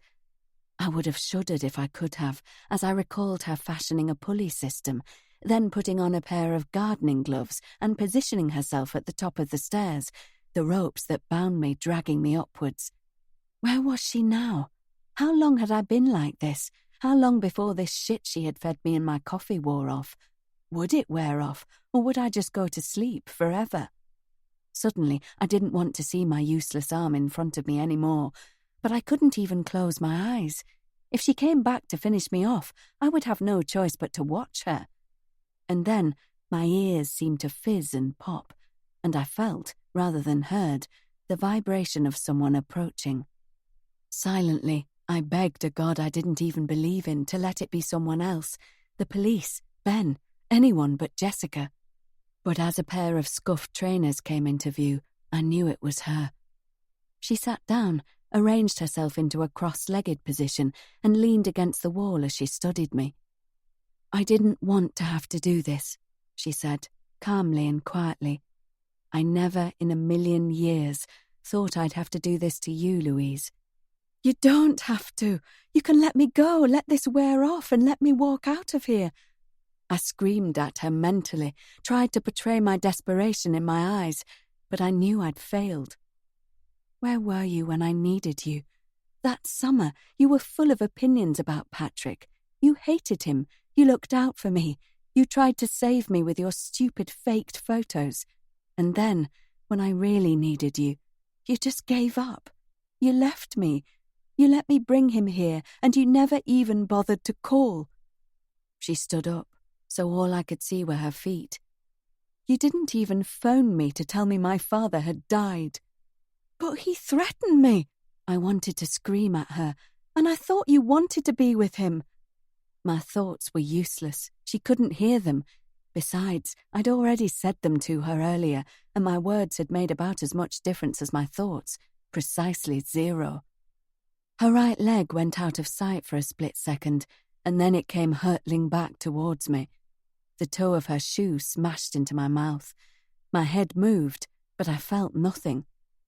Please let me pass out, I begged inside my head, but I stayed unmercifully conscious, if this state could be described as such. She stayed standing, breathing jagged and loud. On the floor in front of me, blood dripped from my face, collecting to form a little pool under my cheek. I concentrated on my feet, tried to wiggle my toes. Nothing. Time had no meaning now. It could have been minutes or hours that passed before she moved again. She spun on her heel, her left foot brushing my face as she walked past me out of the room. When I could hear the sound of her breathing no more, I set my attention on my feet again. Was that something I could feel in my left toe, kind of like a pins and needles sensation?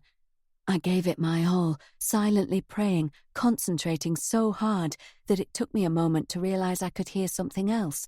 Scratching and scraping, metal upon metal. Finally, a screwdriver dropped into view from above me, landing inches from my face. She was back. She kneeled down this time, and I watched in terror as her hands came towards me. She grabbed me. I wasn't sure where. I couldn't feel. But suddenly the world tilted, and I was now looking up at the ceiling. She stood up and moved over my body, looking down at me. If I hadn't have known that it was Jessica doing this to me, I'd never have recognized her. It was someone else in her body. It was the physical form of the girl I'd loved and laughed with, but it wasn't the beautiful diva princess I knew. This Jessica was demonic, possessed, and quite mad. She sank downwards to sit atop my hips and took my chin in her hand. Louise, I'm going to have to put you away now, because I need to leave shortly. She stroked my face, and when she withdrew her hand, out of the corner of my eye I saw blood on her fingers. The startling claret against the paleness of her skin jolted me, a reminder of just how much danger I was in. I wiggled my toe again, definitely felt pins and needles, but it wasn't enough. I couldn't defend myself against a maniac with just my toe. Come on, wake up, I instructed my body, but it wouldn't listen to me. She put her fingers on my chin again and pushed my head to the left, so my cheek was flat on the floor. I stared forward, unable at first to make out what I was looking at. It came gradually, the knowledge that it was a hole, a kind of crawl space, a big blank area where the side of the bath panel should be. But the space wasn't empty. There was a body in it. Every fibre of me screamed except my mouth. The body was coming closer, and mentally I struggled, but still it approached. A pale, blurred shape that morphed into a white face with red cheeks. No, not red cheeks, a blood-stained face, a misshapen head, with hair that had once been blonde, but was now stained dark. Hart. Oh God, she'd killed Hart too. The world tipped again, and suddenly it was clear that Hart wasn't coming towards me. Jessica was pushing me towards her, into the crawl space, into a makeshift coffin in which I would certainly die, lying next to a woman who was quite clearly already dead. So you'll be my 5th victim, she said, in a conversational manner as she pushed and heaved me into the hole. "I do hope you'll be my last, because I don't actually enjoy this, you know. I never set out to kill 5 fucking people, and that first one, it wasn't even my fault." She stopped pushing and sat back on her heels, and though I couldn't see her, I imagined her wiping at her forehead, taking a brief breather from the manual labour. "And I'll tell you something else," she said, her voice low and husky. "Each and every dead body is down to you. Because if I'd never met you, none of this would have happened. What do you think of that, then? Well?" I couldn't answer. She knew that. But while her attention was aimed at directing stupid, insane questions at me, I concentrated on my feet again. I thought I gasped, though it must only have been in my mind, but I was sure I had moved. I tried again, and this time I felt my big toe against the top of my left shoe. In slow motion, her words filtered through me.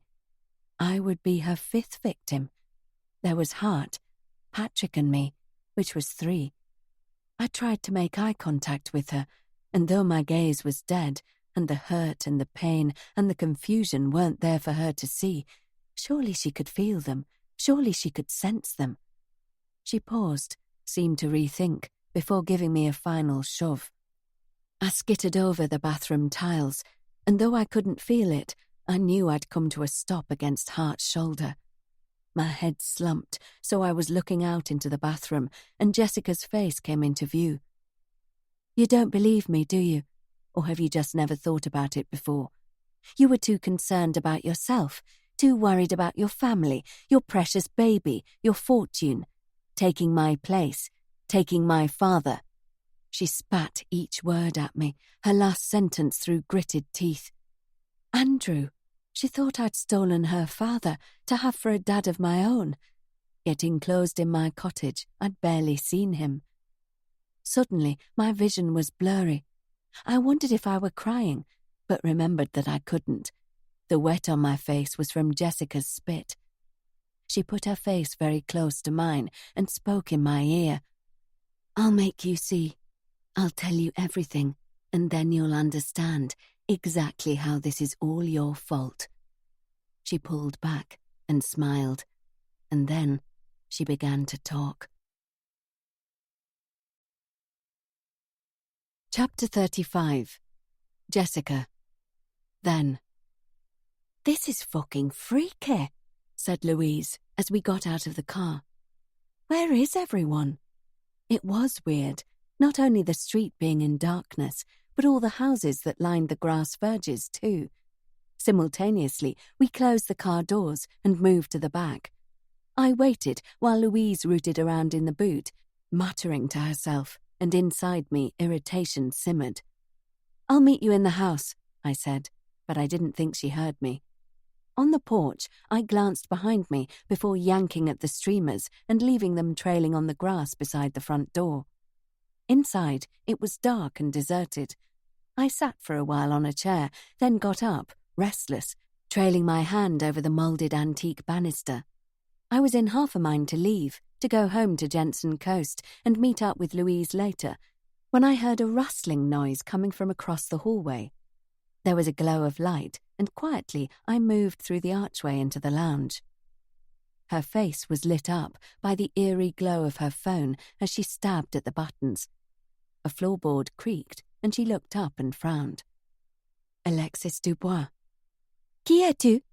she asked, her voice plummy and shrill, nothing like the breathy tone with which she'd spoken to Ben that day in the car.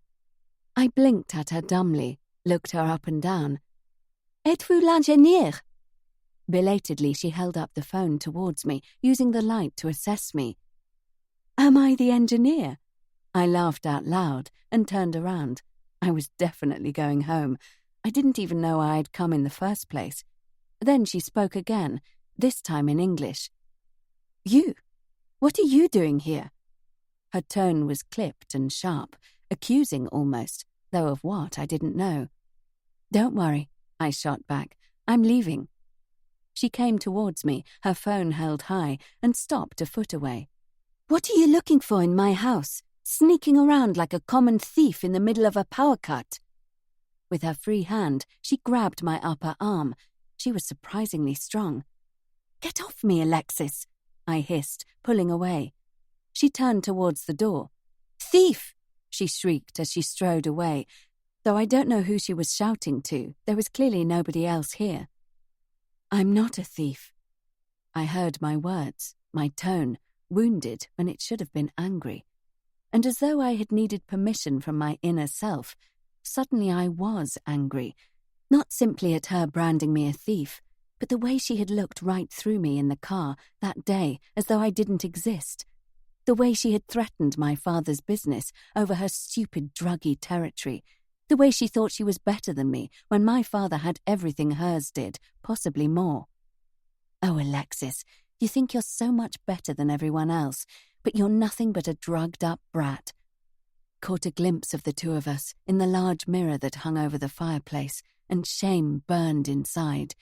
We were the same. Status, money, social standing. It all meant nothing when you'd sunk as low as we had. Shiny gold exterior, that was what we were, scratched away like tinfoil, ruined by the fortunes of our parents. I pulled my eyes away from the mirror. I didn't want to see anymore. I didn't want to be here anymore. I lowered my eyes, but as I moved to leave, she turned away with her phone, leaving me in darkness. I walked heavily into something that toppled and landed on the stone fireplace with a clatter. My ankle twisted, sending me down onto my knees. She had almost vanished through the door, but I saw the bobbing light of her phone as she turned back. She said something. I fought against the heat in my head to translate the words. Lesbienne voleur. Lesbian thief. Fucking Louise. Why did she have to fawn all over me in front of everyone? I felt the shame, the embarrassment, as Alexis laughed, one hand over her mouth, her eyes shining. "It is why Ben left you. Why he came crawling back to me, yes?" she said, switching to English again, still smiling maddeningly. "You were no good for him, because you like the other women, no? He didn't crawl back to you. He didn't. Did he?" She turned to go, a sneer on her beautiful face. I shook in the darkness, wanting to put her straight, wanting her to know that what Ben and I had was nothing like the short, sharp fuck he'd got out of her. Awkwardly, I tried to stand up, sending whatever I'd crashed into before spinning across the floor. The noise was loud in the quiet house. I peered closer, identifying it as the coal scuttle that I had upended and kicked across the floor. Alexis turned, looked over her shoulder, paused in the middle of stalking out as she surveyed the previously pristine carpet, now dark with coal dust. I waited for the explosion, but she hesitated, seemed to decide it wasn't worth it, and spun around to sashay on her way. Still on the floor, I reached out and clamped my fingers tight around her ankle. The world turned to slow motion. In the sudden glow of her phone light, I saw her foot twist painfully to the side, out of the 6-inch heel she wore. Even falling, she was graceful, spiraling down, her hands up in a macabre pirouette. The scattered fireplace implements lay all around me. How easy it was to grope for one in the semi-darkness. How simple it was to raise it above my head. How natural it felt to bring it down as hard as I could manage. A strange exhalation broke the silence. I peered at her, saw nothing except the whites of her eyes. Then all was quiet. I stumbled over, pulled her up, felt the sticky mess at the back of her head, saw that the claws of the poker were still locked into her skull. A scream pierced the silence. It took a frighteningly long moment before I realized it was me. I pulled the claws out of her head, gagged as blood dripped onto the floor. It came towards me, that crimson sea, mixing in with the black coal dust, growing and spreading. I knew then that Alexis was dead, and nothing was going to revive her. I don't know how long I crouched, frozen in time, wishing, praying to rewind, just go back 5 minutes, so I could walk out, or 15 minutes, so I never would have come into the house at all. Time had no meaning until the slow realization pierced my dull brain that the room wasn't as dark anymore, and I turned so that my back was to Alexis's inert form. One by one, lights began to come on along the road and in the houses. The electricity was back on. I looked at the poker, still matted with her hair and stained brown with her blood. I looked at myself, holding it. The thoughts rushed at me now. The prints that would be on it, invisible to my eye, but there all the same. A thump at a door. Somewhere in the house, in response to my scream, or outside. I didn't know. I glanced at the French doors, quickly looked away as a shadow lumbered towards the glass on the other side. There was no plan. There was only time to react. I closed my eyes, screamed as I aimed the poker at my own head, and screamed again as it made contact. And then, light-headed, bleeding myself now, I lay down beside Alexis. Chapter 36. Louise. Now. I lay back in my makeshift coffin and waited to die. After all, what else could I do? I said a silent goodbye to those I had left behind in France. My son, my baby that I had created, that I had raised, who I loved more than I had ever realized. And my parents, who I still never invited to come and see me, who I never bothered to keep in contact with, even though they'd reached out to me when Robbie was born. I thought regretfully of Marco. I thought of all those times when he had laid his hands on me with a gentle touch. All the times I bemoaned the fact that he didn't do it more often, when I never did it to him at all. We could have worked. Dying, I finally admitted it. If I could have got over my obsession, we could have worked. After a while, I realized two things at the same time. I could smell the foul stench coming off the battered and broken body of Hart, and I could move all my toes. The effect of this was electric. I clenched my toes back and forth, willing the numbness to carry on dissipating and the feeling to start spreading. It felt like days, but it wasn't much later that I found I was able to rock my lower body to and fro in the limited space. I churned and squirmed each time my left side hit Hart's corpse, and then again when I went the other way and hit the stiff leather of my bag. My bag! I tried to remember if I had taken my phone out when I arrived at the cottage. What if it was downstairs in the kitchen, or still in the hands-free cradle in my car? The wait for the feeling to come back to my arms was agonizing, and eventually I drew my legs up and nudged at my bag with my knees. But it was pitch black under the bath, and I had no choice but to remain useless until I could move my hands. Finally, with claw-like fingers, I lifted my right arm and dipped into my bag. Absurdly, I sang an old Beach Boys song to calm myself as I dug around the interior, cringing at the slurred words that emerged hesitantly from between my cracked and parched lips. And then my claws closed around something hard, and oh so carefully I manoeuvred it out and cradled it in both hands as I brought it close to my face. It was my phone. I choked out a sob, but bit my lip to stop it. I couldn't lose control, not yet. It wasn't over yet. There would be plenty of time for that, when the bath panel had been removed, and I wasn't confined in this awful space with a festering dead police officer. I turned on my right side, laid the phone carefully face up, and stabbed at the menu until I reached Ben's number.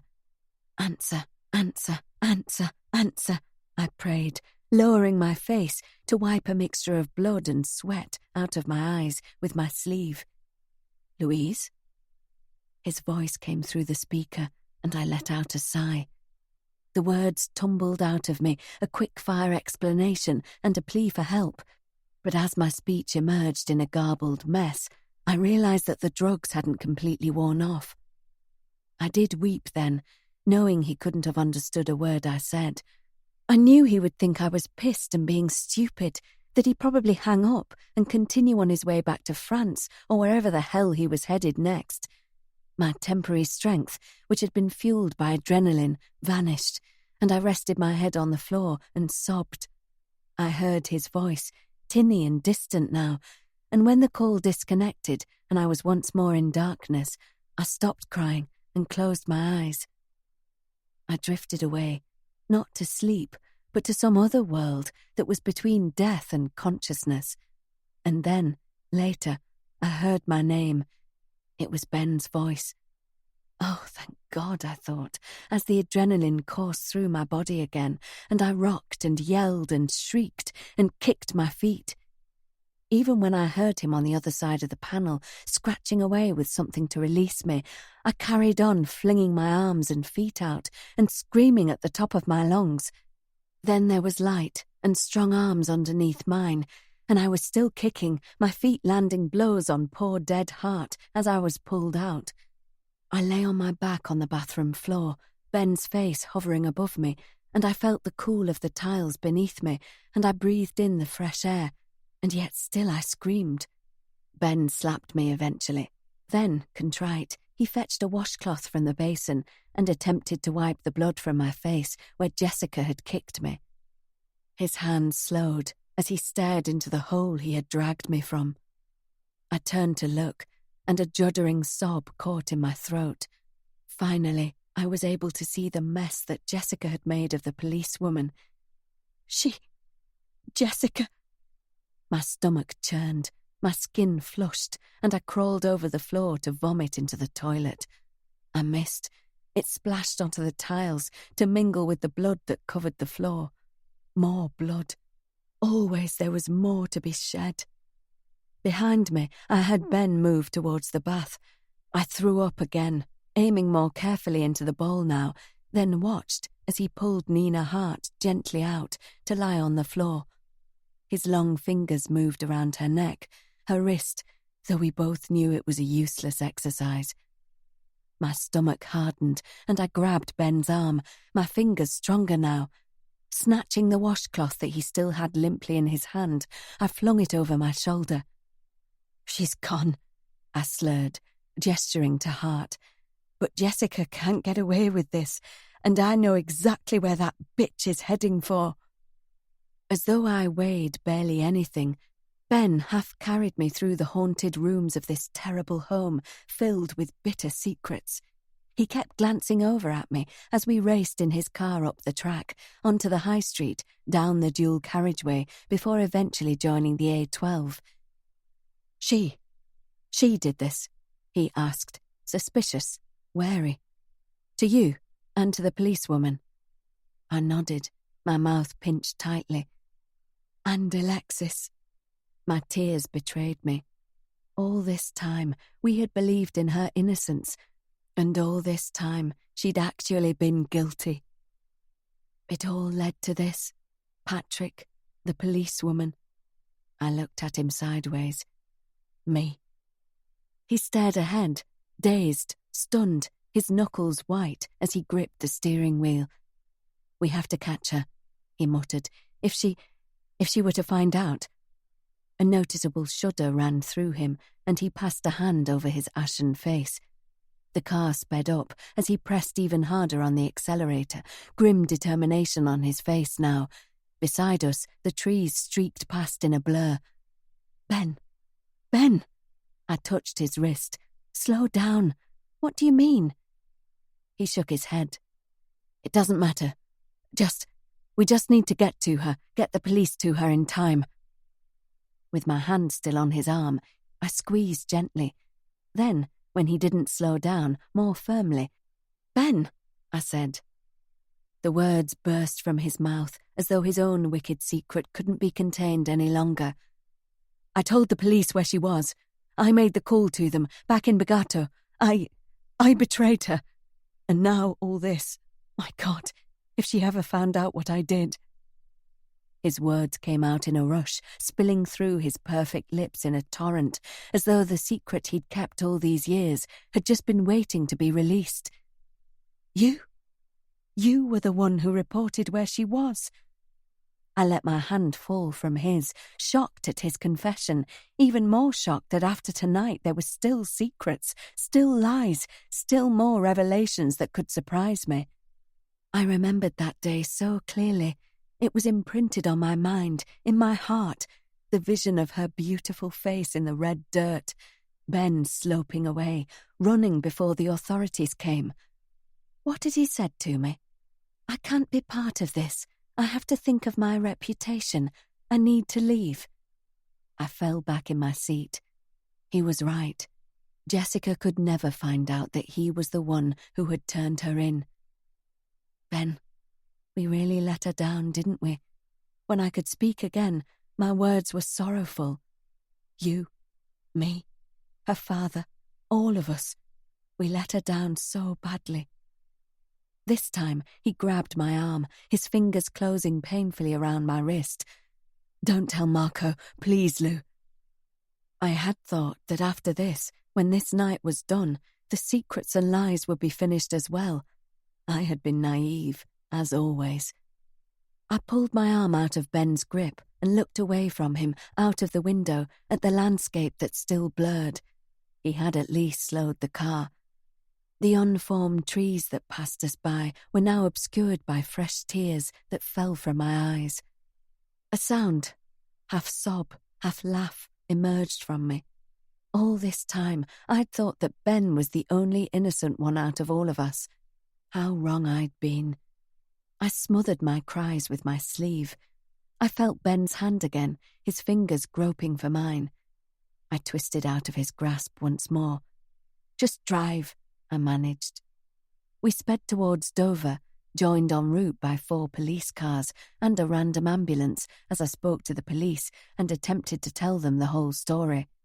My voice still didn't work correctly, and I barked out a frustrated, "For fuck's sake!"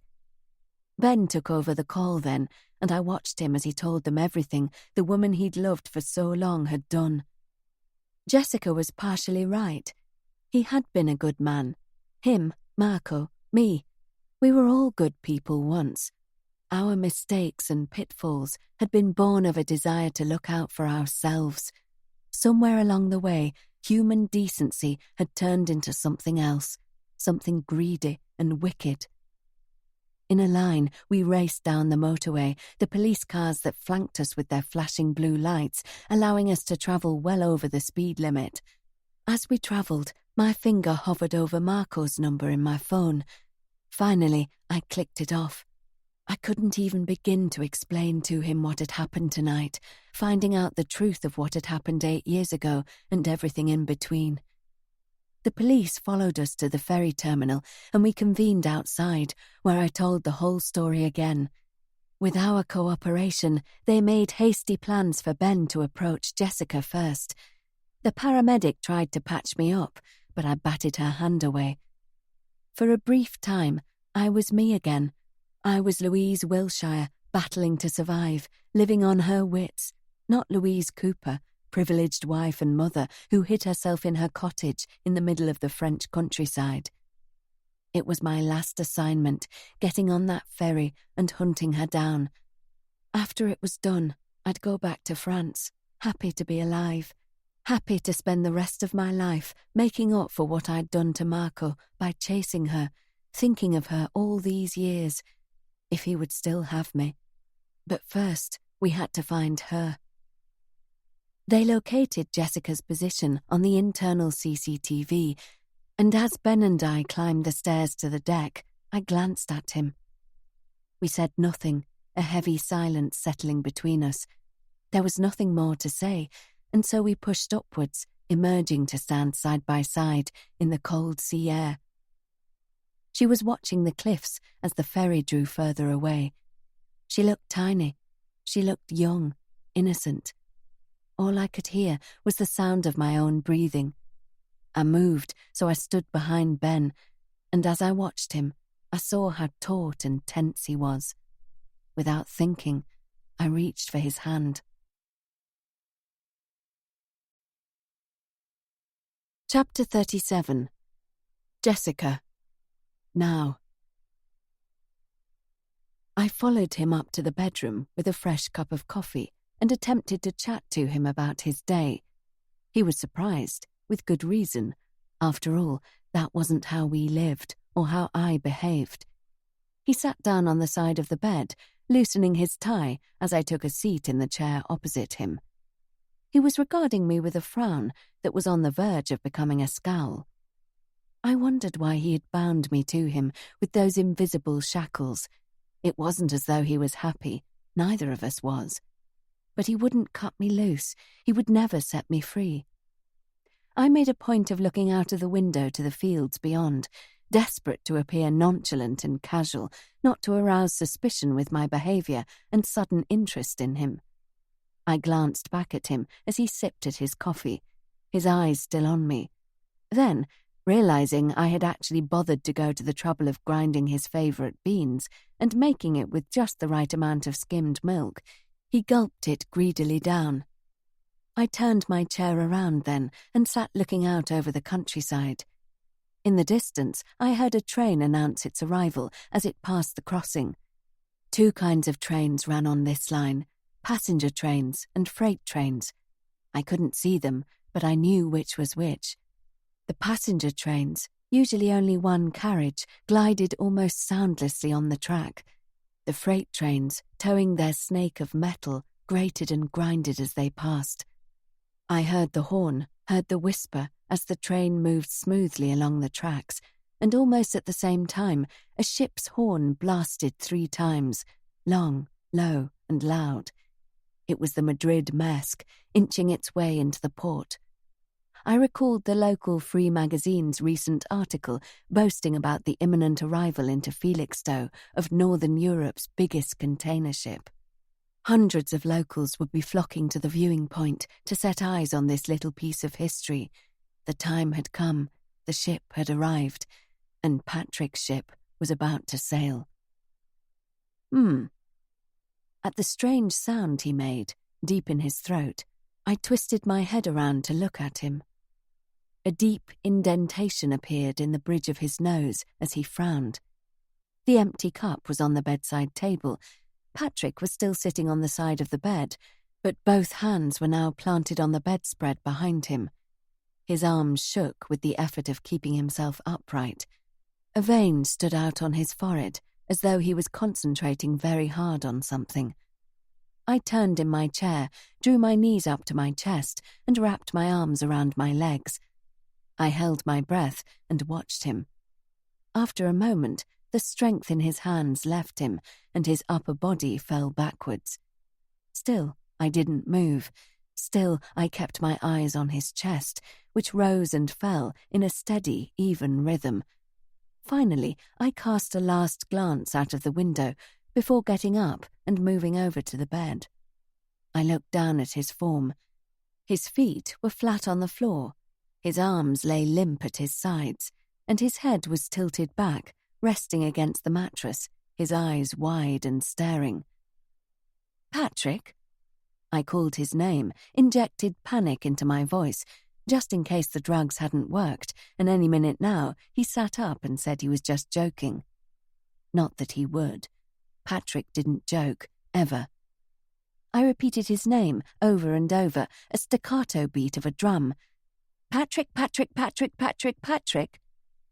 When he didn't respond, I pushed at his shoulders, his arms, his stomach, his legs, my touch growing firmer with each body part that I poked, until I reached the tender flesh on the underside of his arm. Through his shirt sleeve, I pinched his skin, digging my nails in so hard that crescent moons appeared red through the fabric. He didn't even blink. I allowed a triumphant yell to escape as I clambered up to kneel beside him on the bed. Then I began to talk, telling him every single reason why I hated him, and that all those reasons added up to why I was killing him. I wished he could respond. I wished I could see the fear that I knew he must be feeling. "You nearly killed me," I whispered in his ear. "You took me away from everyone I loved, and you lied to me when you said I couldn't go home." I paused, swallowed down a sob. "You made me miss my father's funeral when I could have gone. I hate you for that." I tailed off. my breathing coming hard and fast like a racehorse. No, I couldn't think or talk about that too much, or I would get his shotgun and blast his fucking face off. That would never do. This had to look self-inflicted. I skipped off the bed and into the bathroom, bringing back my box of secrets, which I laid carefully on the bed. I drew them out one by one, like party favours, and held them up in front of his eyes. "These are my birth control pills," I said conversationally. "I've been taking them since we moved here because I'd rather kill myself than give birth to your child. If I'd got pregnant, I would have killed the baby too. This is the mobile phone I use to keep in contact with Ben, because he's been coming here for years when you're away." I smiled, showing all my teeth. "He sleeps where you're lying now. He fucks me right here in this bed." Triumphantly, I whipped out my passport. "And this, you utter bastard, is what you hid from me." I raised my right arm, slapped his face with the passport again and again, finally using my left arm to physically stop the assault. I couldn't chance leaving any marks on his skin. Through the fabric of his grey shirt, I rubbed at the dents that my nails had made. In contrast to my assault of only moments earlier, my touch was tender. A tear ran slowly down his face, tracking its way down the side of his nose before changing direction and running underneath his ear.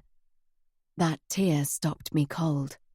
I remembered that he shouldn't be able to cry, not with the drugs I'd pumped into him, and the thought that he might sit up and overpower me at any second brought me back in control of myself with the force of a sledgehammer. I nipped his nostrils together with my fingers and covered his mouth with my other hand. Another tear leaked from his other eye. I looked away from him, out of the window, over the fields. I kept his airways closed off a lot longer than was needed, just to make sure. I would tell the police later, when they spoke to me, that he looked peaceful. But he didn't. His eyes were filled with horror and fear. Frozen, a macabre photo that I would carry in my mind for the rest of my life. I loved that picture that I conjured up. It made me happy. Afterwards, I tidied up. I bleached the coffee cup in the basin of the ensuite and visited every single room in the house to make sure I hadn't left anything that could point to me. Everything I left untouched was what I wanted the police to find. I got the laptop out from my hiding place underneath the bath and stared at it lovingly. Over a period of months, I had visited sites that first made me want to vomit. Later, once I'd become accustomed, they'd sickly fascinated me. I had cleared my search history many times, knowing that the police could and would burrow deeper into the bowels and brains of the machine and find it anyway. Even though I'd always worn gloves when I used the laptop, I cleaned it thoroughly, and then I brought it to the bed and pressed Patrick's fingers to each of the keys before taking it downstairs to his study and placing it inside a desk drawer, along with the external hard drive, upon which I had acted out my finest CCTV moments. I took his actual laptop out of his briefcase and hid it underneath the floorboards behind the bath. And then, my work finally done, I inhaled, exhaled, in and out, feeling like I was breathing for the first time. I stood on the deck and remembered Patrick's final hours. I hadn't written that down. I didn't need to. My diary, my scribbled notebook that I'd accidentally dropped in the police station, had done the job it had been planned for. If only it could have ended there. If only Constable Hart had used the correct bathroom. If only. If only. It didn't matter now. The bodies under the bath would be enough to end me once they were found. But when that time came, when the door to my cottage was opened and the panel removed from the bath, I would be long gone. I watched the white cliffs fade into the distance. I wouldn't see them again, but I didn't mind. I never wanted to return to England, or France for that matter. This ferry was taking me to Dunkirk, and from there I could make my way through Belgium and Germany, or up to the Netherlands, or even further east, through Poland and Russia. Maybe I'd keep going until I happened upon China or Japan. I'd never seen much of Asia, and I fancied trying out the lifestyle I had heard so much about. Perhaps I would find one of those islands, like in Alex Garland's novel The Beach, minus all the drug lords and subsequent murders. No more death. Not at my hands, anyway.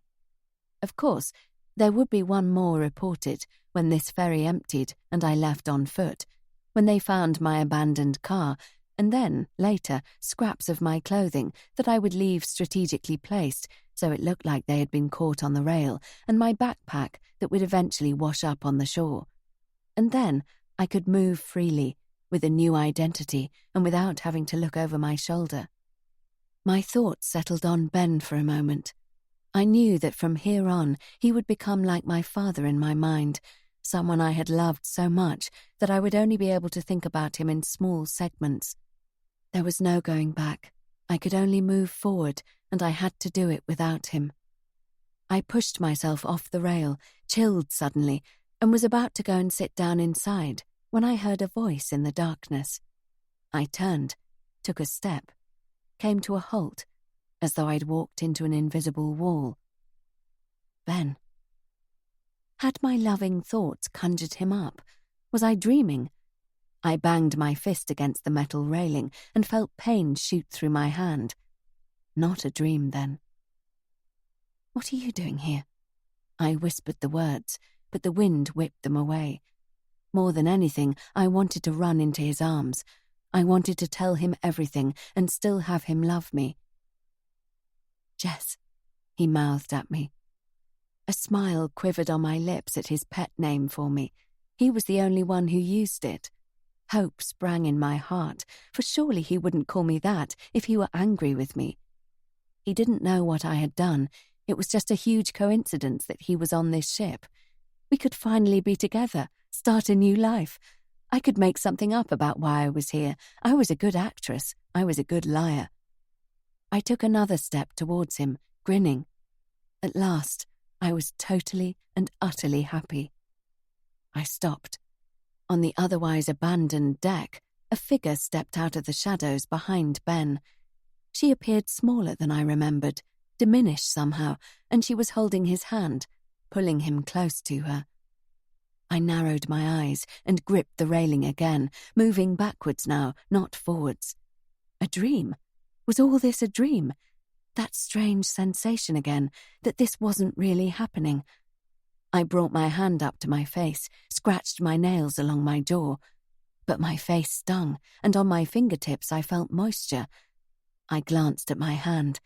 I'd drawn blood. My thoughts of hope and happiness trailed away, dashed by the look on Ben's face. It wasn't anger. I could have dealt with that. He was hurt. I knew then that he had gone to the cottage, and somehow, probably because of the dented bath panel that I had kicked in anger, discovered Louise and Hart. I heard a guttural, animal sound. It came from me.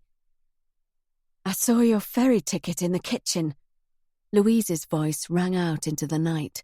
She was still slurring, and I saw now that she was clinging to Ben's hand for physical support. The effects of the drugs hadn't totally worn off yet. She was still unsteady on her feet. My ferry ticket. I thought back, remembered I had left it in plain sight, on the side, next to the Indian takeaway menu. Damn. I had grown sloppy. I was leaving out my box of secrets that had led to me having to kill Hart, and now I'd made this stupid mistake. I glanced at Ben, but he wouldn't look me in the eye.